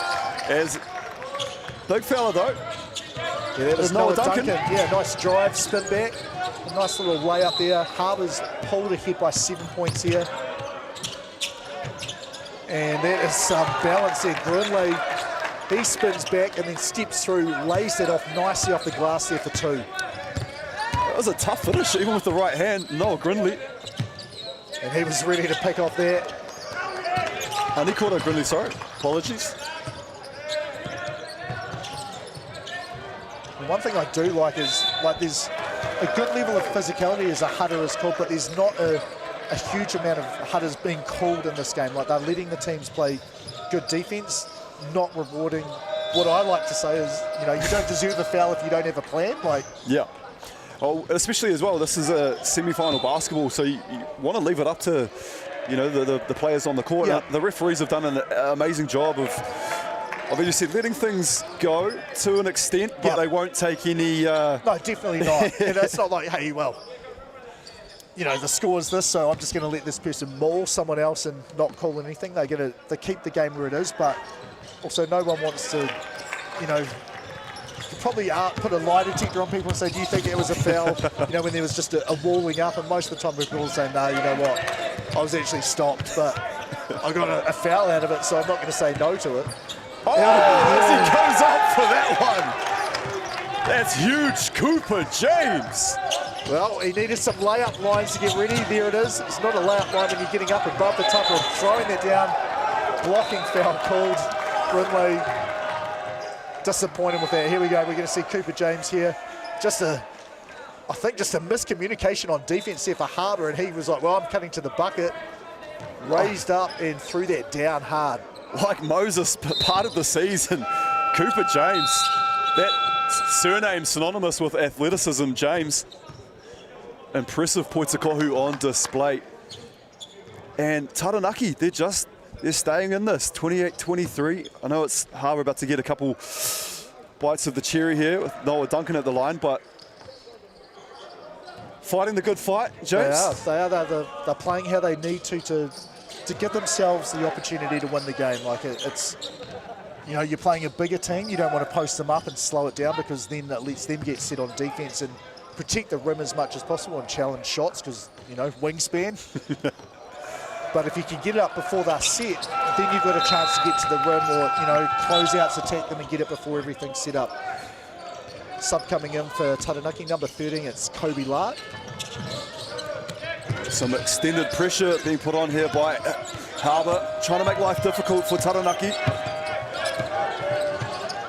Great handles, though, from Levi McDonald. And those were the shots that you normally expect them to make, just a wide open Toru. And a nice finish there inside. Duncan, was it again? It is. He's just going hard to the rim. Balance, turn around, up and in. Look at that. That shot's launched up with 3 seconds gone from the shot clock. This is a slow possession here for Taranaki. Niwa. Oh, could be Threewa. Hapakuku Rohihi. Well, it looked like he'd shoot that higher over the defender's hands here, and gave the perfect arc to drop in, cuts the lead down to 5 points here. I think that was his first shot attempt as well, so... He went to the rim for one and found a wall of Harbour guys, but definitely the first one from behind the Toru line. Yeah, we'll give him that then. We'll give him the benefit of the doubt as the 3. Making it rain. Yeah, that guy was right there, like, in his face, as another Hutter has been called. Sending, who is that again? It's number 14, Noah Duncan, just scored the last Roa points, and a chance to add Roa more here. this Kimu, not too free-flowing, you know, like we're seeing a lot of stop-start action. Now, they've been really quick until the last couple of possessions for Taranaki had either resulted in a pretty easy bucket for Harbour or resulted in a header that slows the tempo down. They probably honestly would, well, you don't want people to pick up fouls, but they'll probably be rather, you have a 2-point layup than 2 free throws, which let you get your defence set as well. And what have Taranaki, what can they conjure up here? Oh, great move. He'd exploded Levi McDonald. Looks like he was shot out of a cannon. You know, I just saw Zach Guy and Noah Duncan like pointing at each other. That's not like other sport, American football. That's usually someone scores a wide open touchdown and the safety and the quarterback are pointing each like. Was anyone but me? Yeah, wait, that was you, right? Almost that Spider-Man meme, the finger pointing. They needed a third guy, didn't they? They did. As Noah Duncan didn't need anyone, just himself. Noah's Ark to the bucket. He's getting into that sort of no-charge circle balance and then just, well, I'm bigger than guys, so I'll just go up and over. Impressive footwork as well on display. And just like that, that is the end of the first quarter. Harbour 8, 35, Taranaki 28. James Lisserman, what did you enjoy the most out of that first quarter? What's caught your eye? Well, it's pretty much what we expected, like Taranaki looking to push the pace as much as they possibly can. They need to make buckets. That's the thing which needs to happen for them to be able to sort of peel this lead back and get a win. Harbour, they're just using their size and, you know, a couple of early misses that you think are probably a bit unlucky for them. And then Noah Duncan has just been like, well, if no one's going to stop me from getting to the rim, I'll just go there and then just raise up and score 2 points. And he's done that a couple of times now. Yeah, some real athleticism been on display so far. Now it is day 3 as well, so even though they're young legs, I'm sure they're probably tired legs. Well, I can say as a coach, I'm tired. You can hear my voices. Not even the head coach, assistant coach, you've got a lot to say and it drains you. So, you know, like as players, you're used to doing it, but I didn't realise when I was younger that the coach's man is draining. Commentating, you also, it's the same as refereeing. So you don't have a break where you get subbed out, well, most of the time, so you're locked in on a game or multiple games in your case over a pretty long period of time. Yeah, if one of us goes down injured, we've got our backup commentator, Jackson Fisher, the fish here beside me, you know, if needs be. But I guess that's the beauty of losing games that you hope to win, right? Your availability changes. Yeah, I believe there might be a spot open up for you tomorrow morning at 9 a.m. if you wanted it to jump on the mic. Oh, well, I know the Wires are on at 10 o'clock tonight, so it could be a late one. I have to talk to my wife, the head coach, because we're playing at 10:45. Oh, yeah, so, right, so yeah. I prefer to commentate after Fair. rather than before. Anyway, key stats, like in terms of point scoring from quarter number 1, we saw him come out of the gates really early. Carlo Tutu, number 9 for Taranaki, up to 11 points already.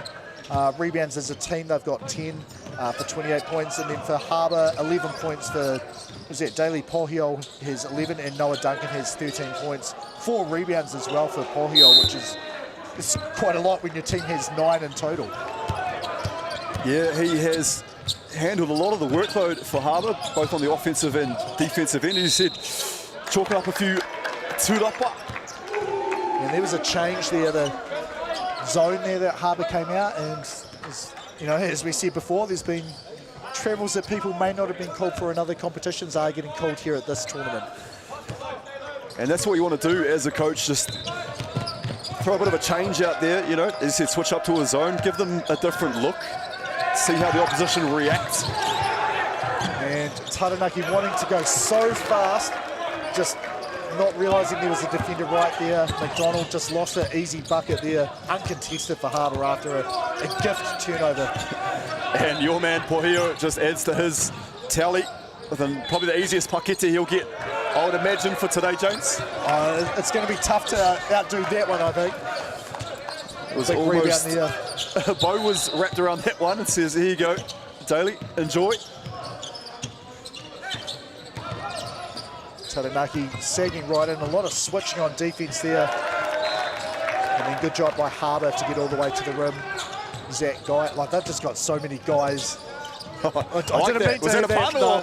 It's an unintentional one. They've just got finish it off. So many guys that can just get to the bucket and score there. So I can't take credit for it. I am a massive fan of dad jokes, so. No, I thought well played. You should have just owned it, taken it. Nice handle. Joyner. Oh, and he got fouled. The hoop, the harm, and one. Malachi Joyner. Well, just patience, wasn't it? Like, just see what the defense there, Pedro Taitoko was trying to stay down and balance, and just did a pretty good job until that last little fake. He subs out, and coming in number 8, it's Finn Brassel.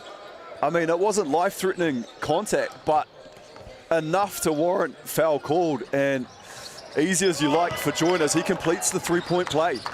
And it's just starting to drift away here as another turnover. If it was up to me, I'd be saying if they score here, this is a timeout.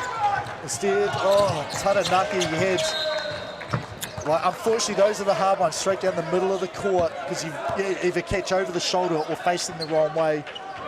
And unfortunately for Taranaki, if they go back and look at the film, they had a guy on the wing, hit the wing, he can make the pass. It's a lot easier catch, finish at the rim. Yeah, just a couple of defensive lapses. James, a couple of turnovers, and Harbour, they will just feast on anything that you give them. We didn't expect to see zone from Taranaki in case of emergency, and I guess scored down by 14 points and scored 2/3 what they have. Maybe it is close to emergency time. As Wilson has had 2 over to that side there, which have been close to coming out of the Taranaki player as well. Now, how good would that have felt for Wilson? Because not long earlier in this game, we saw the kudu whiwhitoru from Tuta, and he let Wilson know about it. So I'm sure Wilson may have had a little korero with him while he was on the ground there, maybe. Good sportsmanship though, he helped him up. He did. And that one is blocked, and the toru attempt, Zach Guy got his hand on that one. Sneakily athletic, Zach Guy. Well, this is the time I'll be calling. We need to have a tautoko about this. Yeah, Waheke needed, but it looks like just a sub. Yeah, I mean, the problem with taking a timeout is you slow the pace of the game down, like, automatically, like, but there's already a free throw here anyway, so Harbour's probably going to be in their press or some sort of defensive look after this. And I know you've got the stats there with you there, James. What does that take Malachi Joyner up to? Well, after that one, as we see a turnover and a gigantic, well, I guess, yeah, maybe one possession late for that timeout. Here we go, have a look at this. Look, a little bit lackadaisical, jumps out perfectly up high and reaches out to hammer that one down. 1/3 man, 1/3 guy, 1/3 amazing. Impressive hops from the captain. So anyway, back to the question, what is Malachi Joyner on? He's up to 8 points now. No, sorry, 11 points now, 4 of 5 from the field. Like, yeah, this is drifting away now from Taranaki. Key timeout, like, we've got to change something here. And the number one change is look after the ball. Like, we've, had a chance for 2, threw it away, and then just got, on your head basically after that. Oh, the ball should be treated like an inheritance or something. You need to keep safe that Moulton. They looked really, really good early on in this one. And it's only been a couple of lapses, but as I said, anything that Harbour can feast on, any loose ball, they're on it and they're attacking the rim. And not only are they knocking down shots, James, but the hara are being called in a lot of these as well, leading to 3-point opportunities. It is, and I think I'm just having a look at the consecutive points for Harbour. So 2, 3, 5, 8, 6, 8, 10, 12, 14. So a 14-0 run is what, that's where the game has basically exploded out from 33-28 to 47-28. It'll be interesting to hear what Coach said for Taranaki, Coach Dowden.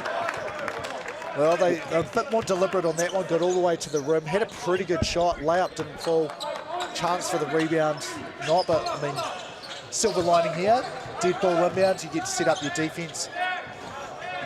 Showing a 2-3 look here. And still with 7 minutes 20 left in this second quarter, Harbour already with 47 points. This could be a big, almost a cricket score if this continues. It's a pretty, I mean, 50 now, like, they are heading for around about 140 points in this game at this sort of tempo. New Zealand cricket team would look to declare soon with this sort of score. Nice pass inside, Cooper James, inside out action. Toru no good, and rebound. I mean, it's a tough ask when you're giving up a couple of inches. There's that over-the-top pass, no good. Turn over the opposite way this time. And Joyner did his best to keep that ball in play, and he'll seagull this one. The fake, balance, and all the points scored again. On that previous play, though, Joyner just threw it back into play, and it gave Taranaki the numbers in that push, as we see the big fella have a shot at the toru. And I just feel like at the moment, if the shots aren't dropping, it's very, very hard to get a rebound off Harbour. Lots of contact on that drive there. Tipper no good, but Harbour just killing them on the glass there, which reminds me, the coach Corey Marshall said, we have got to own the glass, both ends of it. They are certainly looking to do that there. Yeah, what won't get it done is letting Harbour get second, third chance opportunities. You know, if Taranaki can try and limit that to one and done, that'll be huge for them. But if you give these guys from over the bridge multiple opportunities, they're more than often going to convert. No, and converting at a 2/3 rate, 20 out of 30 from the floor here. And there's only 2 offensive rebounds, but when you've only missed 10 shots, there's not many as Potter can't get that one to drop. Offensive rebound though for Taranaki. They're shooting around 40%, so like that's the other issue with this game. Shot clock winding down. Bit of a prayer thrown up there by Frin Brassel. Almost a bit of a grenade given to him. Didn't have a lot of time and a lot of space to work with, James. No, he had to put it up, and that's just, you want to see that if you're Corey Marshall. Like, we just locked in defensively. They got an offensive rebound, and then we force a shot clock violation after that. And it is Harbour A 54, Taranaki 30. And it's still very early days in this game. So much time, so much Poitakohu left to play. Yeah, I'm wondering about the zone. Like, you're slowing down Harbour, but then is that automatically going to slow down the tempo that you want to play it? And then, like, a weakness of the zone is open three-point shots, and it's also offensive rebounds. And that's probably, I'm more concerned about the second one. So I may just say, like, you know what, we're going to be pretty late challenging any shot behind the toru point line. But we've got to get in there and fight for rebounds. Yeah, that's it. And I said earlier, like, you need to, you know, your defensive work needs to start early when you need to start boxing out some of these guys. Yep. That's quite a battle in its own, literally trying to box out these athletic wings that Harbour just seem to have roll off this factory line. No, it seems like who's got the matchup at the moment? It is Noah Duncan against which player. It doesn't matter, there's 4 of them there, but I'm so close I can go up through contact, draw the Hudder and head to the line. Good shot there, drills the first one. He's up to 14 points. So they've already got 3 double-figure scorers, Duncan, Joyner and Pohio. And as a team, 18 rebounds already compared to Taranaki. 14's not bad, but at the moment the traffic's going one way most of the time. Yeah, that Harbour Bridge looks busy. Yeah.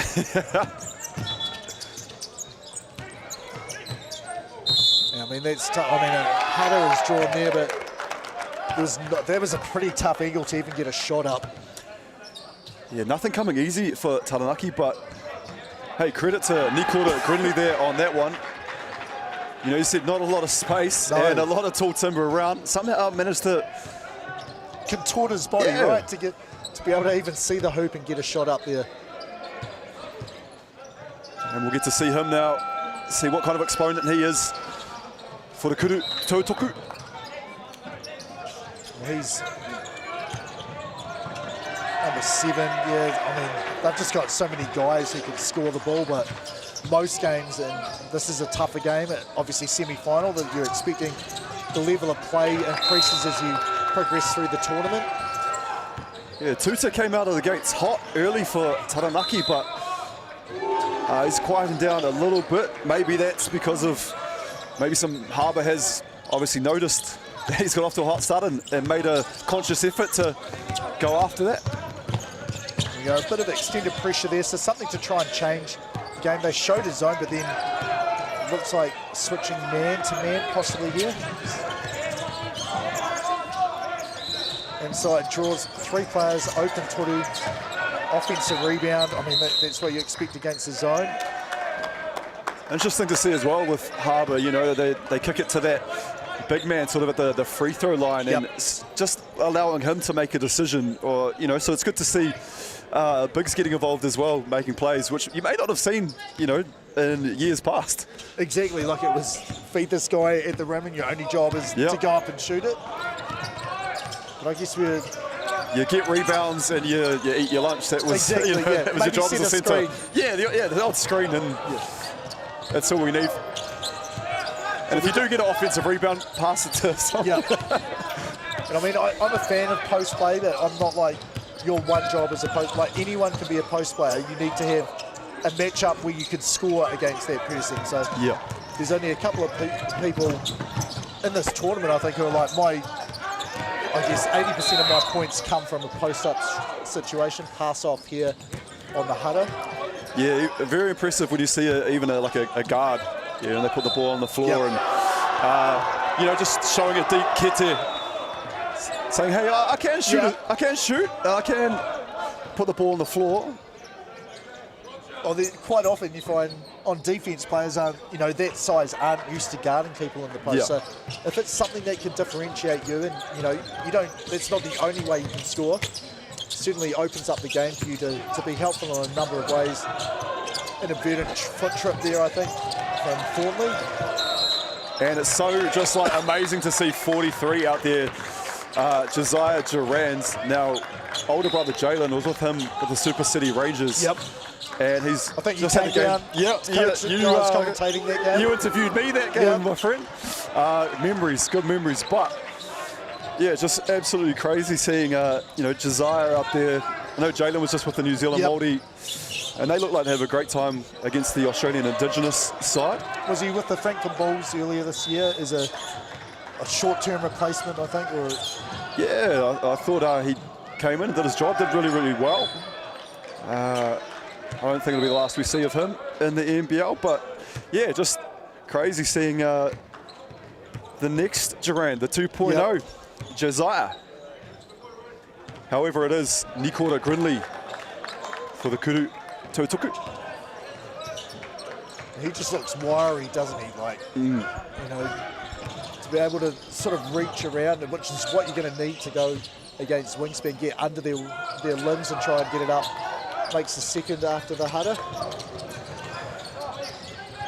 So Taranaki, like, the last couple of minutes have been sort of in their favour. Not dramatically so, but a lot better than it was.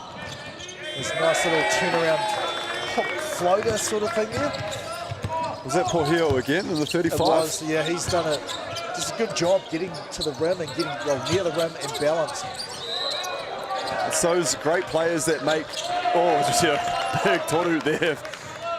Carlo Tuta, just what they needed. Taranaki and the steal. Well, this is a way to double it up. Yeah, good strong finish there. And yeah, Corey Marshall's like, well, we've got the ascendancy here in the game, but I'm not risking anything. 3 minutes 15 to go in the first half. You see here, open look, drills the toru there first, and then inbound straight away. Well, believe it, it definitely happened. Ripped, grabbed, 2 points scored, timeout, Harbour. And it was 3-vai Levi McDonald knocking down the big toru there for Taranaki, as we saw on that replay. But as you said, if things had carried on there that we were watching, James, nice little finish. I believe, was it Tuta down there on the I think it was, yeah. And I'm looking at their scoring here, 4 of 18 from 3. Like, I'll be honest, you're down by 20. You probably need to accentuate that a little bit more than driving to the rim. Like if we get an open three, we're looking for it and we're crashing offensive rebounds just to see if we can steal it, if we can't get it there. And then Harbour, like, you've got to value it. I mean, you got to steal off the inbound as well and had a highlight finish there. This one is also worth 2 points, so like it's the same thing, they've balanced each other out, despite your one looking a whole lot cooler. Yeah, Harbour sort of were like a runaway freight train there for a while. Taranaki, not really too many answers for what was going on, but to their credit, they've stuck at it, Taranaki. They have brought it to within 20. It is Harbour possession, but they've dialed up some defensive pressure here, Taranaki. Yeah, Lincoln Wilson rushed back to pick up the ball there. You see just about, I mean, that's another thing. You can gamble on steals, but you've got to try and get back. And lucky there, I guess that layup just rolled off the tupper, rebound collected by Brindley. Yeah, that was a tough one. They, as you said, gave up numbers when you go for that steal. Harbour didn't convert. So maybe it's going to even take some of that, James, to get back into this game, you know. You've got to risk it for the chocolate biscuit. Exactly. Wilson, great job defensively there. Pohiol, just great balance. Went up and finished against Cooper James. He possibly, after that rebound, could have just stayed at the rim and had it tipped straight back to him. So I don't know if there was any defense from Harbour rotating back down to him. Just shielded his body, didn't he, Pohiol? Just enough to ward off the defender. And just a bit of a ticky-tack foul. Yeah, that's one of those ones where, you know, truth serum, do you think you got fouled? Maybe, but did it really affect me? Like, the defender was behind us. If we pushed the ball, we had a 5-on-4. So the thing is, Cooper James off screen here is saying, like, he was holding my shirt. Like, I'd like you to see that first before you call the other one, please. Yeah, not only is it, you know, another foul to your big and Cooper James, it also sends none other than Noah Duncan sort of 94 feet to the other end of the court. James for just you know, some free throws. Yeah, I mean, the other thing here about these two teams, I went through and had a look at where did they finish previous years, and like, I think they were 8 and 9, is that right? Do I write it here? Oh, it's on this one, yeah, 2025. Last year, Taranaki finished 7th, Harbour finished 6th, so, you know, and they both, well, Taranaki was a very young team last year, so most of them at that tournament are back here looking to compete, and then Harbour, I mean, has a production line, right? Oh, there's the Harbour yeah. A and then the Harbour B. Similar to Canterbury where, like, it's, you know, you don't rock up, play Harbour being like, well, this is going to be super easy. Like, these guys can all play and they're getting experience for when they're in the 18. Yeah, I've seen, you know, there's not a lot of disparity between A and B, and almost it's just one Harbour team and another Harbour team, you know, like they can be equally as effective. The girls, I've seen the girls Harbour B team really, really skilled. I'd say the difference between them, I haven't seen the A team, but I'm assuming is size. Like, they know how to play and they do a really good job. And looking at the size of this Harbour boys under 18 team, size is there as well. So I imagine the Harbour B team's similarly skilled, but probably not quite the athletic size and, you know, bodies that you have. Even when you look at high school, you know, basketball, where, you know, obviously Riddle is for these guys and girls. So, you know, that Wahine side of things being absolutely dominated by Westlake girls when it comes to national basketball.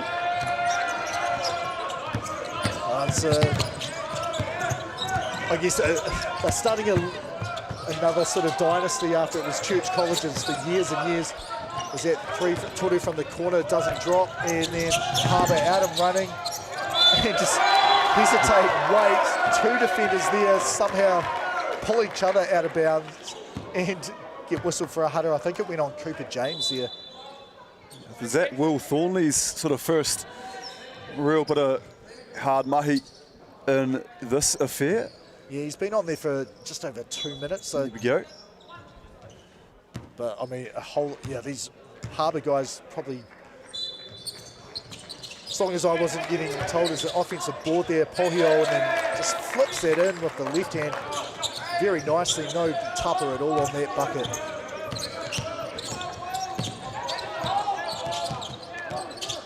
And looking to drive to the left, and turnover is forced.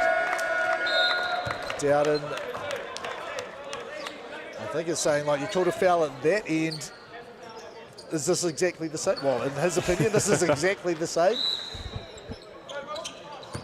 Trying to make an argument that the referees are like, yeah, oh, I'm not going to call it now, but maybe if it happens again, I will.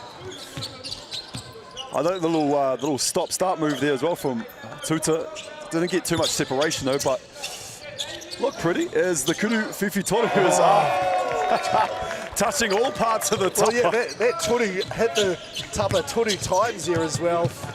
Pohio like showing, well, I can score inside, floaters, offensive rebounds, and drill the Toru as well. That is an emphatic block there. Pohio is everywhere. He was, you know, down one end, it's day 3 Pohio, down the other, it's Block City. And he gets a well-deserved break. Yeah, heads out. What's he got now? 22 points he is up to, 6 boards, and we'll see a block added to his stat line pretty soon as well. Tough shot, just rolls off the top of there, no bucket. Harbour, they're looking to fight back against Taranaki, pushing it up quickly. Jump stop, 2 foot, 63, Cruz Tunganga. He scores at the rim, and Taranaki this time will hold for 1 shot to end the first half. Tunganga in cruise control on that one, easy as you like. I like that. And this has been a dominant display from Harbour A in this one.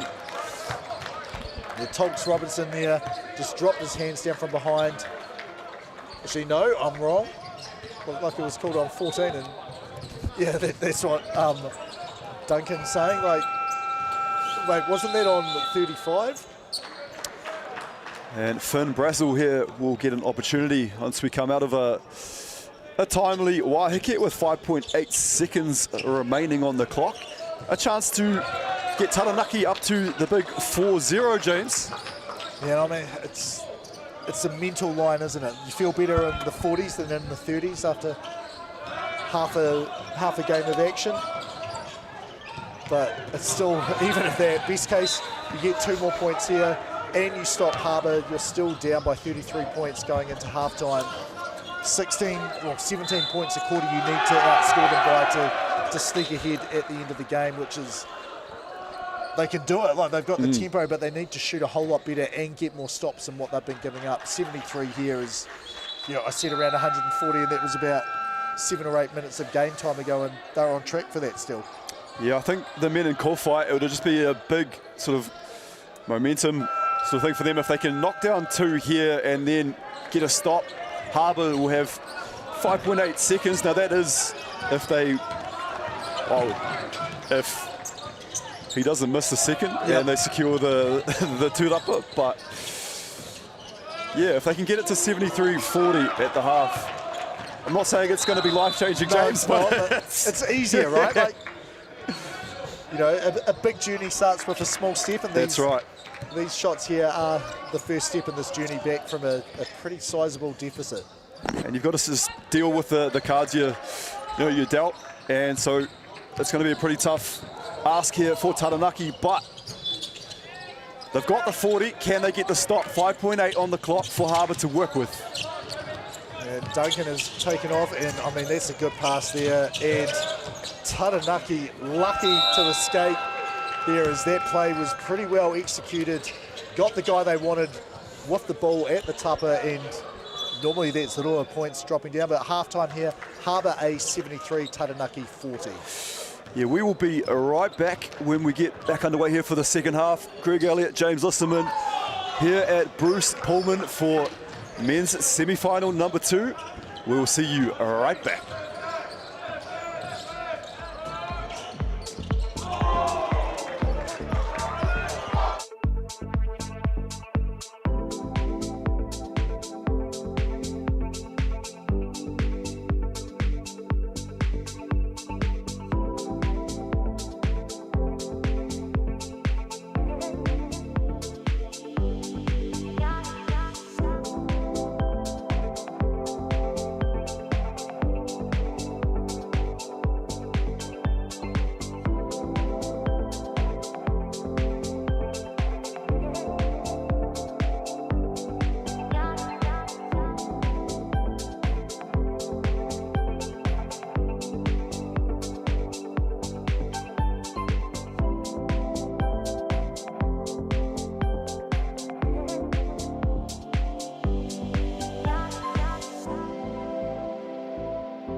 Numai ki tēnei pāhotanga pui te kohu. Welcome back. Second half of basketball about to get underway. In the men's semi-final, number 2 between Harbour A, Taranaki, ko Greg Elliott, Takuingo, joined alongside by the James Lissaman, the pride of Canterbury. James, what stood out for you there in that first half? Oh, I think it's shooting percentage is the number 1 stat. Harbour 63% from the field, Taranaki 35%, almost doubled them up, and you know that's why the scoreline's almost doubled them up. And then you know they've been owning the glass, key point for them. And then just when you're shooting that well, you look at who scored a whole lot of points. Well, 25 points for Daly Pohio, 19 points for Noah Duncan, and 13 points for who was that? That was Malachi Joyner there. Like that's why you got 73 at the half, while on the other side, out of the gate early, as you said, Tuta has 16 points for Taranaki, but not able to be joined by, you know, ideal for them. 6 or 7 guys in double figure is harder there on the floor. You should have shot a little bit faster, and that would have helped get some points. Yeah, you're right. Tuta trying to carry a lot of the workload for Taranaki. Now, they did get this down to 20 at one stage, but Harbour's managed to extend that back out to 33. Yeah, I mean, the first 5 minutes of the second quarter, Taranaki scored 30 points. They gave up, 3 points. They gave up 21 points. They got to 31 points. That was what I meant to say. And then the second half was the second half of the second quarter. Is shot clock violation. That's not going to count there. You can see Tuta politicking, saying, I'm pretty sure that hit the rim. Can you please change it? No, it's not being changed. Harbour a stop, and I mean... Yeah, it's not like rugby league when you can go up to the bunker, is it? Or the Football World Cup where you got the VAR. Our refs in the GJ Gardner shirts doing an amazing job. We've had 6 courts going all day, every day for... This is day 3 now. And Bruce Pulman has been a beautiful backdrop here in Tamaki Makaurau. And Auckland Basketball is doing an amazing job hosting this Foot Locker under 18 nationals. Yeah, Foot Locker, like, if you love shoes, which I do. Yeah. I'm just a little bit old now. Well, I mean, it doesn't matter, does it? I've got kids, they love shoes too. Right, that's where you go. Great pass inside, but again, like the Harbour, just the length there, able to challenge and shooting a little bit quicker than they want to. I also think they're living a bit of rent-free too, maybe, James, just, you know, Taranaki knowing that they've got rangy, athletic defenders. No one wants to be blocked on TV too. No, they don't. You see there, about the easiest bucket that Taranaki was going to get. That looked, this is my age, yeah, so NBA Street Volume 2. Oh, yeah. The double alley-oop, that looked like what Harbour was trying for. She ended up with a turnover. I think that was PlayStation 2, wasn't it? Yep, PlayStation 2 and the original Xbox. Yep. Now we are showing our age. Yep. Stepped out of bounds, no bucket there. So Taranaki closing the gap a tiny bit. A 2-0 run to start this quarter. There we go. Hey, we'll take it. They had the last 2 of the previous quarter, so we'll take it. Seen that quite a bit so far in the games that we've commentated. Is the coach killer, the stepping out of on the sideline? Yeah, and I'm like, the black lines here as well, like the most obvious one, the black or white. And yeah, so many people are stepping out on the base, and there's a lob Pohio to Wilson, the connect. Well, that was just a single alley-oop there, hammered down, and you're feeling good when you're running that sort of play on the breakaway, aren't you? Well, the Wi-Fi was connected there between Wilson and Pohio. We'll see it again. Looking around, surveying, and just throws it up to a streaking Lincoln Wilson. Yeah, great job. He looked right, threw it left. He knew that Wilson was running there. Just perfectly placed that dime up for the hammer down. I said these 2 teams came 6th and 7th last year at the, well, not these 2 teams, the 2 associations at the under-18. As a Choru is drilled there by Wilson. They did actually play in pool play, and it was a 4-point win, so 84-80 in that game there, which Harbour won, I think.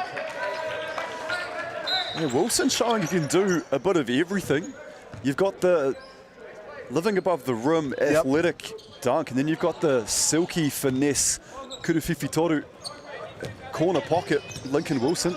And again, ball in hand. Yeah, I mean, that's another... And I can put the ball on the floor and finish in contact. What could you want? I mean, what do we call that? Like a 360 turnaround kind of hanging floater push shot? Yeah, when you really break down what happened, it was a lot. I think you nailed it with it just doesn't really roll off the tongue, that's all. It doesn't at all, but if you're just listening to us and not actually watching, you might have a fair idea of what that shot looked like. Yeah, very descriptive, I like that. Taranaki baseline out of bounds here. Harbour looked like they were in zone, no one's following. Open Toru, drilled from the corner there. That was Tuta, so he's the one guy that's keeping them in, I guess, semi in touch here, down by 33 points. And I'm sure he won't want to tutor his own horn, but he really has carried this offense so far for Taranaki. Oh, silky lay. It's not easy, that. It might look really easy on the screen there, but that's into contact and then just a flick from, you know, it's like the George Gervin finger roll there. Oh yeah, the Iceman, but that's what I'm saying, these guys that make sort of effort plays look effortless. Yep. Big basket, big answer from Cooper James. Had a good start, Cooper James, but they've been a little bit quiet since. Harvey, you can see just the tempo here. The winner of this game will go on to play Canterbury, last year's defending champions. And James, as a very adept coach yourself, as we see a great finish from Joyner. You know, if things continue to blow out, at what point do you sort of maybe look to save some energy for tomorrow? I think you do that. I think, like, what's a realistic amount to catch up in a quarter is probably 30 points. Yeah. That needs absolutely everything to go right for you and everything to go wrong for the other team. Above that, like, that's not going to happen, like, probably over 900 times out of 1,000. Like, it's a very, very low percentage, but like that, above that, I'd just say, you know what, we're going to give everyone some minutes. The problem is they don't have a super deep bench as well. Like 8 players addressed here for Taranaki. They all play anyway, so you need everyone to score. Sorry, they have 9 players. They had 6 on the court. That was why there was only 3 over there. I mean, that's another tactic you could try. Let's see if we can have an extra defender there down. No, I know you're with Canterbury B, but you know, at the end of the day, Canterbury's Canterbury, and you'll be ecstatic to see them in the final up against the winner of this matchup. Yeah, I mean, it's going to be tough. Like, at the moment, it's looking like, for all intents and purposes, to be Harbour, and the size of Harbour. Canterbury's shooting is probably a bit better than Taranaki's normally, and they've got, you know, they've got a lot of guys who've either been successful at the under-18 tournament last year or under-16s. Canterbury winning, well, actually they won all 3 male BBNZ age group Rep 1, 16, 18s and 20s, and then the other male national tournaments, the university one, that was won by University of Canterbury, and the secondary school was won by Shirley Boys High School. So last year, if you were saying, I think a Canterbury team's going to win every single BBNZ national tournament, male tournament, you would have been right. It was weird because I commentated that final, and it was 2 Christchurch teams. Yes. I was like, oh, they've come all the way to the Manawatu. Yep. The mighty Manawatu to play each, you know, the crosstown rivals. Yeah, Christ College, they won the pool play game against Shirley, and then Shirley won every game after that. Actually, they might have won one in Nelson, a pool play game, but Shirley won all the big ones, the South Island, the Canterbury champs, and then obviously the national champs as well. Mate, just whilst you're having that bit of a tautoko, Joyner with another, like, he's just a really great exponent of our game of Poitikohu, like, just steadied himself and knocked down a huge kuruwhiwhi toru. Yeah, he's just organising the team. That was after a Grinley, like, he just looks nice when he drives to the bucket. Turn that got tapped. Oh no, it is a turnover, so must have come last off Cruz Tunganga, sorry. I might get a bit nervous because I play Harbour men's prems up here, James. Still, the wheels have not fallen off completely yet. But yeah, we'll expect to see probably some of these guys now start to feature. And I'll tell you what, big kuruwhiwhi toru there, again from Tuta. But yeah, it might be early retirement for me if these boys start to come through to through prems. You can always move down to Canterbury. Like we've got men's Division 1, which is the B grade after you finish Brems. Oh, I couldn't deal with the likes of Tyler Herbert, Simon Lafayette and co. Yep. You know, they'll just do my head in living in Christchurch. I think, you know, he's at a school, like how he's working there at the moment, and Simon Lafayette's finished at Lincoln University. So I think, you know, they're moving into real adulthood now. I think Tyler's actually at the school. He's a student. Oh, well, that's not what he told me. Well, he's the size of some of those students anyway. That's true. Yeah, shout out to the boys down in the O3 tuning in. But for those in the Taranaki region that'll be tuning in, thank you to Whakata Māori. You know, I was saying about earlier, James, it can be quite a costly trip. You'd know full well, you know, when you come up here and you're away in Tamaki Makaurau for 4 or 5 days and, you know, food, accommodation, all that stuff. So it's amazing that Whakata Māori, we can broadcast this to everywhere around the motu and people can tune in. And it's not just one court as well, not just this one. It looked like all the momentum going Taranaki's ways, and then Joyner just says, hey guys, I'm going to get us a bucket here and a header to double that up. And way down the other end of the court, just off the screen, looking bad, Lenny Potter is a bit sore there, holding his hip sort of thing. We'll see him walk into frame maybe soon. Yeah, the hip, he's going to have a sub here, yeah. Maybe, is it a Charlie? Maybe because he's limping a bit? Oh, who knows? Neither of us are medical experts. No. Pretty much Googled there, where we just diagnosed just from looking at him. But again, it's that man who's really taking command of this one, Malachi Joyner. He's just controlled the tempo. Like when we need something, we're going to do it. As Taranaki was starting to get a couple of turnovers, like played much better this quarter, but the scoreline has stayed at that. Well, it's gone up 34 points the margin at the moment. Came into halftime down 33. Cooper James, Toru off the tupper, and it will go to Harbour here. Yeah, the broadcast, not just this court, there's been 3 courts most of the time, which it makes a huge difference. I like the setup here where it's like team personnel only down on the floor, so it's really easy to walk from court to court. But if you say the score was 94-93, you get all the teams and everyone would be like congregating around one court, and that kind of adds to the atmosphere as well. But so much easier as a referee when these spectators are way up high. Yeah, I don't know, Bruce Pulman was in Antarctica. It is freezing in here. Might have 3rd degree pneumonia. It might not be in tomorrow, but... Well, you've been here all day, and you're sitting on the... Not that my seat is warm as Tuta drills another Toru. You're sitting on the colder side of the bench as well. Yeah, I saw you putting in a great shift over there with Canterbury B, and I just decided, you know, I'll take one for the team. And yeah, Jack Frost, he's been my op so far in this day. Apart, everything else has been amazing. Joyner Paul up there. He's up to 23 points. He's missed 2 shots so far in the game. Like, it's just so controlled and aware of time and space. Love that from Niwa Rauhihi.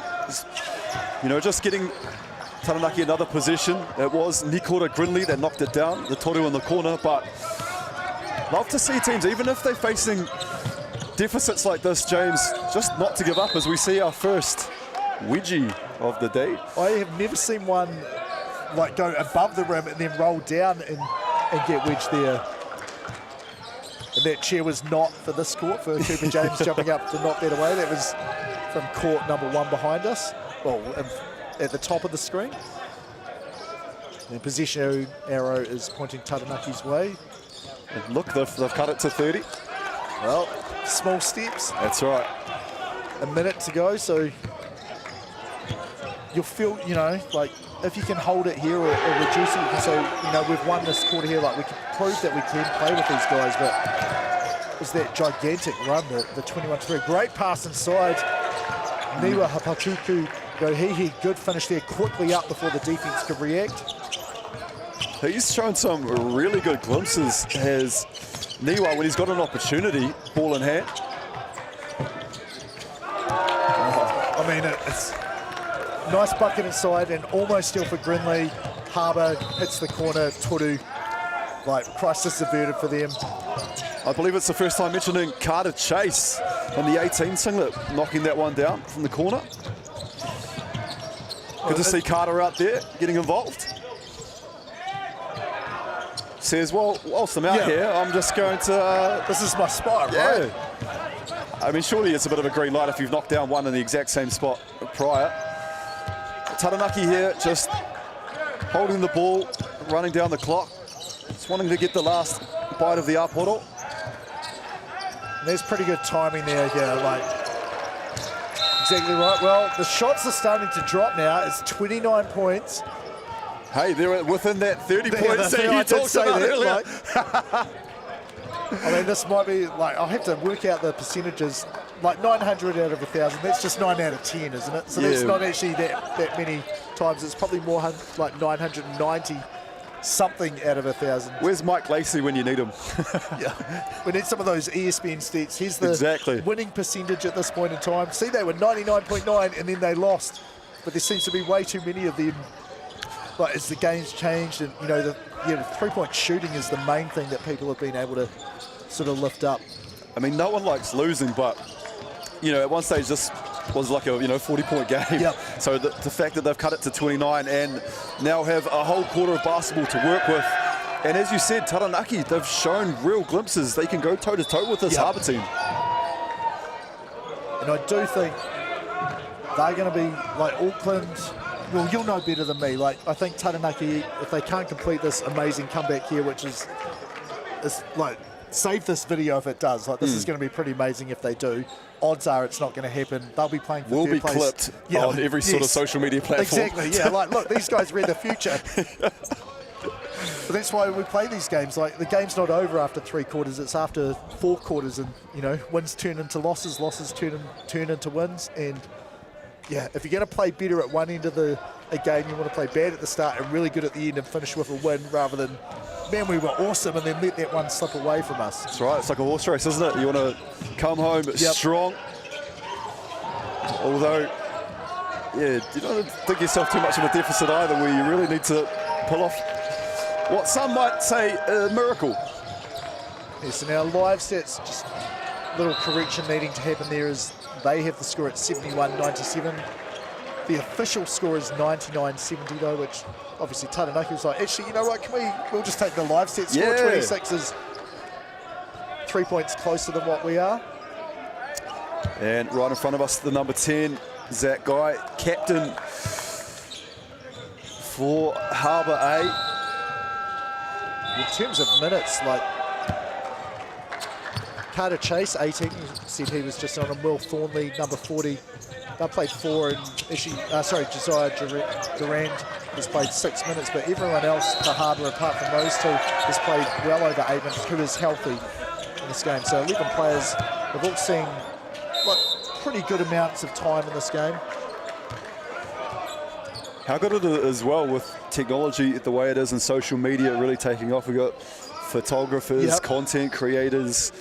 Not only is it us keeping people throughout the Motu sort of updated, James, we've got, Basketball New Zealand. If you're not following Basketball New Zealand on the gram or any socials, you need to do that because they're doing a phenomenal job. They are. You can see in the background there, the sort of top right in the middle, the photographer vest there. Under 16 Foot Locker Nationals are coming up next week, back home for me in Waitaha in Canterbury. I think, what day is it? That starts on Wednesday. What's your involvement in that one, my friend? My son's in the Canterbury team, okay. So I'm a parent for that. I'll be doing some school bench, but then, we're the host association, so it's essentially what ABSL, well, they've got their 3 associations here, I guess, that they work out who's doing what. We try to just make everything work, clean up blood off the floor. I thought it might be you and Joshua Thompson and stuff on the mic. I think I am doing some commentating, but okay. Obviously up here, so I haven't not involved in the last couple of meetings about it. And good strong drive there. Zach Guy to the bucket and one. No, old JT, he always says, you've got to come down. I said, I don't know if they've got that in the budget. You've got so many good commentators there too, the likes of yourself. Yep, Terry Brunel as well. I'll try and get him on some. I said I'd absolutely love to come down. Well, if you are coming down, well, yeah, I don't know if you will be, but anyone, it's not at Cal Stadium where pretty much every BBNZ tournament for, well, before my time at least, so at least sort of 20 years, it's going to be at the new Papakura Recreation Centre, which opened in December last year. Oh, that's 9 exciting. courts there, so it's just a little bit too strong on that pass. Love to hear about new stadiums. Sorry to cut you off there, buddy. Love to hear about new stadiums, you know, around the country. So nice little spot, is it? It is, yeah. It's right in the middle of town, so parking can be an issue there. You get 2 hours free, so if you're coming down, make sure to validate that to not be stung with a fine afterwards. But 6 courts in one area, it's pretty much a similar setup to what we have here at Bruce Pulman, just without the mezzanine floor with the spectators sitting. And then there's the show court area with one court when the Rams are playing. It'll be 1 court for the under-16 finals when they have that up, but 3 courts when we use it for community basketball. I came down to catch the Rams Otago Nuggets game, and I was there. Incredible facilities. Yeah, shout out to Zach McKenzie if you're out there. A couple of tickets my way, yeah. So yeah, it was amazing facilities. So quite like Bruce Pulman here as Noah Duncan. Noah's up. Yeah, and he just hung on the rim with one hand, not with 2 for safety. Here it is, lob pass.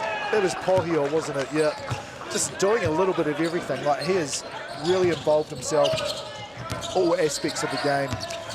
Just a bit of a statement there made from Harbour, trying to put a bit of an exclamation mark on this one, James. As that lead again out to 36 now.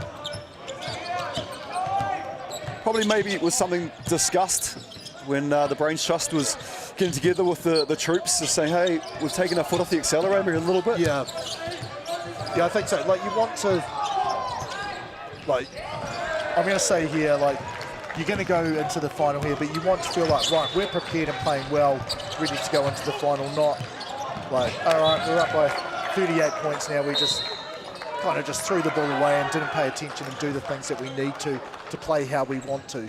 And I think you said earlier as well, you know, sort of the likes of a Josiah Durant, who sitting around 6 minutes of game time. I tell you what, he'd be chomping at the bit. He's that guy on the bench saying, hey man, can we just play some basketball here? So maybe coach just, you know, puts me in to get some more minutes.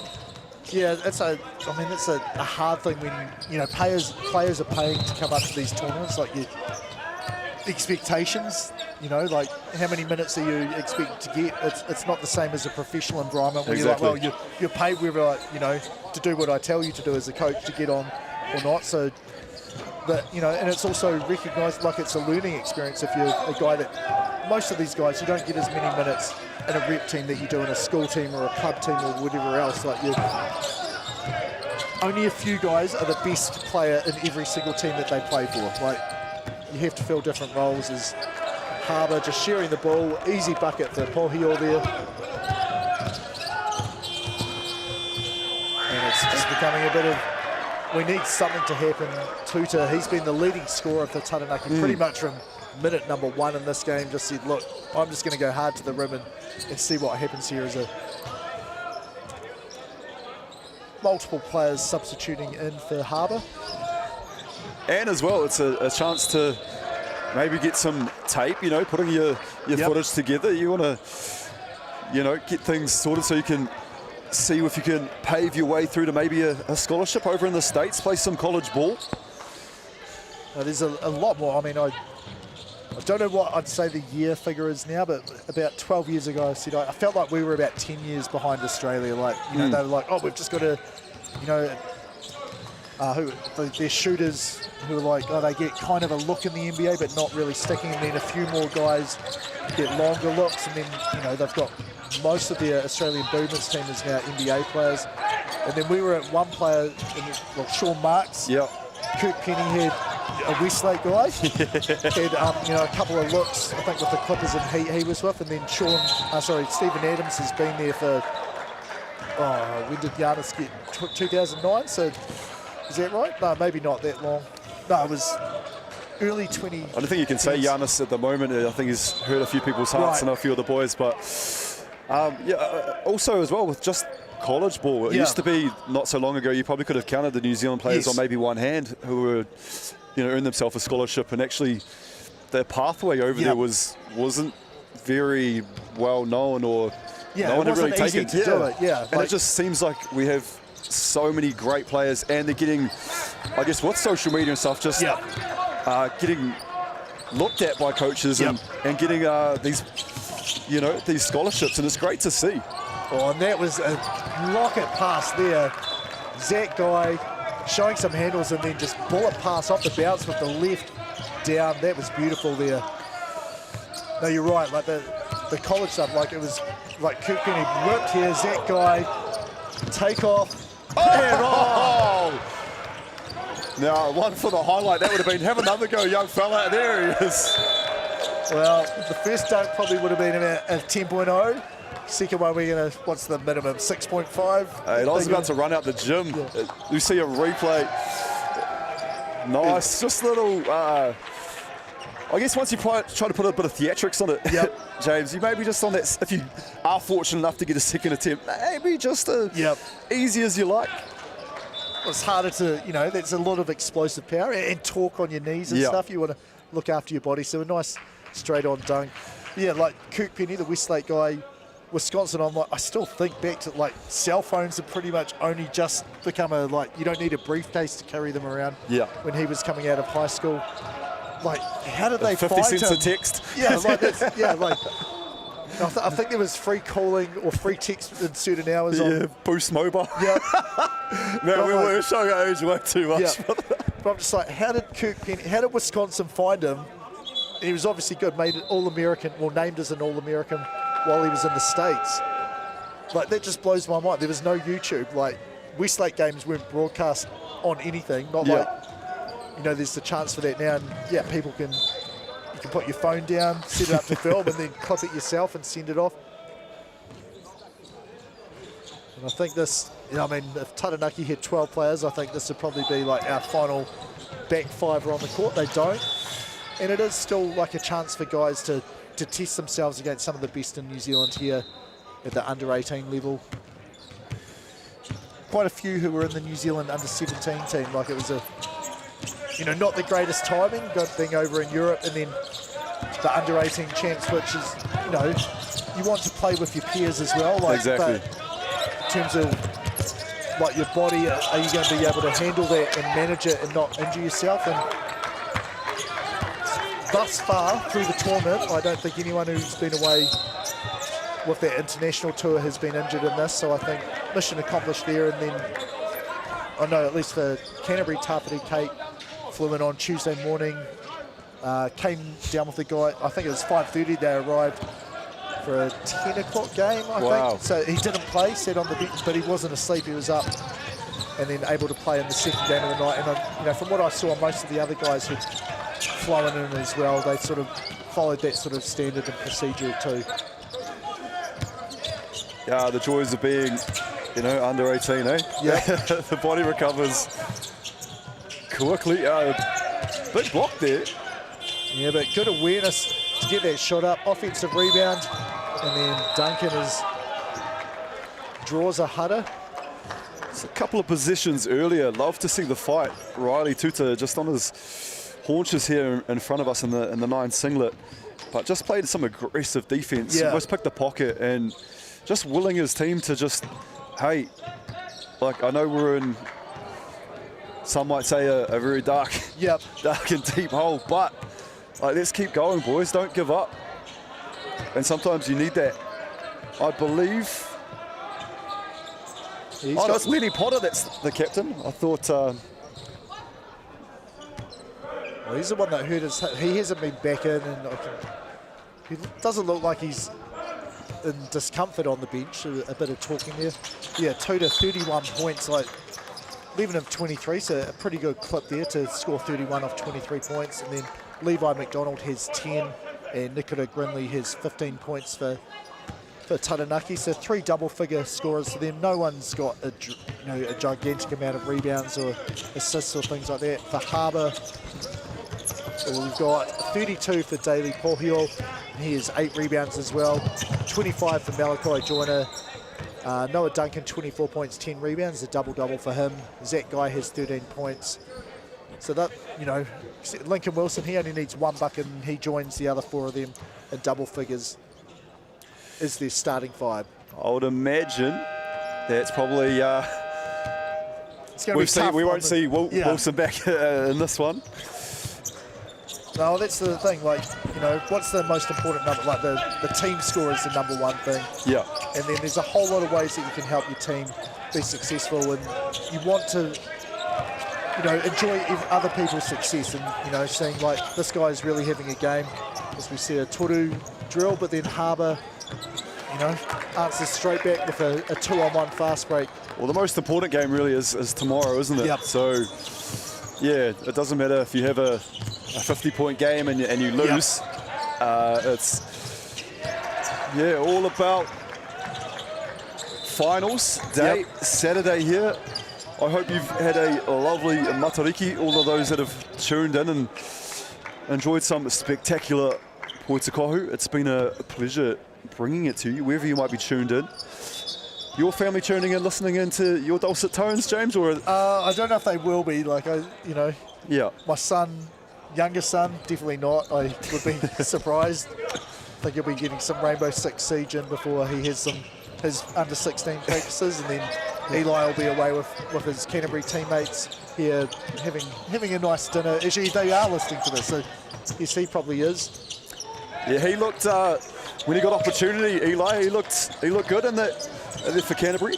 Yeah, maybe, I need to double check the ages. I think he's the young, like he's a December birthday, so he's like, how young can you be and still play under 18s? He's about the guy there, but yeah, look, a guy that likes to do, well, he'll do the stuff that help teams win. And I think you need that person that does the intangibles. Like, you know, it's great when you've got Daly Pohio scoring 32 points, so that's super helpful, but you're probably not going to have 4 people who can score 32 points each in a game which is competitive. Like, you need to be able to do other things as well. That's what I have liked with this Harbour team. Like, it hasn't been just give the ball to one guy and watch him go to work and he's going to create everything. They've shared the ball. I mean, look at the shooting percentage. The right guy has shot the ball when they should shoot the ball. Like 60% still from the field, you know, at this point of the games, 45 of 75.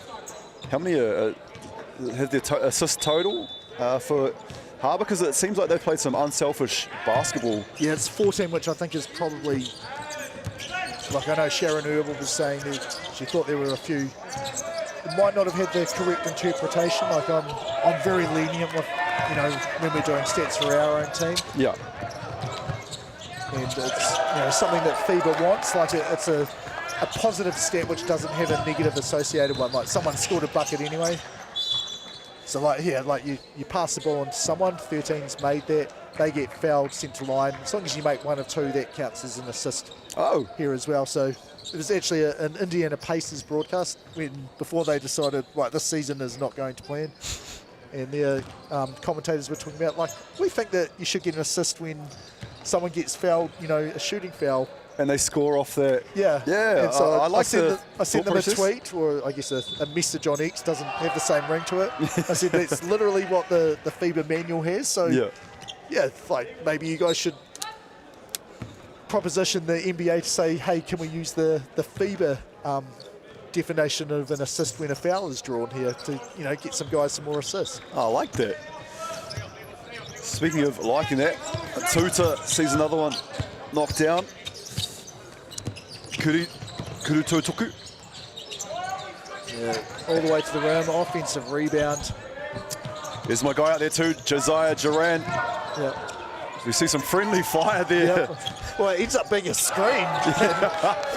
Well, I don't want to kind of jump over this guy on the ground and open up your teammate in the corner there for Toru. It's just a... I think it was Tokes Robinson and I believe Carter Chase. It's just that friendly fire. And 63, a bit of a laugh there. Cruz Tunganga laughing about that last play. And sub coming in for Taranaki. We see there's the bucket dropping. Like, I mean, it's all going your way. Like, Tuta though quietly having a really outstanding individual performance in a, I guess, unfortunate team. It's coming up a very red-hot Harbour A squad. But what is it that Riley's on at the moment, James, just in terms of scoring? You know, after that free throw there, that puts him up to 33 points, 3 assists as well, and 3 rebounds. So, yeah, I think he'd say I'd rather score 12 points and have, you know, you 4 guys also have double-figure scoring as well. And, you know, we've got a better shot at this game. But, you know, like, no, I mean, you're disappointed to lose, but you've got to be proud of your effort to get to this stage of the, you know, the tournament here, put up a fight for, you know, like good stretches of this game here. But Harbour's a very, very good team. You did say the coach wanted to sort of have an even sort of spread of scoring, but I think I did actually say that I think Tuna would need to have a big game individually. And although it is a 40-point game, said Tuta has shot the ball, and it, as you said, hasn't forced it. Shot actually a really good clip too. Yeah, I mean, they do a good job as well of, you know, moving the ball, looking to attack, and, you know, see if they can draw a defender there. Harbour showed sort of a 3-2 defence, and then it's felt like a very long position, and I guess it is by Taranaki standards. Good look from Toru, doesn't drop, and Harbour clears the rebound. So picks for tomorrow, 3rd place game. Taranaki 9 players. We're not sure on Lenny Potter's health. Probably going to be pretty excited to, you know, it may be their highest finish ever at a, you know, this level of national tournament, or Auckland. Well, that's it. You want to root for the underdogs. You know, I'm a big fan of that, but you're from Auckland, right? Yeah, well, I'm from Dunedin. Oh, okay. Well, Taranaki's closer to the... Harbour's my province. I've been there since I was 21, so only a couple of years ago. But Auckland, I thought they looked really impressive. Obviously in a losing effort. So seen a lot to like from Taranaki. But yeah, I believe, just in my humble opinion, I think Auckland just, they were kind of relentless. Some really good individual performances, but also some really good team basketball too. Yeah, I think so too. I think if they've both got the equal level of motivation, I think Auckland's probably the team that you think. You never know, like, you'd be like, man, that disappointment. We had that semi-final and we didn't get it done, and then now we're playing for this. And Lawson Pryor versus Riley Tuta. We'll look forward to that. I know that for sure. And then the big one, Canterbury A taking on Harbour A. Yeah, that's tough. I mean, Harbour has the size. They've got, like, they use more players, like, in terms of depth. Yeah. I just, Ben Marsh is probably one of my favourite players. Right, just like his defence, which the shirt up defence. Like, I don't know if I'd implement that on a regular basis. I don't know if it's in the rule, you know, like distracting behaviour. Like it's taking nip slip to a whole new level. I've never seen that before. No, I haven't. It was either. effective, but to what extent, I don't know. But yeah, it's going to be a monumentous battle between two powerhouses. I believe, in my opinion, the two biggest, like, conveyor belts for Premier basketball players, I believe, Harbour and Canterbury, in my opinion. I'd say, like, there's good players that get, you know, Jackson Ball isn't from either of those two places, really, really good. I'd say probably the depth of talent at those two places is probably higher than other ones. There's a nice steal and bucket there for number 13, Kobe Lark. And we're probably going to see this game wind down to its conclusion. Tough. He had by his standards, a really quiet semi. So I'm expecting big things from him tomorrow. But Harbour A clinical performance, really from end to end, and they will get the chocolates here. 127.90. quick message from you, James, a final thing from you before I send us out. Well, make sure you're watching tomorrow. I mean, what time does the live stream start? It's 9 a.m. 9 o'clock in the morning. Those are the appetising games. So first off, it's the boys' 5th and 6th playoff. 10:45 girls 3rd and 4th, which Canterbury, I'm sure they're playing in that one. I can't tell you who. 12:30 boys 3rd and 4th. We will see Taranaki taking on Auckland. Girls grand final 2:45, and then the boys one 4:30. Size-wise, a number of those guys that Dave Langrell has played in the under-16 grand final, undersized relative to the Auckland under-16 team. They got it done there, so they've got the pedigree. They know it's going to take a massive effort to get it. Harbour, like how they played here, they've got the size. Like, I think you know when you're looking at two teams of roughly equal ability, I think you take the team with size. I'd say they're the favourite, and being at home, well, you know, as close to home as you can expect in a national tournament. Hey, no, thank you, James, for joining us for the late show tonight. So nā mihi nui, mātou koutou, hanonga, kia mātou. Many thanks for joining us.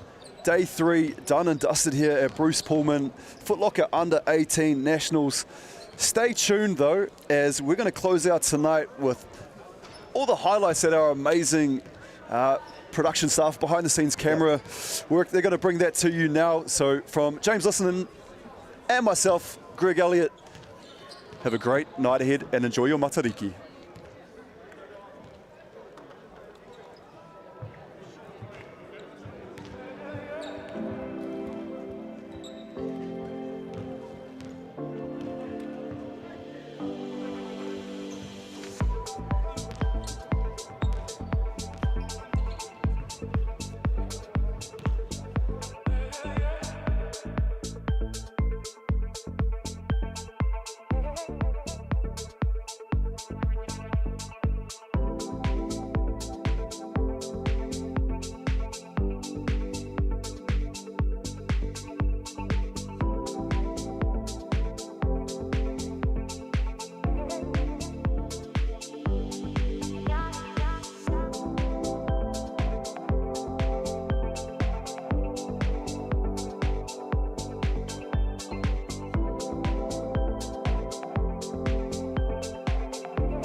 This is an opportunity that we can't pass on.